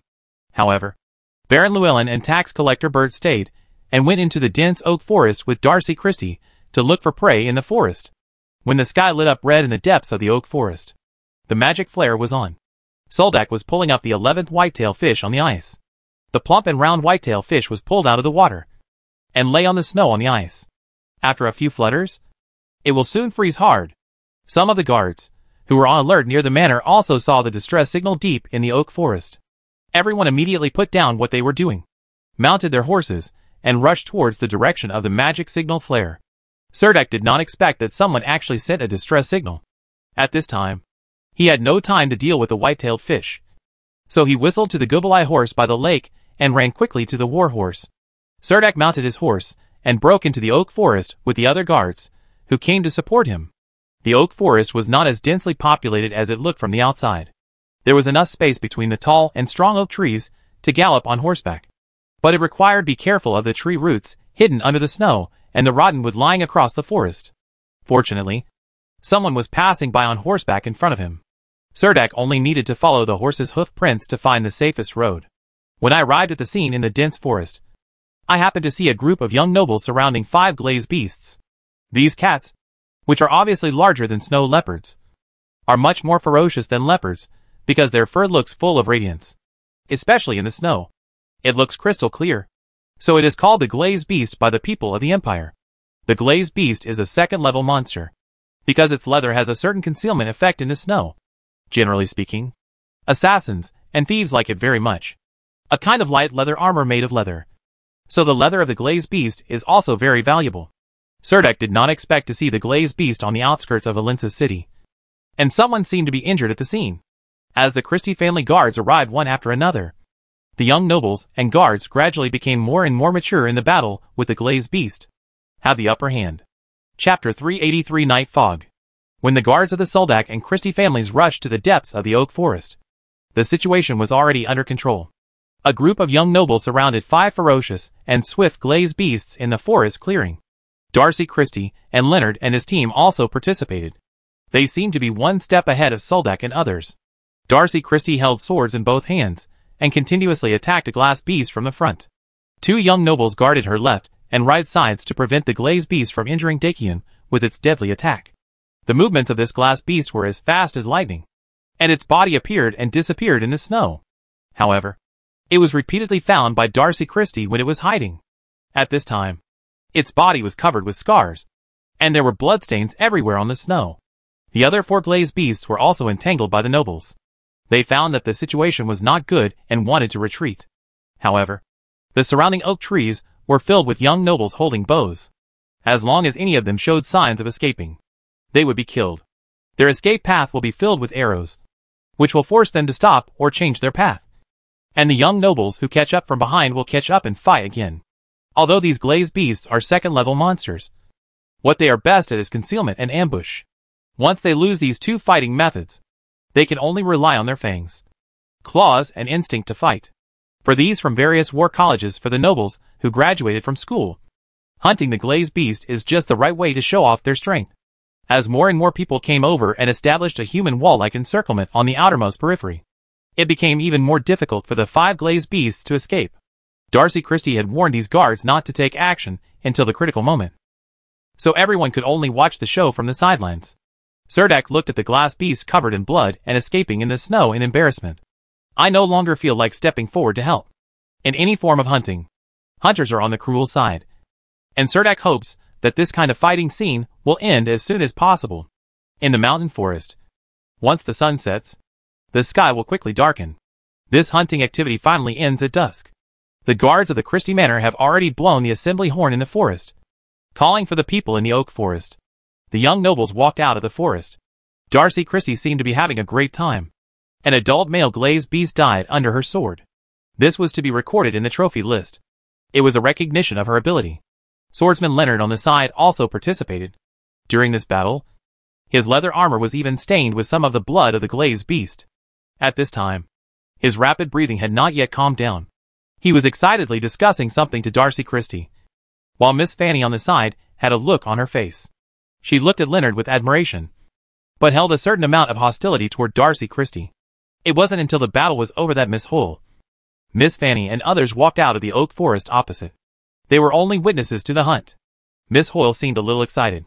She ran behind Darcy, curious, looking at the glazed beast with shiny hair. The guards in Christie's manor stepped forward and helped Darcy Christie carry off the glass beast. Other teams were also sorting out their trophies. The 5 glazed beasts gave this winter hunt a great start. At least when they returned to Helensa City, everyone had something to show off. Let's go! It will get dark if we don't go. Carl stood behind Soldak and patted his shoulder. Mrs. Christie stood beside Carl, and now she moved towards Miss Hoyle. Llewellyn and Lord Bird were also in the crowd. TSK! TSK! I can actually see the glazed beast here, Cerdak exclaimed in admiration. There has never been such a big cat in the outskirts of Helensa City since I can remember. We are really lucky. Carl sneered and said. You mean these glazed beasts were deliberately arranged by someone? Cerdak asked in surprise. I didn't say that. Although he denied it, the information in his eyes clearly suggested that these glazed beasts might be free-range. Several young nobles were slightly injured during this hunting. The most serious injury to the young noble was a wound on his arm caused by the claws of the glazed beast, but it had been properly bandaged at this time. At dusk, a faint layer of mist suddenly appeared in the oak forest. At the beginning, it was like a wisp of green smoke, slowly gathering into a green gauze tint. It was not until the mist completely blocked the distant mountain scenery that Soldak and Carl realized that something was wrong. Apparently, something was wrong in the Christie Manor. The guards also discovered that something was a little strange. They had begun to slowly move closer to Darcy Christie. In times of danger, the first people they protected were naturally the members of the Christie family. Why is it foggy? Soldak stretched out his hand and felt a biting coldness in the air. At first, he thought it was due to the sudden drop in temperature in the forest after the sun set. But now, it felt a little abnormal. So I asked Carl, how can there be fog in this season? I don't know.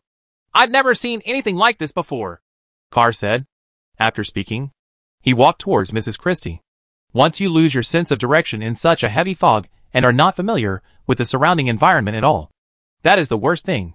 Cerdak took the reins of Gubalai's horse and followed closely. However, the old horse was obviously restless and uneasy at this time. It resisted Cerdak and kept stepping hard on the horse's hooves. The snow was splashing everywhere, seeming to want to get out of here quickly. Quiet, old man. Soldak soothed the ancient Bolai horse's neck mane with his hands and followed Carl firmly. However, he still took out the dwarf chain shield from his magic belt bag and carried it behind his back. When fighting like this, he can hold the shield in his hand as quickly as possible. As a shield warrior who came out of the infantry regiment, only having the sword and shield in his hand can make him feel safe. He also wanted to try to gather a halo of power under his feet.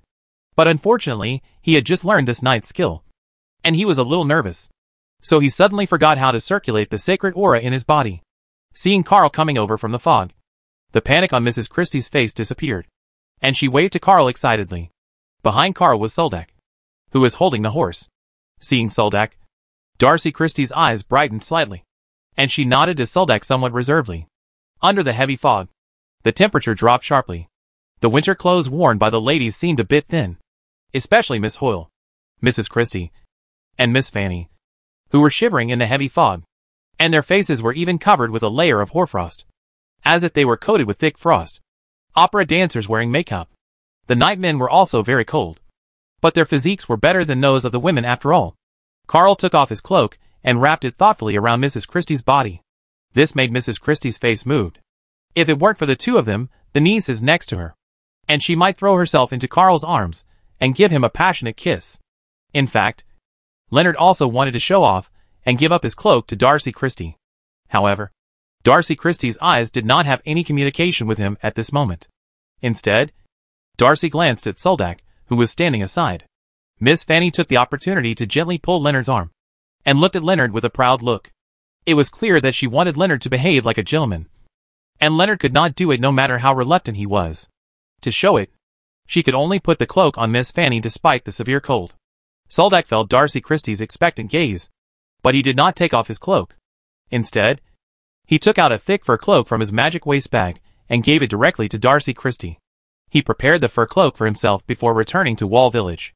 He couldn't wear such a bulky and thick cloak for hunting, so he put the cloak into his magic waist bag. Darcy Christie was so angry that she gave Soldak a hard look. Of course, she was not lacking cold-proof clothes. She just wanted Soldak to show off at this time. Miss Hoyle looked pale with cold, and the young nobles next to her had no intention of giving up their cloaks to her. Tax Collector Bird was hesitating whether to take off his cloak and hand it over, before he could put his idea into action. Darcy Christie had already wrapped Miss Hoyle tightly in her thick fur cloak, and he ordered the 2 guards around him. "Your mission is to take good care of Hoyle." 2 guards immediately guarded Miss Hoyle's left and right sides. It seemed that the cousins Darcy and Hoyle still had a very good relationship. Under the heavy fog, everyone did not continue to stay in the oak forest, and there was no time to organize and assemble.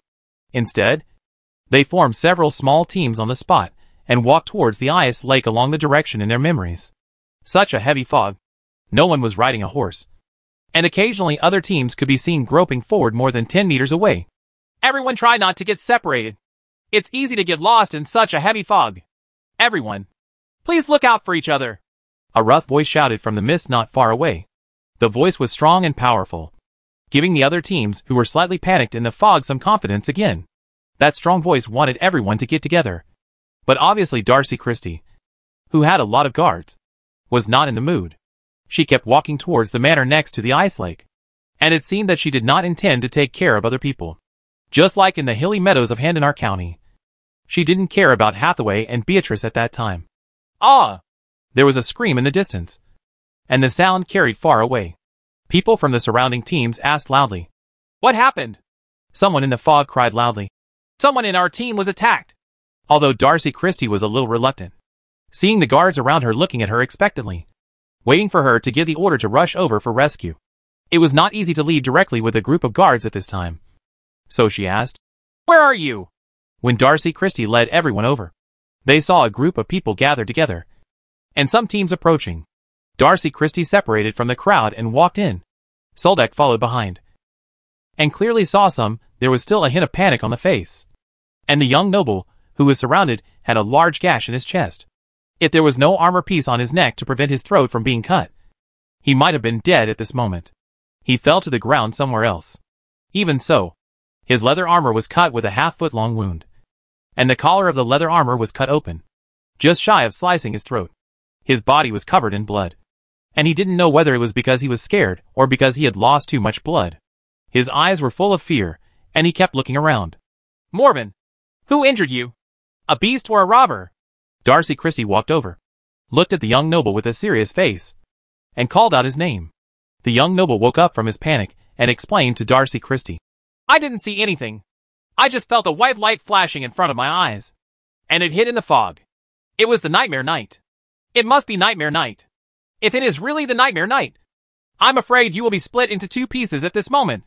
The magic blade in their hands will not be able to split even the sub-dragon scales." Carl took half of the sub-dragon scales in his hand and weighed it twice. Said to the young noble, someone was already treating the young noble's wounds, and Cerdak did not push to the front. The young noble looked submissive and lacked confidence. He could only say, "Baby, I only saw white shadows. Everyone gather together as much as possible and evacuate this oak forest as soon as possible." A strong man led a group of people over from the fog and said in a deep voice as they walked. Someone in their team seemed to be injured, but his mental state was still good. Yes, the most rare thing is that under the leadership of a strong man, the team members have high morale. Just as everyone continued to grope forward, a white sickle appeared out of thin air at the edge of the team. The sickle passed across the neck of a noble. The noble quickly moved back to avoid it, but he did not expect that the white sickle twisted out of thin air, like tarsal maggots, smeared on the young noble's neck, and his head suddenly rolled to the ground like a rotten cabbage. He stood there for 5 seconds, and then fell heavily to the ground. No one expected that the sneak attacker would dare to successfully attack the young noble in full view of the public. The strong man ran over immediately and found that there was no possibility of treatment. So he yelled, "Damn it! What the hell is this?" Carl, who was standing in the crowd, walked up with a serious face. At any time, as long as there is a murder case outside the city of Helensa, the Guard Battalion's response squadron needs to intervene in the investigation. Therefore, Carl was duty-bound. He and Serdek squatted next to the headless corpse, sighed and said, "The roles of hunter and prey have changed. Could it be other glass beasts?" Seeing the neat cut marks, the head was clearly cut off by a sharp blade. Serdek shook his head and said, "It doesn't look like it." Chapter 384 Holy Light Technique. Several friends of the young nobleman gathered around the headless corpse. They looked around in panic, fearing that the murderer would burst out of the mist again to kill. The strong man reached out and picked up the noble boy's head, placed it next to the headless body, closed his eyelids with his hands, and then said to everyone, "We have encountered enemies we have never seen before, and they are hiding in the mist. It goes like the wind, so please try not to scatter. Only by uniting together can we get out of this oak forest without getting hurt." If someone is willing to stand up, there will naturally be followers. After the strong man stood up from the ground, someone in the crowd shouted, "Knight Holman, we will listen to you whatever you say." Carl spread his hands helplessly and gave Soldek a wry smile. Obviously everyone doesn't approve of him, but since someone is willing to stand up and take the lead, he is happy and relaxed. Knight Holman slapped the heavy sword in his hand on his trousers rhythmically, making a clicking sound, and shouted to the crowd, "I need some help now. I hope you can stand up bravely. Green Empire warriors, out of queue." He looked high-spirited and stood in the mist, looking at every young noble in the crowd very seriously. Some young nobles had expressions of fear on their faces, and their bodies retreated involuntarily. But there were also some young nobles who took the initiative to stand up. Darcy Christie also wanted to walk out of the crowd, but was stopped by the manor guards. Under the persuasion of the guards, Darcy Christie stayed in the crowd. Instead, the manor guards joined in uniformly. Carl, Llewellyn, and Soldek also responded and joined the ranks of the brave, since everyone was out hunting, and their weapons and equipment were very complete. No one was prepared. It's just that the swordsman Leonard in the crowd looked a little ugly. He tried to get out of the crowd, but Miss Fanny grabbed him and whispered in his ear, "Are you crazy?" Leonard's face looked a little ugly. He hesitated for a moment, but finally stopped and did not continue walking out.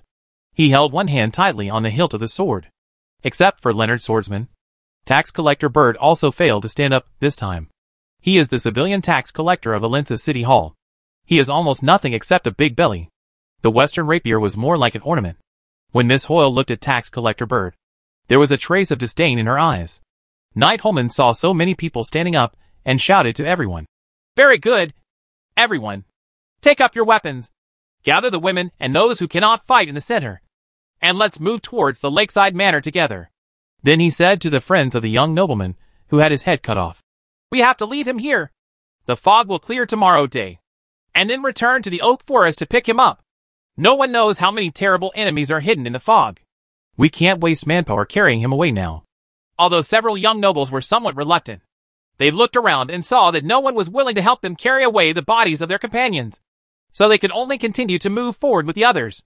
Knight Holman walked at the front of the team with his sword in hand. He turned back and shouted to the crowd, "Has anyone prepared a torch? The torch can dispel some of the cold fog and prevent those dangerous things from approaching." The captain of the guard of Christie Manor took out a piece of pine tarpaulin from his magic waste bag, cut off an arm-thick horizontal branch from an oak tree, and made 5 torches in 3 strokes. After the torches were lit, they could only illuminate within a range of 3 meters in diameter.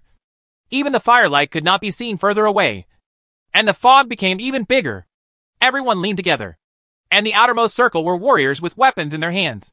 Everyone gave up riding and walked towards the Ice Lake Manor. The oak forest shrouded in fog seemed darker.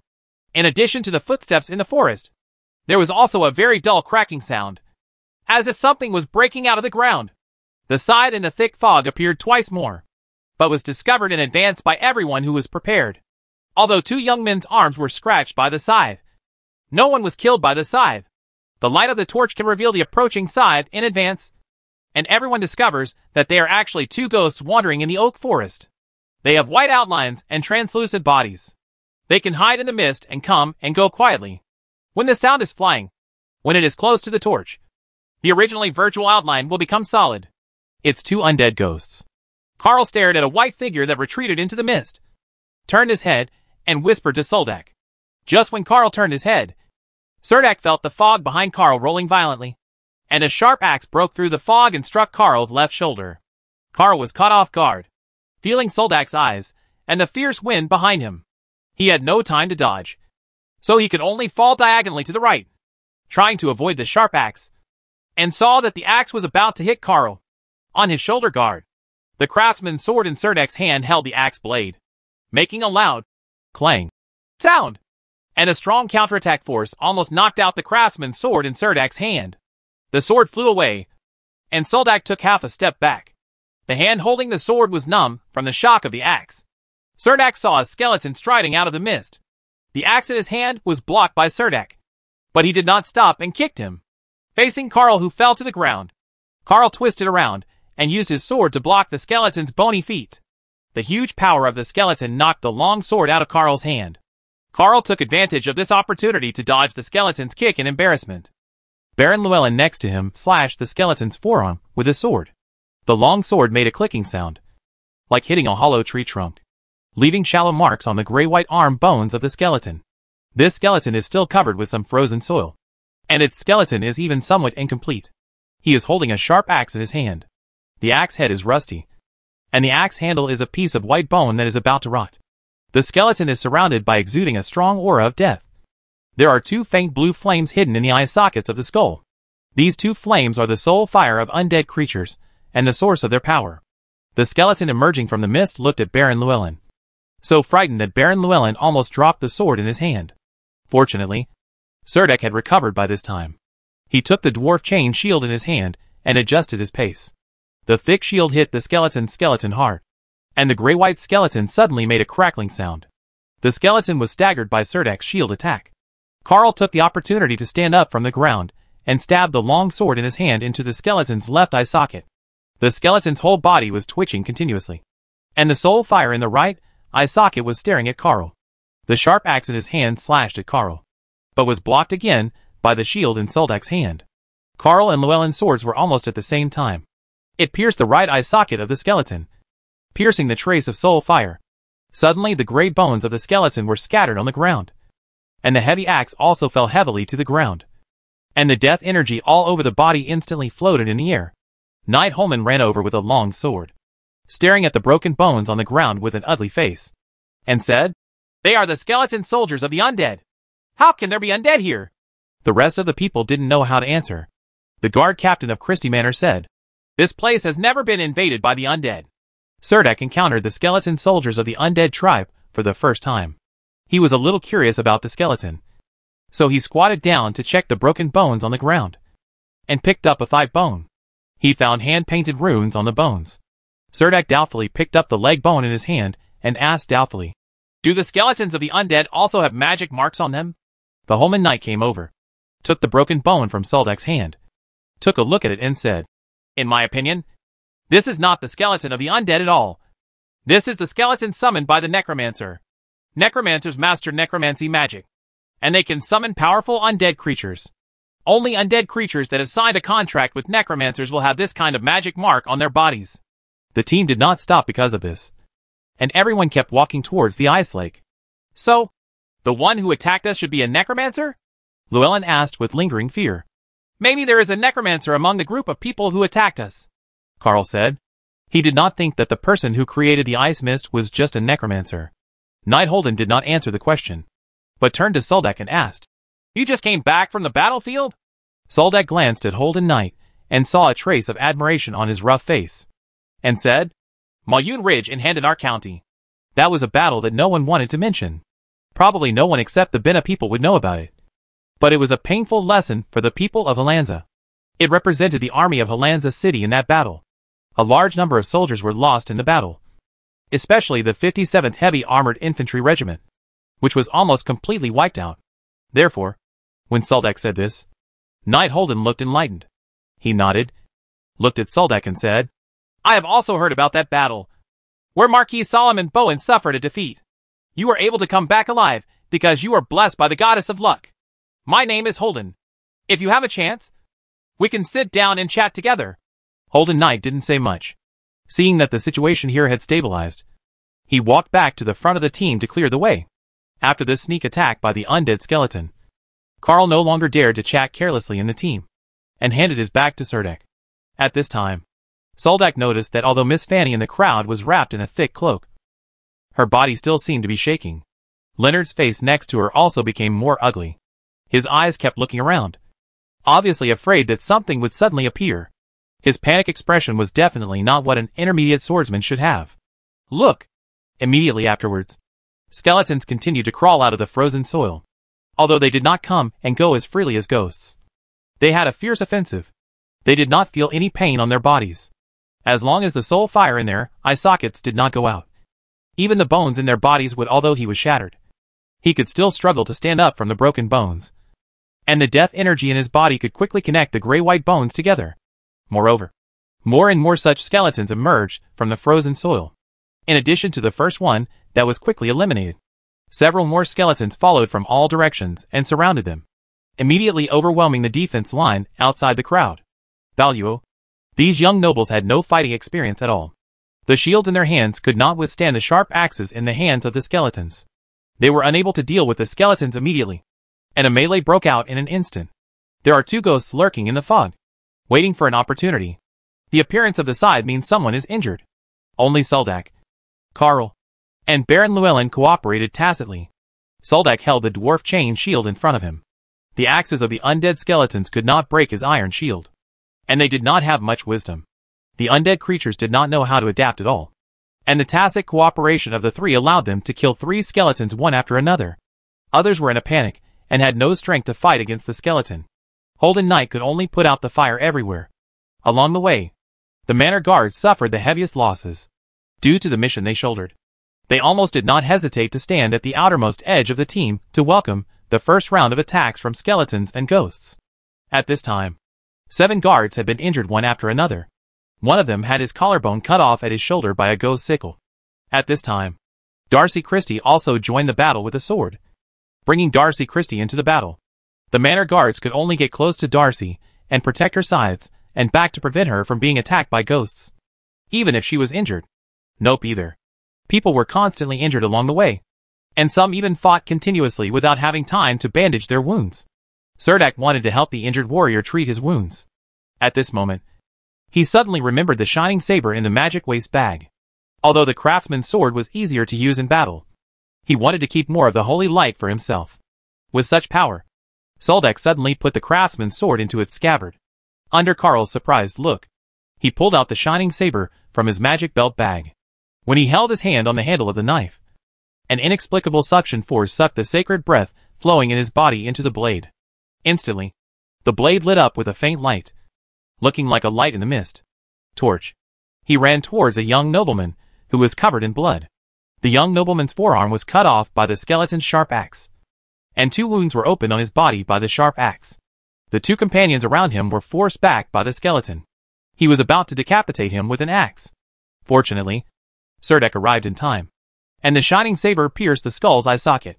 Before Serdek could pierce another soul fire, the shining saber seemed to have an invisible suction force, instantly sucking 2 points of soul fire into the blade, and the entire skeleton immediately turned into a pile of broken bones and scattered on the ground.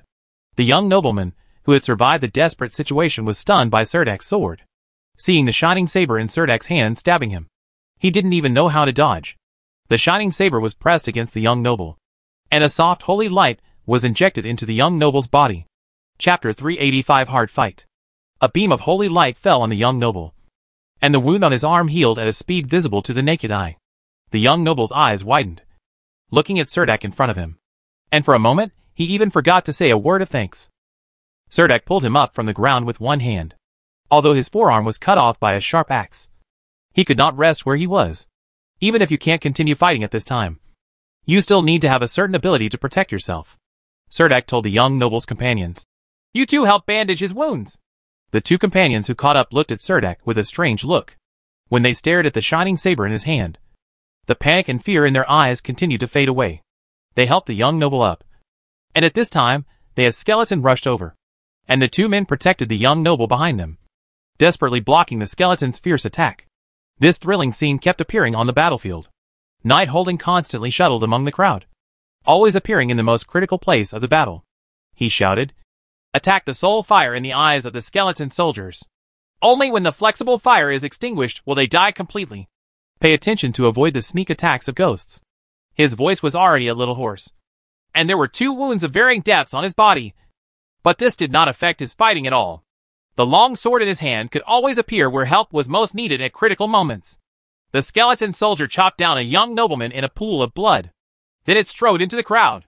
There was a panic and exclamation from the crowd. The sharp axe in the hands of the skeleton soldier was dripping with blood. The soul in its eyes was the fire burned more violently, and the skeleton that had already had countless cracks healed quickly. It raised the sharp axe in its hand high and struck at the dumbfounded lady in front of it. Holden Knight crossed a distance of nearly 10 meters and knelt on one knee to parry the skeleton soldier's sharp axe. The heavy axe caused a shadow of Shur to appear behind Holden Knight. It was a man holding a sword and shield. The armored general was just a fleeting shadow. With the appearance of Shur, Knight Holden borrowed a bit of strength to hold the skeleton soldier's axe. Although this axe did not cause any injuries to him, it caused the other 2 wounds on his body to burst open instantly. The scabbed wound oozed blood again. Holden Knight groaned, and his face instantly turned red. He got rid of the skeleton soldier and took the opportunity to stab the skeleton soldier's eye socket with his long sword. The young swordsman who came after him stabbed the skeleton soldier's other eye socket. The skeleton soldier's soul fire dissipated, and the gray-white bones were scattered on the ground. Holden Knight had no time to take a breath and looked at the skeleton soldiers rushing out of the fog and rushing towards the next place where the battle was fiercest. In the mist, skeletons are constantly crawling out of the frozen soil and rushing towards the battlefield. The situation on the battlefield is precarious. If the guards of Christie Manor hadn't formed a defensive formation and involved most of the skeletons, the crowd would have been gone by now, being rushed to pieces by the skeletons. Facing these skeleton soldiers, who were not afraid of death and had no pain, the young nobles continued to suffer casualties, and the battle circle continued to shrink. The shining saber in Serdak's hand can dissipate the death energy from the skeleton soldiers. As long as the shining saber is close to the skeleton soldiers, you will feel that the skeleton soldiers even move slower. And as long as the saber stabs the skeleton, the soldier's skull will immediately absorb the soul fire of the skeleton soldier into the saber. And then the skeleton will be peeled off to pieces of white bones, and Serdak will rush to the next battlefield. Carl and Llewellyn guarded Serdak's side, looking at his sharp sword movement. They were so surprised that they could hardly speak. The 2 of them guarded Serdak's back, not giving any chance to the ghost hiding in the mist. Darcy Christie also participated in the melee at this moment. As a first-level swordsman, Darcy has strong strength. In terms of swordsmanship alone, she could even defeat Serdak in the sword hall. The Shur behind her was far more solid than that of Holden Knight. She held a long sword in each hand and slashed continuously on the skull of a skeleton soldier. The continuous attack made the skeleton soldier frequently attack. Back away. The long sword struck the skeleton, making a continuous crisp sound of caw caw caw caw. Darcy Christie's red hair flew in the ice mist, becoming a flag on the battlefield. At this moment, a skeleton soldier rushed into the crowd, stepping on the body of the young noble. The soul fire in the eyes of the skeleton soldier kept jumping in the eye sockets. When it saw a group of ladies in the center of the crowd, it almost didn't. Anyone hesitated and pounced on Miss Fanny, and the skeleton knocked 2 people away in succession. Just as he reached out to grab Miss Fanny, a crimson sword struck the skeleton soldier's arm. The crimson sword in Swordsman Leonard's hand was extremely sharp, and he immediately chopped off a section of the skeleton soldier's arm, blocking the skeleton. Swordsman Leonard's eyes turned pale with panic, but the sword in his hand blocked the skeleton soldier's chops one after another. The next second, the white ghost appeared in front of Miss Fanny. It raised the sickle in its hand and wanted to cut off Miss Fanny's head. However, Miss Fanny had already taken precautions and hid behind Mrs. Christie. Mrs. Christie faced the ghost. Her eyes widened with horror. She didn't even have time to resent Miss Fanny. When she stepped back, her legs gave out and she fell on her back. It was this fall that allowed Mrs. Christie to avoid open the sickle in the ghost's hand. This ghost did not instantly disappear into the fog like before, but continued to pursue. At this time, Carl had already discovered that Mrs. Christie was in crisis. He fought side by side with Serdak, but never got too far away from Mrs. Christie. When he discovered the danger, he immediately swooped over, hugged Mrs. Christie, rolled around on the ground twice, and dodged again. He was chased by the ghost. But the ghost did not continue to chase Carl and Mrs. Christie, who were rolling into a ball on the ground. Instead, it pounced towards Miss Fanny again. Miss Fanny's eyes showed a look of horror as she watched the ghost raise its scythe and pounce. Her whole body was shaking, but her mind was extremely clear. She hid behind Miss Hoyle again, and the ghost pounced on the somewhat bewildered Hoyle. Miss I.L. Darcy Christie also arrived in time, and she stabbed the ghost directly with both swords. The ghost seemed to feel the danger behind him, and instantly flashed behind Miss Hoyle and Miss Fanny. The bone sickle cut towards the necks of Hoyle and Miss Fanny. The two of them were unable to escape at this time. Before the scythe fell, a fat body stood in front of Miss Hoyle, raising an arm to block the ghost's scythe. Blood spurted out and splashed on Miss Fanny's face, causing Miss Fanny to scream repeatedly. Chapter 386 Out of the Oak Forest. The oak trees in the forest were covered with white rime, and the cold wind blew away a layer of ice fog in front of Soldak's eyes. He just happened to see the sickle in the ghost's hand cut off Tax Collector Bird's left arm, and the blade was in Tax Collector Bird's chest. It slashed forward, not only completely destroying the leather armor on his body, but also cutting a foot-long wound across his chest. Blood gushes out of his body, and dyes the linen shirt of Tax Collector Bird red. Tax Collector Bird glanced at the ghost in front of him with a frightened face, then turned to look at Miss Hoyle, who was safe and sound. At this time, he seemed to want to smile at Miss Hoyle, but the pain from the wound was the pain caused him to experience intense dizziness. His body swayed slightly, and he fell on his back. Miss Hoyle's scream seemed to be heard in her ears. There was clearly a trace of concern in her extremely complicated eyes. This was the last scene before Tax Officer Bird closed his eyes, and then he fell into endless darkness and coldness. The sole fire in the eye sockets of the undead ghost is icy blue. It has been visible in the crowd for too long. If it does not retreat into the fog, it will be in great danger. It flies upwards, trying to escape from the human race. Before the warrior chased him, he hid in the dark ice mist and waited for an opportunity. He was very annoyed that he failed to kill the target in one fell swoop. Thriller and fear are like nutrients, constantly gathering into the body from all around, making it more solid.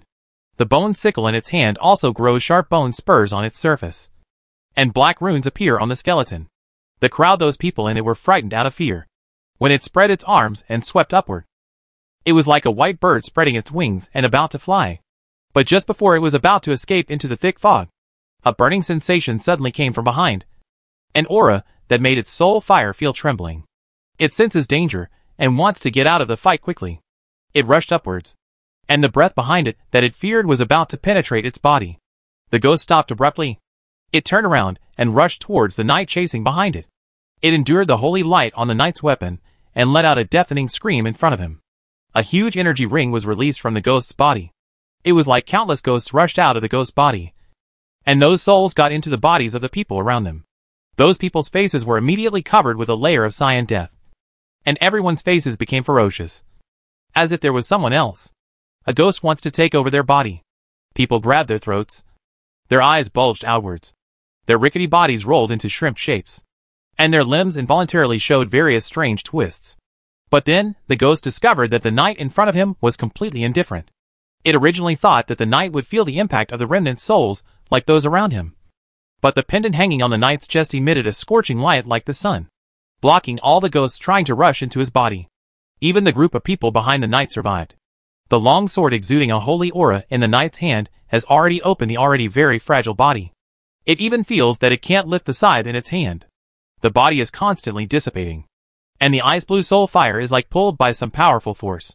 He broke away from the ghost's body bit by bit, and was sucked into the weapon emitting holy light. The ghost did not seem to be composed of bones. After it completely disappeared, there were no broken bones scattered on the ground, only a piece of white crystal falling to the ground. When Soldak saw the ghost rushing into the crowd, he quickly chased after it. But when the ghost rushed into the crowd, he was as fast as lightning. He saw with his own eyes that the ghost looked at Mrs. Christie, then chased Miss Hoyle, and finally killed Bird. The tax collector was chopped down in a pool of blood, and then the ghost tried to escape into the thick fog above. Of course, Cerdak couldn't let the ghost leave easily. Otherwise, when the ghost appeared again, someone would probably fall under the ghost's scythe. He chased after him hard and stabbed the shining saber in his hand into the ghost's body. Unexpectedly, The ghost suddenly turned around and let out a scream. At that time, Serdek felt that his spirit had become trance, and countless residual souls were coming from the ghost's body. It rushed out from inside. But when the remnant souls rushed to Serdek, the sobriety pendant hanging around his neck actually emitted a dazzling light, which not only made his mind clear, but also the countless ghosts who rushed over. They were also blocked out by sobriety pendants, and some even disappeared into thin air. Of course, Serdek would not miss this opportunity, and directly pierced the ghost's body with the shining saber. The feeling was like a red-hot iron piercing a candle. The ghost kept moving at a speed visible to the naked eye. The ground melted, and the dead energy slowly dispersed. All that fell on the ground was a white crystal core the size of a thumb. The ghost was killed by Serdek, and all the ghosts around him disappeared. A dozen people around him, who were crazy and self-harming, suddenly woke up. Carl swung his sword to block a skeleton soldier in time, but Llewellyn beside him was not so lucky. Before he woke up, a skeleton soldier rushed up and cut open his lower abdomen. At this moment, his internal organs were already flowing. On the ground, when he woke up, he saw his bloody internal organs hanging outside his body. Baron Llewellyn let out an almost desperate cry. He seemed to have lost all his strength and suddenly fell to his knees on the ground. He looked at Carl next to him, and at Serdek not far away. He wanted to call for help from Serdek, but when he opened his mouth, countless blood poured out of his throat. His eyes looked straight at in the thick fog. I took my last breath. When Serdek arrived in stride, he could only split the skull of the skeleton soldier in half with one sword. A ray of soul fire merged into the shining saber again. Perhaps it was because the holy light emitted from the shining saber blocked the soul-absorbing power. During the fire process, almost no one noticed this. Only Serdek felt that another dormant force in his body seemed to be growing. Serdek helped Carl deal with another skeleton soldier in front of him, and then picked up the unconscious tax collector bird. He struggled to let the power of holy light flow into the shining saber, and a dazzling light burst out from the blade, followed by the beam of light fell on tax collector bird. Serdek felt that this holy light was healing tax collector bird. What he had to do now was to bandage tax collector bird's wounds. After all, tax collector bird was beheaded by a ghost. A broken arm. Miss Hoyle retrieved the arm that had become a little stiff from the snow. Serdek could not connect his arm at this time. He could only do some simple hemostasis. Bandages were applied to the wounds on his broken arm and chest. And then, the tax collector bird was handed over to the care of Miss Hoyle and Mrs. Christie. He rejoined the battle against the skeleton soldiers. At this time, the skeleton soldiers had rushed into the crowd. Carl stopped a skeleton soldier, but was struck by an axe from the skeleton soldier and fell to his knees half on the ground. At the critical moment, the shadow of a forest gray wolf appeared behind him, and his body seemed to regain a strength. When the axe in the skeleton soldier's hand swung away, and with the force of counterattack, it pierced into the skeleton soldier's eye socket and was extinguished. A soul fire from the skeleton soldier. Then Serdek arrived and scattered the skeleton soldiers with a sword. This sword of yours is really good. Carl looked at the shining saber in Serdek's hand with some envy. Serdek grinned. I bought it from the White Elephant Trading Company. Before the two of them could say anything, Darcy Christie was hit by a skeleton and knocked back several steps. If Serdek hadn't supported her in time, she would have fallen to the ground. Her hedgehog crystal, a piece of magic crystal shield, emerged from the lion's leather armor to block the skeleton soldier's axe. There was a faint layer of magic flowing on the entire light leather armor.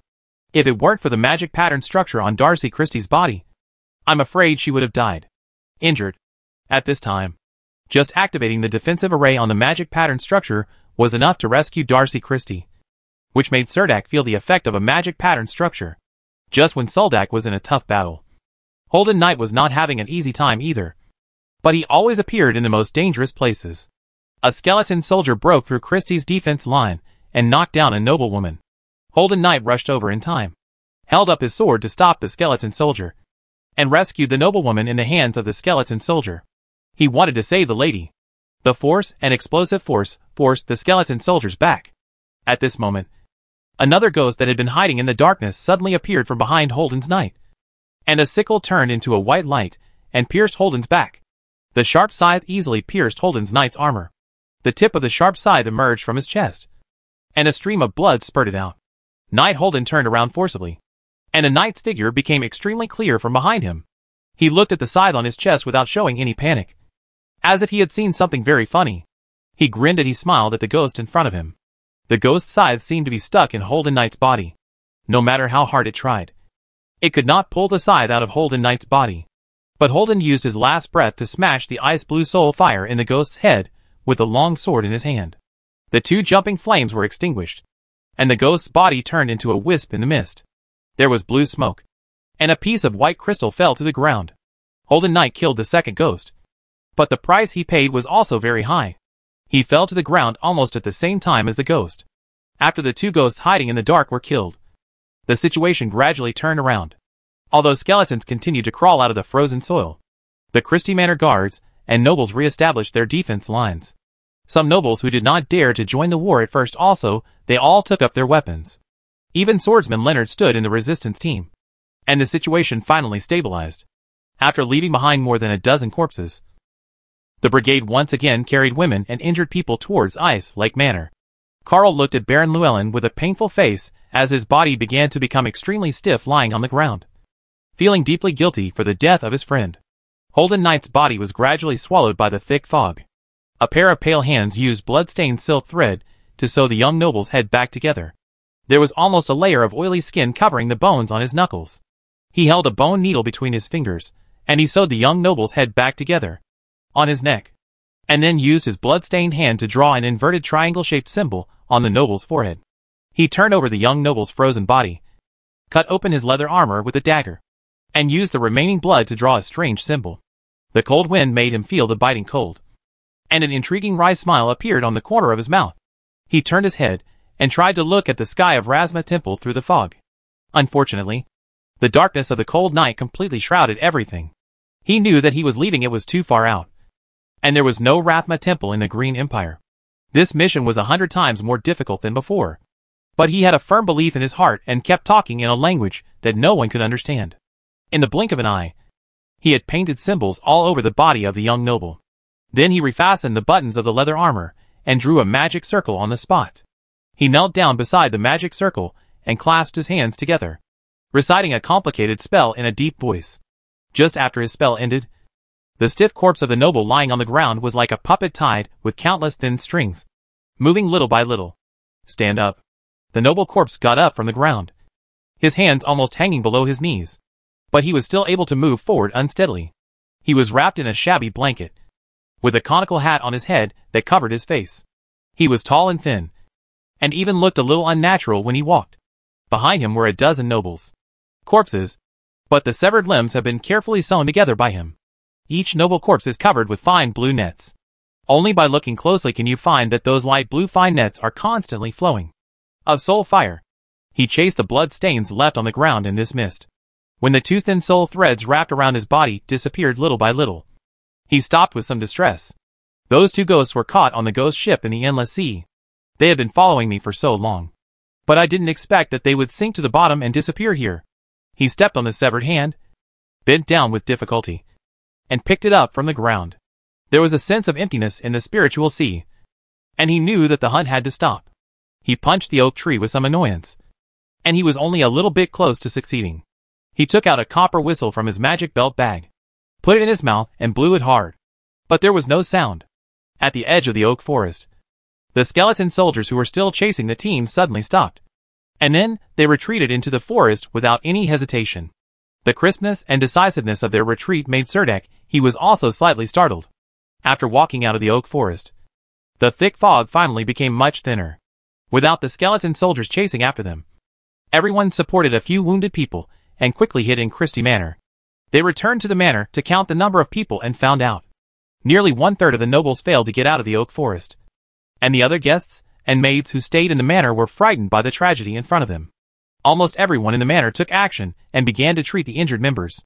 At the same time, four guards rushed out of the manor on horseback and galloped towards Hylon City overnight. Chapter 387 Sleepless Night. Thick fog blocked the bright moonlight at night. Nearly 20 injured nobles and guards were lying in the lobby on the first floor of the Christie Manor Villa. Due to the large number of people in this winter hunting, many nobles did not bring their followers. Therefore, when encountering this unexpected situation, everyone was caught off guard and died in the oak tree. There were more people in the forest, from outside the manor to the lobby of the villa, leaving traces of blood all the way. Everyone hid in the manor in embarrassment. The Christie family guards guarded the villa tightly. When the manor villa was first built, its defensive capabilities were already taken into consideration when designing it. There are taller watchtowers on the four corners of the villa, and there are watchtowers on the top of the tower. There are standard military crossbows and fire oil. And there are also walls around the manor villa to protect against wild beasts, since the opponents were undead skeleton soldiers and ghosts. Darcy Christie immediately ordered to completely light up the entire manor. There were at least nearly 100 pine oil torches lit around, although those skeleton soldiers chased them all to the edge of the oak forest. Retreat? But perhaps they will come back before too long. The attendants in the manor also took action one after another, not only to accommodate the injured who returned, but also to arrange for other guests. The entire villa seemed messy. Mrs. Christie was helping her niece Darcy to comfort the overly frightened guests. Some nobles, who had returned from fighting, were sitting on the sofas in the hall to rest. Almost everyone was talking about life and death, after walking back and forth on the edge of death for several times. I was so exhausted physically and mentally that I didn't even want to speak. I put my weapon within easy reach and began to seize the time to rest. With so many people dead this time, the atmosphere in the hall seemed a bit dull. Swordsman Leonard was also sitting in the corner of the sofa area. He stood the long sword in his hand against the wall. He looked a little uneasy as he sat there. He looked at Darcy Christie, who was busy appeasing everyone several times. It's like he wants to speak but stops talking. Miss Fanny was sitting opposite him. Compared to Leonard Swordsman's panic, Miss Fanny was much calmer. Even if she was stared at by a ghost in the oak forest, it did not scare her. She was wearing a leather hunting suit and kept looking at Swordsman Leonard. Although Mrs. Christie was very dissatisfied with her, since she was a guest of the Christie family, she could only suppress it in her heart. If Miss Fanny hadn't been hiding behind Miss Hoyle just now when she was avoiding the ghost attack, I'm afraid Tax Collector Bird wouldn't have had her arm cut off by the ghost, and would have been seriously injured and lying unconscious in the hall. Just imagine that just now, if Tax Collector Bird hadn't come forward, it might have been Miss Hoyle lying there at this moment. Mrs. Christie glanced at her niece worriedly. Miss Hoyle's expression seemed a little dull, and she was standing next to Tax Collector Bird. It seems that this sudden incident has hit her hard. Originally, I took her to participate in the winter hunting just to let her relax. But now it has become worse. Carl is trying to find a way to contact the rescue squadron outside the guard camp. In such an emergency, the Helensa City Rescue Squadron should be the first to rush to Ice Lake Manor. He had just been slightly injured in the battle, and his arm was still wrapped in a bandage with a trace of blood. But he was in good condition. After returning to the manor, he immediately joined the defense work of the manor. This positive attitude had made Mrs. Christie's heart warm, thinking that her best friend Miss Brenda's lover, Baron Llewellyn, died in the oak forest. Mrs. Christie had a headache. She didn't know how to explain this to her best friend when she returned to the city of Helensa. Among the busy crowd, she saw Carl's friend, Knight Soldak, squatting next to Tax Collector Bird, rebandaging Tax Collector Bird's wounds. The saber in his hand exuded a faint sacred light. Under the illumination of the holy light, Tax Collector Bird's wound scabbed over the surface at a speed visible to the naked eye. If he hadn't been wearing the priest's robe from the Temple of Liberty, Mrs. Christie would have thought he was a fighting priest from the famous temple. And now, after the Archbishop of the temple rejected the expedition order from the Angel Bald royal family, all the people in the Green Empire knew that there would be no priests in the temple to participate in the Plain War. The first thing that Mrs. Christie thought of was the saber in Serdak's hand may be an epic weapon with its own healing light. In the lobby on the first floor of the villa, there was more than one person who had the same idea as Mrs. Christie, and nearly 20 injured people had only received simple treatment for the time being. Everyone watched eagerly as Soldak treated Bird Tax Collector after a while. Everyone hoped that the young knight would save him next, and some friends of the injured gathered around Soldak so that they could wait for him to finish treating Bird Tax Collector as soon as possible. Invite Serdak over. Fortunately, Darcy Christie came over in time and stopped the chaos. As the owner of the manor, she explained to everyone that Soldak would treat every injured person. But the specific situation was that the seriously injured will be treated in the order of priority. Please wait patiently for the injured, who did not receive treatment from the Serdak Knight in time. With Darcy Christie stepping in to coordinate this matter, the lobby on the first floor of the villa became much more orderly. But at this time, Serdak also became the busiest person in the manor. He shuttled between the injured with a shining saber in his hand that made people extremely jealous. The reason why the injured noble was not carried to the guest room to rest was to facilitate the treatment in the lobby on the first floor. The maids continuously brought hot water over to clean the wounds. The manor had a limited reserve of emergency hemostatic bandages. Fortunately, this kind of first aid bandage is a must-have for travel, and most people have it in their hands. However, few people can get higher-level healing potions. Today, when magical herbs are scarce, healing potions are not something that can be bought with money. Soldak did a lot of treating wounds when he was in the second team of the 57th Heavy Armored Infantry Regiment. He could skillfully tie a bow on a bandage with one hand, and treated injuries in the hall. In the case of the injured person, he acted unswervingly. He almost cured this person, and then rushed to the next injured person without stopping.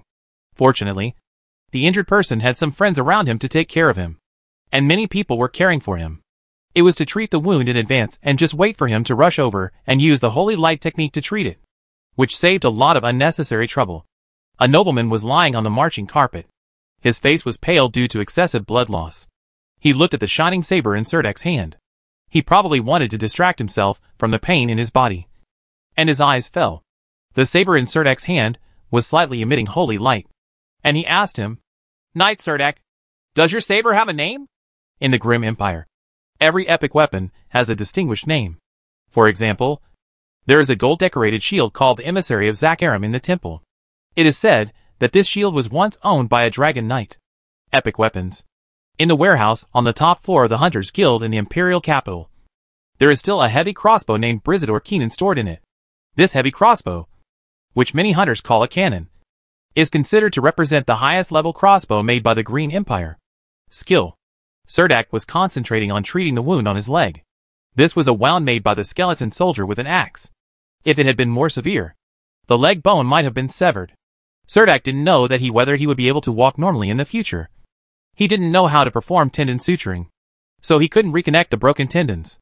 He could only use the holy light technique to speed up the healing of the wound and prevent him from bleeding to death. "Shine," Serdak replied casually.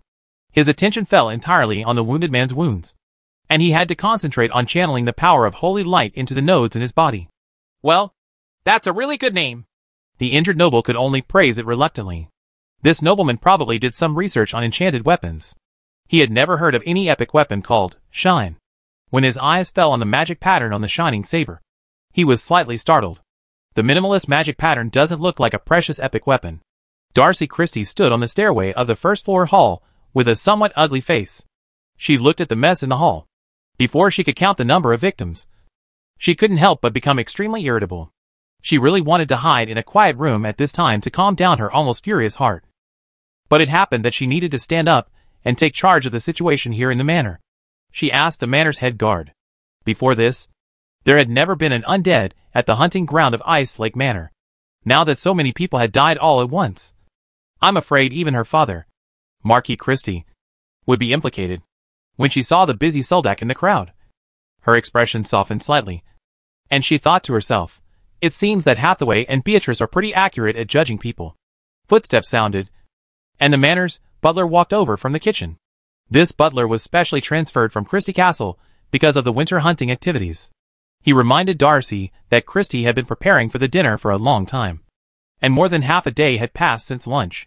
Under normal circumstances, many guests would have been hungry, but at this time, everyone was escaping through the oak forest. The excitement inside has not subsided, so not many people feel hungry. And with this kind of scene, I'm afraid not many people can still be in the mood to enjoy the dinner.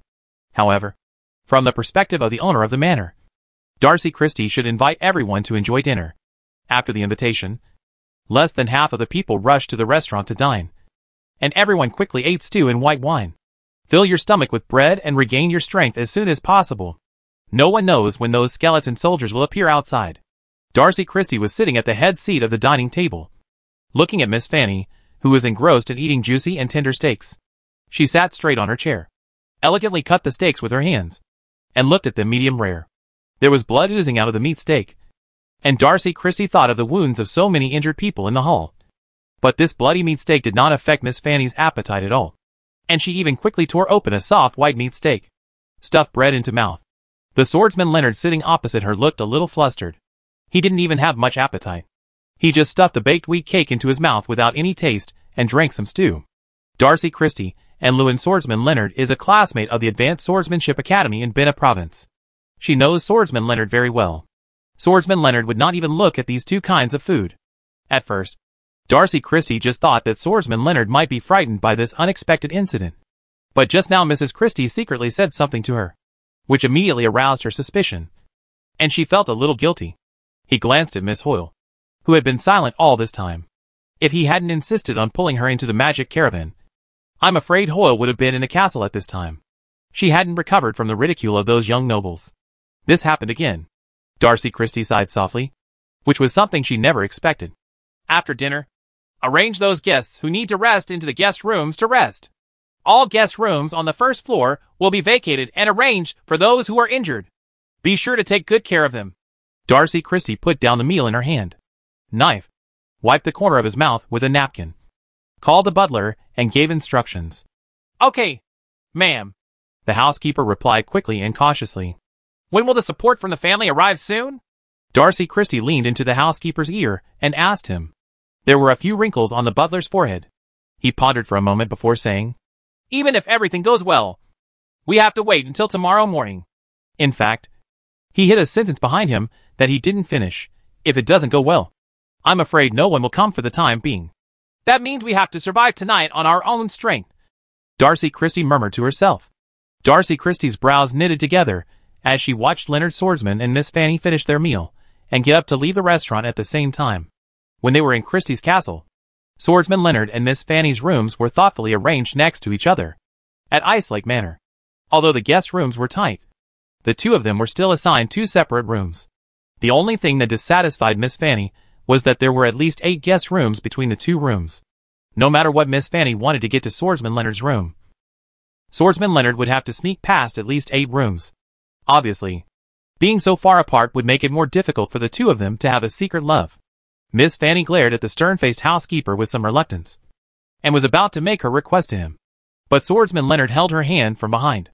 Chapter 388 Leonard's Letter.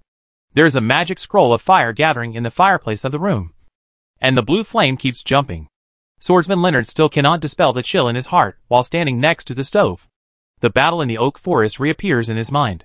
If it wasn't someone who killed the 2 difficult ghosts at the critical moment. Leonard Swordsman shuddered all over. He walked to a square table against the wall. His hands were trembling.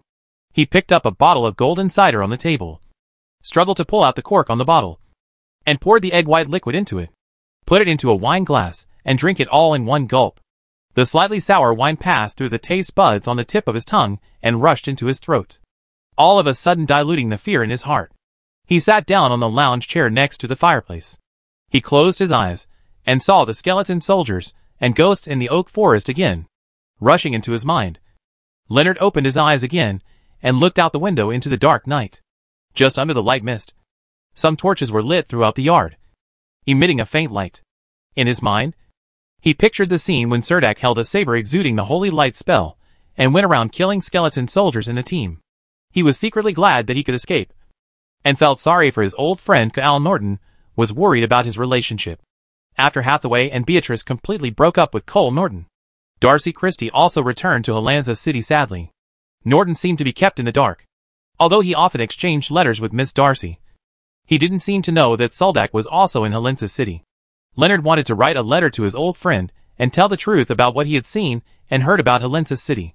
Darcy Christie seemed to have changed a lot in recent times. She was no longer the same as before. Impetuous, she has become much more stable in dealing with things. Perhaps during the period after graduation, she has become more mature than before. He sat in front of the writing desk, holding a quill in his hand. He had so many things in his mind, but he didn't know what to say for a while. A piece of parchment was spread on the table, and he wrote on the letter paper, Cole Norton, my best friend. I came to Helensa City this winter and met Miss Darcy Christie. She was very enthusiastic when she saw me, just like she was at the Swordsman Academy, and blamed me for not telling her earlier that I was coming to Helensa City. In fact, my coming to Helensa City was also a temporary decision, but I am glad to have made this decision at this moment. You will never imagine who else I met in Helensa City. The knight who made us all go to Handanar County in Warsaw during the graduation season is deeply missed. Cerdak? Yes, you guessed it right. This is his hometown, and now he lives in Helensa City.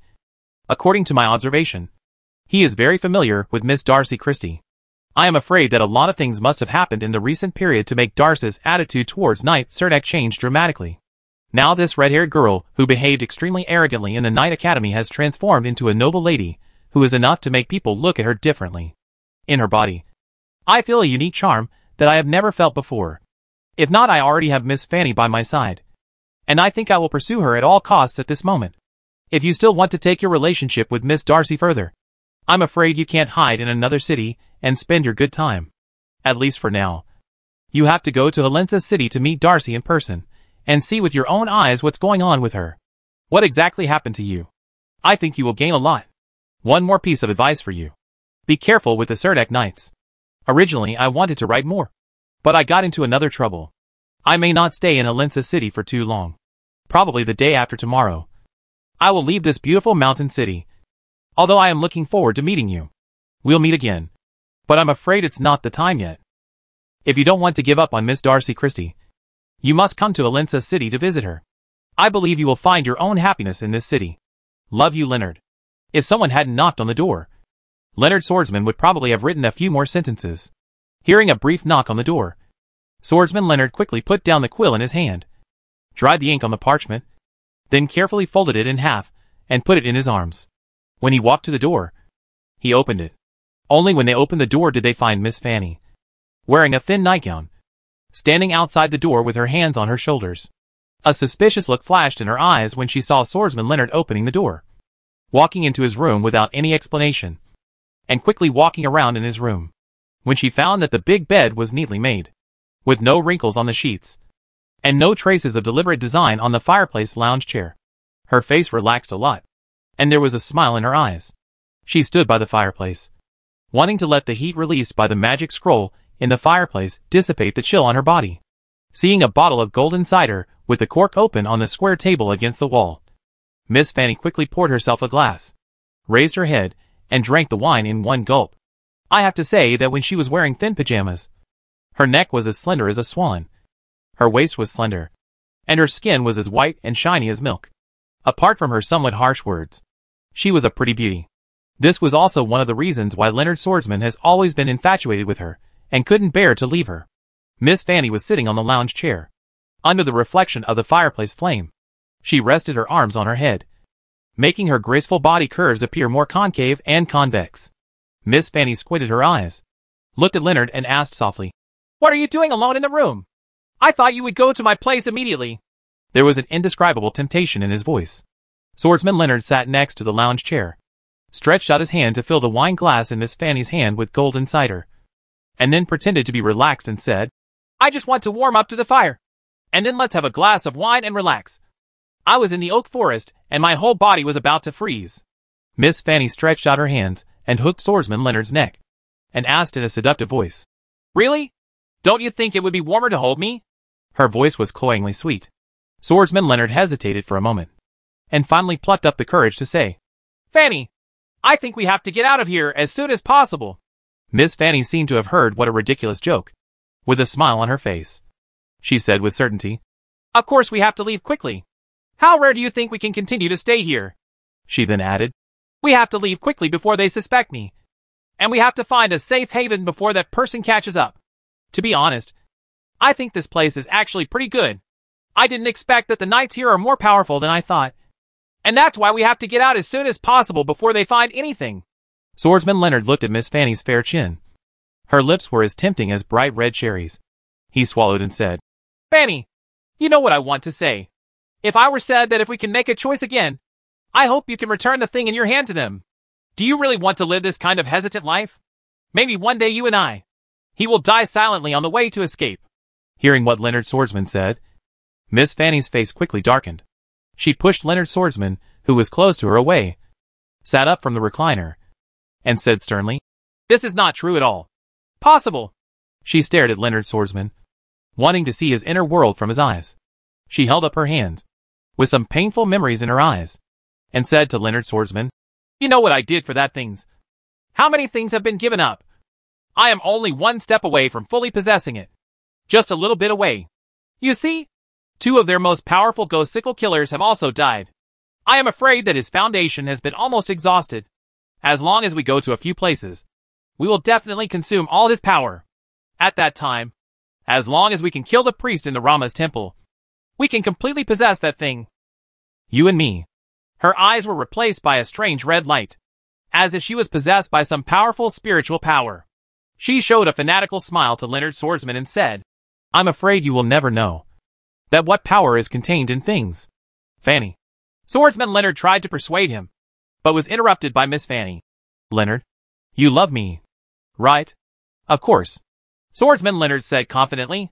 Miss Fanny rested her head on Leonard Swordsman's chest, squinted her eyes, and said to him, I am willing to share that thing with you. But before that, we must bear certain risks. After Soldak finished handling the injured in the hall, he was quickly arranged by Darcy Christie to rest in the guest room upstairs. Everyone knew that tonight would not always be so peaceful. Darcy Christie hoped that he could regain his strength as soon as possible, at least to ensure that he could use his full strength in the night battle. There was a plate of warm beef pie on the table in the room. A maid helped Surdak take off his cloak.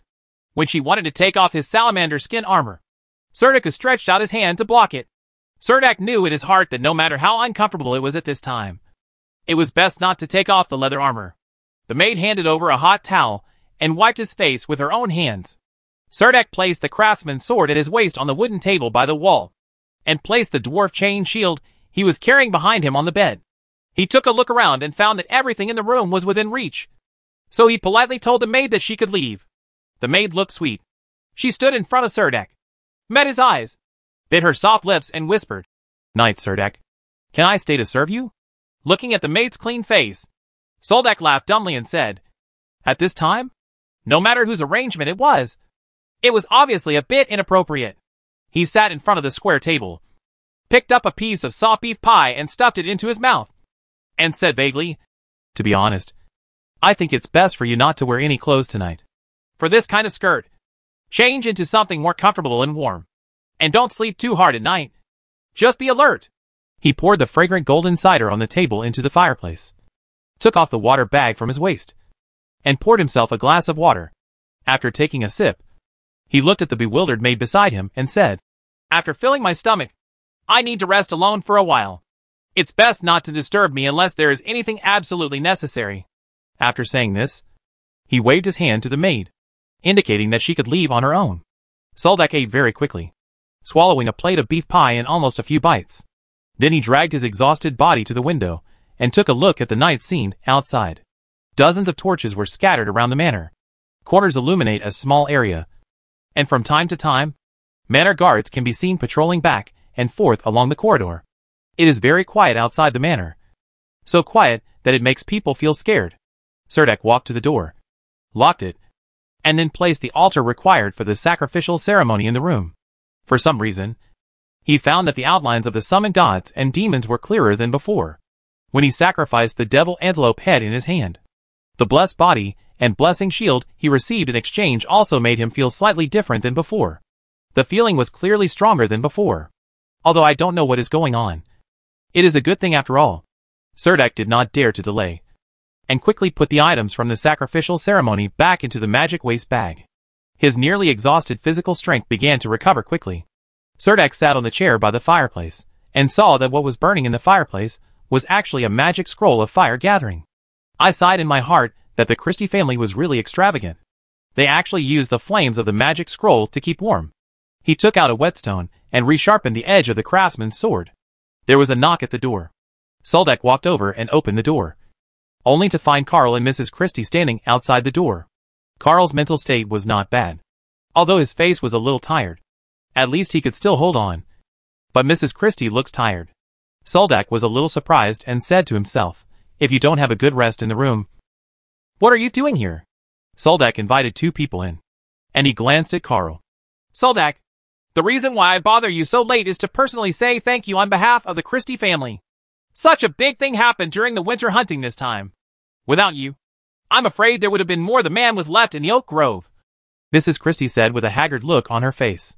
Late at night, the heavy fog in the oak forest did not slowly dissipate as everyone had hoped. Instead, it poured out of the oak forest in waves like a sea wave, and spread everywhere in the vast glacial lake. Everywhere is covered with rime. A pair of cloudy and blood-red eyes appeared outside Christie's manor. His hands hung down weakly, and he limped slowly towards the gate of the manor. Chapter 389 Night Battle. After Mrs. Christie thanked Soldak, she chatted with Baron Llewellyn again. She planned to go to the Oak Forest to capture Llewellyn together, when reinforcements from Helensa City arrived at Ice Lake Manor tomorrow morning. Baron Lynn's body was recovered. Although Baron Llewellyn was close friends with Carl, he was also very familiar with Mrs. Christie due to Miss Brenda's relationship. So the two of them asked Soldak for help tonight. Although Soldak and Baron Llewellyn were just ordinary friends, Soldak didn't even have many ordinary friends. So when Carl mentioned this matter, Soldak agreed without much thought. After sending Carl and Mrs. Christie away, Soldak took a candlestick to the fireplace and sat down on the wooden chair next to the fireplace. The candlelight in the room was soft, and as the flames danced, Soldak, the shadow reflected on the wall, was also shaking slightly. He originally wanted to flip through the book, Self-Cultivation of the Demonic Swordsman, and read about Ambrose. How did Christie break through in the first place? But when he reached out to take out the book from his magic belt bag, he accidentally took out the magic notes of the black magician Cyrus Hickok. Picking up the magic notebook, Soldak discovered that the magic notebook was shaking constantly. It seemed to have life and thinking ability, constantly conveying a feeling of fear to Soldak. Soldak could press the magic notebook on the table with both hands, but it still couldn't stop the magic notebook from shaking. Soldak's heart moved slightly, and then he opened the pages of the magic notebook. This magic notebook was originally used by the magician Cyrus Hickok to record his practice experience. The notebook also recorded several information about black magic, the runes, the properties of some magic herbs and magic materials. Soldak had opened this notebook countless times before, but never like this. Turning over the first page of the magic notebook, Soldak saw that a line of words appeared out of thin air on the page of the notebook. The letters of each word emerged one by one, as if there was an invisible big hand holding a pen and trembling on the page. Watch out. They're coming. Seeing this line of words appear completely in front of his eyes, Soldak instantly felt that the sweat pores behind him stood up and broke into a cold sweat.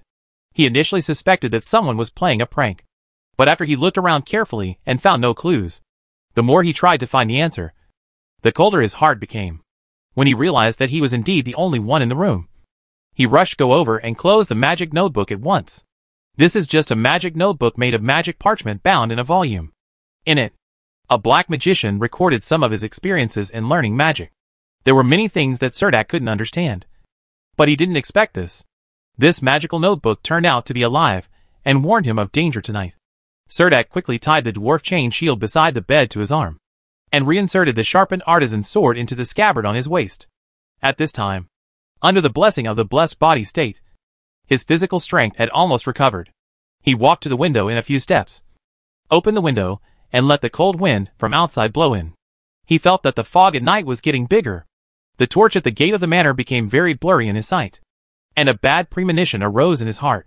Soldak closed the window, turned around and walked out of the room. Darcy Christie was sitting on the soft leather sofa in the lobby on the first floor of the villa, with one hand on her forehead, watching the maids in the manor carrying water basins coming in and out of the corridor on one side. And she felt a little inexplicable, irritable. In just one day, not only so many nobles died in front of her eyes, but also some injured nobles were lying in the manor. When such a thing happened during this winter hunting, Darcy Christie didn't know how it would end. And tonight seems to be the most difficult night. All guards are deployed in every corner of the manor. They were there both in the light and in the dark. And they also pushed out bed crossbows from the observation decks at the four corners of the manor, ready for war. She saw a scratch on the leather armor of her arm, which was left by a ghost who suddenly appeared next to her in the oak forest. If it weren't for this set of spiny-tailed crystal lion leather armor, a sudden burst of power would make her short-lived. It can burst out at extreme speeds, and I'm afraid this arm has been severed by that terrifying scythe. Unexpectedly, Holden Knight, who is usually steady and dull, can actually step forward at a critical moment and burst out with such powerful combat power. The housekeeper stood beside Darcy Christie, took a cup of tea from a maid, and placed it on the coffee table in front of Darcy. She glanced at the housekeeper, who bent down and said respectfully to Darcy, "Miss Darcy, you should rest for a while. I will stay here for you. If anything happens, I will wake you up as soon as possible." Darcy sat up straight and took a deep breath.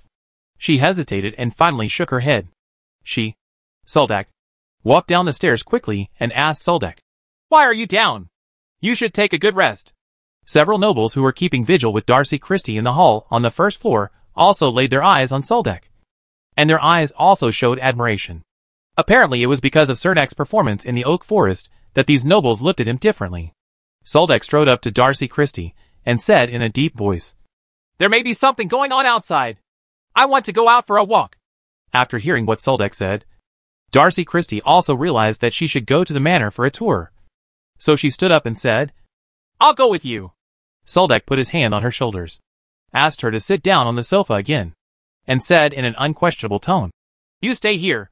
Darcy Christie glared at Soldek, suppressed the anger rising in her heart, and sat back on the sofa angrily with a straight face, under the surprised gazes of the surrounding stewards and maids, who could not believe that under such circumstances, Darcy Christie did not lose her temper.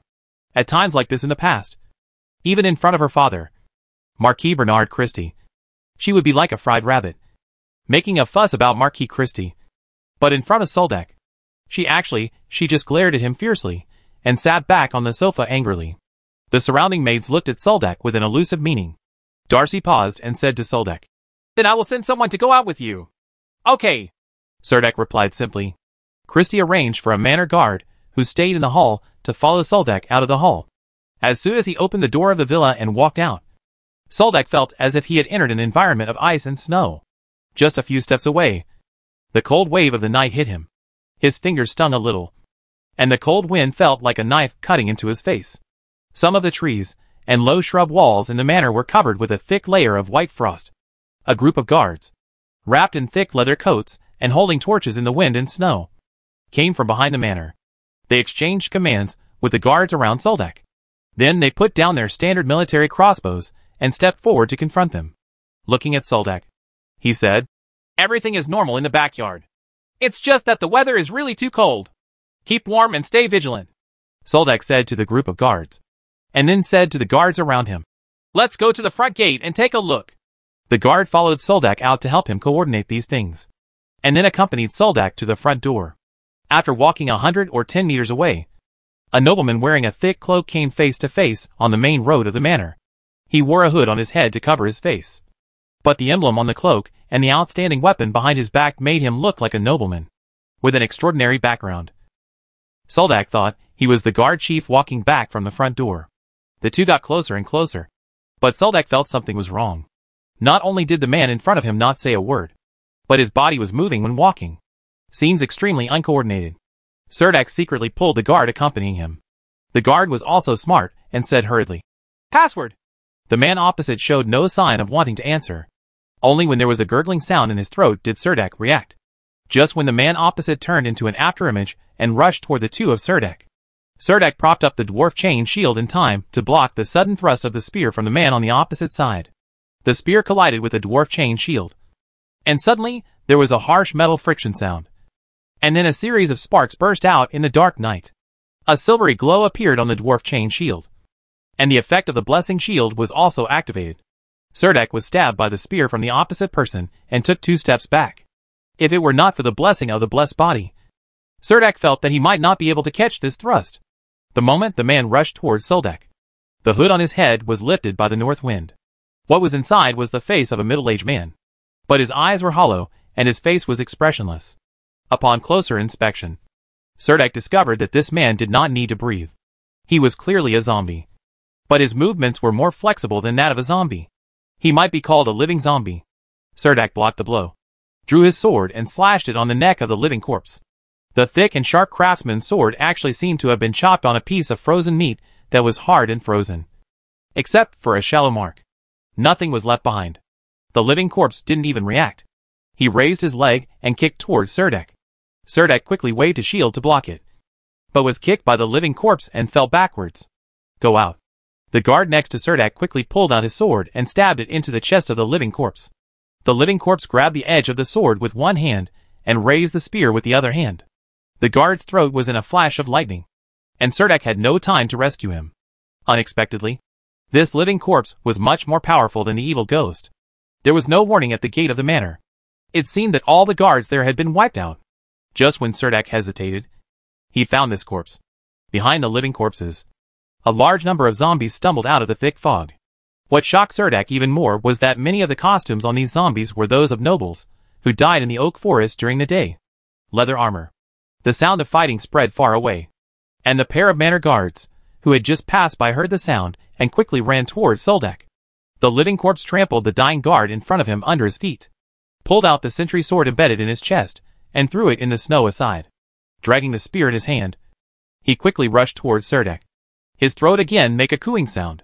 Serdek knew that this living corpse had huge power, and he released his power without hesitation. A two-faced, four-armed demonic figure appeared from behind.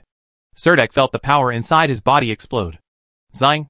Then he faced the spear thrust by the living corpse, blocked it with his shield, and released a faint power of holy light on the craftsman's sword, which smeared across the neck of the living corpse. Although the neck of the living corpse was as strong as fine iron, the holy light on the sword of the Serdek craftsman was obviously extremely restrained. The sword edge passed across the neck, and immediately cut the living corpse's neck with a wound as deep as the bone. The wound appeared to be extremely restrained.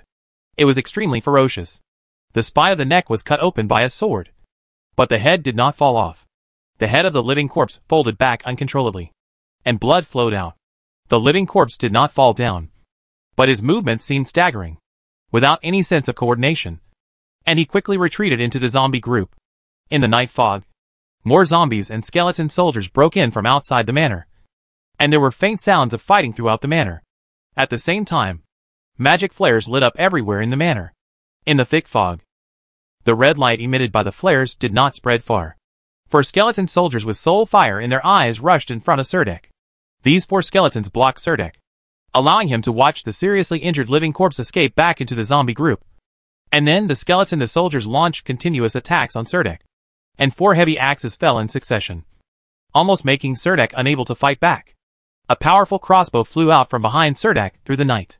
The crossbow arrows with steel arrows hit the skeletons, which could only slow down their movements. Occasionally, the extremely accurate crossbow arrows shot through the eye sockets of the skeleton soldiers and went out. The soul flame in the eye socket will completely scatter the skeleton into a pile of broken bones. The crossbow arrows were more effective than nothing against the slow-moving zombies behind. Even if the zombie walking in front was covered in a hedgehog, it could not stop its progress. Looking at the approaching undead, Serdek could only keep retreating.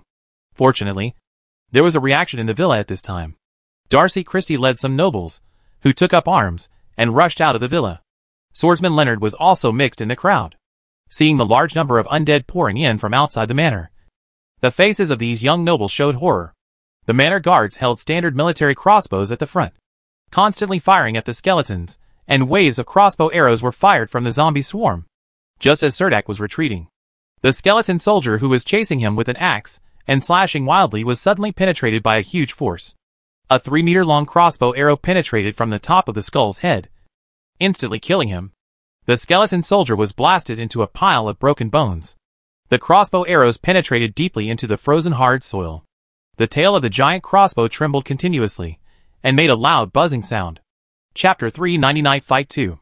Just when Serdek hesitated slightly, several nobles with weapons rushed to his side, and helped him block the skeleton soldiers chasing after him. Although the battle scene in the oak forest during the day left them with lingering fears, they finally figured out the strength of the skeleton soldiers. But they ignored one thing.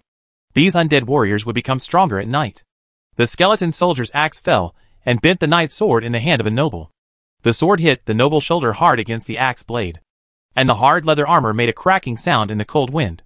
The nobleman fell back and sat down. If someone behind him hadn't happened to hold him up, he might have fallen on the steps of the main road in front of the villa. There are 2 observation towers on the east and west sides of the villa. The creaking sound of gears can be heard from the observation towers. In such a cold weather, after the lubricating oil on the gear solidifies, it is extremely difficult to twist the bed crossbow winch, which requires at least 3 crossbowmen. Only by constantly pushing the millstone-like winch can the bowstring on the bed crossbow be pulled apart. A 3-meter-long giant crossbow arrow, as thick as an arm, is embedded in the groove. As long as it is accurate, one arrow can nail any zombie in the manor to the frozen ground. On the soil, a team of crossbowmen stood under the steps of the villa. Some defensive measures had been taken here, including a booster for pulling the string of the standard military crossbow under the steps, which allowed the guards to hold the standard military crossbow while saving half their strength.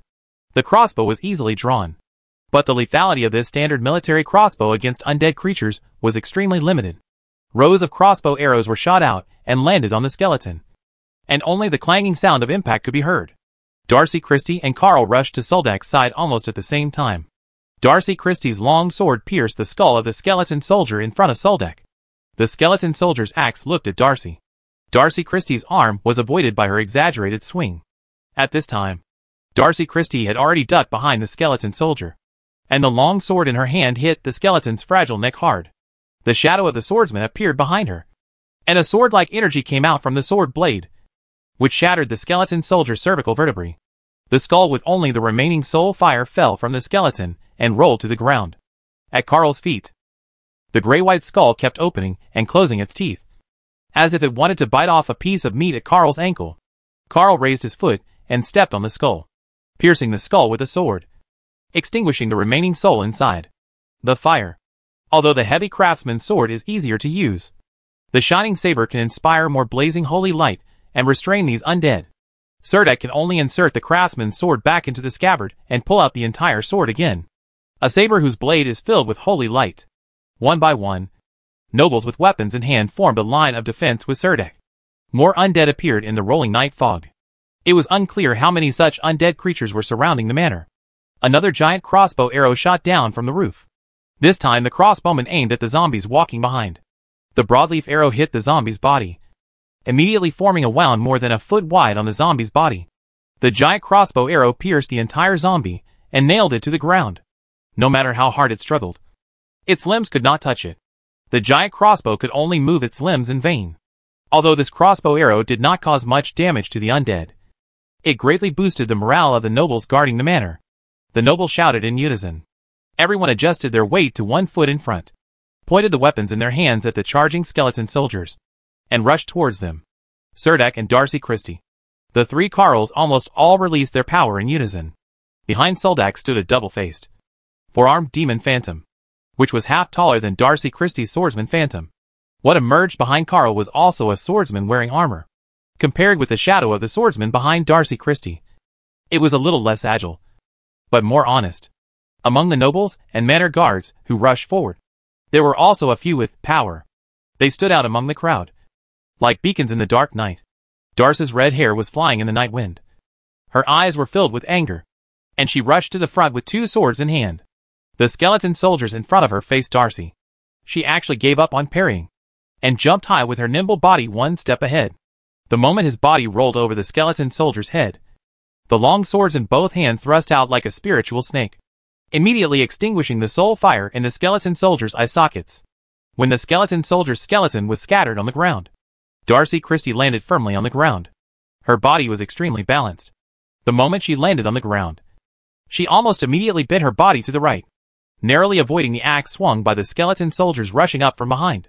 Serdek did not expect to reach it. When Christie fights, it is almost the same as when she competes in the sword hall. She always likes to use gorgeous moves and put herself in danger. She relies purely on the swordsman's flexibility with her body, just like pulling chestnuts from the fire. How dare Soldak let Darcy Christie let herself go like this? Seeing Darcy surrounded by 2 skeleton soldiers, he rushed forward and waved the dwarf chain shield in his hand. The heavy shield hit the left-hand side almost unreasonably on the skull of the skeleton. A dazzling silver light burst out from the dwarf chain shield. The light of the blessing shield bloomed from the dwarf chain shield, and the huge force directly dispersed the soul fire in the skeleton soldier's skull.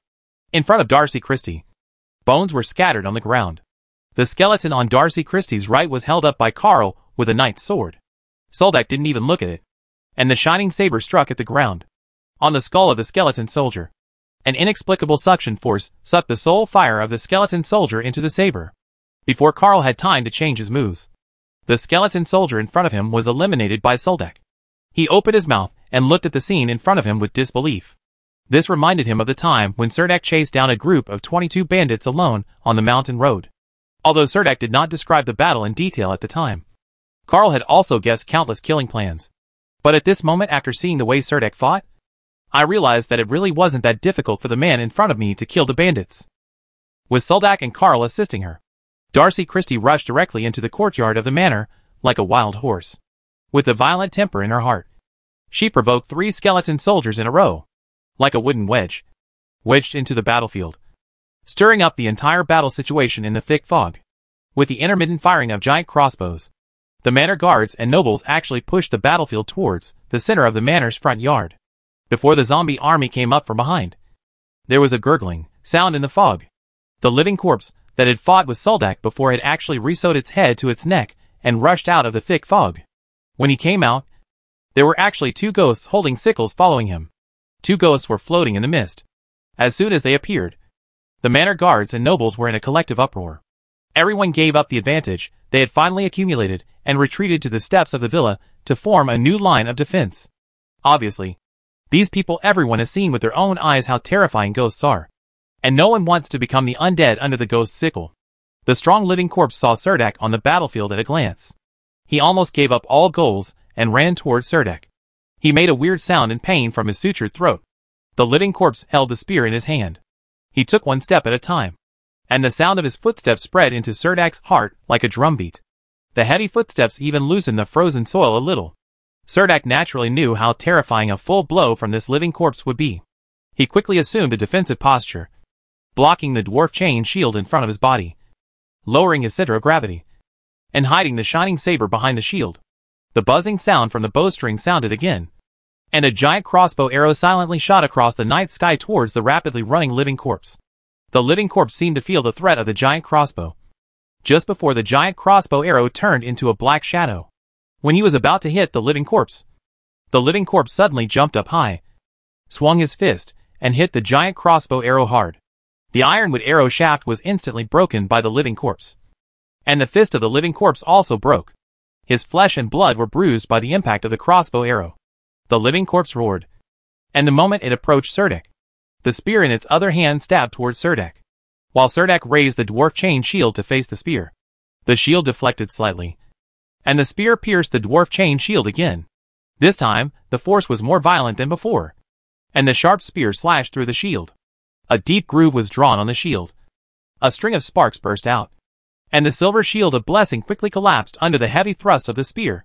Although he deflected the thrusting spear at some angles, Surdak was unable to completely block the blow. His body fell uncontrollably to the right back.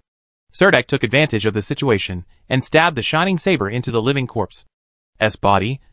The sacred aura contained in Surdak's body rushed into the body of the living corpse crazily, and those sacred auras actually turned into runes of light on the living corpse. At the same time, the phantom of the demon god, who had always been standing quietly behind Surdak, the face belonging to the god actually opened his eyes, and a pure energy fell heavily on the living corpse. It was a pillar of holy light that shot straight into the sky. A large hole with black flames penetrated his body, and the living corpse's body was ignited by the holy light. In the hot flames, he watched his arms being rapidly melted by the holy light, and countless black magic runes lights up on the living corpse. An abundant soul fire was sucked into the saber, and Surdak fell backwards to the ground with a final blow of the living corpse. The shadow of Shur behind Surdak completely disappeared in the next moment. The so-called potential can not only enhance certain aspects of the warrior's abilities, but can also release powerful protective power in dangerous situations. The surrounding nobles and manor guards looked at this scene in horror. They felt that this shining saber, which was probably an epic weapon, was so powerful, it actually melted the zombie general on the opposite side with one blow. And their morale suddenly became stronger. A ghost flashed out of the darkness with a scythe. As soon as it appeared, it was discovered by several manor guards. The one who was attacked by the ghost happened to be Leonard Swordsman. After all, he was a top student who graduated from the Bina Advanced Swordsman Academy. He reacted it was quite quick, and he desperately held the sickle that the ghost had chopped down. Although the long sword in his hand broke immediately, the manor guard next to him immediately held the sickle with his sword, and several other manor guards took the weapons in their hands. Stab at the ghost. After the ghost attack was neutralized, he was stabbed by several weapons at the same time before he could escape in time.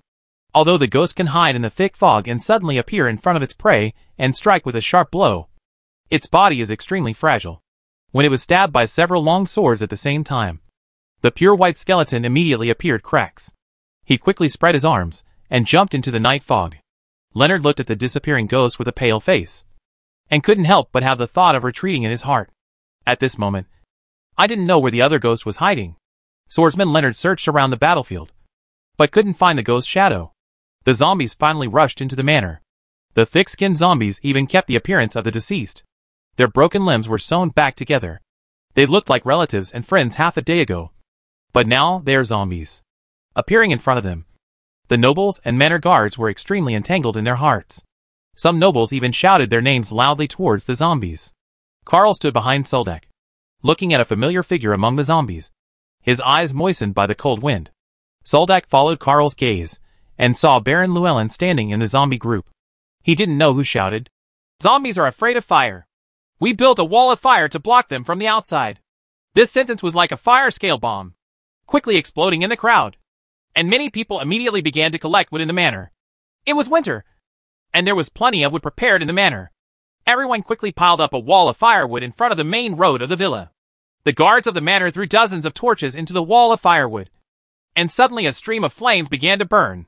Surdak, Darcy Christie, Carl and other first-time warriors continued to clean up the skeleton soldiers in the zombie group. These skeleton soldiers moved much faster than the zombies. As long as they were lured out, they became familiar with the skeletons. The soldiers' monotonous fighting style makes it easier and easier to kill them.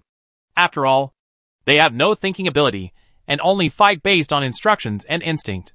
After cutting down the skeleton soldier in front of him, Surdak felt someone pull him, and turned around to find Darcy Christie standing behind him, looking at the magic patterns on their bodies. Someone must be controlling them behind the thick fog. If the necromancer is not found and killed, these low-level undead will continue to rush into the manor. He will probably use these low-level undead to squeeze out the last bit of our strength and use the last resort. Darcy Christie gritted her teeth. The anger in her heart was about to turn her eyes red. The shadow of the swordsman disappeared and appeared behind her. Although it was not like Su'er, Dak's power was immediately shattered, but it seemed like it wouldn't last long. At this time, several other nobles with first-level strength also came over. Taking advantage of the short intermission, everyone gathered together to discuss. Carl obviously said, "We have to find a way to get around the outside of the manor. He must be hiding on the edge of the night fog. This kind of necromancers are more powerful than magic. The masters are also fragile. They always put themselves in a safe place first before secretly controlling the skeleton zombies. It is worth organizing a team to take the risk of sneaking out of the manor to deal with that guy. Miss Darcy, I will immediately organize an assault team to kill the necromancer outside the manor."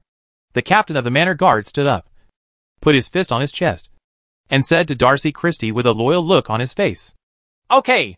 Darcy Christie readily agreed. And at the same time she put her hand on the manor guard captain's fist and said, "But count me in."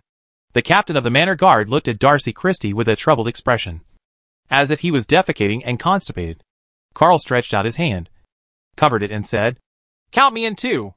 Seeing the surrounding eyes focused on him, Carl forced a smile on his face and said, "Don't look at me like that. As the captain of the rescue squadron, I definitely can't back down from this matter." Looking at Darcy Christie and Carl, Soldak could only sigh in his heart and put his hand on it. The last thing that was put up was the hand of the extremely pale swordsman Leonard. His eyes were clearly filled with fear. Chapter 391 Lich Skull. Looking out the window, there was still a fierce battle. The zombies with bodies as strong as gold and iron had rushed to the small square in front of the villa. The manor guards had piled up a wall of fire not far from the steps of the villa. Miss Fanny felt that these people she must not be able to stay there for too long. She was as anxious as an ant on a hot pot, circling around the room. "I have to get out of here. Now!" Without delaying a second, Miss Fanny thought to herself as she stood by the window and saw the white shadow rising into the sky. Miss Fanny believed that if Knight Holden had not stepped forward, the manor guards and nobles downstairs alone would never have been able to kill the two ghosts in the oak forest. Therefore, when the ghosts appeared in the manor again, he made the decision to flee the manor immediately. Miss Fanny was wrapped in a thick cotton coat and a maid's dress. She tied up her long hair and thoroughly washed off her exquisite makeup. She even applied a layer of beeswax dye on her face to make her skin sallow. Dressed as an inconspicuous maid, and put valuables into a magic waist bag, thinking that this belt might not be safe around the waist. After hesitating for a moment, he lifted up his skirt and tied the belt bag tightly to his thigh. She pushed open the door to the room and looked around the corridor. Fortunately, there was no maid on duty in the corridor. Normally, there would be maids on duty in the guest rooms of the manor at any time to deal with the guests' emergencies. But now the manor was in chaos. They were in a group, and the maids on duty in the guest room didn't know where they went. Miss Fanny gently patted her heart, which was about to beat, and tiptoed along the corridor toward the stairs. There were chaotic footsteps downstairs, and you could even hear the sharp screeching sound of chairs scraping against the ground. It seemed that many people were moving things, probably moving out all the worthless furniture, and would in the villa to make room for the door. The wall of fire burned longer. Miss Fanny carefully walked through the corridor on the second floor and walked from the spiral staircase on the left to the kitchen at the back of the villa. As long as she passed through the kitchen, she could slip out of the villa through the back door. "Hey! You go to the kitchen in the back to find grease." The voice came from behind Miss Fanny, with an unmistakable flavor in her tone. It was Mrs. Christie's voice, and Miss Fanny recognized it. At this moment, she was so scared that she almost collapsed on the ground. She lowered her head, turned her body halfway, held the hem of her skirt with both hands, knelt down to salute Mrs. Christie, and said in the smallest voice, "Yes, ma'am." After saying that, he quickly walked up the stairs to the kitchen.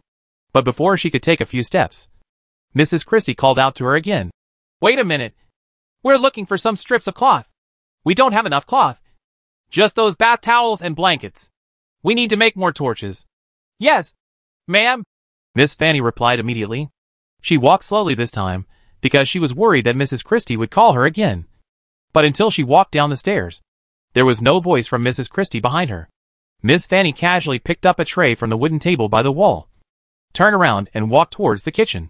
She rolled her eyes fiercely, and scolded Mrs. Christie dozens of times in her heart. The maids in the kitchen were moving firewood from the storage room. Miss Fanny avoided the crowd and pretended to stand at the door of the storage room for a while, then found an opportunity to walk out from the back door. A gust of cold wind blew on her face, making her shiver all over.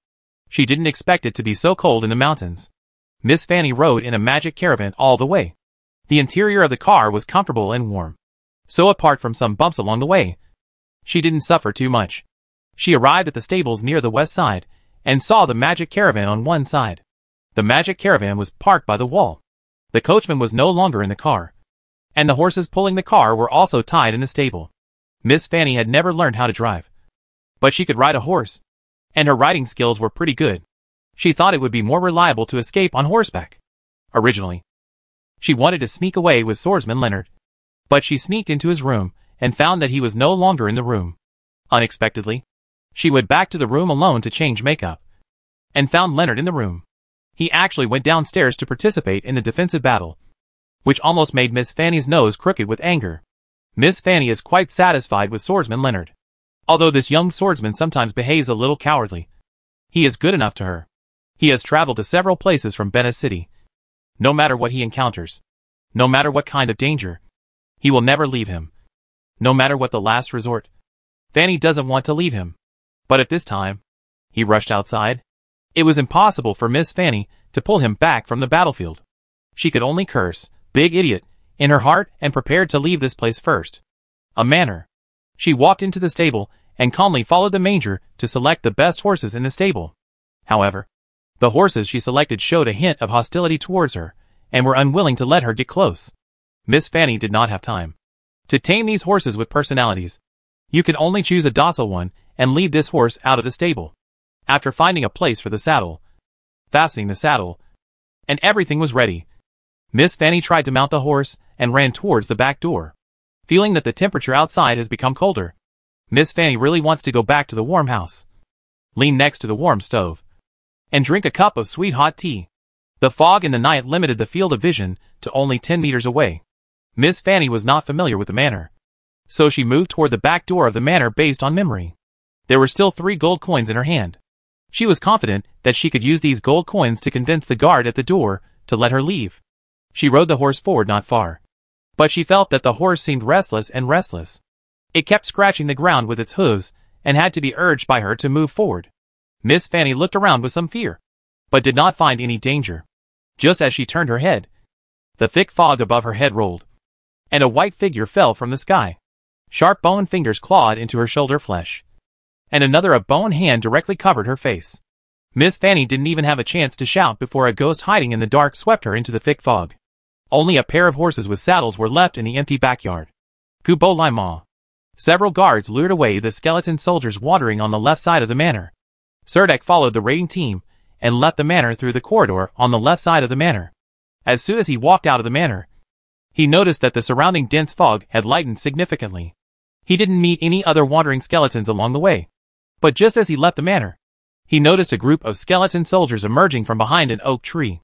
The guard captain was caught off guard, and his shoulder armor was covered with the skeleton soldier made a gash. Fortunately, this standard armor was quite strong. After the axe split the shoulder armor, it only left a shallow wound on the guard captain's shoulder. Darcy Christie, who was following behind, took action almost at the same time, piercing the skull of the skeleton soldier with a sword. Her luck was not very good. The long sword she thrust out got stuck in the gap in the skull when she drew her sword and retreated. At that moment, the skeleton soldier was also pulled into her arms. Carl slashed at the skeleton soldier's vertebrae, but did not break the vertebrae. Fortunately, swordsman Leonard added a sword next to him, extinguishing the soul fire in the skeleton soldier's eye sockets. The skeleton soldier's power quickly disappeared, and he became into a pile of broken bones. Darcy Christie finally pulled out the sword inserted into her skull, since most of the low-level undead poured into the manor from the main entrance. The raid team decided to search in the direction of the main entrance, since all the elites in the manor were mobilized to join the raid team. The guards in the manor could not hold on for too long, so the raid team was also under great pressure, searching everywhere for the necromancers who controlled these undead. The closer you get to the main entrance of the manor, the more frequently you encounter skeleton soldiers. The skeleton soldiers encountered along the way were all cleared by the raiding team. However, this also exposed the whereabouts of the raiding team. Everyone felt that the necromancer must be hiding at the main entrance. Darcy Christie and the guard captain both seemingly extremely urgent. The two walked at the front of the team, but Serdek fell at the end of the team. Serdek fumbled for a long time from his magic pocket, and finally took out a bottle of magic potion that exuded a black aura. This bottle of magic potion was also one of the trophies found on the body of the magician Cyrus Hickok. It was also the only bottle of magic potion whose specific function was understood by Serdek. According to the Black Magician's notes, content, this is a bottle of secondary invisibility magic potion. It is said that this low-level magic potion cannot be completely invisible in the dazzling sunlight, and can only hide at night or in a dark cave. He does not think that the raid team can. It was so easy to break through the layers of blockades of the skeleton soldiers and get close to the necromancer who controlled all the undead. He held the bottle of secondary invisibility potion in his hand and followed the raid team to the area near the main entrance of the manor. The fog here was relatively thin, and he saw a woman tied to a stone pillar under the bronze statue at the entrance of the manor. There were some skeletons around, and a ghost put a sharp sickle on the lady's neck. Everyone looked around, but they still didn't see the necromancer. He was still hiding in the dark. Miss Fanny's voice could be heard calling for help in the distance. "Leonard, help me!" No one expected that the lady tied to the pillar would be Miss Fanny. Everyone was still speculating on how she was captured by the necromancer. Swordsman Leonard had already rushed out of the team without hesitation. He ran towards Miss Fanny and shouted to Miss Fanny, "Fanny, please hold on!" But he was held tightly by the guard captain and Carl. The necromancer hiding in the dark ignored Swordsman Leonard at all. He said in a hoarse voice to Miss Fanny, "Hand over that thing. Hurry up, or I will take yours. The heart will be dug out, and you will be completely turned into the ugliest living corpse. With a physique like yours, maybe after 2 short migrations, you will become like it." A zombie with a twisted body crawling on the ground got up from the ground. Its hands lay on Miss Fanny's skirt, and it pulled open the cotton skirt with its hands, revealing a pair of long white legs underneath, and a ferocious and twisted face. The ground bit Miss Fanny on the thigh. Serdek was ruthless, hid at the back of the team, and secretly drank the bottle of secondary invisibility potion in his hand. The potion was cold and had a bitter smell, just like the ink in the belly of a cuttlefish, etc. After Soldak drank a whole bottle of potion, an extremely strange scene occurred to him. His body actually slowly became transparent and disappeared into the air. His eyes could still see everything around him, but he couldn't see himself. Even if he stretched his hands out in front of his eyes, he couldn't see it. Miss Fanny screamed, and then shouted in a sharper voice, "Oh, no, you heretic. Don't expect me to hand over the crystal skull." The hoarse voice hidden in the dark paused for a moment, and then said, "You actually called that thing a crystal skull? Ha. Wake up." The members of the raiding team looked around, but unfortunately they did not find the hiding place of the necromancer. He should be not too far away, otherwise the sound would be difficult to transmit. It was just that the dark night was filled with fog, and Fanny was worried due to the safety of the young lady. Everyone did not dare to approach the gate, so the necromancer was not found for a while. Miss Fanny's screams of pain were heard from the gate again. Swordsman Leonard was struggling hard to break free from the restraints of the guard captain and Carl. At this moment, the hoarse voice said excitedly, "I feel it. I know where it is hidden." "Then," the voice said coldly to Miss Fanny, "and you, madam, have lost the only chance you had to live." The sickle in the ghost's hand was raised high, but it did not fall down immediately. At this time, a tall but skinny man walked out from behind the bronze statue. He stood beside Miss Fanny.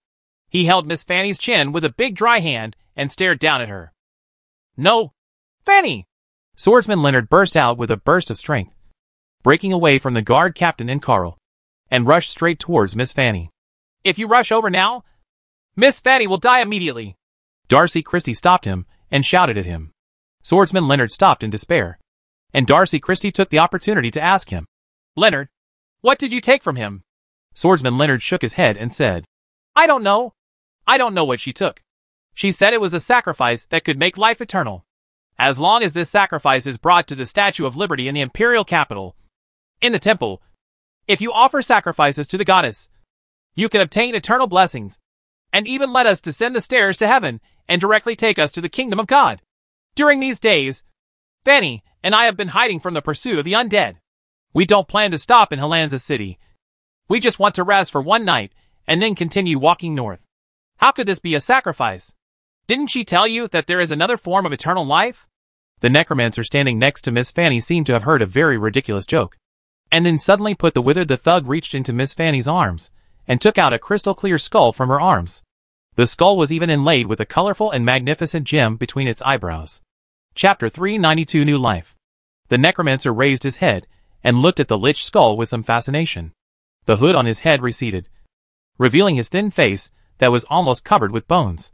The gems between the eyebrows of the lich's skull emit five-color light. He is like a fanatical believer, and his pious face is full of worship for the lich's skull. He said to the nobles in the distance, "This is a lich skull, which allows you to obtain the inheritance of the lich and become a young lich. In the underworld, the life of a lich is close to eternity. Perhaps this it is also another continuation of life." After saying this, he patted Miss Fanny's cheek with his hand and showed a strange smile. The left side of his face was illuminated by the firelight, and the outline was like a skull wrapped in gray and dry wrinkled skin. His eye sockets, there is no soul fire of the undead tribe in them. They are a pair of eyes as black as ink, a pair of eyes full of deathly energy. The ground suddenly trembled violently, and the raiding team was on guard. Suddenly, a huge zombie burst out of the ground next to the bronze statue. This zombie was 4 meters tall, and looked much taller than the gatekeeper of the underground trading market. His face was painted with a complex magic pattern. When he emerged from the ground, he knelt on one knee. He knelt on the ground and held the necromancer with both hands, as cautiously as if he were holding a baby, placing the necromancer on his broad shoulders. The necromancer held up the crystal skull in one hand, with a satisfied smile on his face. He glanced coldly at the raid team, and with the other hand, he released Miss Fanny's fair chin and spoke to Miss Fanny with a cold tone. Said, "It's time to say goodbye. After all, this continent and this country have a prejudice against the Rathma priest. I want to take away your soul. The strong resentment in your heart is the most suitable to become a resentful spirit." The members of the assault team were tightly blocked by a row of skeleton soldiers. Leonard's swordsman rushed towards the skeleton soldiers, but was forced back by the axes chopped down by 2 skeleton soldiers. A white bone sickle penetrated Miss Fanny's back, and the blade with traces of blood emerged from her chest. The blood in her chest gurgled out, and instantly stained Miss Fanny's cotton-length skirt. She looked at the necromancer with a horrified look on her face. She couldn't even make a cry under the severe pain, and her body just kept twitching under conditioned reflexes. No amidst the heart-rending roars of the Leonard swordsman. The necromancer, as if no one else was watching, touched the blood splattered from Miss Fanny's heart with his fingertips, and drew a strange symbol on Miss Fanny's forehead. But the necromancer had just completed half of his movements when a figure suddenly rushed over from the shadow behind the bronze statue. As if he had calculated it repeatedly, he first stepped onto the stone platform of the bronze statue, arched his body, and Shirkai jumped up and jumped onto the lap of the giant zombie. Before the giant zombie could react, Soldek had already appeared in front of the necromancer. The necromancer looked at Serdek in surprise, showing an incredulous expression that he could sneak up to him. Of course, he was surprised, and he shook open a magic scroll. 3 bone shields appeared around his body amidst the sound of mantras. He subconsciously hugged the lich's skull tightly, and the ghost behind the necromancer let out another cry. Psychic screaming. Serdek, who had a sobriety pendant, only felt waves of dizziness, but his consciousness was still very clear. Psychic scream made the giant zombie howl in pain. The giant zombie twisted its body and almost knocked the necromancer off his shoulders.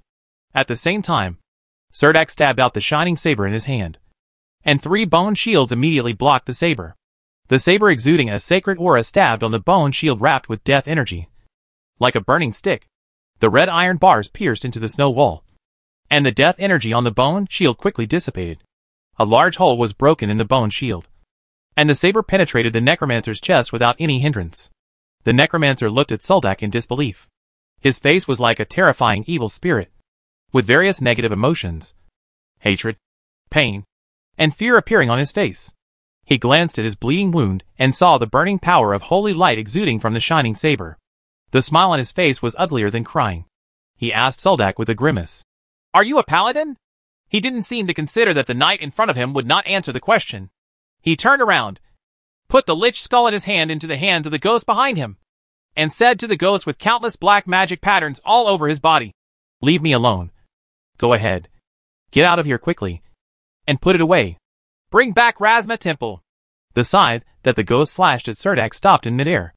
After hearing the necromancer's instructions, it immediately put the lich skull into its heart, then spread out its arms and flew into the thick mist. Even with its head attached, he didn't reply, and completely disappeared. Seeing the ghost disappear into the night sky, a painful smile appeared on the face of the necromancer. With one hand, he grabbed Miss Fanny, whose frightened expression gradually solidified, and with the other hand, he held the hand that Serdek had inserted into his heart. The blade of the shining saber is not afraid that the saber will cut his hand. The necromancer recited a string of magic spells quickly, and a powerful magical aura burst out from his body. He looked at Serdek coldly, and the magical aura turned into a black chain and quickly wrapped around Serdek. A ball of hot black flames rose under his feet. The giant zombie first let out a roar of pain. He shook his shoulders in pain. Serdek's center of gravity was unstable, and he was thrown away. He didn't even have time to pull out. The shining saber thrust into the heart of the necromancer. The magic chain wrapped around Serdek also failed. A bad premonition appeared in Serdek's heart, so he rolled twice with all his strength when he landed, and hurriedly retreated behind the bronze statue. Call. The sound of burning flames came from behind Serdek, but there was no firelight hiding behind the bronze statue. He couldn't help but look back and saw that the body of the necromancer had turned into a black flame rising into the sky. Even the giant zombie at his feet and Miss Fanny beside him were all covered in black flames. Wrapping it up, it was burned in an instant until only the red bones were left. And these bones only lasted for 2 or 3 seconds before falling to the ground to form a layer of hoarfrost-like ashes. If Serdek had been slower, he might have been burned to ashes by the black flames. As for his shining saber, nothing was left in the black flames. The ghost just let out a shrill scream, causing all members of the raiding team to be dragged into a terrifying hallucination by the ghost's spiritual scream.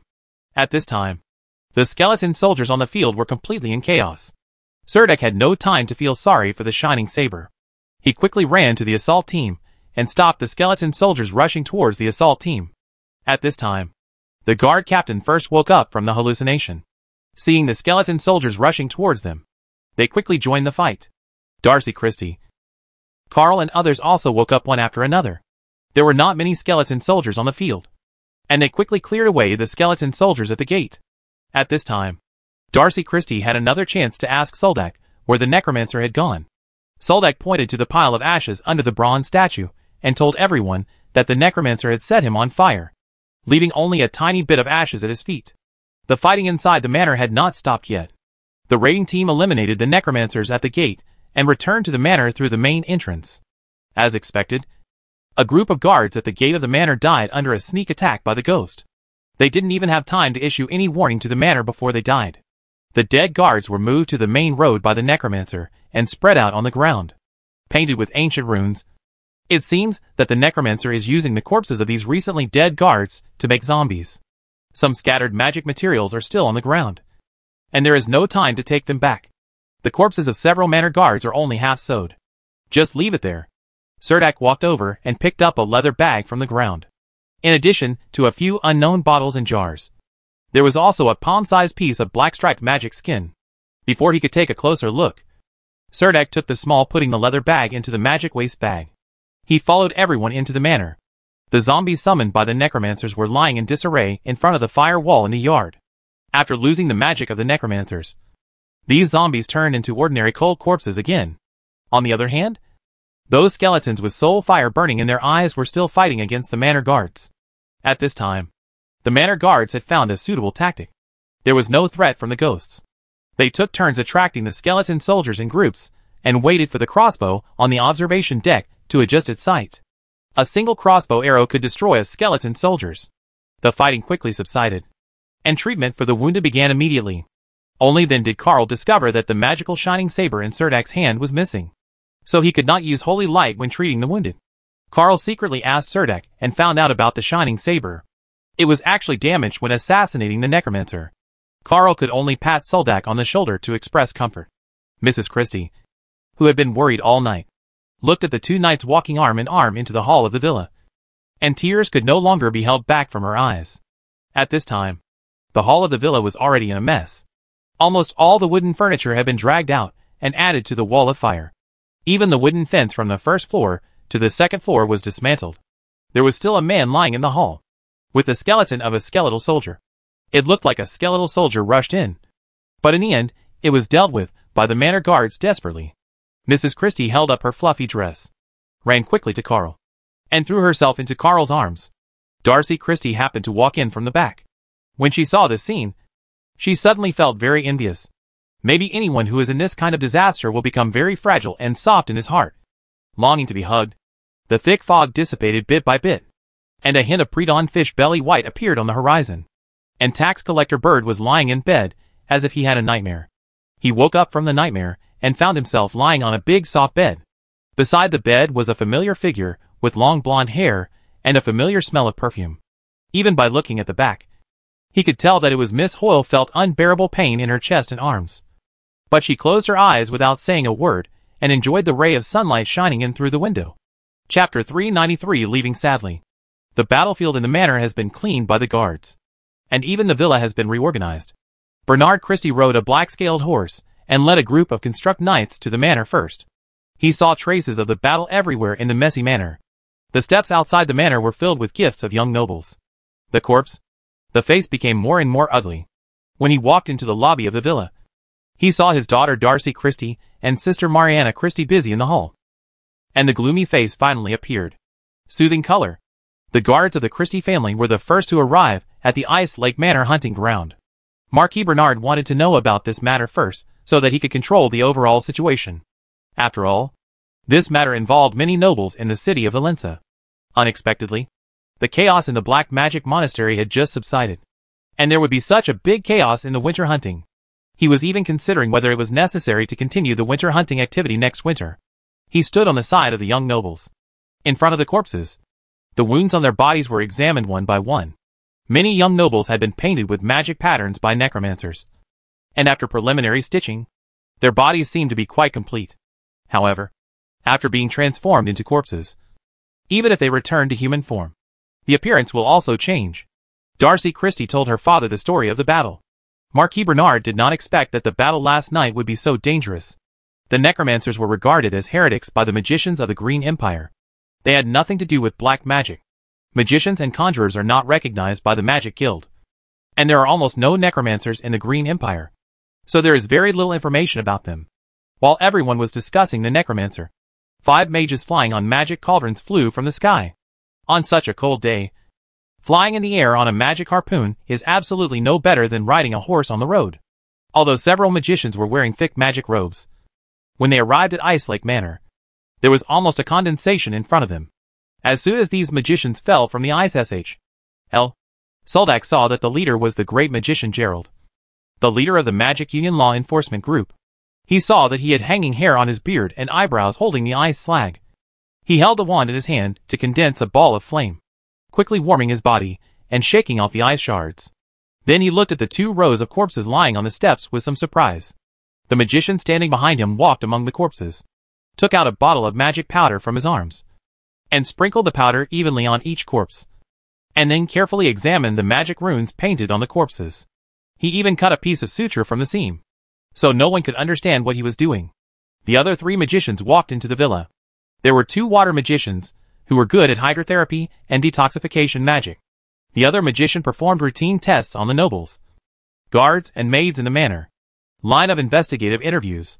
The great magician Gerald frowned, walked up to Marquis Bernard, and asked, Marquis Bernard, what exactly happened here? Marquis Bernard glanced at Darcy Christie and said to the great magician Gerald, Magic Gerald, I have just arrived from Helensa City, so I would like to ask my daughter to tell you about yesterday. Whatever happened. Although Darcy Christie was reluctant, she still told the great magician Gerald about the battle last night. At this time, the magician who performed the autopsy also walked to the side of the great magician Gerald and said, Sir, these noble corpses do have a certain degree of corpse transformation, but it should be that the corpse control magic is interrupted midway. This situation. The great magician Gerald nodded. This was completely consistent with what Darcy Christie told him. He turned to Darcy Christie and asked, Where was the place where you fought the necromancer? Darcy Christie said honestly, Right at the gate. The ashes under the bronze statue are his remains. The great magician of the law enforcement group fell down and walked towards the gate. He passed by the wall of fire at the entrance of the villa. Although the wall of fire had turned into ashes, it still looked quite spectacular. The great magician Gerald paused and said to Darcy and Christie asked, Is this the reason why those nobles who turned into corpses were not injured again? It seems that in order to maintain their dignity after death, your method is not bad. The great magician Gerald said approvingly. Darcy Christie's eyes fell on an indigo with chair leg that had not been completely burned. The exquisite relief and lacquer on it were still clearly visible. She replied expressionlessly, We didn't think so much at the time and rushed up. There are too many skeleton soldiers, and there are more advanced side ghosts lurking in the dark, so there is no manpower available to fight the zombies. The firewall is also lit to temporarily hold back the zombies rushing into the manor while we sneak attack the necromancer. Gerald nodded. Marquis Bernard, who was following him, could only touch his nose speechlessly. As a father, of course he knew very well how weird his daughter's temper was. The manor is full of traces of the battle, and some bloodstains are still left in the snow. The broken walls and pushed-down gates reveal that this place has just been invaded by a group of undead. The great magician Gerald stood under the bronze statue and looked at the frost-like ashes in silence. The magician who specializes in investigating undead magic carefully put the ashes into a pocket. He even twisted the fine powder-like ashes with his hands. His smile was uglier than when he had a straight face, only to hear the magician say to everyone, I have to say that your luck is really good. Everyone's eyes were focused on the magician. He calmly put his pocket into the magic waste bag and said calmly, You are lucky to be able to survive after encountering such a high-level necromancer.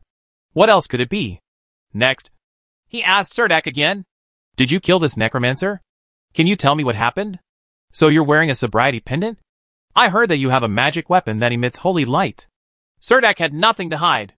Not only did he tell the details of the assassination of the necromancer, he even took out the bottle of the secondary invisibility potion and the receipt issued by the White Elephant Trading Company. This time, the Magic Guild law enforcement team investigated very detailed, because too many nobles were involved. It wasn't until noon that it came to an end. Swordsman Leonard was temporarily controlled by the Magic Guild law enforcement group, but the law enforcement group did not stop Swordsman Leonard from writing a letter home. Swordsman Leonard also mailed a letter to Cole Norton. Go out. By the time the Guard Battalion Knights from Helena City arrived at Ice Lake Manor, the Magic Union law enforcement group had already completed an investigation. Although the guard camp came a little late this time, it brought a large number of carriages and wooden coffins. All the dead nobles were packed into the wooden coffins. The Ice Lake Manor here was also temporarily sealed, and everyone got on the carriage. The convoy returned to the city of Helensa in a mighty manner. It was already evening when we arrived at Helensa City. The city gate that should have been closed long ago was still open. Crowds of onlookers stood on both sides of the street. The families of the victims had already been waiting outside the city. Carriages drove by. Entering the city, onlookers on the roadside took the initiative to take off their hats. Although the streets were crowded with people, they seemed extremely quiet, with only the sound of horses' hooves tapping and the wheels grinding on the road. The sad people cried softly on the roadside. All the wooden coffins were transported to the square in front of the city hall, waiting for the relatives of the deceased to come and claim the body. Cerdak returned to the Night Academy that night. This winter hunting not only failed to hunt the First Order monster as expected, but also caught a bottle of precious secondary invisibility potion. In addition, Cerdak felt the most what hurts most is the shining saber, which was destroyed almost before he could hold it in his hand. After all, it was a magic weapon worth 8 magic crystals. Neighbors Lena and Nedra saw the lights on in Cerdak's room and ran over to say hello and asked Cerdak about the harvest of this winter hunting. Cerdak lay on the bed with a tired look on his face and said with a wry smile to the 2 girls who were inexperienced in the world, "It is a reward to be able to return safely." Seeing that Cerdak was not in the mood to tell what happened, the 2 girls very eager said goodbye and left. Cerdak didn't even take off his salamander skin armor and just lay on the bed and fell asleep. By the time he woke up, it was already the next morning. The small garden below the dormitory building of the Night Academy was still noisy as before. Many trainee knights would insist on morning exercises on winter mornings. Cerdak opened the door and walked onto the terrace, feeling facing the cold wind and rising sun in the winter morning. He watched the trainee knight downstairs doing shield-wielding exercises, and he thought of his dwarf chain shield. He took out the shield from the magic belt bag and saw 2 scratches running through the entire shield. These 2 scratches were left by the living corpse. The scratches were so deep that they almost cut the shield steel plate in half. Cerdak stayed at the Night Academy for classes in the morning. In the afternoon, he ran to the guard camp and went to Ms. Gwendolyn of the logistics office. He took out the dwarf chain shield and asked Ms. Gwendolyn to contact the blacksmith workshop. Repair this shield? The guard camp is very good in this regard. If the weapon is damaged, it can be repaired for free. And if it cannot be repaired, it can be replaced with a new one. A few days later, Cerdak finished his class in the classroom of Night Academy. As soon as he walked out of the teaching building, he saw Darcy Christie standing at the door of the teaching building. He walked over and said hello to Darcy Christie, and learned from Darcy Christie that Leonard Swordsman's family had helped him clear his name and had just left Helensa City. Chapter 394 Magic Contract. These days, Darcy Christie is rarely seen in the Sword Hall of the Night Academy. Although the winter hunt has been taken over by the Magic Union Law Enforcement Group, private investigations are still being carried out. After all, so many young people have died. Nobles. Some are the successors of a certain family. Marquis Bernard of the Christie family and the Magic Guild have come forward to clarify this matter. But there are still several undercurrents in the city of Helensa that are silently investigating. Someone even approached Cerdak and bought the 2 white crystals from him for 20 magic crystals. Of course, the value of this white crystal itself is not worth that much. It can only serve as the core of some magic puppets. This kind of magic material can only be purchased by Oriana Magic Store. The magicians who study the puppet direction in the Magic Guild there were very few. But after taking out 2 white crystals, Cerdak finally managed to make ends meet. After that, he went to the White Elephant Trading Company to buy another weapon, like the Shining Saber. Manager Joey thought Cerdak was joking at first. After confirming that Cerdak was extremely serious, the manager of the White Elephant Trading Company said with a grimace that the Shining Saber was definitely the only one in the trading company. A flashy enchanted weapon like this, and a defective product, should not have appeared in the trading house. After finally selling one, how could the trading company make similar mistakes? Besides, this enchanted weapon was originally tailor-made by a very famous weapon master in Venice City. This Shining Saber itself had some problems. After changing hands several times, it ended up in Helensa City. Now I just want to remake it. Customization is impossible, and the trading company has no information about the weapon's master. All in all, Cerdak returned disappointed. But it was not without gain. The problem of sulfur shortage in Helensa City has not been alleviated. So the Dale magician also wanted to ask Cerdak to transport a batch of sulfur. Mine. Cerdak counted the days. The truck transporting sulfur ore from Wall Village should have arrived in Helensa City. But no one from the village came to the college to look for him. Recently, Cerdak couldn't get away for the time being. So he wrote a letter to the old village chief. After writing the letter, Cerdak glued the envelope and placed it on the corner of the table, waiting to be delivered to the horse and carriage shop after class tomorrow. There is no dedicated postman in Helensa City. And the carriage and horse racing shop in the city, there is such a service. And the horse and carriage company also enjoys the municipal subsidy for postal services in Helensa City.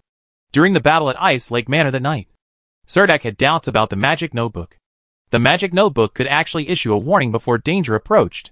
This made Serdek feel very magical. After all, it was just a warning.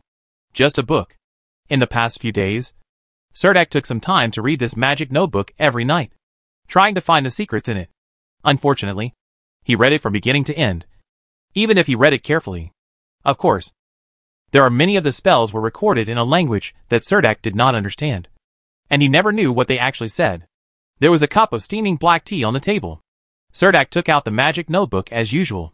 He quickly skipped the previous pages about recording magic herbs and magic materials, focusing on the pages recording the magic pattern array.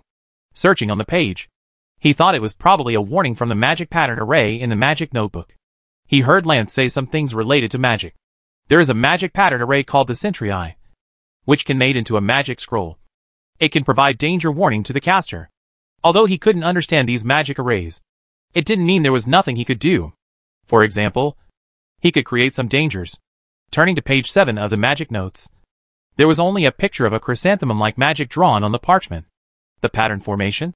Countless rune symbols were hidden in the complicated patterns. And then he let the nodes of the body release a faint sacred breath. The sacred breath gathered in the body to form a trickling stream, constantly watering the unexplored parts of the chest and abdomen. The node that is lit. He guided a ray of holy light power to flow into the palm of his hand.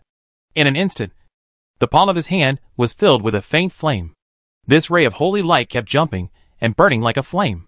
He put his hand close to the page and looked at it intently. Magic notes. But there was no response from this note. His heart moved slightly, and he reached out and turned the page. The magic array on the parchment on the back of the page was in the shape of a 5-pointed star, with patterns like plant vines drawn on the edges. But there were magic runes neatly arranged in the center. Serdek brought his hand close to the page again, but there was still no response from the page. He looked at the flame in his hand and suspected that he might not get any answers using this method. The sacred aura he released continued to strengthen, making the flames become even hotter. He approached the magic pattern page of the magic note again, but the magic note still showed no fluctuations. Serdek picked up the black tea on the table and took a big sip, preparing to turn another page. If there was still no response, he would give up. Before he could turn the pages again, he saw that the magic notebook was turning automatically without any wind. The thick pages kept turning backwards, and they did not stop until the last page. The portrait of the girl appeared in Serdek's book. In front of him, the girl in the portrait looked much more vivid than before. Countless lines outlined the girl's sullenness on the paper, and it was as vivid as a black and white photo. Serdek originally thought that the girl in the painting was Selena when she was young, but after returning to Wall Village and meeting Selena, he realized that the portrait was very different from her. At this moment, the girl in the painting actually widened her eyes, grasped the iron cage railings with both hands, and shouted angrily at Serdek. "That's enough. Take your hands away quickly, if you still have any conscience at all. Just don't put your hands near me." Serdek was unprepared and was startled by the girl in the painting. He quickly took away the flame in his hand. When he calmed down, the girl in the painting pointed at Serdek's nose and said something to her. Shouted, "Have you forgotten who gave you the warning when the undead appeared?" Serdek cautiously approached the girl in the painting, saw that she was wearing a black magic robe, and asked curiously, "Who are you? Why can you still speak?" Seeing that Serdek brought his face so close, the girl in the painting quickly stepped back. She instantly became much smaller in the painting, and her voice became so thin that it was almost inaudible. But Serdek still identified from the faint voice magician Celia Cooper. Serdek quickly sat up and asked again, "Have you been hiding in this portrait?" "Knight, please pay attention to your wording. I was invited by the magician Cyrus Hickok to live in his magic notebook, and I have been staying here before you obtained this magic notebook." Magic Celia Cooper said unceremoniously, "You know Cyrus Hickok? Then you must also know that I killed him?" Serdek said to magician Celia Cooper. It seemed that the magician Celia Cooper knew this matter very well. She also realized that Serdek had the dominant power. So she hugged her knees and sat down in the book and said, "Of course, if it weren't for Cyrus, that guy Hickok is too confident in his sleeping cloud. Maybe you have become a specimen in our laboratory now." Serdek thought of the powerful magician Cyrus Hickok. Indeed, as Celia Cooper said, if the black magician had not been careless, it is really hard to say what the outcome would have been. However, only losers like to dwell on the past. Serdek tapped the table hard with one finger. changed the topic with a stern expression, and asked the magician Celia Cooper, "Ben, let's do it next. Let's talk about how you ended up in the magic notebook." Since Celia Cooper knows the black magician Cyrus Hickok, it is very likely that she is one of the 6 black magicians at the Hermitage Institute of Black Magic. Regarding these matters, Miss Celia Cooper is very frank. She admits that she is one of the 6 magicians of the Black Magic Hermitage branch in Helensa City. At the same time, she is a space magician. She has been committed to the research of time magic and divination. During an exploration of space magic, her magic experiment failed. At that time, the magician Celia Cooper was involved in a space rift and was rescued by her companions. When she came back, her injuries could no longer heal.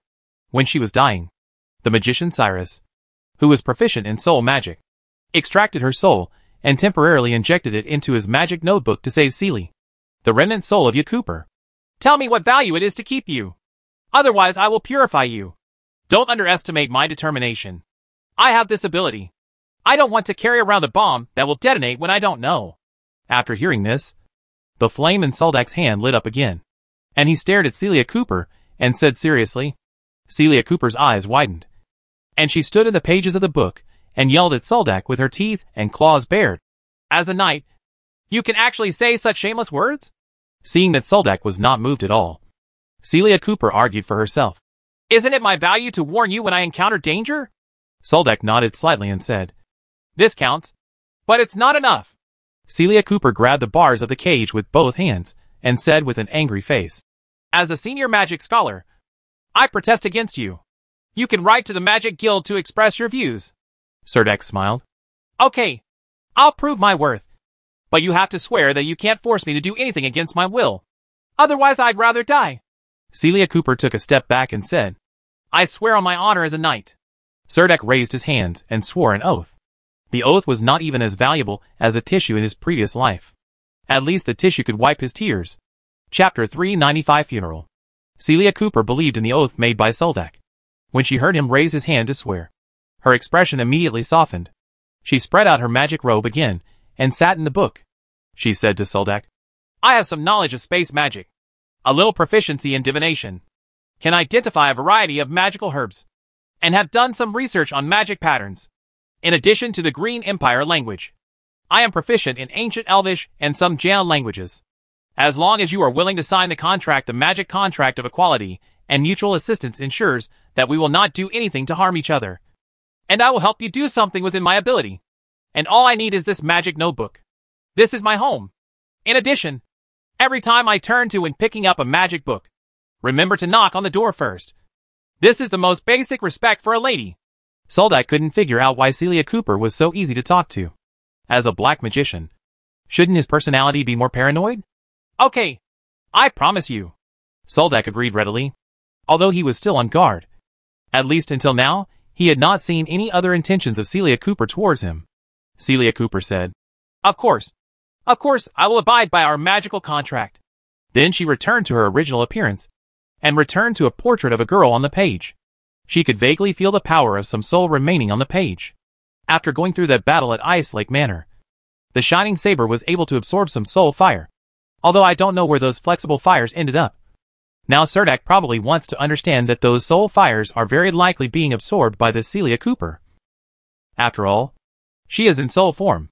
As the magic note closed automatically, Soldak rubbed his forehead vigorously. The fight and laughter of 2 girls came from next door to the dormitory. Soldak paused for a moment, then reached out to close the curtains. In the early morning of winter in Helensa City, especially the wealthy area and the Magic Guild area seemed particularly deserted. Soldak got up from the bed very early, took a shower in the bathroom first, and then walked to the balcony, facing the rising sun. He held up the dwarf chain shield on the balcony and performed basic sword-swinging movements. He habitually put on a suit of salamander leather armor, and then thought that he would attend the funeral of Baron Llewellyn today.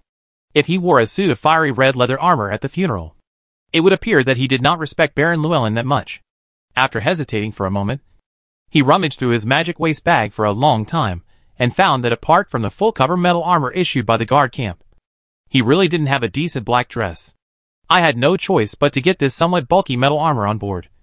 And then I walked out of the dormitory area and stood on the roadside at the entrance of the college. After waiting for a short while, A magic caravan came from the direction of the rich area and slowly passed by Serta, stopping in front of Ku. The carriage door was pushed open by Carl from inside, and he stretched out a hand. Serta grabbed Carl's hand and jumped onto the magic caravan. Sitting in the carriage were Miss Brenda and Mrs. Christie, who were wearing black gauze skirts and black hats and veils. Miss Brenda was still holding a handkerchief in her hand. She looked like her eyes were red. She must have cried. She got in. I put on some light makeup, and my skin is very white. Serta nodded gently to the two ladies, and sat down on the seat opposite. Carl sat next to Mrs. Christie, put one arm around Mrs. Christie's shoulder, looked at Soldak wearing the standard metal armor of the guard camp, and said to him, "You wear this kind of full-covered metal heavy armor? A bit more handsome than that set of salamander leather armor." Serdak didn't wear a helmet, just sitting in the magic caravan wearing such heavy armor. It was really uncomfortable. He regretted not riding out. He tapped the breastplate with his fingers, and the sound of metal hitting was particularly clear. "Fortunately, it's a little lighter than expected," Soldak said to Carl. Soldak set his eyes on Miss Brenda's face, performed a knight's salute to her, and said, "I'm sorry that I couldn't help him on the battlefield in the oak forest." Miss Brenda raised her head, stared at Soldak and said, "It's not your fault. It's his bad luck. I should have persuaded him to stay in Helensa city that day. I didn't even have time to say goodbye to him." Her eyes were always full of indescribable emotions, which made Soldak not know how to continue the conversation for a while. Mrs. Christie twisted her body, held Miss Brenda in her arms, and comforted her in a low voice. "Time cannot go back, and those of us who survive must also look forward. A good life is the greatest comfort to him." The cemetery is located in a cemetery in the western suburbs outside the city of Helensa. When the group arrived, many people had gathered in the cemetery, and many people had chosen to hold funerals today. There was a large empty space outside the cemetery, and it was almost full of magic caravans. Soldak and Carl got out of the car first. They stood on both sides of the carriage and helped the two ladies to walk down. It was still a long way to walk into the cemetery from here. The snow on this mountain road has been cleared cleanly. Fortunately, there are many people on this road, so the journey is not so monotonous. Carl also knew a lot of acquaintances, and he kept saying age, low along the way. Many young nobles, who had experienced the battle at Ice Lake Manor, also had their friends hold funerals. When Serdak and Carl passed by them, Serdak was the one who attracted the most attention. Of course, it was impossible to remain unnoticed. After all, Serdak killed a necromancer on his own. "It seems that you are already famous, and everyone remembers you," Carl whispered to Soldak. Serdak said, "I want to know if I damaged a magic weapon in that battle, and can I get corresponding compensation?" Carl said with great certainty, "Of course. It's just that the city hall and the guard camp have been dealing with the aftermath recently, and the rewards and compensation will have to be delayed for a few days. Even if you don't mention this matter, the guard camp will not. I will help you apply, but it is unlikely that I will compensate you with an epic weapon." Serdak once again explained to Carl that the saber was not an epic weapon. He said, "In fact, my shining saber is not an epic weapon. It can only be regarded as an enchanted weapon at most. It was mine in the White Elephant trade, bought from a merchant." Several people walked to a forest full of tombstones. Two tombkeepers were standing next to a tomb with shovels. The tomb was dug large and deep. Many people were already standing around. The epitaph on the marble tombstone was already carved. Soldak, Carl, Miss Brenda, and Mrs. Christie stood at the back of the crowd. Almost everyone held a bunch of green pine and cypress branches in their hands. Everyone waited in front of the cemetery for a short while. I saw a group of people carrying a coffin slowly walking from the other side of the cemetery. Carl whispered to Soldak that the woman following the coffin, holding the two children, was the wife of Baron Llewellyn. Two women in long black dresses each held a child in their hands. They walked slowly with their heads lowered until the coffin was placed in front of the tomb. The two women stood in front of the tombstone with their children, followed by a middle-aged nobleman, with an extremely sad expression. He read some stories about the life of Baron Llewellyn, and finally put the wooden coffin into the tomb. All the people present lined up and walked up, throwing the pine and cypress branches in their hands on the coffin. Finally, two people, the tombkeeper, backfilled the frozen soil and erected a tombstone. There is a bouquet of white flowers placed on the tombstone. The surface of this bouquet of flowers is frozen with a layer of ice SHL, unless the ice SHL melts away. It can remain in the north wind for at least half a day. As Baron Llewellyn's lover, Miss Brenda could only stand behind the crowd. The funeral lasted less than 2 hours and ended. When returning, Carl's expression looked a little solemn. Mrs. Christie asked him what happened. Carl forced a smile, but shook his head and said nothing. After sending Miss Brenda home first, and waiting until the carriage entered the street again, Carl held Mrs. Christie's beautiful face and kissed her passionately, not caring about the reaction of Soldak, who was sitting opposite the carriage after being sprinkled with dog food. Feelings. Just when Cerdak was hesitant to jump out of the car and walk back to the night academy, the two ended their passionate kiss. Carl touched Mrs. Christie's hair and said to her sadly, "I suddenly want to get married. Just the two of us. I don't want you to attend my funeral at some point in the future and have to stand behind the crowd." Mrs. Christie rested her head on Carl's shoulder without saying yes or saying no. But in Soldak's view, this is rejection. Instead of continuing this topic, everyone talked about tax collector Bird. This tax collector is also very lucky. He lost an arm and his chest was almost cut open by the ghost scythe. However, in the past few days, since he returned to Helensa city, his wounds have healed very well. He seems to be fine in the past few days, getting out of bed and walking around casually. It is said that Miss Hoyle has been personally looking after Lord Bird during this recent period. Tax collector Bird's wife died of illness 2 years ago, and he sent his 16-year-old son to the battlefield. Now he happens to be alone. As long as the two have some feelings, the age gap of more than 10 years will be the grim empire is nothing. And as long as tax collector Bird and Miss Hoyle have a child, they will inherit Miss Hoyle's discount title in the future. Speaking of Miss Hoyle finally having a home, although tax collector Bird's family fortune is not rich, and he is a middle-aged uncle who is missing an arm. When he stands upright, he can't even see his toes when he lowers his head. Mrs. Christie, he still seemed very happy. After all, except for tax collector Bird, no one in Helensa city was willing to marry Miss Hoyle for the time being.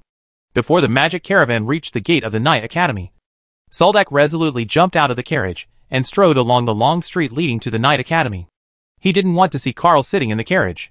Hairy thighs. Chapter 396 Compensation. Heavy snow fell again in the gray sky.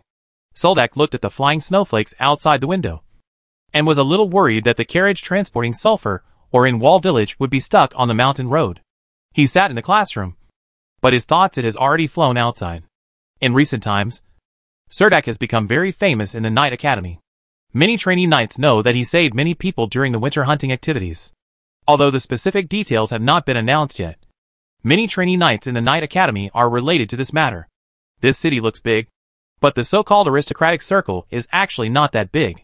Some things are transmitted as fast as somewhat beyond imagination. As soon as Darcy Christie walked up the stairs to the 3rd floor of the teaching building, Soldak, who was sitting in the large classroom, had already received the news. When she appeared at the door of the classroom, her long red hair swaying slightly in the crack of the door, the eyes of the trainee knights in the classroom were fixed on Soldak.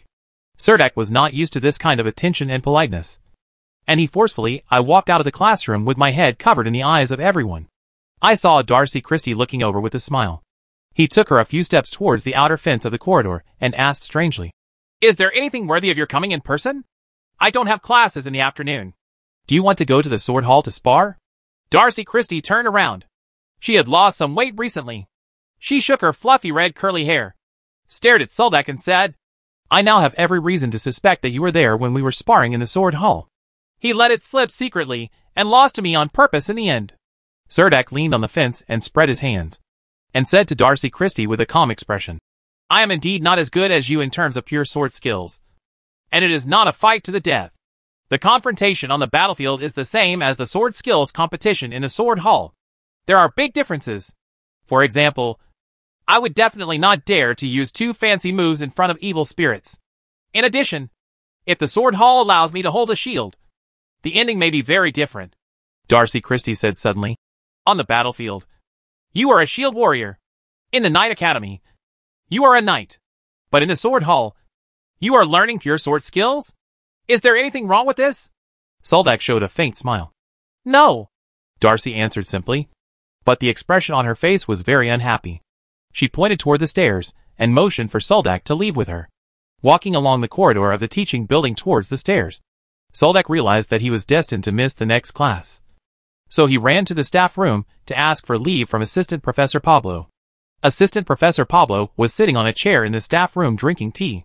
When Suldek walked in, he happened to see Darcy Christie's red hair outside the window. Although he had almost no interaction with Darcy Christie. But this does not mean that he does not know the eldest lady of the Christie family. She is also a celebrity in the Knight Academy. Even the dean has to give Darcy Christie some face. So he happily promised Suldek that he would help him ask for leave from Instructor Milono. Since Suldek rarely attended physical training and equestrian classes, he was not very familiar with Instructor Milono. Only after seeing Assistant Coach Pablo agreed. Suldek and Darcy Christie walked out of the teaching building together. Darcy Christie said to him as she walked, "The winter hunting incident is almost over. The aftermath is nearing completion. There are many people who want to see you. Those people want to thank you in person. The evaluation report given by the Magic Guild Law Enforcement team is, I think, very highly of you. Without you, maybe none of us would have survived that night." Suldek scratched his somewhat messy hair and asked, "Is it because I killed the necromancer?" "Yes." Darcy Christie's answer was still simple. A thick layer of snow had already fallen on the playground. Snowflakes fell on Darcy Christie's hair, and soon it was covered with a thick layer. The two of them walked quickly to the magic caravan parked at the entrance of the college, boarded the carriage and quickly closed the car door, thus blocking the snow outside. Darcy waved to the coachman on the driver's seat, indicating that the coachman could set off, and then took out a bottle of golden cider from the secret compartment of the carriage. Suldek waved his hand, but he did not take the wine.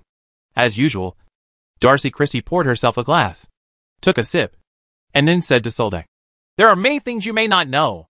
A month ago, Prolo in Bena City Verdon Manor was attacked by ghosts.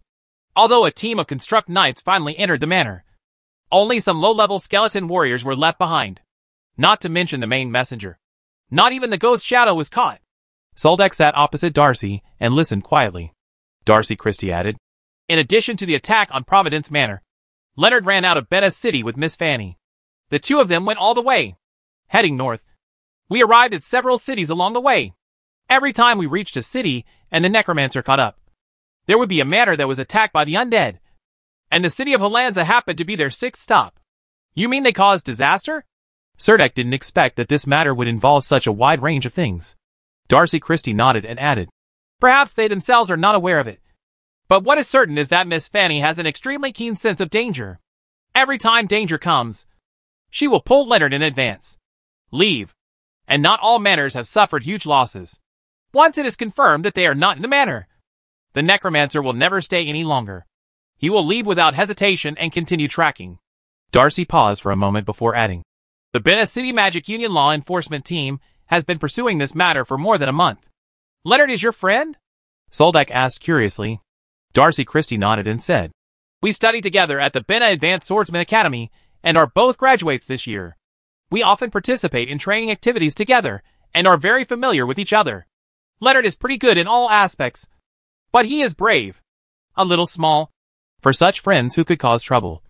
Suldek gave Darcy Christie a very sympathetic look. He asked curiously, "Where is Miss Fanny?" "I don't know," Darcy Christie said angrily when she heard the name Fanny. "Before Leonard left Helensa, I also talked to him about this matter. Leonard and Miss Fanny, we first met at a ball at the Count Providence house in Bena City. Miss Fanny's origins are somewhat mysterious, and few people know her. It is said that she is the youngest daughter of a southern noble lord, and she travels around. Later, they seem to eat at afternoon tea together again, and Miss Fanny invited Leonard to eat cookies in her room in the evening." Suldek. "Leonard agreed?" Darcy Christie said angrily. "Probably no man would refuse this kind of thing." After speaking, he gave Suldek a deep look. "Ahem." Suldek coughed slightly to hide the embarrassment on his face, then changed the subject and asked, "Doesn't anyone know where she got the lich skull? Priest Rathma doesn't. I can travel around this continent casually. There is no news about this yet." Darcy Christie shook her head and said, "I heard that the lich skull contains the lich's inheritance. By inheriting the lich's inheritance, you can turn yourself into a lich with a lifespan of thousands of years. Maybe this is what she wants. Maybe she is under the guidance of a certain god. It is said that this lich skull is a very good high-level sacrifice." The two people sat in the magic caravan and talked all the way until the magic caravan slowly stopped on the side of the road. The coachman jumped down from the driver's seat, opened the door for the two of them, and said respectfully, "Miss Darcy, we are here." Suldek and Darcy Christie walked into the city hall. The logistics and military supply office was in the east corner of the hall on the first floor. So the hall seemed very lively. He saw some demon hunters and adventurers queuing up to register at the reception desk. He looked over curiously.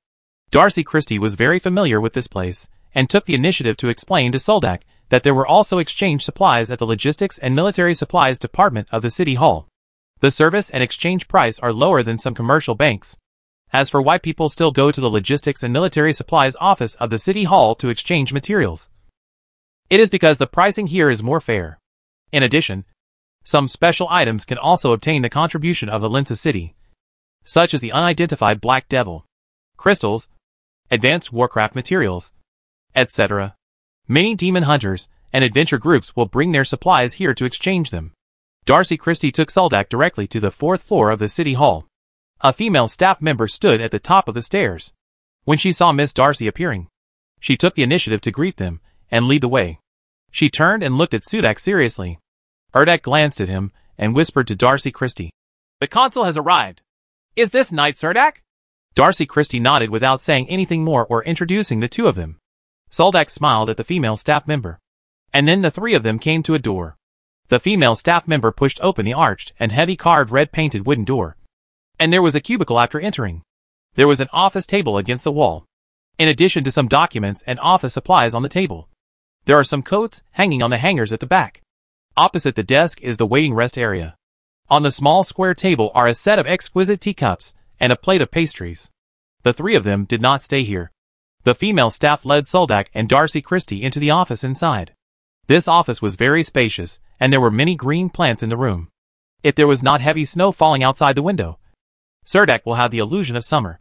The area on the left side of this office is filled with bookshelves against the wall. A 5-meter long and 2-meter wide sand table is placed there. The model of Helensa City stands impressively halfway up the mountain in the center of the sand table. Marquis Bernard Christie was sitting at his desk looking at a pile of documents, when he saw Miss Darcy and Soldak walking in. Soldak took a step forward, stood up straight, gave a knightly salute to Marquis Bernard, and said in a neither humble nor condescending manner, "Your Majesty the Consul." The middle-aged man wearing aristocratic clothing in front of him is not only the leader of the Christie family and the father of Darcy Christie, but also the consul of Helensa City. His face is strikingly similar to Darcy Christie. Although Surdak did not see the night guard in the office, there was an invisible pressure in this room, and that terrifying feeling made Surdak a little breathless. Darcy Christie walked to the sand table alone, bent down, put her hands on her knees, and looked at the city of Helensa in the sand table seriously. Chapter 397 Blood Red Crescent. Marquis Bernard raised his head and motioned for Soldak to sit on the chair opposite the desk. His eyes were as sharp as a hawk, and even a faint smile could not make people relax. He put the goose feather in his hand. The pen was inserted into the round ink bottle. Then he crossed his hands on the table and said to Surdak in a calm voice, "Knight Surdak, you performed outstandingly in the Battle of Ice Lake Manor. I represent the City Hall, and the House thanks you." Soldak had just sat down and quickly stood up before the chair was hot. He had already thought of some words along the way. Of course, he had to be more humble at this time and said quickly, "Lord Archon, those who have died are the only ones who have died. They should be commended. It was they who sacrificed their lives in the battle to create a chance for us to win and allow those of us to return safely to Helensa City from Ice Lake Manor. I think the battle, including Holden Knight, the dead warriors are more qualified to be commended by the Helensa City Hall." Marquis Bernard raised his eyelids and looked deeply at Soldak, with a slight amount of admiration clearly in his eyes. He waved his hand to Surdak again, motioning for him to sit down and talk. At this time, the female staff member came in with a tea tray and placed a cup of fragrant milk tea in front of Bernard Marquis and Soldak respectively. Then she walked over to Darcy Christie and placed a cup of tea on the resting table, on the coffee table in the area. The female clerk turned around and left. And then Marquis Bernard said to Soldak, "The City Hall will let every brave person who died in Helensa City see the sincerity shown by Helensa City. He is a great young man. And I hope that there will be more brave young people in Helensa City in the future, who are brave and fearless on the battlefield, and have compassion and are willing to help the weak." It seems that just as Carl said, only after the aftermath has been dealt with can the people who made some contributions in this incident begin to be rewarded. Marquis Bernard placed a long wooden box on the desk. The wooden box was carved with exquisite hollow reliefs, and there were scenes of dragons and giants fighting on it. Marquis Bernard placed his hands casually on the wooden box. On the box, he said to Soldak, I heard that a very good magic weapon of yours was damaged in the battle. Although there is no similar magic weapon in the armory of the city hall, I believe that this new blood-red weapon, the moon, can be helpful to you. Or if you have a chance in the future, you could exchange it for a shining saber. As he spoke, the Marquis of Bona opened the lid of the wooden box. As expected, a curved blade with a blood-red edge was revealed inside, and Cerdak was very familiar with it. He had seen this in the White Elephant trading house not long ago. The blood-red crescent. This scimitar was bought by Leonard Swordsman first at that time. Unexpectedly, it would return to Soldak at this time. Cerdak said honestly, the blood-red crescent, Lord Archon, is much more expensive than the shining saber. Marquis Bernard smiled, put the blood-red crescent moon into the wooden box again, and took out a roll of parchment from the drawer with the red stamp of the city hall on it. He pushed both items to Sir at the same time. In front of Dak, he said, although it is more expensive, it may not be the most suitable for you. Take it. It is a little compensation from the city hall for you. In addition, there is this knight certificate. The House of Helensa has authorized you to become an official knight. Although you have become a knight, I hope you will stay at the Knight Academy to complete your further studies and successfully obtain the Knight Academy graduation certificate. I believe this will be of great help to your journey as a knight. Cerdak did not expect that in addition to the blood-red crescent, he would actually obtain the status of an official knight in advance, which was also an unexpected surprise. With the endorsement of Helensa City Hall and the House of Representatives, even if Count Mongoss wants to take back his knighthood in the future, it may not affect his knighthood. Cerdak immediately said, I will finish my studies. Marquis Bernard stood up, walked to the sand table in the room, stood next to Darcy Christie, pointed to the mountains and forests in the sand table, and said to Soldak with a smile, with this knight certificate, the Knights of Helensa will divide a small piece of land for you as your knight territory. However, before making a decision, it is best to listen carefully to the advice of friends around you. You must know that in the suburbs of Helensa, different regions of land, its value will also vary greatly. Cerdak walked over and found that the land around Helensa city was really huge.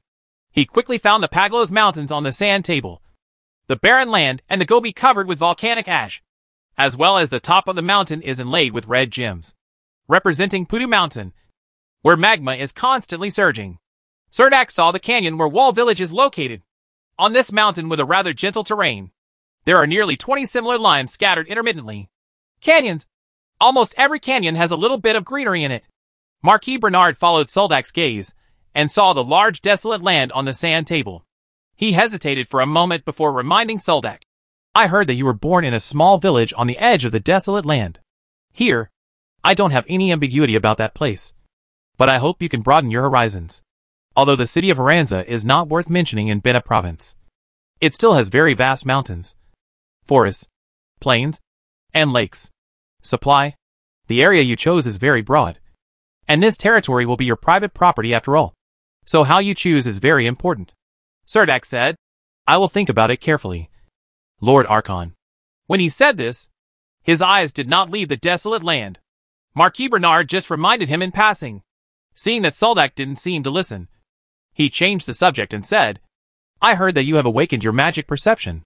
Cerdak nodded and admitted, Yes, Lord Archon. I can sense the magical elements of sacred attributes. When Marquis Bernard heard what Cerdak said, he laughed twice before saying, This answer is in line with the standards of the Magic Union. Only then did Soldak realize that this was indeed what Lance told him. And he didn't think there was anything wrong with this. Marquis Bernard held a teacup, sat on the sofa in the rest area, and asked Soldak, What are your plans for the future promotion? You were a shield warrior in the 57th Heavy Armored Infantry Regiment. And now he is studying at the Knight Academy again. And he can be regarded as a warrior after advancing. Although I do not deny that the warrior path is still the mainstream advancement path in the Green Empire.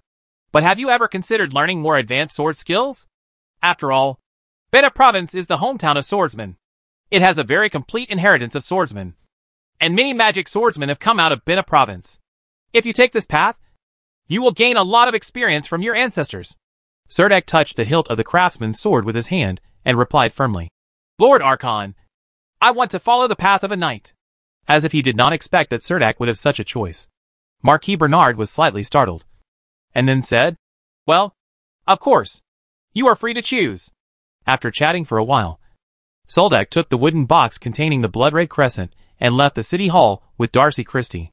There were many magic caravans parked on the street outside the city hall gate. When Soldak and Miss Darcy walked out of the city hall, the doors of those magic caravans were pushed open from the inside, and many people walked out of the car. The young nobles stood there and watched quietly as Soldak and Darcy slowly left the city hall in a magic caravan. After jumping off the carriage at the entrance of the Knight Academy, Cerdak was freed from the awkward atmosphere. He stood on the street and saw the magic caravan turning at the intersection. And then he took a long breath, turned around and walked into the Knight Academy despite the heavy snow. A group of trainee knights were running happily in the snow on the playground. The snow on the playground had already covered the uppers of his shoes. Soldak looked up at the gray sky and walked back to the college dormitory alone. Back in the dormitory, Cerdak took out the blood-red crescent moon from the wooden box.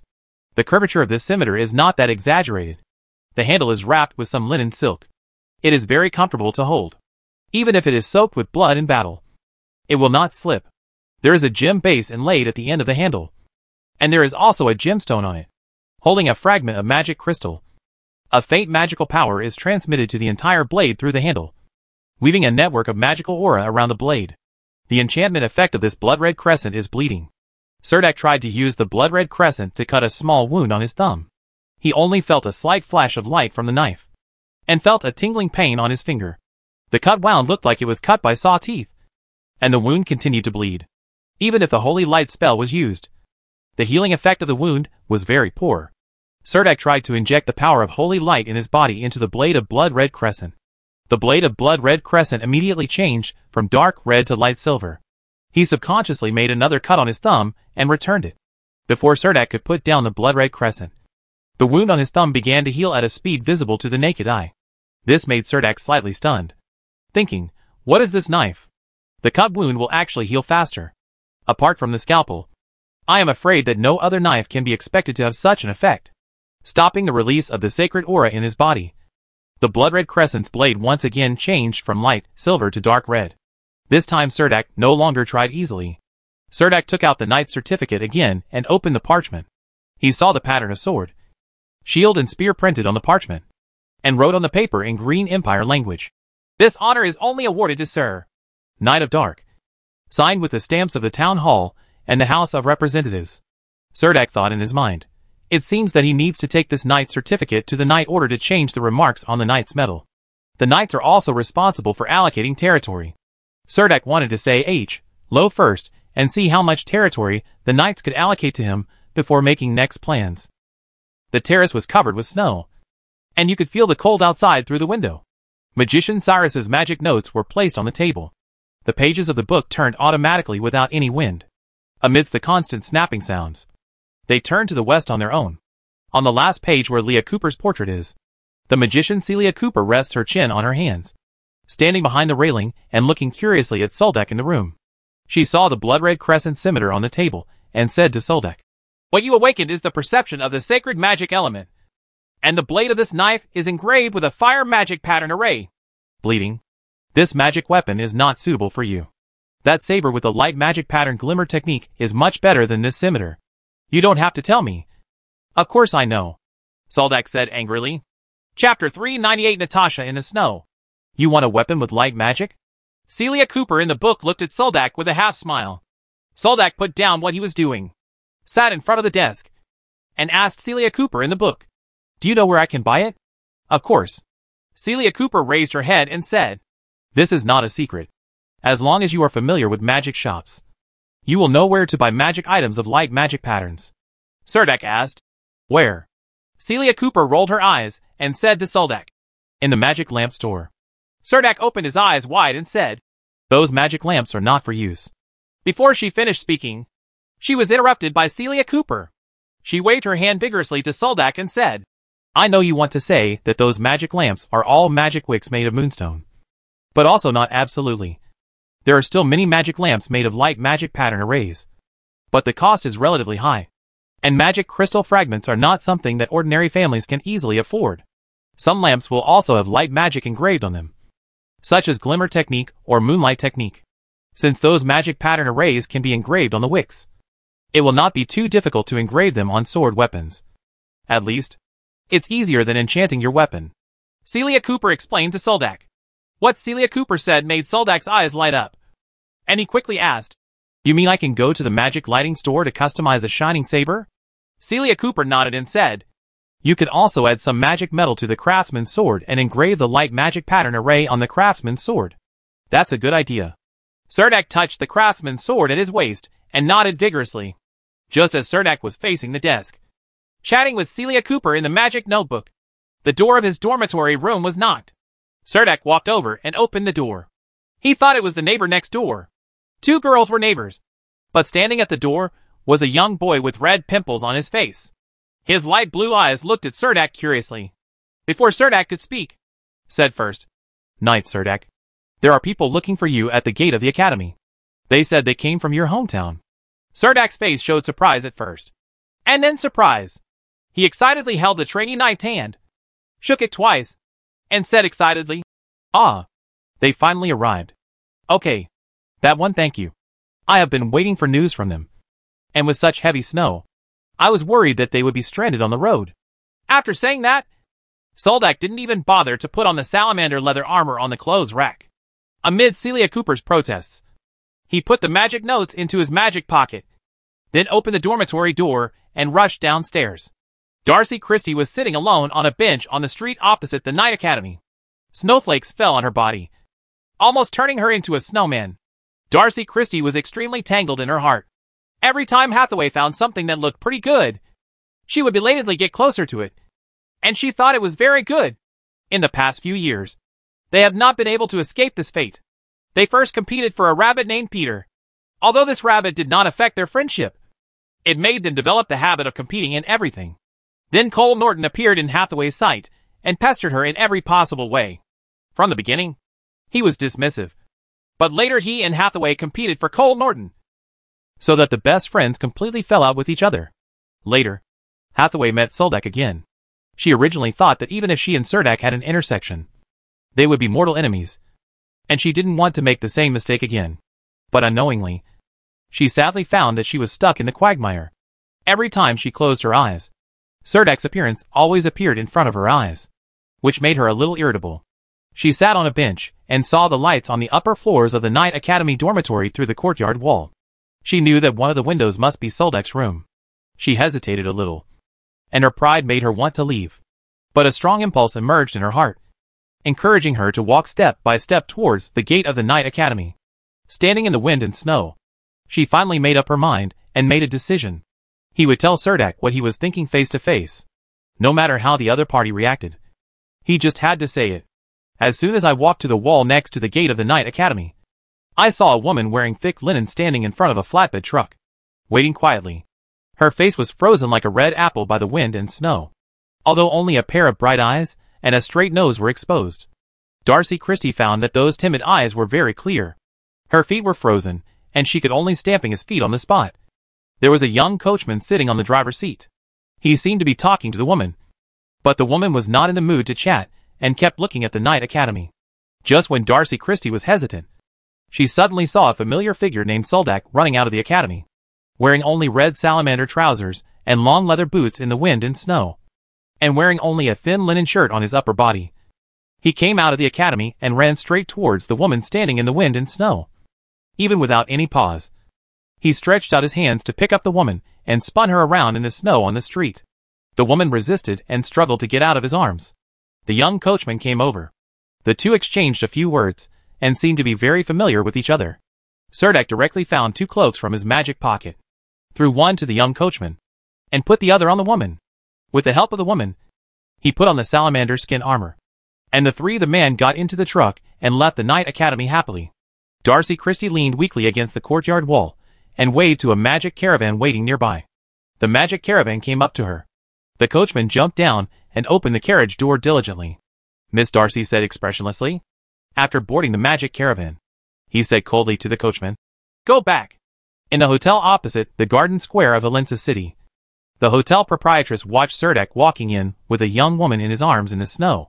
The two of them were covered with snowflakes, and behind them was a man wearing ordinary linen clothes. The three young coachmen walked in chatting and laughing. Soldak thought for a moment and said to the hotel proprietress, "We have a carriage outside that needs to be parked in the hotel yard. The horse needs to be fed some fodder. In addition, I have a cleaner single room, and it's best to provide breakfast tomorrow." The hotel owner took off his coat from the wall and walked out against the wind and snow outside. He wanted to drive the carriage at the door into the hotel yard. The hotel proprietress showed a friendly smile and said to Soldak, "There is one big bedroom left, and hot water will be provided free of charge before midnight. No need. A single room is fine," Soldak repeated. The landlady immediately took a bunch of keys from the wall and threw them to Soldak. Soldak casually put them into Charlie's hands, and then said to Charlie, "If you need anything, just ask the landlady." Charlie looked at the exquisite decoration in the hotel a little uneasily, and said to Soldak, "Soldak, I can just go to the hotel next to the carriage house and sleep in the Datong bunk. You have to listen to me when you come to Helensa City. The environment here is not bad, and the house prices are not as expensive as you think." Soldak put his arm around the young coachman's shoulders and said to him, "You put your luggage first, put it down, and then go outside to find something to eat. Whatever you want to eat." Such a cold day is best for eating some barbecue. I remember there is a good barbecue restaurant nearby. Charlie looked at the hotel a little cautiously, then walked up to the room on the second floor carrying his luggage alone. Soldak held Natasha's soft waist and pulled her to the sofa next to the hall. He did not expect that Natasha would follow Charlie to the city of Helensa this time when he sent sulfur ore. Although they were happy, they were also worried about their trip.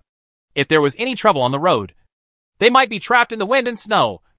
And the snow outside was even heavier.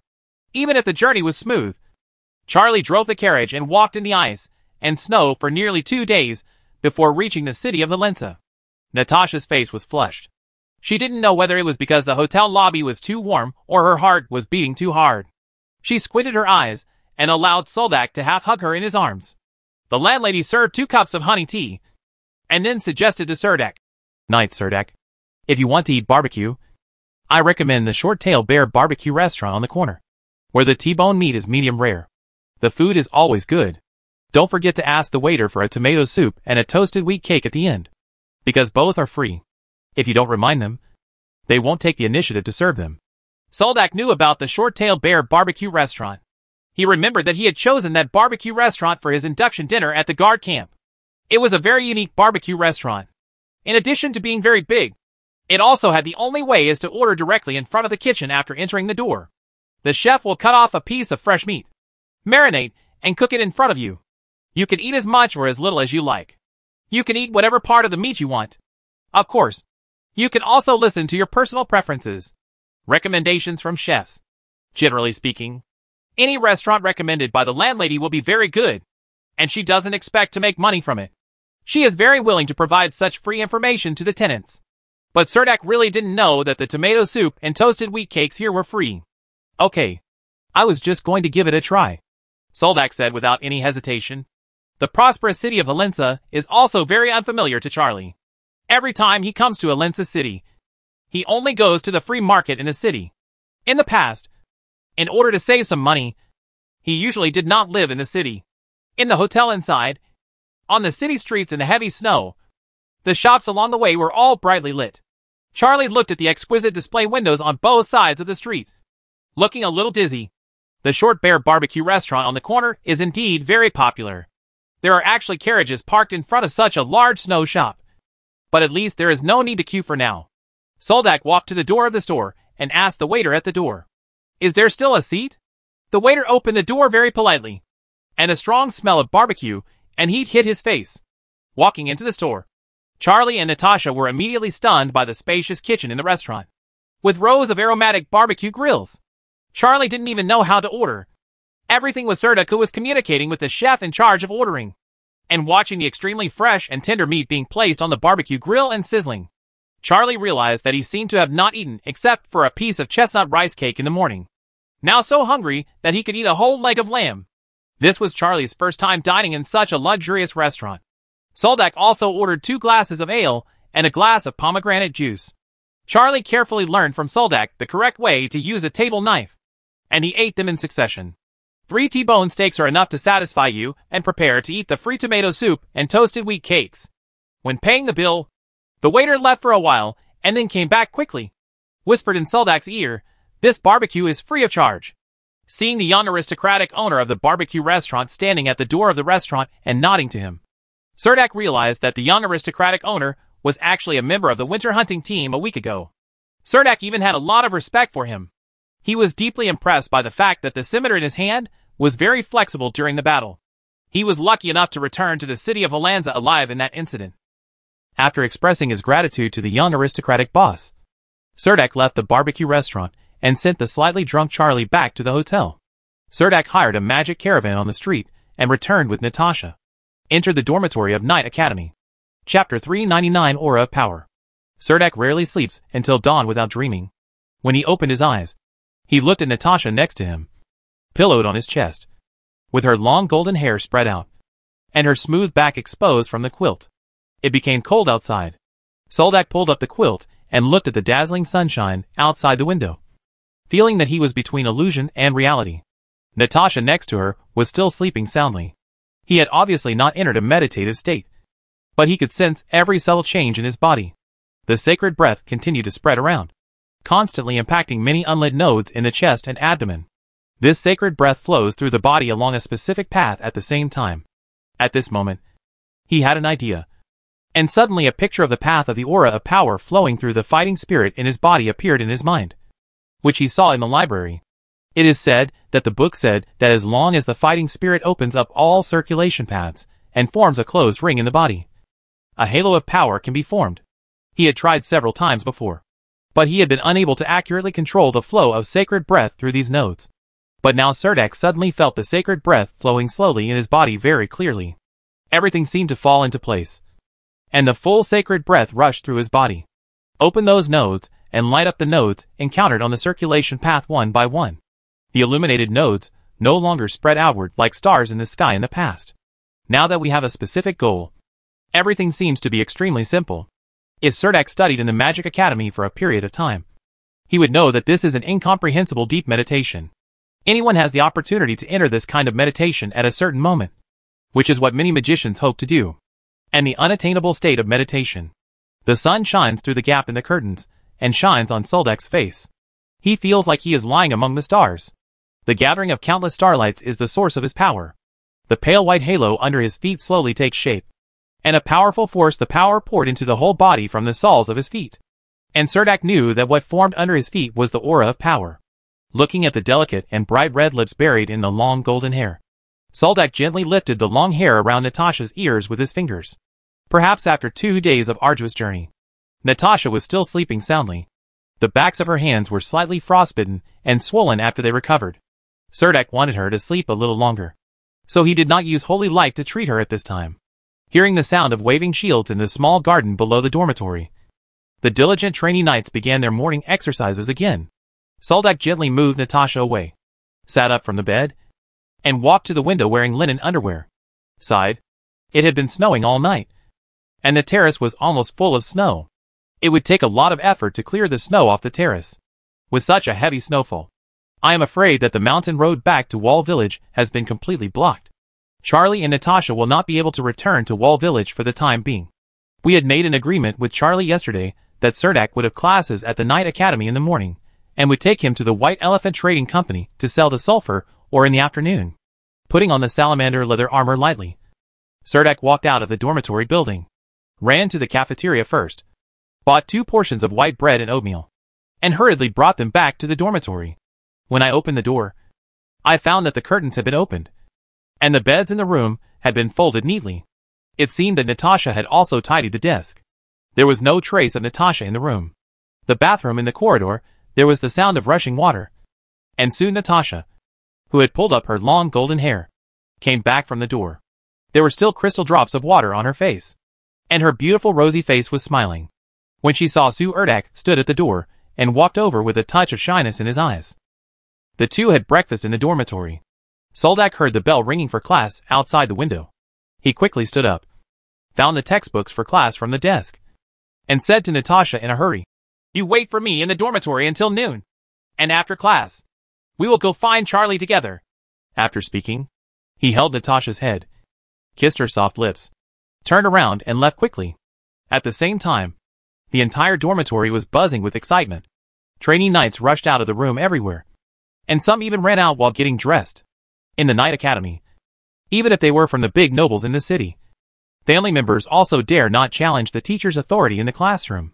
The rising sun shone on Benna's city. The city had just been covered with a new layer of snow, making the roof ridges sparkle. Looking out from the attic, it was still a bit dazzling. Hathaway opened the window and let the fresh air from outside blow in.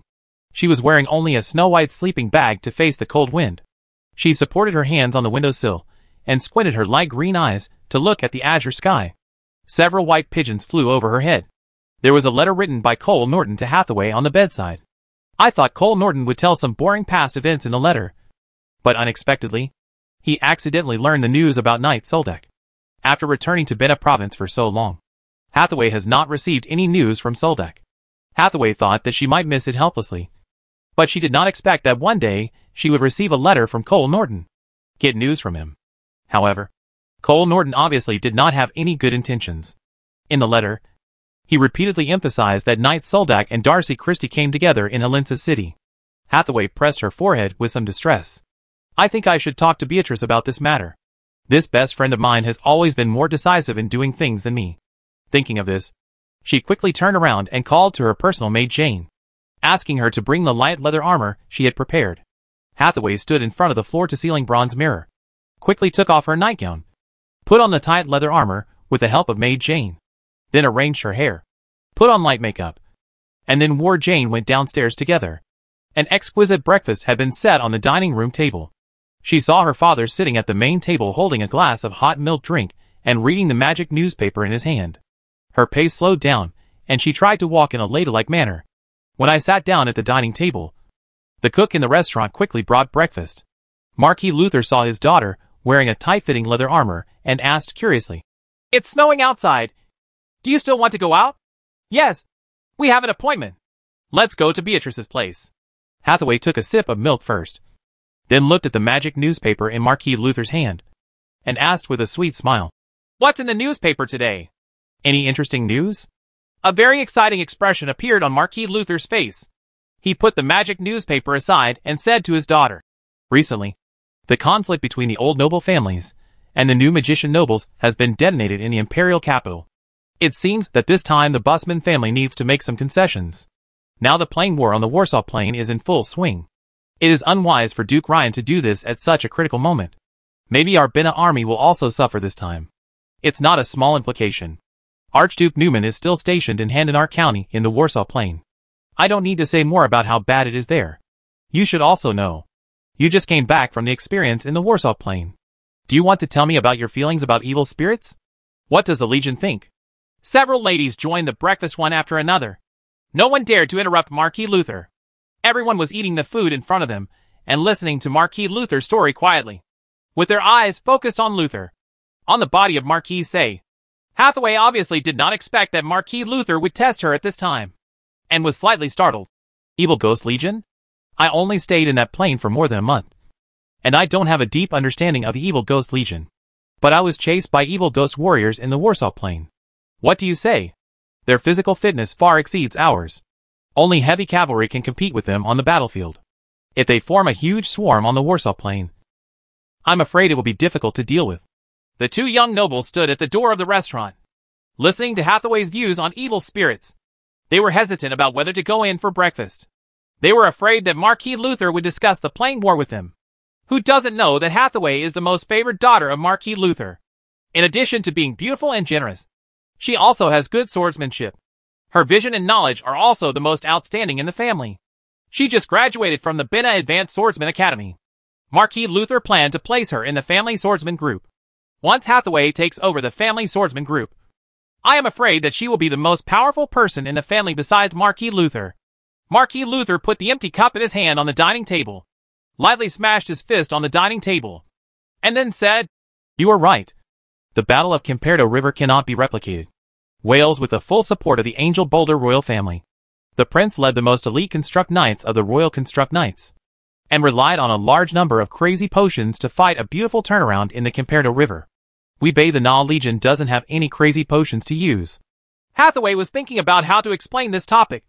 But she didn't expect that her casual words aroused her father's interest. Then Marquis Luther sighed softly and said, "So what if there is a crazy potion?" On the front battlefield, on the other hand, the constructed swordsman group is always inferior to the constructed knights group. Then why do we still go all out to recruit swordsmen? Hathaway couldn't understand. It was as if the great nobles in Bena province were paranoid.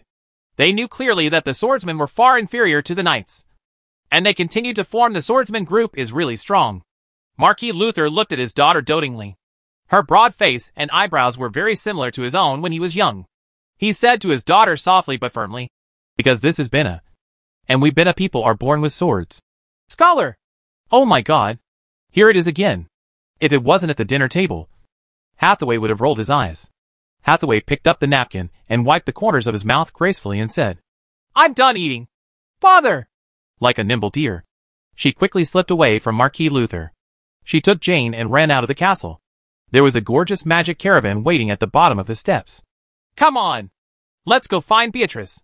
Chapter 400. After the heavy snow. The heavy snow began to clear, and the temperature in the city of Helensa dropped sharply. Employees of the commercial bank moved baskets of sulfur or back to the warehouse. Manager Joey of White Elephant Trading Company kept rubbing his frozen hands and tightened his cloak. With such a heavy snowfall, the match workshop in Helensa City will be busy for a while. The sulfur mine, the price may go up even more during this period. He looked at Soldak with a smile and handed a money bag to Serdek. Charlie didn't expect that a cart of sulfur or would be exchanged for a heavy pocket of gold coins. He sighed in his heart and wondered what he would have to buy to get his share if he distributed the money. The two drove the carriage away from the White Elephant Trading House. Soldak threw the money bag into Charlie's arms. Charlie quickly caught the money bag. He thought about it for a long time without thinking about hiding it. Where is it safe enough?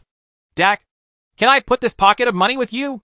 Charlie was a little at a loss, and threw the money bag back and said, "I'm afraid of losing the money bag."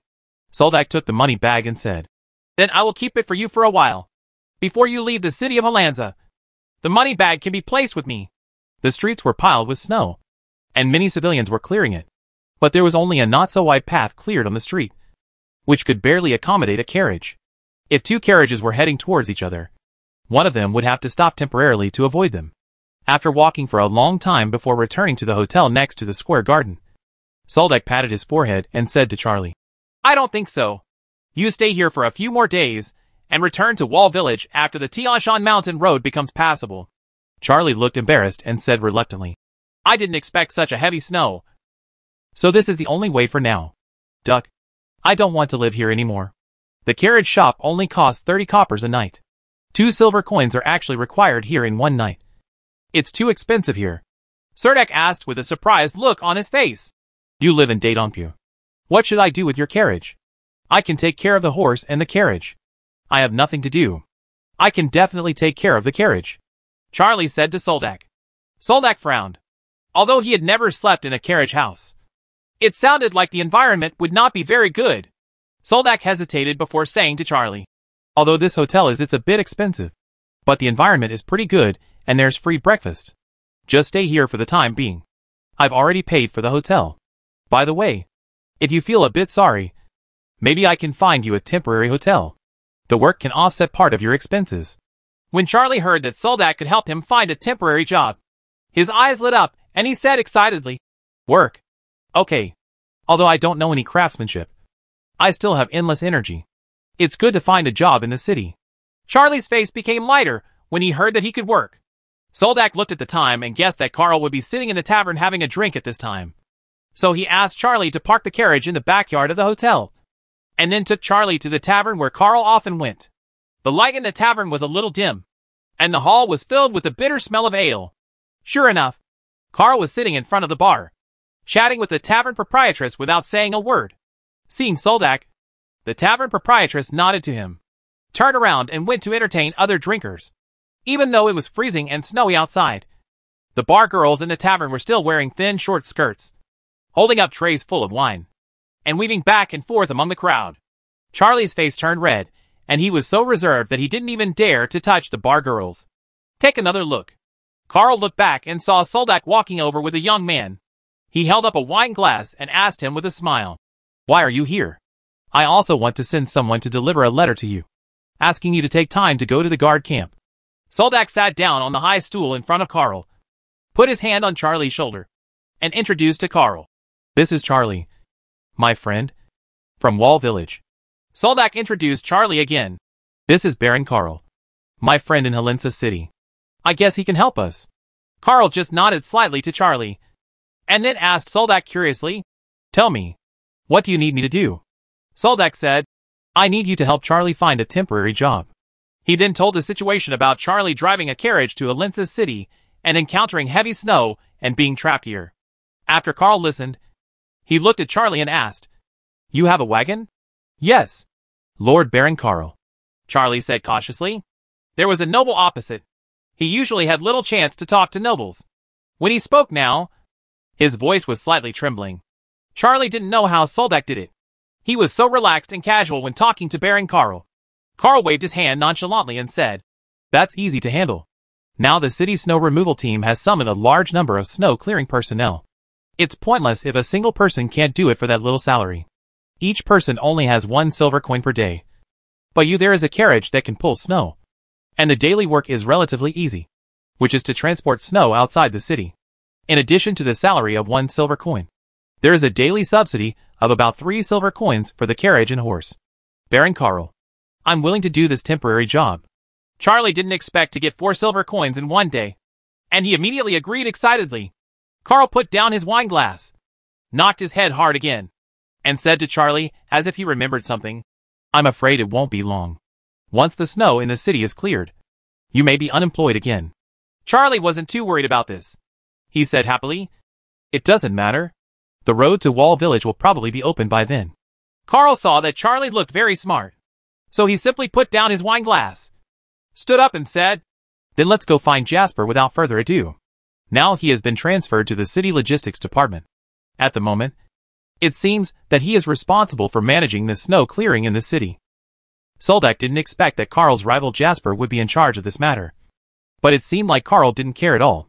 By the way, you said you wanted me to go back to the guard camp. What's the matter? Soldak asked as he followed Carl.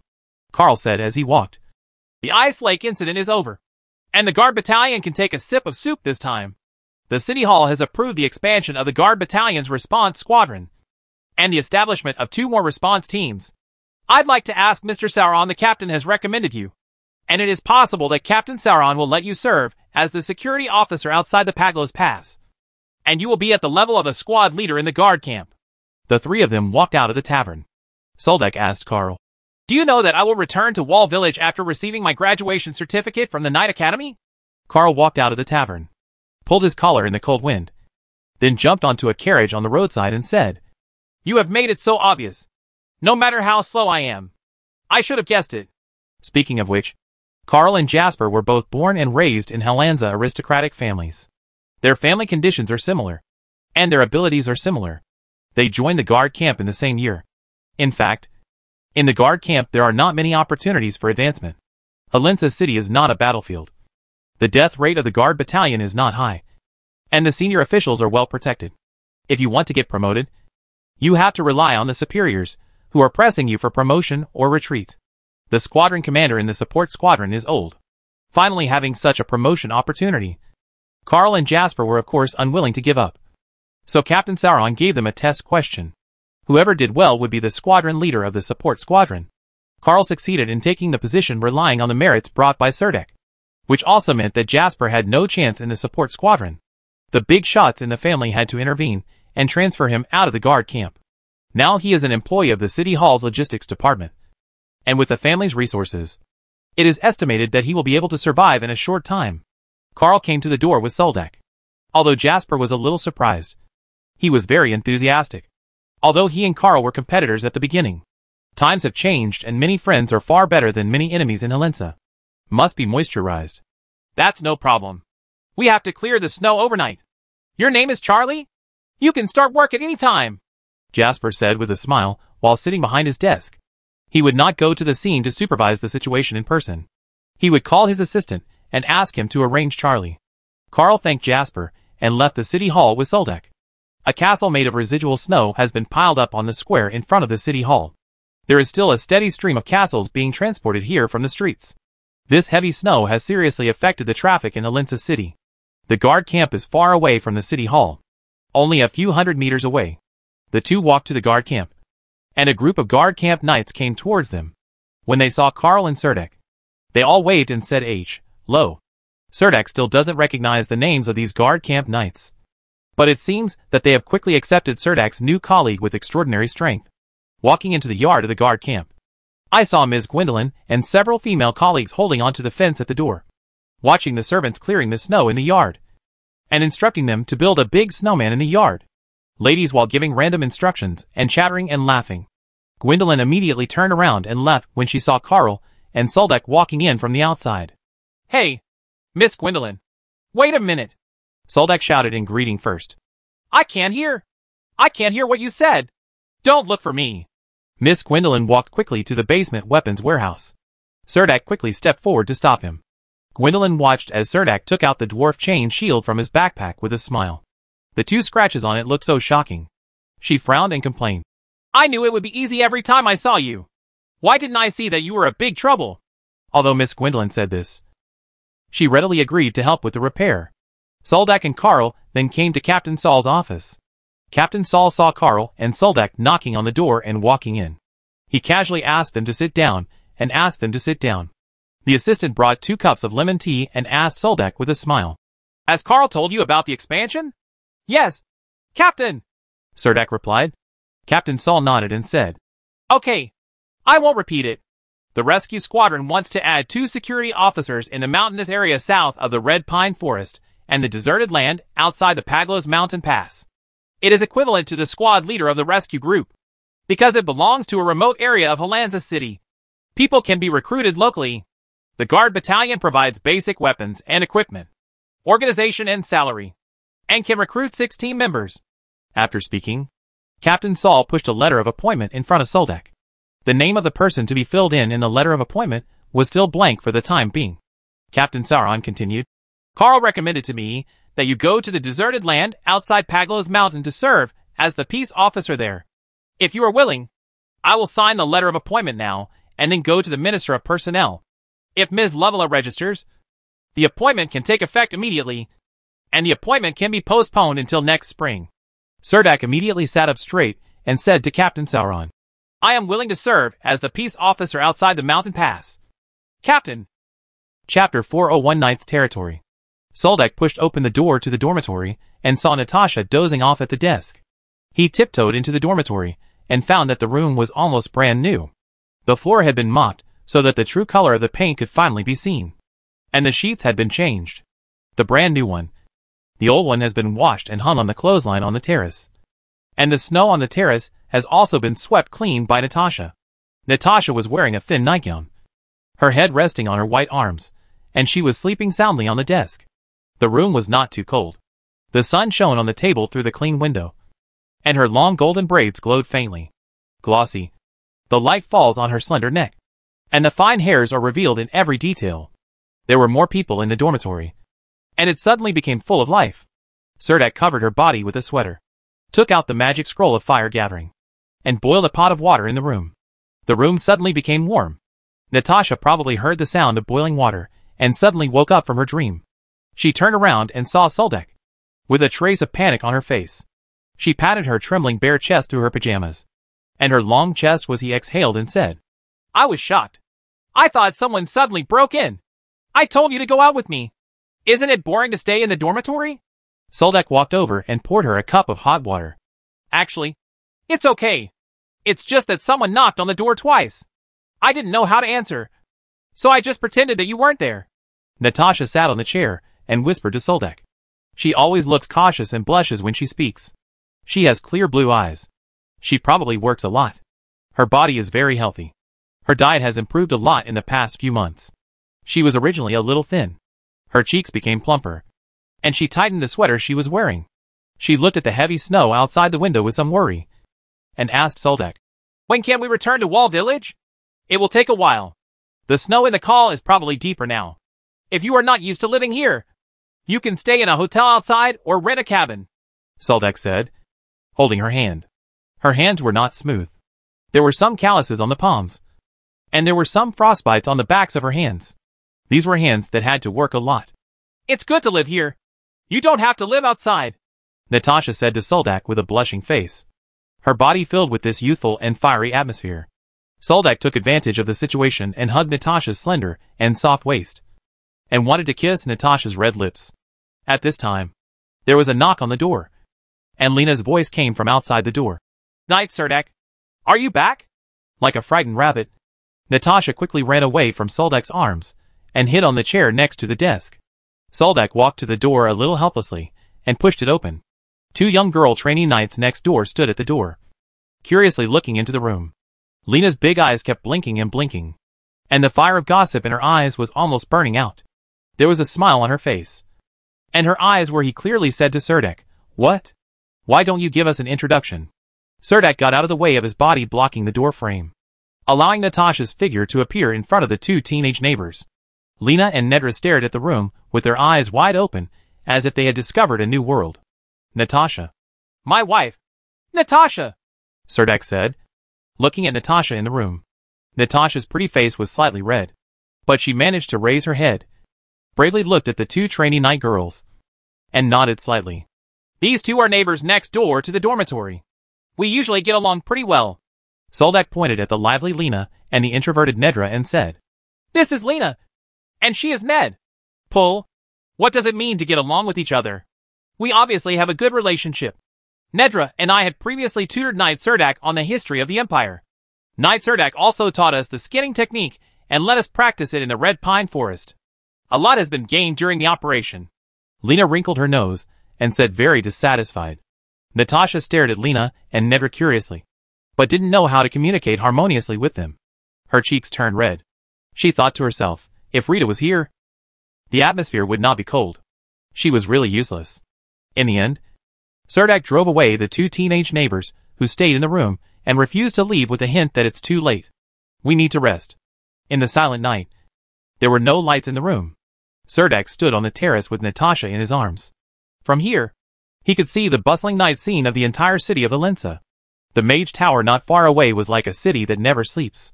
The upper floors are all brightly lit, and when you look back to the other side, you can see the street scenes of half of the wealthy areas. Those manors are also lit with gorgeous lights. This kind of night scene is for Natasha, who lives in a mountain village. It is extremely shocking and surprising. A thick blanket was wrapped around the 2 of them.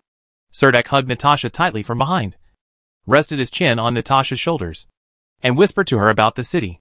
Natasha's hand held Soldak's hand tightly. She tilted her head back and looked at Soldak's side face in ecstasy. Another face in her memory seemed to overlap with her eyes at this moment. At the same time, she was in a trance. You have become a knight, and little Peter will also become a great knight in the future. Right? Natasha asked Soldak with a face full of hope. Soldak nodded without hesitation and said, Of course. This honor will be reserved for little Peter. I promised old Sheila. As long as he grows up, we will send him to the Knight Academy. Just like Lena, like Nedra and others. Learn some skills in this academy. If he wants to go to the plain battlefield and make meritorious deeds, it is best to join the heavy cavalry regiment after graduation. Natasha felt a warm current pass through her heart, and her eye sockets became moist without realizing it. Serdek narrowed his eyes and said softly, If he doesn't want to fight on the front line, I can keep him in the guard camp for military service. Is it really possible? Natasha's eyes widened. She never thought that one day little Peter would be able to legally avoid performing military service on the battlefield. Serdek pinched her soft cheeks and said with a smile, Now your husband is the regional security guard stationed in the deserted land of Paglos Mountain. He still has this ability. Natasha was a little excited and incoherent, and whispered, I'm not saying there is anything wrong with going to the battlefield. All the young people in the village must go to the battlefield. I know what you are worried about. I know what you are worried about. Soldak said this to comfort Natasha, who was a little excited. But his eyes were looking at the bright starry sky above his head. Bathed in starlight, the sea of spirit keeps spreading outward. Riding horseback through a circular garden surrounded by red bricks. Going around the circular corridor in the garden, and finding the stone-paved alley. Serdek saw a city defense at the door of a low building. Bibu plaque. The knights are on the 2nd floor of this building. He tied his horse to the door of the low building and climbed up the snow-covered stairs to the attic. The snow here hasn't been cleaned yet, and it looks really deserted. I knocked on the door, and a lazy voice came from the room. Come in! Entering the attic, Serdak saw the old knight leaning on a chair with his feet on the table, looking at the door with a sleepy look, and saw Serdak walking and wearing a suit of salamander leather armor, and then asked somewhat reluctantly, "If you don't study hard at the Knight Academy, what's the point of coming to the Knights?" Unexpectedly, the old knight still remembered him. Serdak quickly stood up straight and handed the knight's certificate in a roll of parchment to the old knight. The old knight unfolded the parchment scroll and saw the stamp of the city hall. He looked up at Serdak again in surprise and said dumbly, "The Knight certificate issued by the city hall is really rare. It seems that you are going to. It's a big contribution. Since the city hall has recognized your knighthood, there is no problem with the knights." The old knight put down his legs, turned around and took out a seal from the drawer, quickly stamped it next to it, and then stretched out his hand. He said to Serdak, "Give me your knight's badge, and the reserve on it can be removed." The old knight took the knight's badge from Serdak, walked to the steel seal manual press next to the filing cabinet, placed the badge in the mold and pressed it again, then removed the reserve symbol on the badge and replaced it with the official knight number. It took almost no effort to complete these procedures. The old knight solemnly put the knight's badge on Serdak's chest, and then the two performed the knight's ceremony. This moment was full of ritual. The old knight patted Serdak on the shoulder and told her, "In this case, according to the Green Empire Knight Decree, after you officially become a knight, you can own a piece of land to become your knight territory. Of course, it won't be too big, but choose a place with fertile land that can feed your family." After speaking, he took out a huge map of the Helensa area from the cabinet. Although this map was not as intuitive as the sand table in Marquis Bernard's office, the land on it had countless boundaries and frames drawn on it. Almost every piece of it was the lands of corresponding name labels. The old knight skillfully found some unclaimed lands among the dense labels, and inserted them on the map with pins with red flags, so that Serdak could make a more intuitive choice. Serdak did not even look at the unclaimed land surrounding Earl Hoyle's manor and Baron Grenfell's manor. Regardless of the old knight's hint, he pointed to the land in the Pussy Hill area on the map and asked the old knight, "How much land can I claim here?" The old knight was so angry that his beard almost stood up. He pointed at the desolate land on the map and said angrily, "You plan to choose the desolate land for your territory? You stupid boy. Have you never experienced hard times? Do you know? Not even grass grows on the land here." Serdak rubbed his nose in embarrassment and whispered to the old knight, "I am from the village of Wall, outside the mountain pass." After listening to Serdak's explanation, the old knight finally understood why Serdak chose this way, but he still persuaded him earnestly. "Oh, choosing a knight's collar is also very particular. The closer you are to the city of Helensa, the better you will get. The knight's territory is smaller, but the land is relatively fertile." He paused and took a sip before continuing. "The farther away you are from Helensa city, the territory you can acquire will increase exponentially, but the poorer the land will be." The old knight frowned and said, "If you want to choose land outside the mountain pass, the approval conditions at the city hall will be relatively relaxed, and the approved territory will be much larger, especially in these desolate lands outside the Paglos Pass. It's a place where no one goes, and I might even grant you a whole mountain." Seeing that Serdak was quite moved, he quickly reminded him, "But you have done some on-the-spot investigation. If you can find a place with lush water and grass outside the best mountain pass, it is best. If you can't find it, it is better to be honest. Choose a piece of land in the Red Pine Forest. The territory there is the most cost-effective. There are dense forests everywhere. You can first build a lumberyard in the territory and cut down the adult trees. This way you can get a settlement fee. Then carve out a small farm on the land where the trees were cut down, which is what many new civilian knights choose. If you were a noble knight, I wouldn't even tell you so much. They have a rich family and don't care about this little territory at all. But you are a commoner. Go back and think about it. Once you are selected, you can't change it." The knight reminded him again and again. Serdak repeatedly said that he would think about it carefully, and then left the knights. Chapter 402 Shopping. The waiter at the door opened the heavy carved oak door, and Serdak took Natasha into the magic lighting store. As soon as he entered the door, he saw that the ceiling of the store was covered with all kinds of gorgeous magic crystal chandeliers. Each wick glowed softly, making the room in the magic lamp store look resplendent. Natasha walked into the magic lamp store and raised her head, staring at the chandelier above her head. Her eyes were full of surprise. She had never seen such a gorgeous lighting in her life. There are also 3 neat rows of wall lamps installed on the surrounding walls. Most of the bases of these wall lamps are made of copper. These handmade copper bases have their own unique shapes, ranging from made characters to various magical beasts. Sir Duck even saw a wall lamp with 2 lamp bases that looked like 2 winged men with their wings spread out. The light balls held up by the 2 winged men were the lampshades of the wall lamp, and the wick inside exuded a soft brilliance. In the poor village of Where, not every household can own even a kerosene lamp. Villagers will go to bed early in order to save some lamp oil. Natasha followed Soldak, her face full of admiration and surprise. A female clerk came from the store, with a slight look of disdain in her eyes.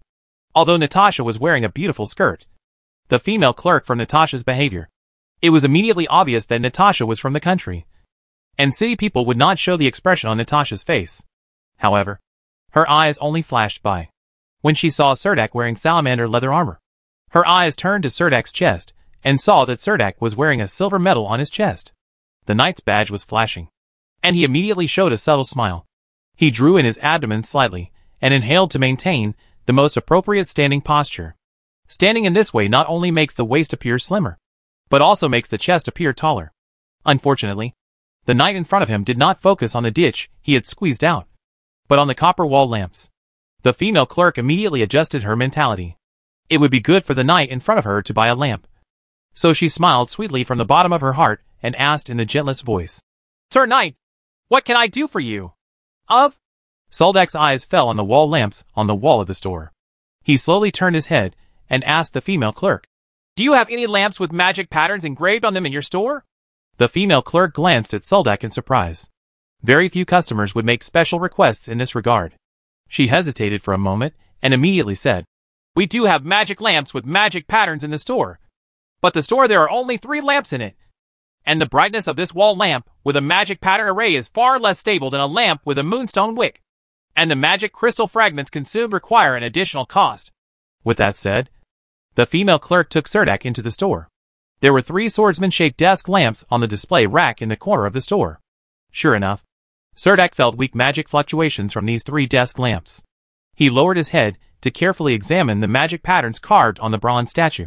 A dark magic crystal fragment was embedded behind the base at the feet of the bronze statue. This was the source of energy for the lamp, and the magic crystal fragments were continuously released, with weak magic power, through the magic pattern array on the bronze man's body. A faint light lit up around the bronze man. Seeing that Surdak was looking at it so carefully, the female clerk said, "This kind of magic pattern table lamp is a little more expensive. You can actually look at these wall lamps with moonstone wicks and compare them a little. Can appreciate the advantages and disadvantages of both forms of lamps." Then she stood under a maid-shaped wall lamp and introduced the wall lamp very hard. She couldn't help thinking and recited the characteristics of this wall lamp easily and fluently. "This kind of wall lamp with moonstone wick can be used within 5 years. The brightness does not fade, and apart from wiping the dust off the lampshade, it requires almost no maintenance or any other costs." Surdak, who was standing in front of her, was unmoved at all. He turned to ask her, "Can the magic pattern array on the lamp of this magic pattern array be slightly changed, such as engraving a narrower magic pattern on it?" "On metal? I can't answer your question. Please wait a moment. I'll ask the manager of our store," the female clerk said expressionlessly. She felt that Soldak didn't really want to buy the wall lamp. She felt that her expression just now was wasted, and she turned around and left with a depressed look. Not long after, a store manager walked over quickly, but the female clerk did not appear in front of Soldak again. The manager seemed to be mentally prepared and asked Soldak when they met, "Mr. Knight, do you have any questions that need to be answered?" Soldak repeated the question just now. After listening carefully, the manager's eyes lit up. Then he asked Surdak, "Are you preparing to customize magic lamps? We accept such customized orders, but you need to provide me with the style of the lamp base, or provide a detailed description, and our store will provide it for you. You customize a base, and then ask the inscription master to draw a specially designed magic array on the base. However, the cost of this customized magic lamp is slightly higher, and the production cycle must cater to the person as much as possible. Master inscription. I conservatively estimate that it will take at least half a year to customize such a wall lamp. Half a year is a long time, so I have prepared some lamp styles." Soldak frowned and said, "I hope I can consult with the inscription master in person before drawing the magic pattern.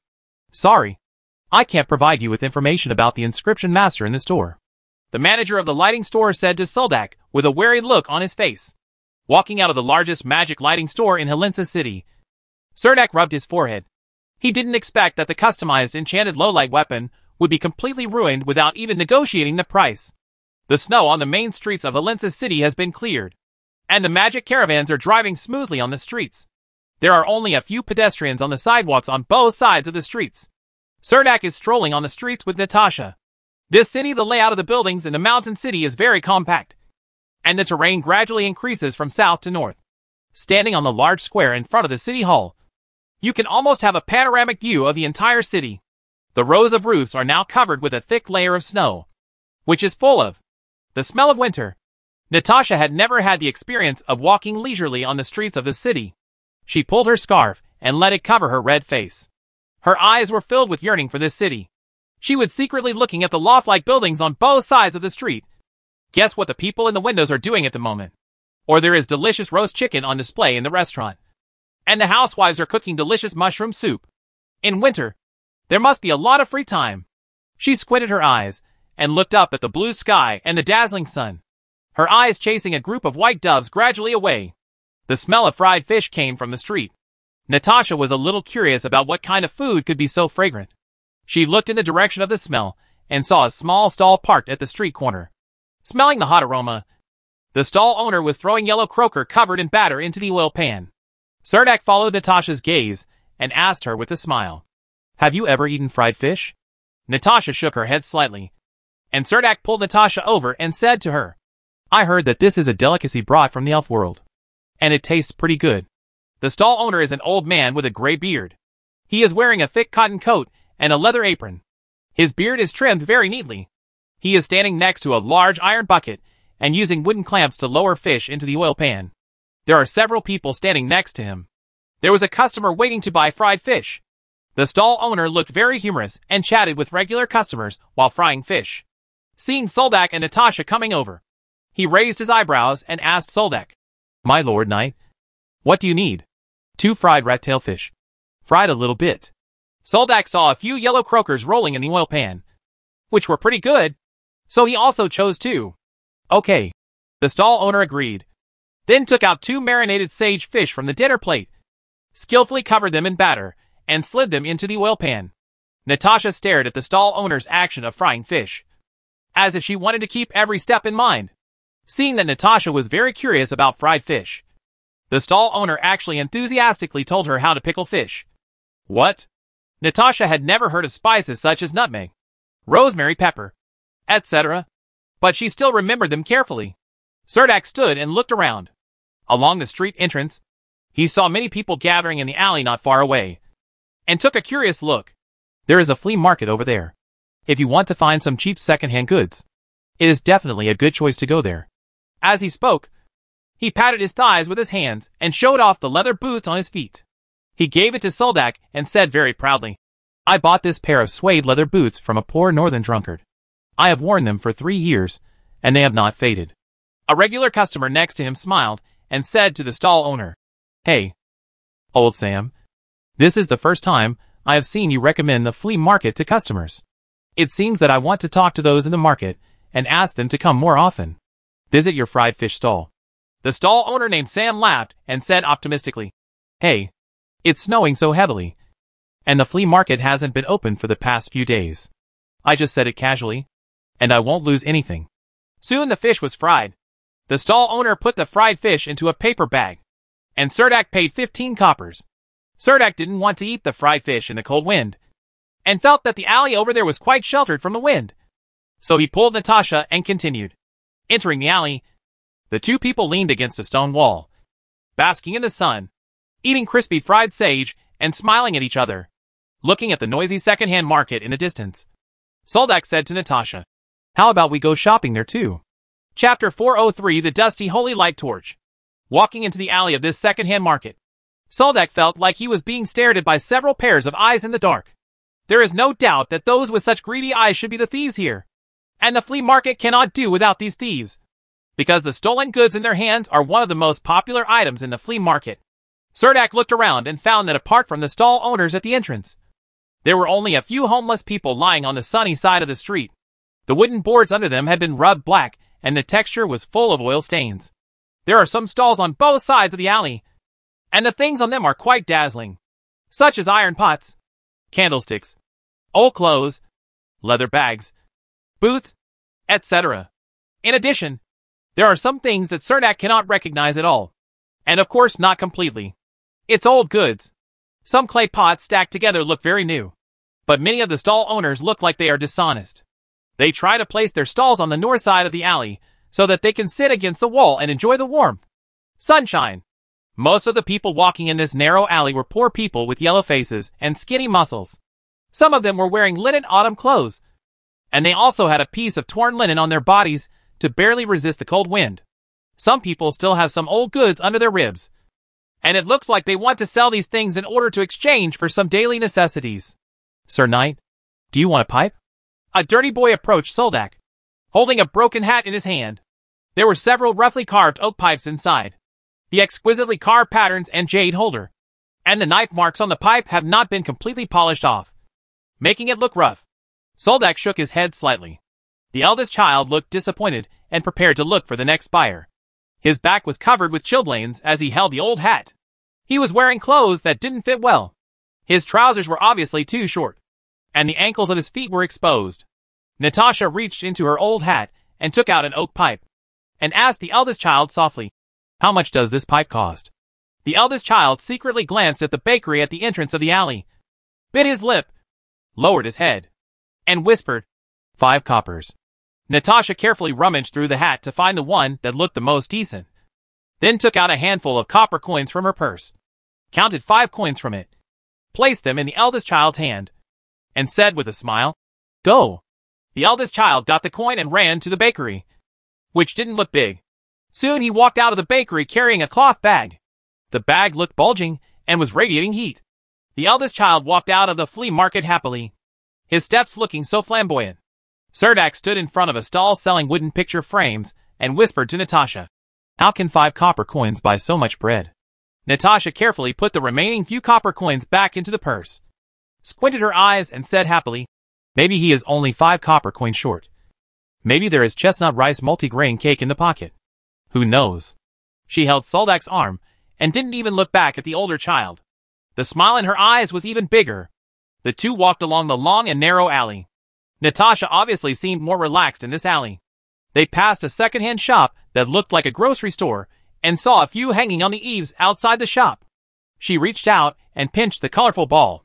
She stopped and smiled at Soldak. "I remember that I wanted to have a ball like this when I was a child. I want to buy a ball for little Peter." Okay. Soldak pointed to the leather ball dyed vermilion and said to Natasha, "This one is very good." Natasha happily took the ball out of her net bag. The two of them stood at the door of the store for so long, but no owner came out.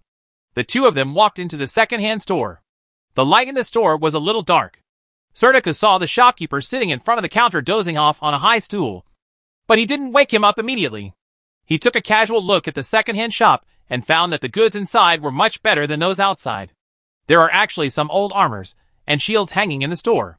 Although they have been renovated, they are obviously coated with a layer of animal fat and have been treated with very detailed anti-rust treatment. Cerdak saw from the row of shields on the wall. He came across a shield that looked like a tile, with hill reliefs printed on the surface. Cerdak stretched out his hand and touched it. The relief pattern seemed to be directly stamped during the forging of the shield. He coughed lightly, and the shopkeeper who was dozing on the high stool trembled all over. He woke up from his sleep. He opened his eyes and saw 2 customers standing in the shop. Then he reached out and rubbed his face hard. "Bundle." Cerdak turned around, pointed to the thick shield on the wall, and asked the shopkeeper, "What is this?" The shopkeeper picked up the water glass on the counter and took a sip of water before he said to Soldak calmly, "Dwarf tower shield. I went to the dwarf country with a caravan and brought back several weapons. Now I only have get down this shield." The shopkeeper saw Cerdak's interested expression and said indifferently, "Knight, it's very heavy. Even a heavy shield warrior would have a hard time picking it up. Obviously it's not suitable for you. You must not only have enough strength, but also have a good horse." After saying that, the shopkeeper walked up to Soldak. Only then did Soldak realize that the shopkeeper was a full head taller than him, and his body could accommodate him. The shopkeeper glanced at his chest and said directly, "Guard the battalion standard weapons are of excellent quality. And there is absolutely no need for you to buy another shield. If you just want to take a look and want to know which piece of armor you want, you can ask me. Serdak saw a knight's helmet with a mask hanging on the wall. But there was a bunch of white feathers, like a dog's tail, standing on the top of the helmet. And a scale-like pattern was engraved on the forehead. It was obviously a helmet. A very delicate knight's helmet. The silver plating can still be seen in areas that have not faded. This is the helmet worn by the battle priests in the temple. Now that they have left the city of Helensa, these things are left behind, the shop owner said casually. Serdak could imagine that a thief in the city must have sent this helmet here. Unexpectedly. This was also the place where thieves sold their stolen goods. His eyes fell on the tablecloth on the counter, which was actually made of silk. It was just a little fluffy. Looking at the cross stripes embroidered with silver thread, Serdak finally remembered that he had seen such a pattern on the wall outside the long-closed temple in the city. Is this a flag? Serdak asked.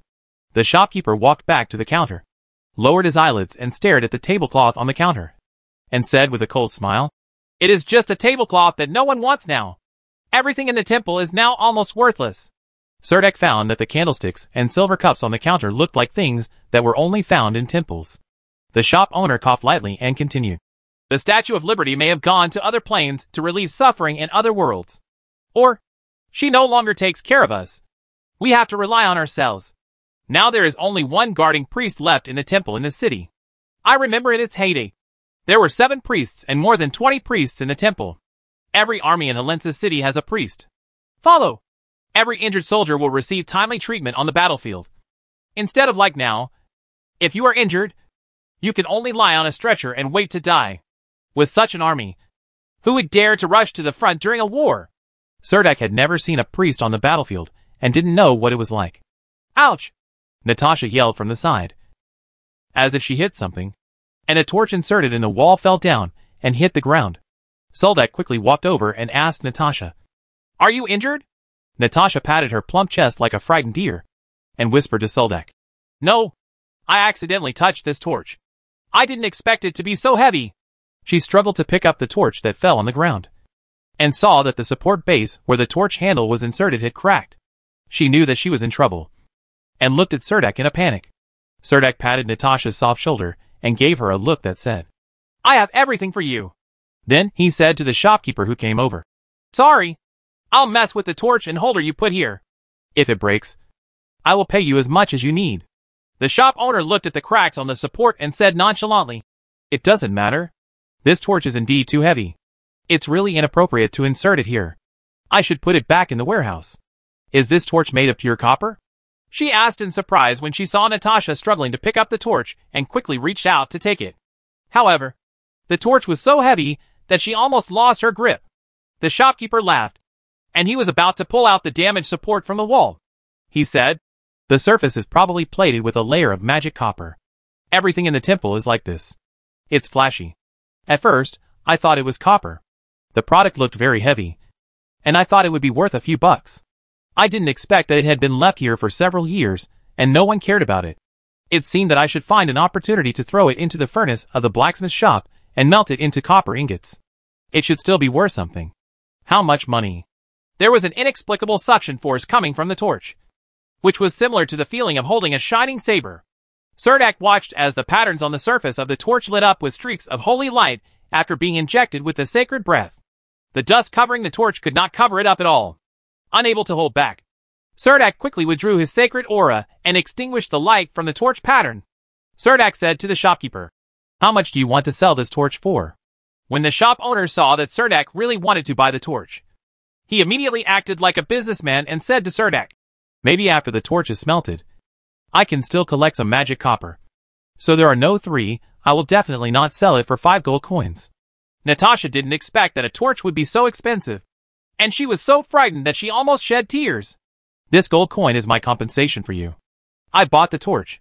Serdak readily took out 5 gold coins from his purse and placed them on the counter. Pulling Natasha along, she strode out of the thrift store. Natasha hesitated to put the unpaid ball back into her net pocket. The shop owner stood at the door and shouted to Natasha with a happy face, This ball is given to you for free. Chapter 404 Decision. There is a public bathroom in the dormitory of Knight Academy, but only teachers and students of Knight Academy can enter. Natasha followed the girls next door, Lena and Nedra, to take a bath in the Academy's public bathroom, while he stayed in the dormitory room. Place the bronze-handled torch on the table. Find a clean rag and carefully clean the dust and stains on the torch, until the pattern on the torch emerged clearly. Serdek discovered that the surface of the torch bought in the lamp magic shop was actually engraved with complex magic patterns. Like the shining saber, it had no gem base. When he put his hand on it on the handle of the torch, the heavy torch has the cold texture of metal, and the more scratches on it make the torch not so slippery to hold. Serdek carefully injected the sacred breath from his body into the torch. The torch itself had a faint suction force, and actually actively guided the sacred breath to flow slowly along the specific magic lines on the torch. Wherever the sacred breath flowed, the dark patterns hidden on the torch will emit streaks of holy light, just like the sun breaks through the dark clouds in the sky, forming pillars of light on the earth. The top of this copper torch is designed like the parapet on the top of the arrow tower. When the holy light is completely ignited, the light on the four walls of the torch gradually disappears and is replaced by a sacred flame at the top of the torch. The magic notes kept sending signals to him in Serdek's magic pocket. Only then did Serdek take out the magic notes from the magic pocket, put it on the table, and turn to the last page. Celia. Magician Cooper grasped the railing with both hands and looked at the torch in Serdek's hand with curiosity. Her eyes gradually became brighter. She pointed at the torch in Serdek's hand and said, "Where did you buy it?" "The Holy Light Torch? It is said that this thing is a weapon blessed by the Statue of Liberty. It is only a weapon specially used by the fighting priests in the temple. Others pick up this torch, and it is no different from ordinary iron." "Wait, I seem to have guessed it. Maybe as long as you have the power of holy light, you can light the sacred torch," Celia Cooper said with excitement. "This torch is called the Sacred Torch?" Serdek asked doubtfully. Celia Cooper stared at the torch, with an expression on her face that was both gritted and gloating. She said to Serdek, "Yes, the fighting priests in the temple held sacred torches and flails all over the world to arrest black people. Magician, I really have a deep memory of this weapon." Serdek casually danced around the room twice. Apart from the slightly heavier feel, the sacred flame on the top of the torch danced with the torch without feeling any power. "The holy light on this torch restrains all undead creatures," Celia Cooper said, staring at the holy light torch. "So that's it," Serdek said as he stopped releasing the sacred aura, and the torch in his hand slowly extinguished. He said with a somewhat sad expression, "If I had had this weapon when I participated in the winter hunt, maybe Llewellyn wouldn't die. Maybe the one who dies will be you," Celia Cooper said to Serdek unceremoniously. Serdek understood what Celia Cooper meant. In such a battle, he might be easily targeted by the necromancer. If it weren't for a sneak attack, he really wouldn't have much confidence in defeating the necromancer who commanded a large number of undead. Seeing the holy light on the torch in Serdek's hand slowly extinguishing, Celia Cooper breathed a sigh of relief. The moonlight outside the window left a dim light pattern on the floor. Beatrice and Hathaway sat opposite each other on the floor-to-ceiling windowsill. They were wearing snow-white nightgowns. Their legs were folded together, and they had each other in their hands, holding a glass of golden cider. Beatrice had her long hair loose. She had just taken a shower, and the blush on her face had not faded away. She looked up at the bright moonlight in the night sky, her eyes looking a little blurred. The lights in Beta City were extinguished one by one, leaving only the crisscrossing streetlights outlining the entire city. "Do you think what Cole Norton said is true?" Beatrice took a sip of golden cider and asked Hathaway softly. Hathaway lowered his head and pondered for a moment, then said, "He has no reason to lie about this matter. It will do him no good. He can't be so boring." "Then are you going to Helensa City?" Beatrice's eyes became bright, and she stared at Hathaway and asked. Hathaway's heart moved slightly, but she asked stiffly, "What?" Beatrice replied matter-of-factly, "Of course. Go to him." She suddenly stood up from the windowsill and said excitedly to Hathaway, "So, what I saw that day should be correct. I always thought it was my hallucination. But now I am sure that what I saw that day was it must be him who arrives." "Hey, what are you talking about?" Hathaway was confused by what her best friend said, her light green eyes staring at Beatrice's fair face. Beatrice seemed to be lost in memories, standing under the watery moonlight, and said, "I mean in the summer. We were still in the Swordsman Academy preparing for the graduation ceremony. I seemed to see Serta at that time. Knight Graham was standing outside the academy. He saw me and of course you at that time. But he just left without meeting us for some reason. I saw his back when he turned around. At that time, I couldn't completely confirm that it must be him. But now looking back, he must have come to visit us at the Swordsman Academy. Hathaway raised her delicate eyebrows slightly, looked at her best friend and asked, "Why have you never mentioned this to me?" Beatrice stretched her hands into her long fluffy hair and scratched her head, then said with a silly smile, "I thought it was an illusion." After saying that, she picked up her nightgown, ran to the bed, pulled out the suitcase from under the bed, and opened the suitcase while saying, "I have to prepare. Let me think about what I need to bring for the trip. Are you really going to Helensa City to find him?" Hathaway's eyes widened, and she felt her heart beating very hard. Beatrice winked at her best friend and said, "Of course. And it's not just me. It's us. If you don't go, don't regret it in the future." Soldak gently moved away the thighs and arms that were pressing on him, quietly got up and walked to the terrace. Breathing the fresh morning air, Cerdak began to swing the craftsman's sword in his hand, silently recording the numbers in his heart. Later, he would have to do 5,000 blocking movements with his shield. These are all things that must be done every day. Practice. Thanks to the snow, he and Natasha finally had some private space. He still has to attend cultural classes in the academy every morning, and is more free in the afternoons. There are not classes every afternoon. After assistant professor Pablo helped him adjust the class schedule, life at the Knight Academy has become very easy, and he can still go there occasionally. Competing swordsmanship with Darcy Christie in the Sword Hall. Soldak pushed open the door of the Sword Hall. Miss Jean at the front desk looked up at Cerdak and pointed to the practice room in the back, indicating that Darcy Christie was also there. Cerdak was in the hall of the Sword Hall. According to the weight of the weapon, I selected a slightly heavier wooden sword from the weapon rack, and walked into the practice room where Darcy Christie was with the wooden sword. Darcy Christie is the swordsmanship instructor in the Swordsmanship Hall, although the swordsmanship courses at the Knight Academy are not included in the main subjects. There are still many trainee knights who are willing to take the time to improve their swordsmanship level. There are 3 swordsmanship instructors in the Swordsmanship Hall. The daily class schedule is not very tight, and most of the time will be leisurely. Soldak walked into the practice room carrying a wooden sword. Darcy Christie was slashing at the training wooden man with all her strength. The wooden sword made a crackling sound like exploding beans when she slashed at the training wooden man. When she saw Soldak walking away when Darcy Christie came in, she stopped and the two of them started fighting without any communication. Darcy Christie knew that Cerdak usually did not use all his strength, and his sword moves became more swift and weird, forcing Cerdak into danger in the practice room. However, Cerdak had sufficient physical strength, no matter how hard he encountered, able to deal with big crises calmly. Miss Darcy finally managed to break through Soldak's defense with a sword. The wooden sword was pressed against Cerdak's shoulder, and this round of sword competition was over. Miss Darcy was wearing a linen shirt under her tight leather armor, which was almost soaked with sweat. She was a little exhausted and sat down looking at the wall of the practice room. At this time, Soldak would also carefully recall the process of the competition just now, and draw lessons from it. At this time, Miss Jean at the front desk will bring 2 cups of hot tea at the right time, and sometimes 2 exquisite cookies.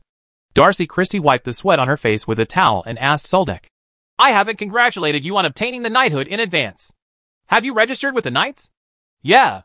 Soldak took a sip of hot tea. Miss Darcy asked with a slightly upward curve on her lips, "Have you thought about where to choose the knight leader?" Cerdak said truthfully, "I am going to elect the knight leader near Wall Village." In fact, he has been hesitating between Pudu Mountain and Wall Village recently regarding the choice of the knight's collar. However, he recently sold a car of sulfur mines, which made Cerdak deeply touched. It is obviously better to have a mine at home than to develop one. Farms make it easier to build wealth. "Are you going to take a piece of Lord Grenfell's red pine forest?" asked Miss Darcy. Carl has always been keen on the red pine forest. Unfortunately, the Casement family's status in Helensa City is not high, and they were not able to get a share of the red pine forest. At that time, Carl was quite regretful, and did not expect to arrive.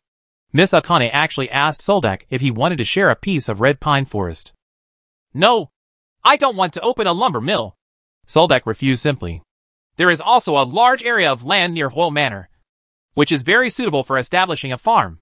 Miss Darcy was not surprised, and then recommended another piece of rich land. Of course, the things that Miss Darcy recommended are all under the control of the Christie family.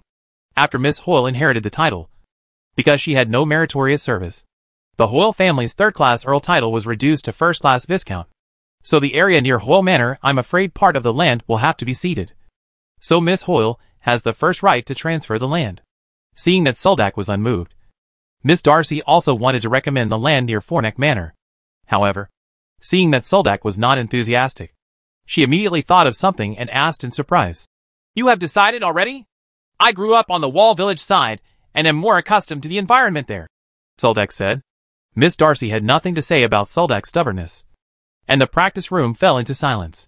In fact, Carl also persuaded Cerdak with the same words. But Carl did not have such good land resources. He just suggested that he choose an oak forest.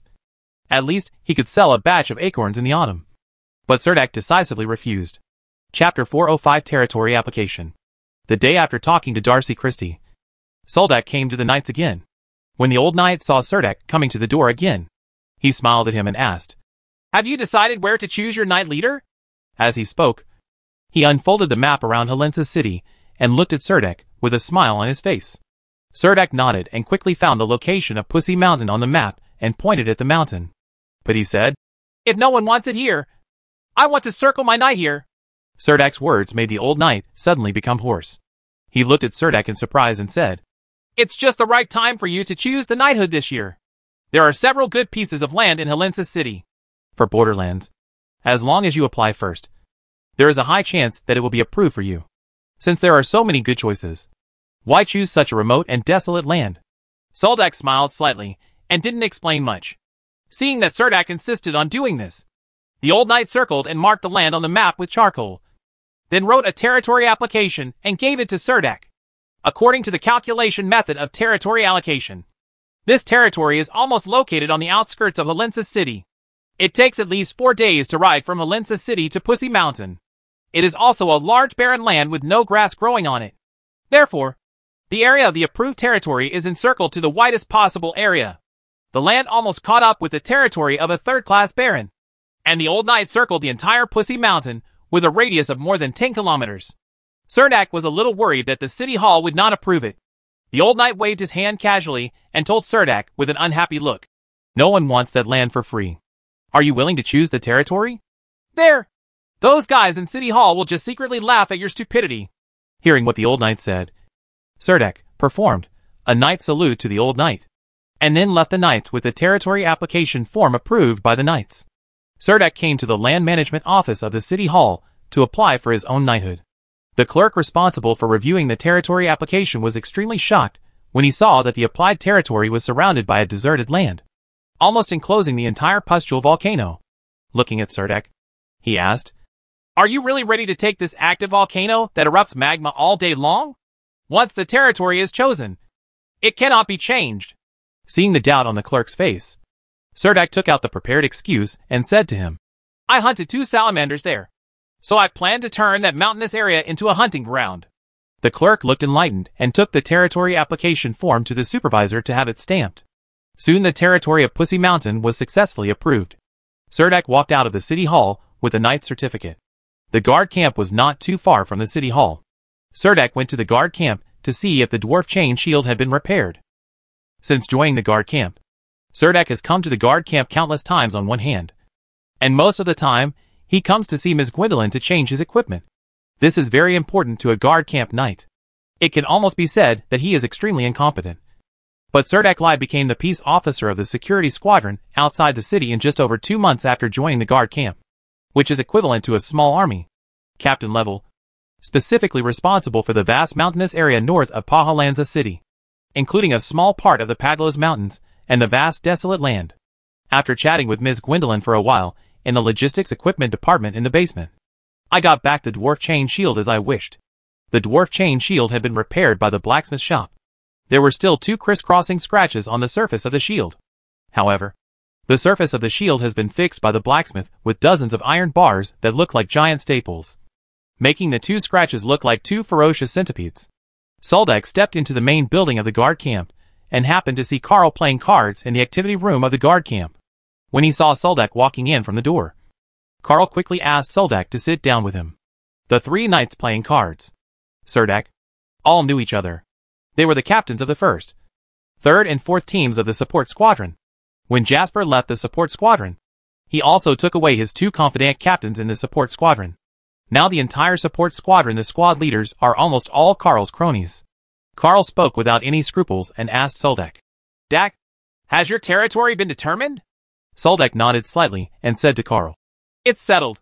I just went to the city hall to sign the territory certificate. Carl threw out 2 cards in his hand. And you took 2 cards from the table to add them in, he said to Soldek. So, you really zoned the mountain pass as the front for your territory. Soldek nodded and said, This is something that has been decided a long time ago. Sitting opposite Carl was the captain of the 1st Squadron of the Rescue Squadron. He smiled and said to Carl, Boss, although the mountain pass is deserted, there are also many valleys full of green shade, and there are dozens of large and small natural mountains scattered there, villages, and even a large number of smaller gathering camps. These camps are the kind that move around with the seasons, and many gathering camps are gathering places for vagrants, thieves, and fugitives. He glanced at the card table, picked up 2 suitable cards, paused for a moment, and then said, So the above gave us the establishment of a small team. It is too unrealistic to manage the security of such a large area. The captain of the 3rd team sitting next to him said angrily, Didn't you just come here like this before? No matter how bad it is, it can be worse than having no one to manage. The responsibilities on our shoulders are a bit heavy, but the power in our hands is also greater. In the future, Dak may be the most powerful one among the 12 captains of the support squadron. The captain of the 4th team looked deeply at Soldek. With one glance, he said casually without hiding the envy in his eyes. Rapid footsteps sounded in the corridor, and noises came from downstairs.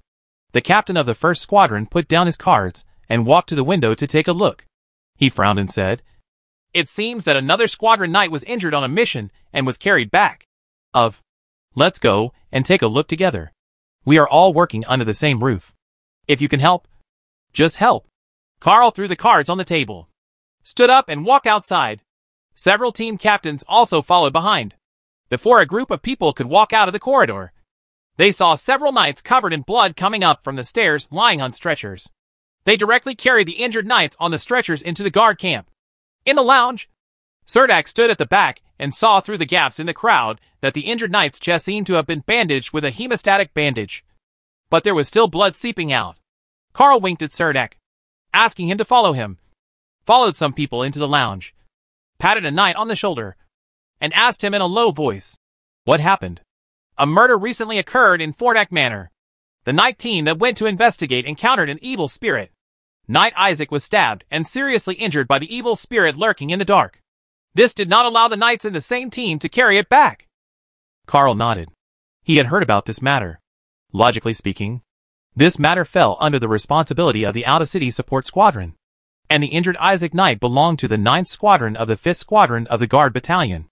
The 5th Squadron of the Guard Battalion is responsible for public security in the slum area of the Free Market, the most chaotic area in Helensa City.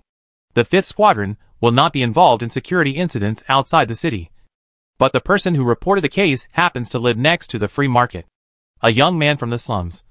He found Isaac Knight of the 5th Squadron in the market and told Isaac Knight that his father worked as a night watchman at Fornak Manor and had been missing for almost a week. Isaac Knight, report the matter to your superiors. The free market economy in Helensa is sluggish in winter, and even petty thieves rarely come out to commit crimes. This has led to the performance of the squads of the 5th Squadron of the Guard Battalion this month. It is not easy to receive a case that caused a human life. The 5th Squadron decided to kill the victim of this case, which fell under the jurisdiction of the 5th Squadron. Therefore, the 5th Squadron was responsible for this case. The knight quietly introduced the incident to Carl. Knight Isaac naturally joined the investigation team, but the first 2 explorations yielded no results.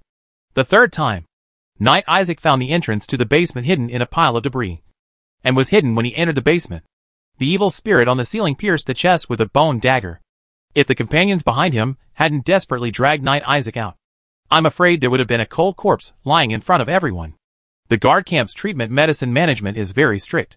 Although it has an emergency plan and the application has been submitted, it has not been approved. Let me go in and take a look. Carl coughed lightly.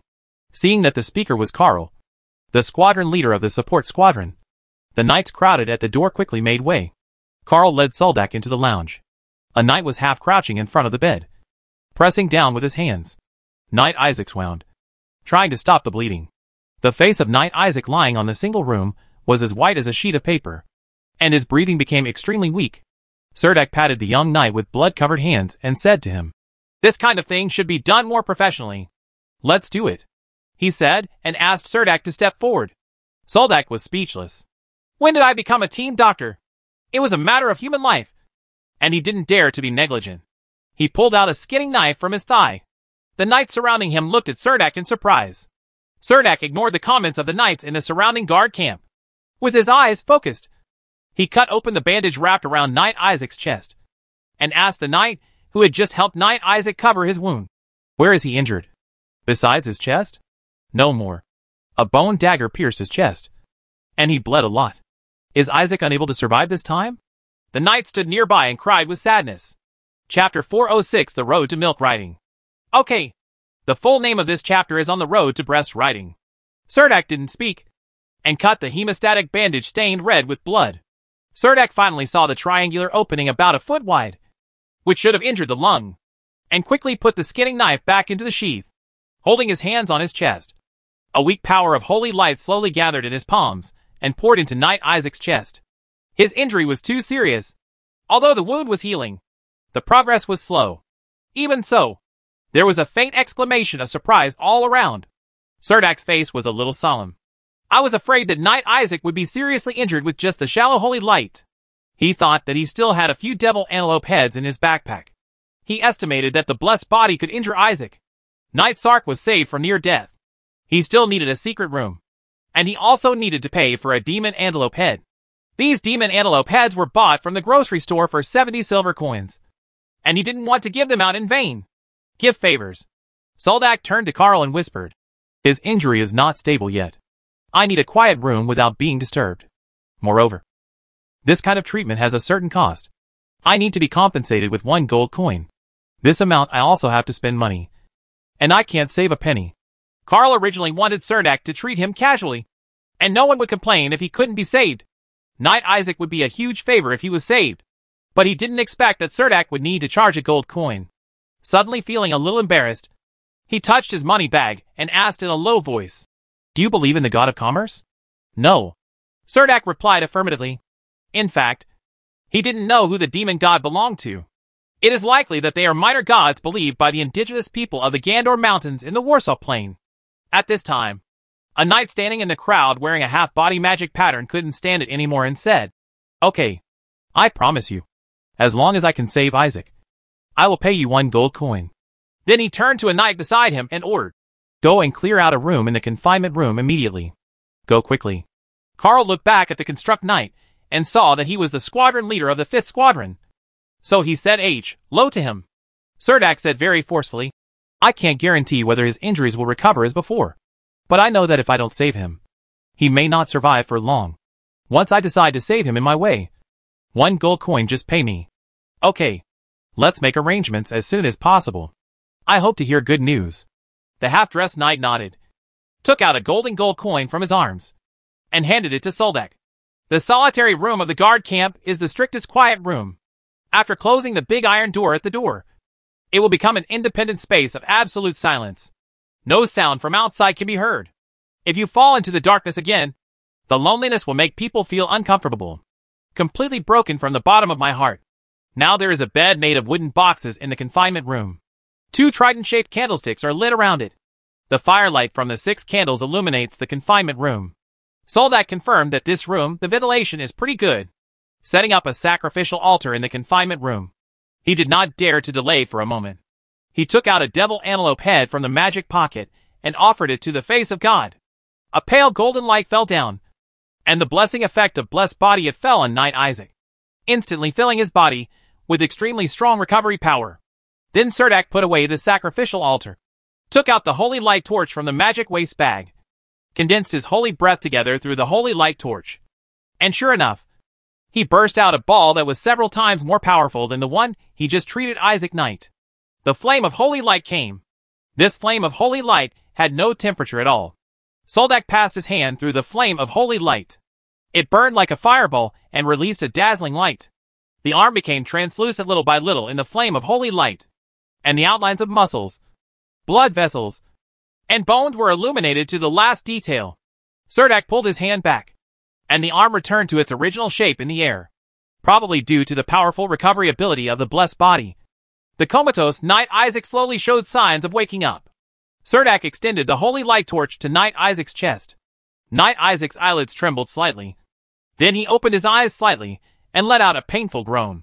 Under the illumination of the holy light flame, the triangular wound on the chest healed at a speed visible to the naked eye, probably because his body was constantly transmitting pain to Knight Isaac. Knight Isaac fell into a deep sleep after opening his eyes for a moment. Half an hour later, Cerdak put the holy light torch back into his magic waist bag and rebandaged the healed area with a hemostatic bandage.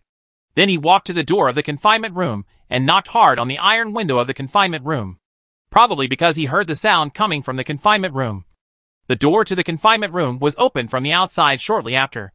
Cerdak nodded to the captain of the 5th Squadron, who was waiting at the door, and made a relieved expression. Then turned around and walked out of the confinement room. Many knights were waiting outside the door, and everyone was paying attention to Knight Isaac's injury. Some were close friends, and some were not so familiar with Knight Isaac. The reason why they gathered at the door of the confinement room and waited was because the seriously injured Knight Isaac could be treated without magic potion. This incident almost alarmed the entire guard camp. Under the gaze of many eyes, Soldak walked out of the cold underground prison. Carl chased him and asked about the situation of Knight Isaac. Soldak touched his nose and said seriously, "I have passed this hurdle. It depends on how the recovery goes. Is this the power of holy light awakened in your body?" Carl and Soldak walked side by side. Ahem. It's a magical element with sacred attributes. I don't want to be considered a heretic by the Magic Union. Cerdak immediately corrected him. Okay. Do you want to go out for a drink to celebrate? Carl said nonchalantly. Carl suddenly thought that just a few months ago, Cerdak was a reserve knight holding a horse in one hand and walking into the city of Helensa with a dazed look on his face. But now he has not only integrated into this mountain city, but also quickly moved into the city. Grow up. Soldak didn't want to go to the bar to drink at this time. Thinking of the good barbecue restaurant, he said. The old place. Bobcat Barbecue Restaurant. I'll call Charlie. I don't know he is in the city these days. How have you been? The two made an appointment to meet at the barbecue restaurant and left the guard camp. Carl is going to the castle to pick up Mrs. Christie, and Soldak is going back to the Knights Academy to pick up Natasha. And he has to go to the hotel in Garden Square to call Charlie. The snow in the city has almost been cleared, and Charlie is very worried. You may face unemployment. However, the mountain road back to Wall Village may not have been opened yet, and Charlie may have to stay in Helensa City for a while. Natasha sat in front of Mrs. Christie and Miss Brenda with some restraint. She didn't even dare to look up at them. The exposure of her milk-white skin made Natasha feel a little inferior, and their waists seemed it was very slender. And Natasha felt that if she tightened her waist so thin, she would be out of breath and even unable to eat anything. Seeing the two ladies across from her eating and chatting calmly, and they were all talking about topics that Natasha didn't understand. Natasha felt a little bit on pins and needles. But Cerdak couldn't help it this time. I can only secretly think about trying to avoid such dinner parties in the future. Only Charlie had been working on the 3 roasts on the plate from the beginning. The 2 steaks on Mrs. Christie's and Miss Brenda's plates looked more like decorations, and the 2 of them didn't move much when the waiter brought them to them. A swordsman riding a horse walked leisurely on the street outside the window. The familiar silhouette made Soldak slightly startled. What are you looking at? Carl approached Soldak, followed his gaze out the window, and asked curiously as he looked at the people walking on the street. It's nothing. I saw an acquaintance. Soldak looked away and stuffed the roast meat on the plate into his mouth. Aren't you going to say hello to him? Carl asked. I think he probably doesn't want to see me very much, Soldak said with a smile, and couldn't help but look behind Cole Norton. Hearing what Soldak said, Mrs. Christie and Miss Brenda, who were sitting next to Carl, also looked out curiously. However, only the lonely back of the young knight was left in the crowded street. Carl's eyes lit up, and he asked in a low voice, Love rival? Soldak smiled, but didn't know how to explain his relationship with Cole Norton. Instead, he shook his head, thinking that he shouldn't be considered a love rival. After eating the barbecue, Carl wanted to continue sitting in the tavern, but Soldak refused on the pretext of sending Natasha to the Knight Academy dormitory.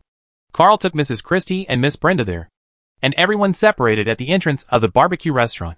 Natasha heard that Charlie had found a job in the city of Helensa, and could actually earn 4 silver coins a day. And she was very happy for Charlie from the bottom of her heart. According to Charlie, his job can last him until he leaves Helensa city. Even if all the snow is transported, there will still be endless urban garbage transported every day. As long as Charlie is willing to endure hardships and work hard, he can continue to do it. The 3 of them walked to the hotel and sat down to chat in the hotel lobby. The idle hotel owner also brought a pot of lemon tea and sat down to drink tea and chat with everyone. Without Mrs. Christie and Miss Brenda, Natasha finally relaxed. I heard that Serdek had determined the knight's territory today, which was a bit incredible. I didn't expect that Serdek had the knight's territory so quickly. Charlie looked at Suldek with envy and said with a smile, "Dak, you will be the knight from now on." Chapter 407. Cole Norton. Looking at the highest place in Helensa city, a group of castle buildings rose from the ground, as if it were a city within a city. Cole Norton discovered that there were actually some people in small cities who had the ability to control the situation.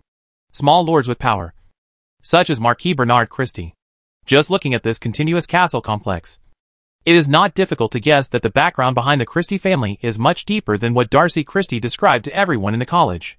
Darcy said that his family formed a group of constructed swordsmen.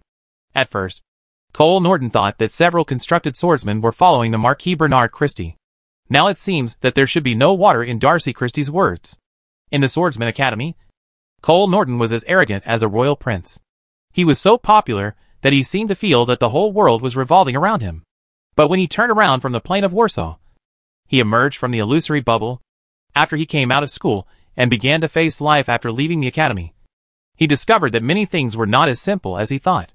His charm gradually became worthless after leaving the academy, which made him feel hesitant and uneasy. He worked hard looking for what I have been losing these days. I find that the friends around me are also drifting away. Before Cole Norton came to Helena City, he had imagined countless scenes when he saw Darcy Christie, but he never thought that Darcy Christie would avoid him. After waiting outside the castle for 3 days, I didn't even see Miss Darcy Christie.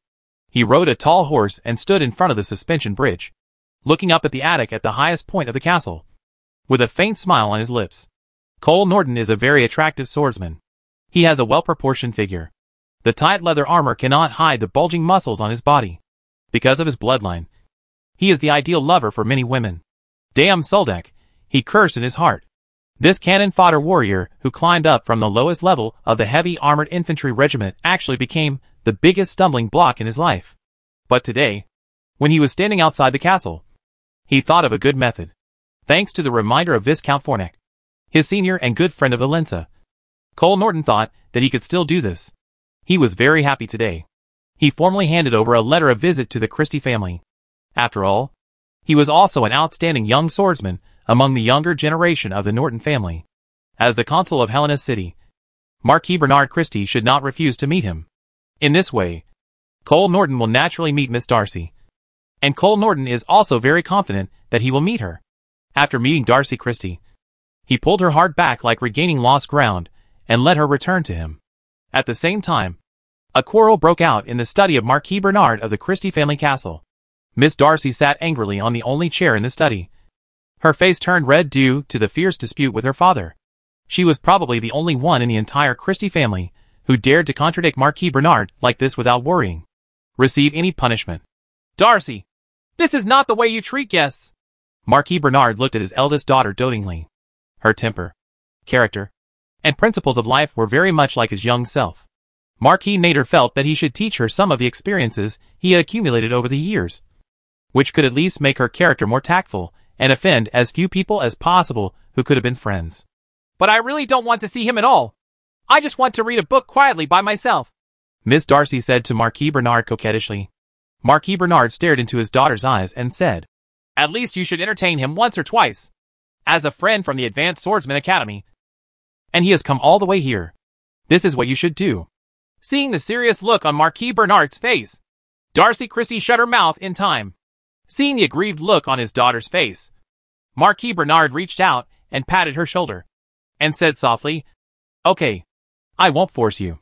When I receive him tomorrow, you must attend. At least if you want to sit next to me, even if you don't say a word. This is your reserve as the eldest daughter of the Christie family. But you must also smile the whole time. That is the basic courtesy that should be shown." Darcy Christie stood up and said to Marquis Bernard, "Okay, I'm just attending this interview, and I promise not to say a word." After saying that, holding a somewhat cumbersome long skirt in his hands, he quickly left Marquis Bernard's study. This interview was in the reception hall of Christie Castle, where envoys from other lords were received. Marquis Bernard sat on the high throne, and on the two back chairs beside him sat the young wife of Marquis Bernard on one side and the young Miss Darcy Christie on the other. Cole Norton appeared at the door of the hall, wearing a tight-fitting petrified lizard skin magic pattern costume. Marquis Bernard and his young wife's eyes lit up. Their strong and young bodies were full of restrained explosiveness when they walked. "Come on! Cole Norton is an excellent swordsman." Cole Norton strode into the reception hall, under the gazes of the guards and several nobles. He looked up and performed the knight's salute to Marquis Bernard without being humble or haughty. He stood up straight and stood tall. He raised his chin to introduce himself, and then said directly that he rushed to Helensa city despite the heavy snow this time, just to see Miss Darcy, and that the two had a brief relationship in the college. "I thought I could continue dating after graduation, but unexpectedly this relationship became weaker and weaker. I blame the problems between the two on time and distance." Cole Norton took the opportunity to express his love for Darcy Christie to Marquis Bernard. Miss Darcy almost rolled her eyes at Cole Norton on the spot. Where was the Cole Norton who was as proud as a blue peacock?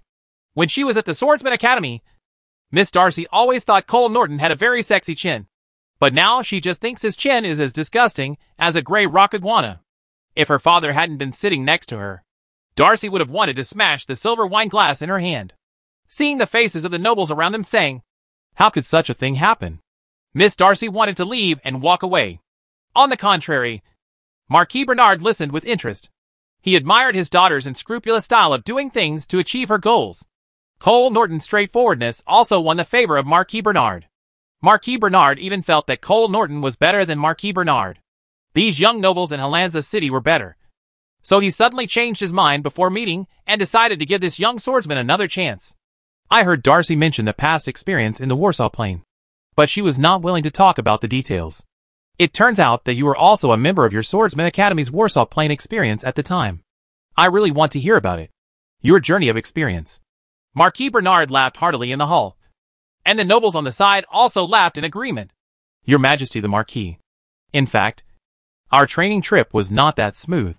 When we arrived in Handenar County on the plain of Warsaw, Duke Newman was gathering the elite troops of the Bina army to surround and kill an evil ghost army. At that time, all the legions participated in the battle. On the contrary, we young students in the college were left in Handenar city. Only Darcy and some classmates went to the front line of Mayun Ridge." Cole Norton stood in the hall. He vividly told everyone about the journey of experience and how Darcy Christie led a group of sisters, escaping the pursuit of several evil ghosts along the way, and returned to Handenar County through the hilly pastures with great hardships. He did not forget to mention here that when he and other classmates who stayed in Handenar County received the news, they immediately rushed to the other side of the river to meet Darcy Christie and others. Marquis Bernard did not expect that his daughter would have such a wonderful experience in the Warsaw Plain. He said to Miss Darcy next to him with a gentle face, It is a good thing that young people encounter some bumps in their journey of experience. Smooth sailing experience cannot train the ability to adapt to changes. Only in adversity can one grow quickly." Then Marquis Bernard asked Cole Norton curiously, "But what happened to the deserter on the Moyenling battlefield you mentioned?" "As far as I know, part of the battle group in the Moyenling battle at that time belonged to in our city of Helensa." "Darcy, why have I never seen you mention it?" Miss Darcy said nothing, but smiled slightly at Marquis Bernard. Cole Norton took the opportunity to say, "I haven't heard from him since I returned to Bena City, but I heard that he returned to his hometown safely." When Cole Norton told this story, he described Soldak as his mortal enemy, and then wanted to reveal some information about Soldak. Miss Darcy could no longer bear it, and she let her. His tone became very low, and he said to Cole Norton in the audience, "That's enough. Cole, aren't those things embarrassing enough for you? Why do you have to tell them again?" When Cole Norton saw that he had successfully aroused Darcy Christie's anger, he felt secretly happy. He immediately stretched his neck, puffed out his chest, and said to Miss Darcy on the high platform, "Darcy, a failure actually doesn't mean anything, as long as we dare to face it. You're right. Young people must have such perseverance." Marquis Bernard felt that the young swordsman in front of him was outstanding in terms of family background, ability and character. Some experience are nothing to the noble lords. He supported the armrest of the chair with his elbows, touched the beard on his chin with his thumb, glanced at his daughter sitting next to him, and said to her, Darcy, since this is Cole's first time coming to Helensa City, then you as the owner of Helensa City, I took Cole to walk around the city. Although Helensa is just a small mountain town, it also has some very unique scenery. Father, Miss Darcy protested in a low voice. However, seeing Marquis Bernard's unmoved look, Miss Darcy also knew that once her father made a decision, it was basically difficult to change it. She could only stand up from the chair, hold up her skirt in front of her father, curtsy and salute, then gave Cole Norton a deep look, and said to him with some gritted teeth, I hope you have a wonderful life in Helensa City. Remember. Chapter 408, Gathering in the Tavern.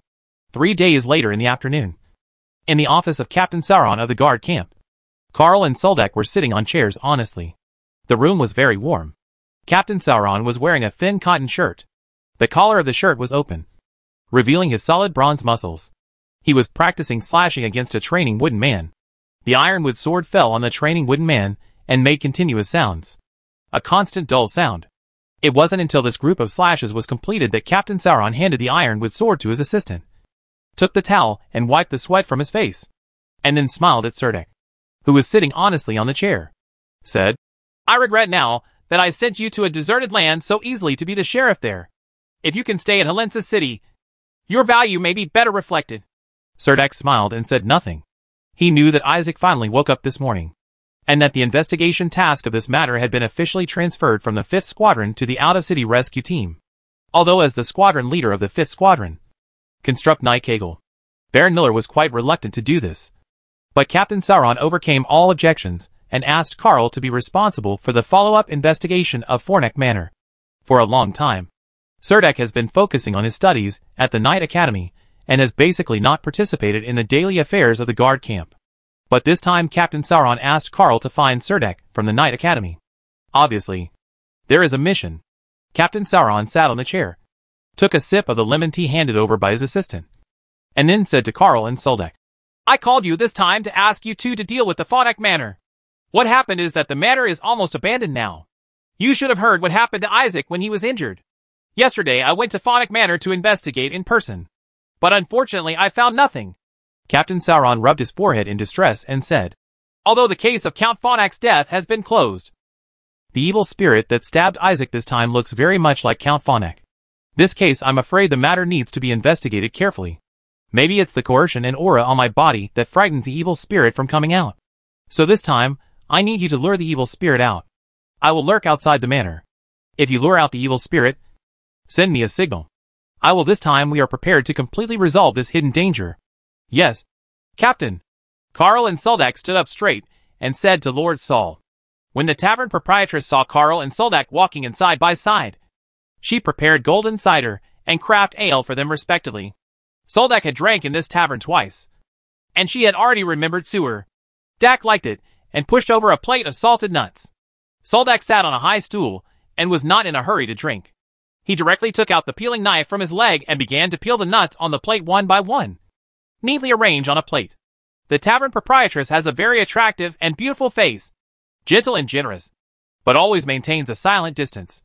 Soldak has been here several times, and the two of them have not spoken more than 3 sentences. Carl is the only one.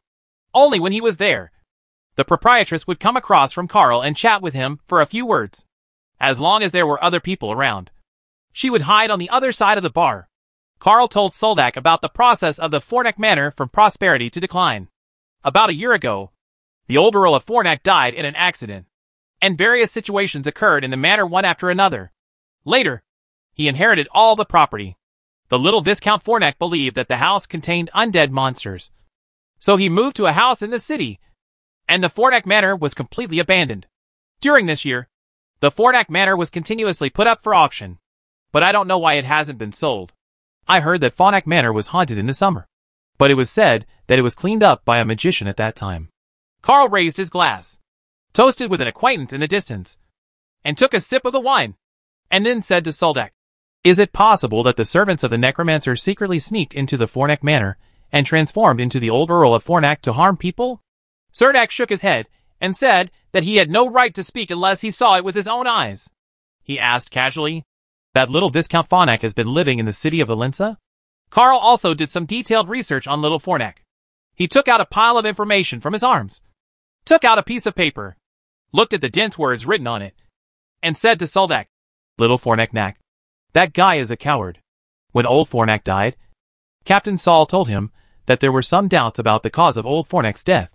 However, he was probably afraid that those people would retaliate against him, and did not follow up on the doubts.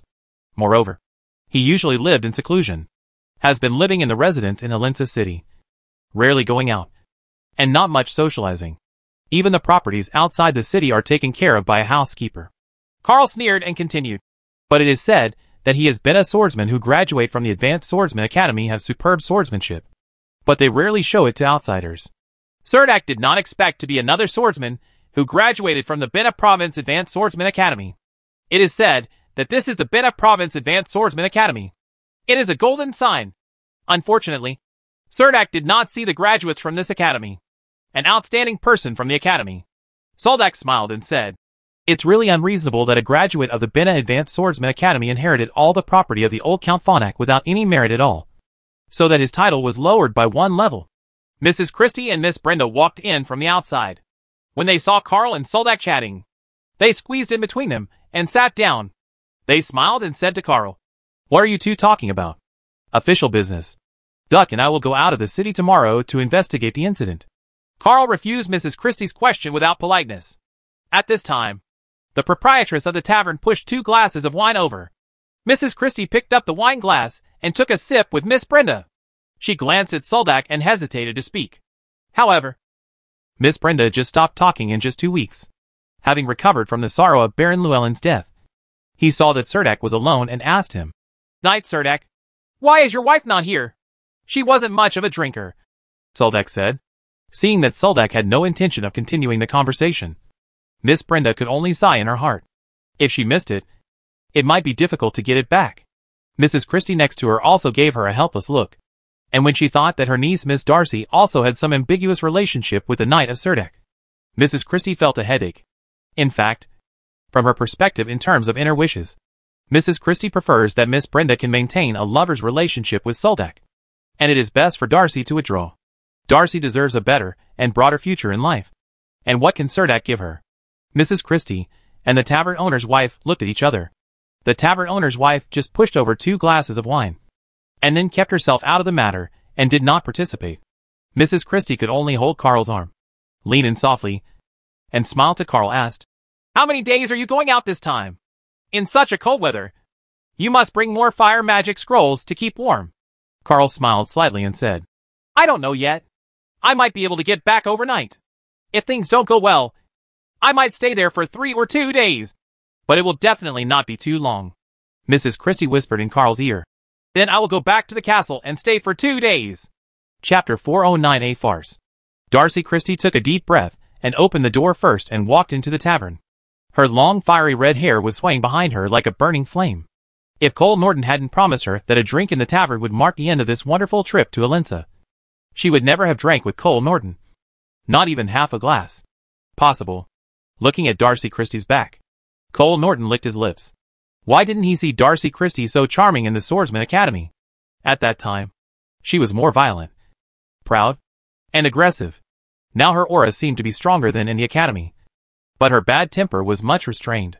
Cole Norton felt that her long red hair was almost burning in his heart. He urgently needed a glass of wine to suppress his inner desires. At this time, a knight's entourage emerged from the shadows next to the tavern and made a go-good gesture to Viscount Fornac next to Cole Norton. Viscount Fornac stood next to Cole Norton and nodded slightly. He nodded, and then whispered to Cole Norton, The actors and audience are all in place. It's time for us to perform. Cole Norton and Viscount Fornac smiled at each other and walked into the tavern side by side. Darcy Christie opened the door and walked into the slightly noisy tavern. She frowned and looked around to see where there was a quieter seat. But at this moment, a table of drinkers stood up around the table. One of the drinkers hugged the 2 bartenders without hesitation, stuffing silver coins into their troughs, and taking them from the bartender's tray.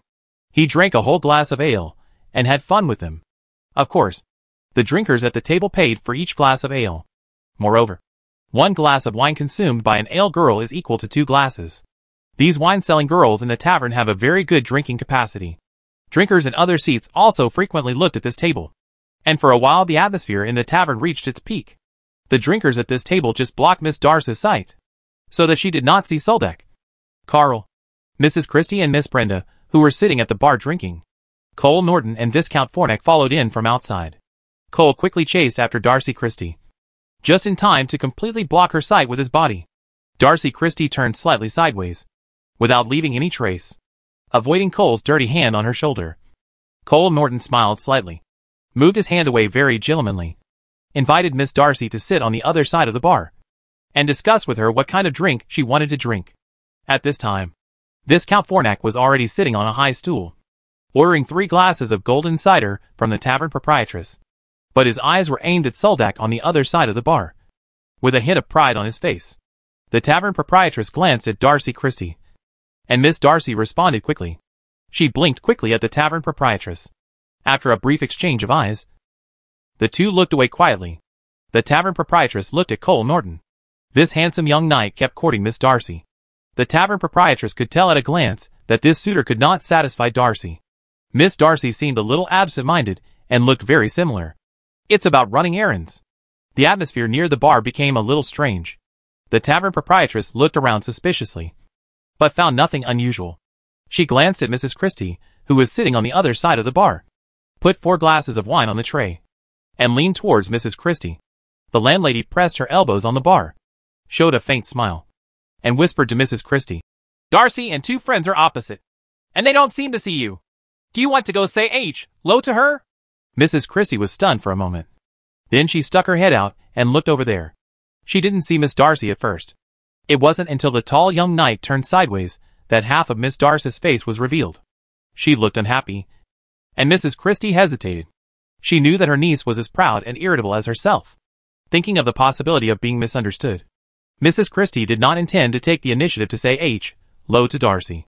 She just casually asked the tavern proprietress, "Oh, she doesn't have many friends in Helensa City.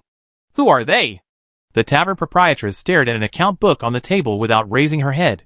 She whispered to Mrs. Christie, "The youngest son of Count Fornac is a very homely and introverted guy with some quirks. He is rarely seen in ordinary times.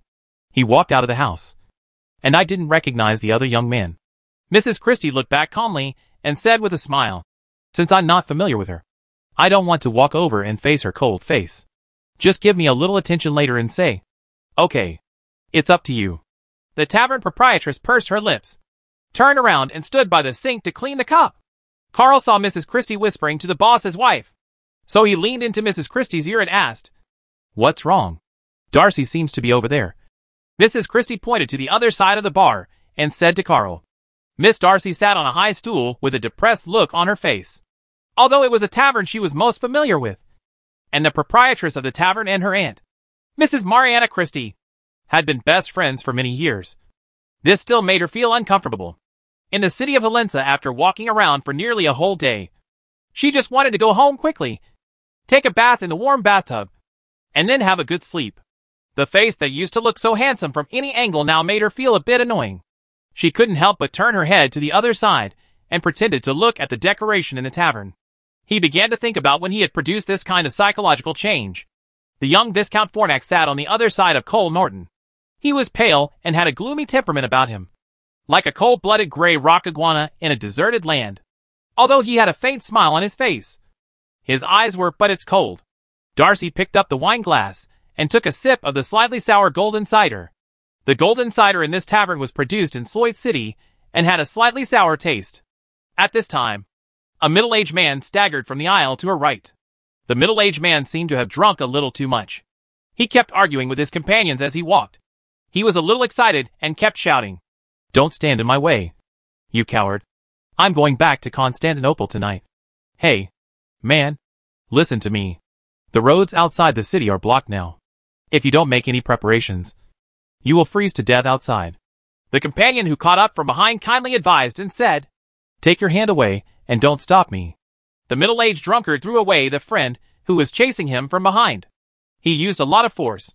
The friend lost his balance and was thrown directly to the oak board outside the bar. 2 high stools were suddenly hit. Yang Ang was knocked down by his friend. Due to his imbalance, one hand happened to touch Darcy Christie's goblet. Bang! Miss Darcy's wine glass was knocked out by the man. The wine in the glass spilled all over Miss Darcy, and the glass fell to the ground and broke into pieces. Cole Norton took the opportunity to half hug and half support Miss Darcy in his arms, and pushed the man away. The man fell unbalanced and fell on the edge of the bar. Cole thought that everything was done perfectly. At least the connection was very smooth. He also asked Miss Darcy very considerately, "Darcy, are you hurt?" Viscount Fornac, who was sitting aside, stood up and scolded the drunkard and the friend who hit Darcy Christie. Faced with Viscount Fornac's rebuke, the drunkard suddenly sobered up and apologized to Miss Darcy. Viscount Fornac yelled, "Don't stay here! Get out of here!" The two men were like gray mice, preparing to sneak from the side aisle to the back door of the tavern. Cole Norton half-armed Miss Darcy and looked proudly in the direction of Soldak and his party. He just met Soldak's gaze, and there was even a hint of ridicule in his proud smile. Under the guidance of Mrs. Christie, Soldak and Carl looked in the direction of Mrs. Christie's gaze. He just happened to see a tall young knight with one arm around Darcy Christie's waist. Darcy Christie was almost pressed into his arms. The young knight subconsciously glanced this way with a look on his face. With a proud smile, he actually glanced at Soldak. He deliberately put his head to the side of Darcy's face, and it seemed that the two of them were almost touching each other. This act of intimacy made Mrs. Christie look shocked. She covered her mouth with her hands to prevent others from seeing her. What a surprise at the moment. Before there was any reaction, Miss Darcy stood up suddenly, snatched the wine glass from Cole Norton's hand, followed closely, and poured it on the head of the alcoholic friend. The man was soaked until he was drowned. But that wasn't over yet. She moved the drunkard's shoulder with one hand, pushed him against the gray wall with brute force, and slapped the drunkard hard on the face. Before the drunkard could react, he grabbed his collar, raised his knees and pressed hard on the drunkard's chest. The drunkard was immediately hit by Darcy Christie's knee and fell to the ground. His whole body was bent on the ground. Just big shrimps. Under the gazes of the surrounding drinkers, Miss Darcy straightened her wrinkled skirt, rubbed her hands, walked directly in front of Cole Norton and Viscount Fornac, and said with a look of disgust, I need to apologize. I usually give back to anyone who offends me on the spot." This sentence immediately made Cole Norton blush. He sat in a high chair and didn't know how to answer the following words. It was obvious that Darcy Christie was alluding to the previous night's fight in Handanar City. A group of young swordsmen from the graduating class, the soldiers were knocked unconscious in the streets of the city by a reserve knight with a wooden stick. The Bena Advanced Swordsman Academy, the first academy for advanced swordsmen in the Green Empire, has been brought down from the altar. In people's eyes, the golden signboard is not even as good as a heavy armored infantryman who has been fighting on the battlefield for 4 years. Zhong Chiguoguo's slap in the face also made the teachers in the academy deeply reflect on what went wrong that made the swordsmen coming out of the academy unable to adapt to the plain war. For those graduates who returned to the college in despair after being beaten up, there is always a voice in the college after being beaten. You don't even have the courage to get back to your place in the first place. Obviously, Darcy Christie's bringing up old things this time deeply irritated Cole Norton, and his face, which had always been smiling slightly, suddenly turned cold. Darcy Christie stepped forward to meet her without giving in. If she had a disagreement, she would directly attack. Viscount Fornac, who was sitting next to him, gently pressed his hand on Cole Norton's shoulder.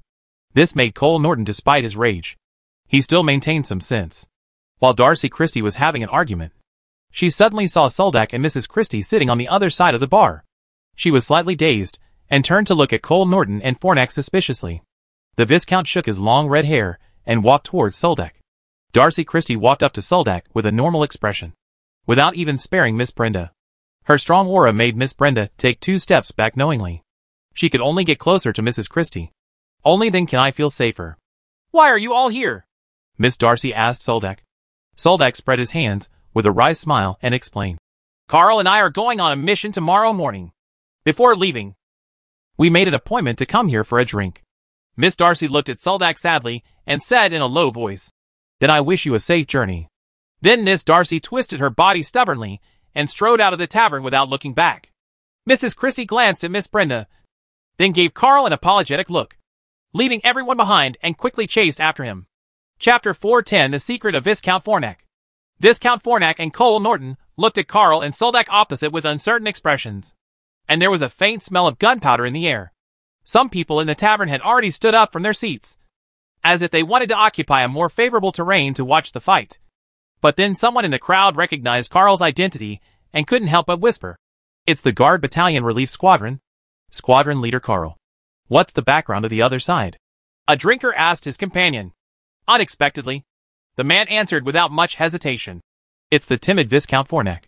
The Fornac manor that has not been sold in the auction house for a year is his family's property. Many patrons in the tavern began to whistle and boo. Miss Brenda was sitting on the stilts, and her beautiful face turned pale with fright at the scene in front of her. Hey! The tavern proprietress looked at Carl helplessly. Carl quickly made a gesture to indicate that he would leave immediately. The proprietress smiled softly, and did not say another word to dissuade him. Carl stood up and straightened his dress, turned to Miss Brenda, who was standing aside, and said, "Would you like to give you a ride?" Miss Brenda quickly nodded obediently, and gently lifted the hem of her long skirt. As Soldak stood up, she hesitated for a moment, and put her hands on her arms. Cerdak shook his head slightly, startled, but not refusing. The group of 3 people left the tavern under the watchful eyes of the drinkers. Seeing that the impending fight disappeared in an instant, the surrounding drinkers booed in disappointment. The wine-selling girls hiding against the wall once again carried trays filled with ale, swaying their purred breasts and buttocks as they walked through the tavern. The proprietress of the tavern ignored the rest of the people. She took off her apron and returned upstairs calmly. She was not worried at all about whether there would be a commotion in the tavern. At this time, the bartender who had been hiding in the corner for half the night was able to move quickly. He got out, quickly put the empty wine glasses on the table into the pool behind him, and took the work from the hands of the tavern proprietress. Before leaving the tavern, Soldak glanced at Viscount Fornac suspiciously, and he had an instinctive intuition in his heart. He felt that Viscount Fornac had an inexplicable hostility towards him, which made him puzzled. Untie. It stands to reason that the two of them should not have any intersection. Even if Soldak and Colnaughton are close friends, the hostility shown by Viscount Fornac is too great. It is a kind of hatred that goes deep into his bones. Although Fornac the Viscount was very restrained and tried to avoid exposing his inner emotions, but the spiteful look in his eyes would still show up when he turned his head inadvertently. Miss Brenda, who walked out of the tavern, exhaled softly. Her expression relaxed. She stared at Soldak at the entrance of the tavern, and asked Soldak with a half-smile, "Do you want to go to my place? Another cup of tea?" Cerdak just pretended that he didn't understand Miss Brenda's hint at all, pointed to the stars in the sky, and said with a smile, "It's too late. I have to go on a mission tomorrow morning. Thank you for the invitation." Then he turned to Carl, who was standing next to the magic caravan, and said, "Carl, you are responsible for sending Miss Brenda home safely. We seem to be in trouble, so I will go first." "Hey!" Carl looked at Soldak with an unhappy expression. The expression on his face clearly said, "Then you can't leave your trouble to me." The waiter in charge of the horses outside the tavern brought Serdak's Gubalai horse over. Cerdak handed him a tip of 5 copper coins and got on the horse. The Gubalai horse neighed softly and spread its hooves. He ran like a child down the long street with some snow remaining on both sides, and disappeared under the dim street lights in a moment. Miss Brenda pouted and ignored Carl at all, holding up her skirt and boarding the magic caravan with an unhappy look on her face. Looking at Miss Brenda's back, Carl actually wanted to persuade Miss Brenda to give up her thoughts on Soldak, because once some things are missed, they really can't be found again. Then he thought about it again and felt Mrs. Christie should have said this to her. She boarded the magic caravan, knocked on the front glass of the carriage, and signaled to the coachman that it was time to set off. The magic caravan quickly turned around the corner of the street and headed towards the rich area of the city. Viscount Fornac and Cole Norton sat opposite each other at the bar with gloomy faces. They couldn't figure out why a carefully arranged scene did not continue according to the script. According to the original plan, this scene could not only highlight the heroic rescue, the beautiful and exciting plot can make Miss Darcy change her mind, and it can also anger Soldak and make him lose his temper in the tavern. For this reason, Viscount Fornac also sent his followers to investigate Soldak's whereabouts. But he didn't expect that this matter would actually go wrong. First of all, Cole Norton failed to carry out the heroic rescue to the end. Miss Darcy personally taught the 2 drunkards arranged by Viscount Fornac, then left Cole Norton and left the tavern alone. And those who saw this scene, Soldak was not angered, and even ignored Cole Norton, and left the tavern with his friends, feeling as if he had been underestimated by Knight Soldak. Cole Norton drained the wine in his glass with a look of resentment. Viscount Fornac asked the bartender for 2 more glasses of rum, handed a glass of wine to Cole, and said apologetically to Cole, "I'm sorry. I didn't expect this operation to be messed up." Cole smiled sinisterly and said, "Although they didn't succeed this time, don't let them take it too easy. I have already written to Darcy Christie's rivals in the academy. I guess they are on their way here. Using it won't be long before Helensa becomes even more lively." Viscount Fornac glanced at Cole Norton and asked him, "Then what are you going to do? Continue to stay here and watch the show? Or go back to Venice City?" Cole Norton took a sip of strong wine, then rinsed his mouth with soda water, and then said to Viscount Fornac, "The family is planning for me to serve in the military in the Warsaw Plain and train with the swordsmen in the army. After a period of time, he will be sent to the infantry regiment as a low-level officer. And then, he will gradually accumulate military merits and try to get himself a title. Are you going to participate in the Plain War?" Viscount Fornac looked at Cole Norton. A trace of envy flashed in his eyes and said, "If I can get rid of the trouble here, I will also participate in the Plain War. I really want to walking around on the plain of Warsaw." Cole Norton immediately puffed up his chest, patted it hard and said, "If you want to go to the Warsaw Plain, don't forget to write to me. I will send you my contact information when I get there. I'll pick you up in Epsom City."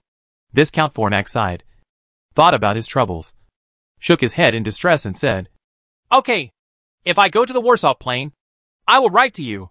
The 2 of them sat at the bar and chatted while having a drink. "Are you going to let that Knight of Surdak go and leave Helensa like this?" Cole Norton said dejectedly. "Otherwise, what else can we do? It's impossible to ask the constructed swordsman in the family to come forward because of this matter. If my father finds out about this, I will be in trouble. I don't dare take the risk." This kind of contention and jealousy is very common in aristocratic circles, but generally speaking, neither party will make such a big deal. Once the family power is involved and the matter is exposed, the family will often lose a certain reputation. This is the last thing to do. Tolerant. Cole also has some concerns of his own. Viscount Fornac closed his eyes to prevent Cole Norton from seeing some clues. He suppressed the joy in his heart and took a big sip of rum to make his face flush.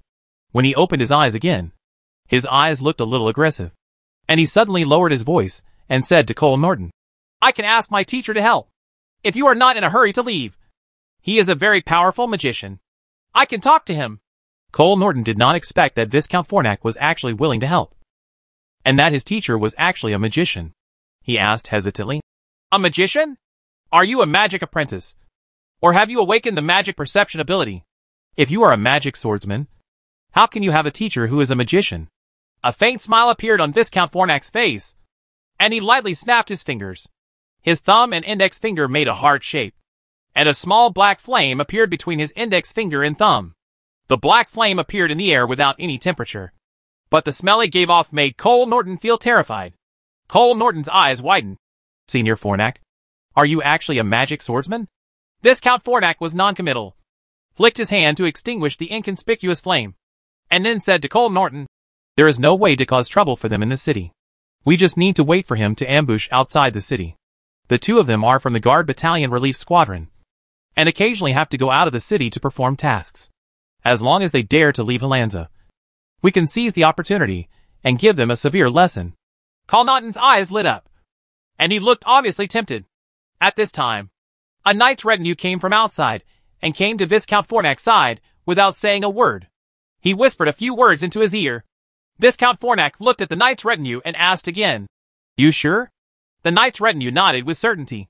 Viscount Fornac waved his hand to let the knight's retinue leave, and then put his hand on Cole Norton's shoulder, closing the distance between them, and whispered in Cole Norton's ear, "Cole, I received accurate news that the 2 of them will go out on a mission tomorrow morning, and we need to go back and prepare well." Leaving Cole Norton's sight, Viscount Fornac's gloomy eyes revealed a stern look. The 2 of them were not in the mood to continue drinking at the moment. Leaving a few silver coins on the wine glass holder, Viscount Fornac and Cole Norton left the tavern together. In a villa in the workshop area of Helensa City, Viscount Fornac and Cole Norton stood outside the door and knocked gently on the door. After a while, when Cole Norton was getting a little impatient, the wooden door was pushed open from the inside. Standing at the door was a middle-aged woman wearing a long black skirt. She had her long chestnut hair tied up in a bun. Above his head, Viscount Fornac stared at him with a straight face and asked, "Bonnick, why are you here?" There is no magic class today. She glanced at Cole Norton with a sharp look. Cole Norton felt the strong mental power and aura of the other party. He seemed to be standing naked in front of this middle-aged woman, and he even dared not confront her. See. Viscount Fornac hurriedly walked over, forced a smile to the middle-aged woman and said, Teacher, I am here to visit you this time to seek your help. The middle-aged woman turned and walked back to the room. Viscount Fornac took the opportunity to follow her into the room. Almost all the curtains in the room were drawn, which made the living room look very dark. The middle-aged woman was sitting on the sofa with a book open in front of her. Magic book and a cedar staff. Viscount Fornac stood on the carpet in the living room and said to the middle-aged female magician, We would like to ask you to teach a knight named Serdek. This is my good friend Cole from Venice City. Knight Norton.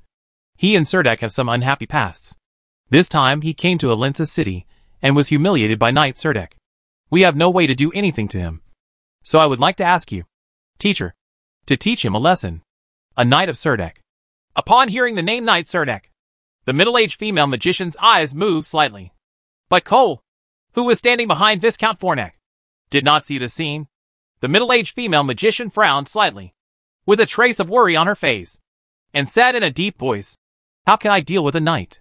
Don't say that once the Magic Union law enforcement team in Helensa City knows about this kind of thing, they will come here to pursue the blame. And once the other party files a complaint with the knights, it will inevitably deepen the conflict between the Magic Union and the knights. Viscount Fornac quickly stepped forward and said earnestly to the middle-aged female magician, Teacher, please rest assured that this internal dispute between two knights of the knights will definitely not implicate you in the future. On the head. After saying that, he looked back at Cole Norton. Cole Norton quickly handed the bag of gold coins he had prepared before to the coffee table, and then returned to the original place cautiously. Seeing the bag of gold coins, the middle-aged female magician's expression softened a lot. She shook her head and said to Viscount Fornac said, If this is the case, then I will help you teach that arrogant knight a lesson. You will only cause trouble for me. Seeing that the middle-aged female magician agreed casually after a slight hesitation, Cole Norton felt slightly relieved. In addition, this bag of gold coins was not produced by Cole Norton alone. Half of the gold coins were sponsored by Viscount Fornac, which made Cole Norton feel that he owed Viscount Fornac a huge favor. Next, a specific time for the operation was set, and then Viscount Fornac left with Cole Norton, waiting for the carriage that the two of them were riding in. Samoa walked out of the room. After Christie Castle failed to kidnap Miss Hoyle, she was targeted by the Magic Union law enforcement mage in Helensa City, and used a substitute at a critical moment. He escaped for himself, and has been hiding in this villa since then. She sat opposite the middle-aged female magician, with a faint smile on her delicate and beautiful face, and said, Unexpectedly, Funak actually found a scapegoat this time. When that guy Serdek enters Funak Manor, let's take action. It's best to lure out all the old and young people in the manor, and solve the troubles in the manor together. The middle-aged female magician stared at her coldly. Samoa said to the middle-aged female magician, Marion, is it possible to catch someone alive this time? He probably knows the whereabouts of the apostle of the dark goddess. The middle-aged female magician named Marion gave Samoa a fierce look and said unceremoniously, The failure of the 3 previous operations doesn't explain the problem. It is said that he carries a sober pendant, hypnosis and deep sleep. It has no effect on him at all. After saying that, he picked up the wand and stood up and stepped onto the stairs next to the living room. He said, Before taking action, I will prepare some more magic scrolls.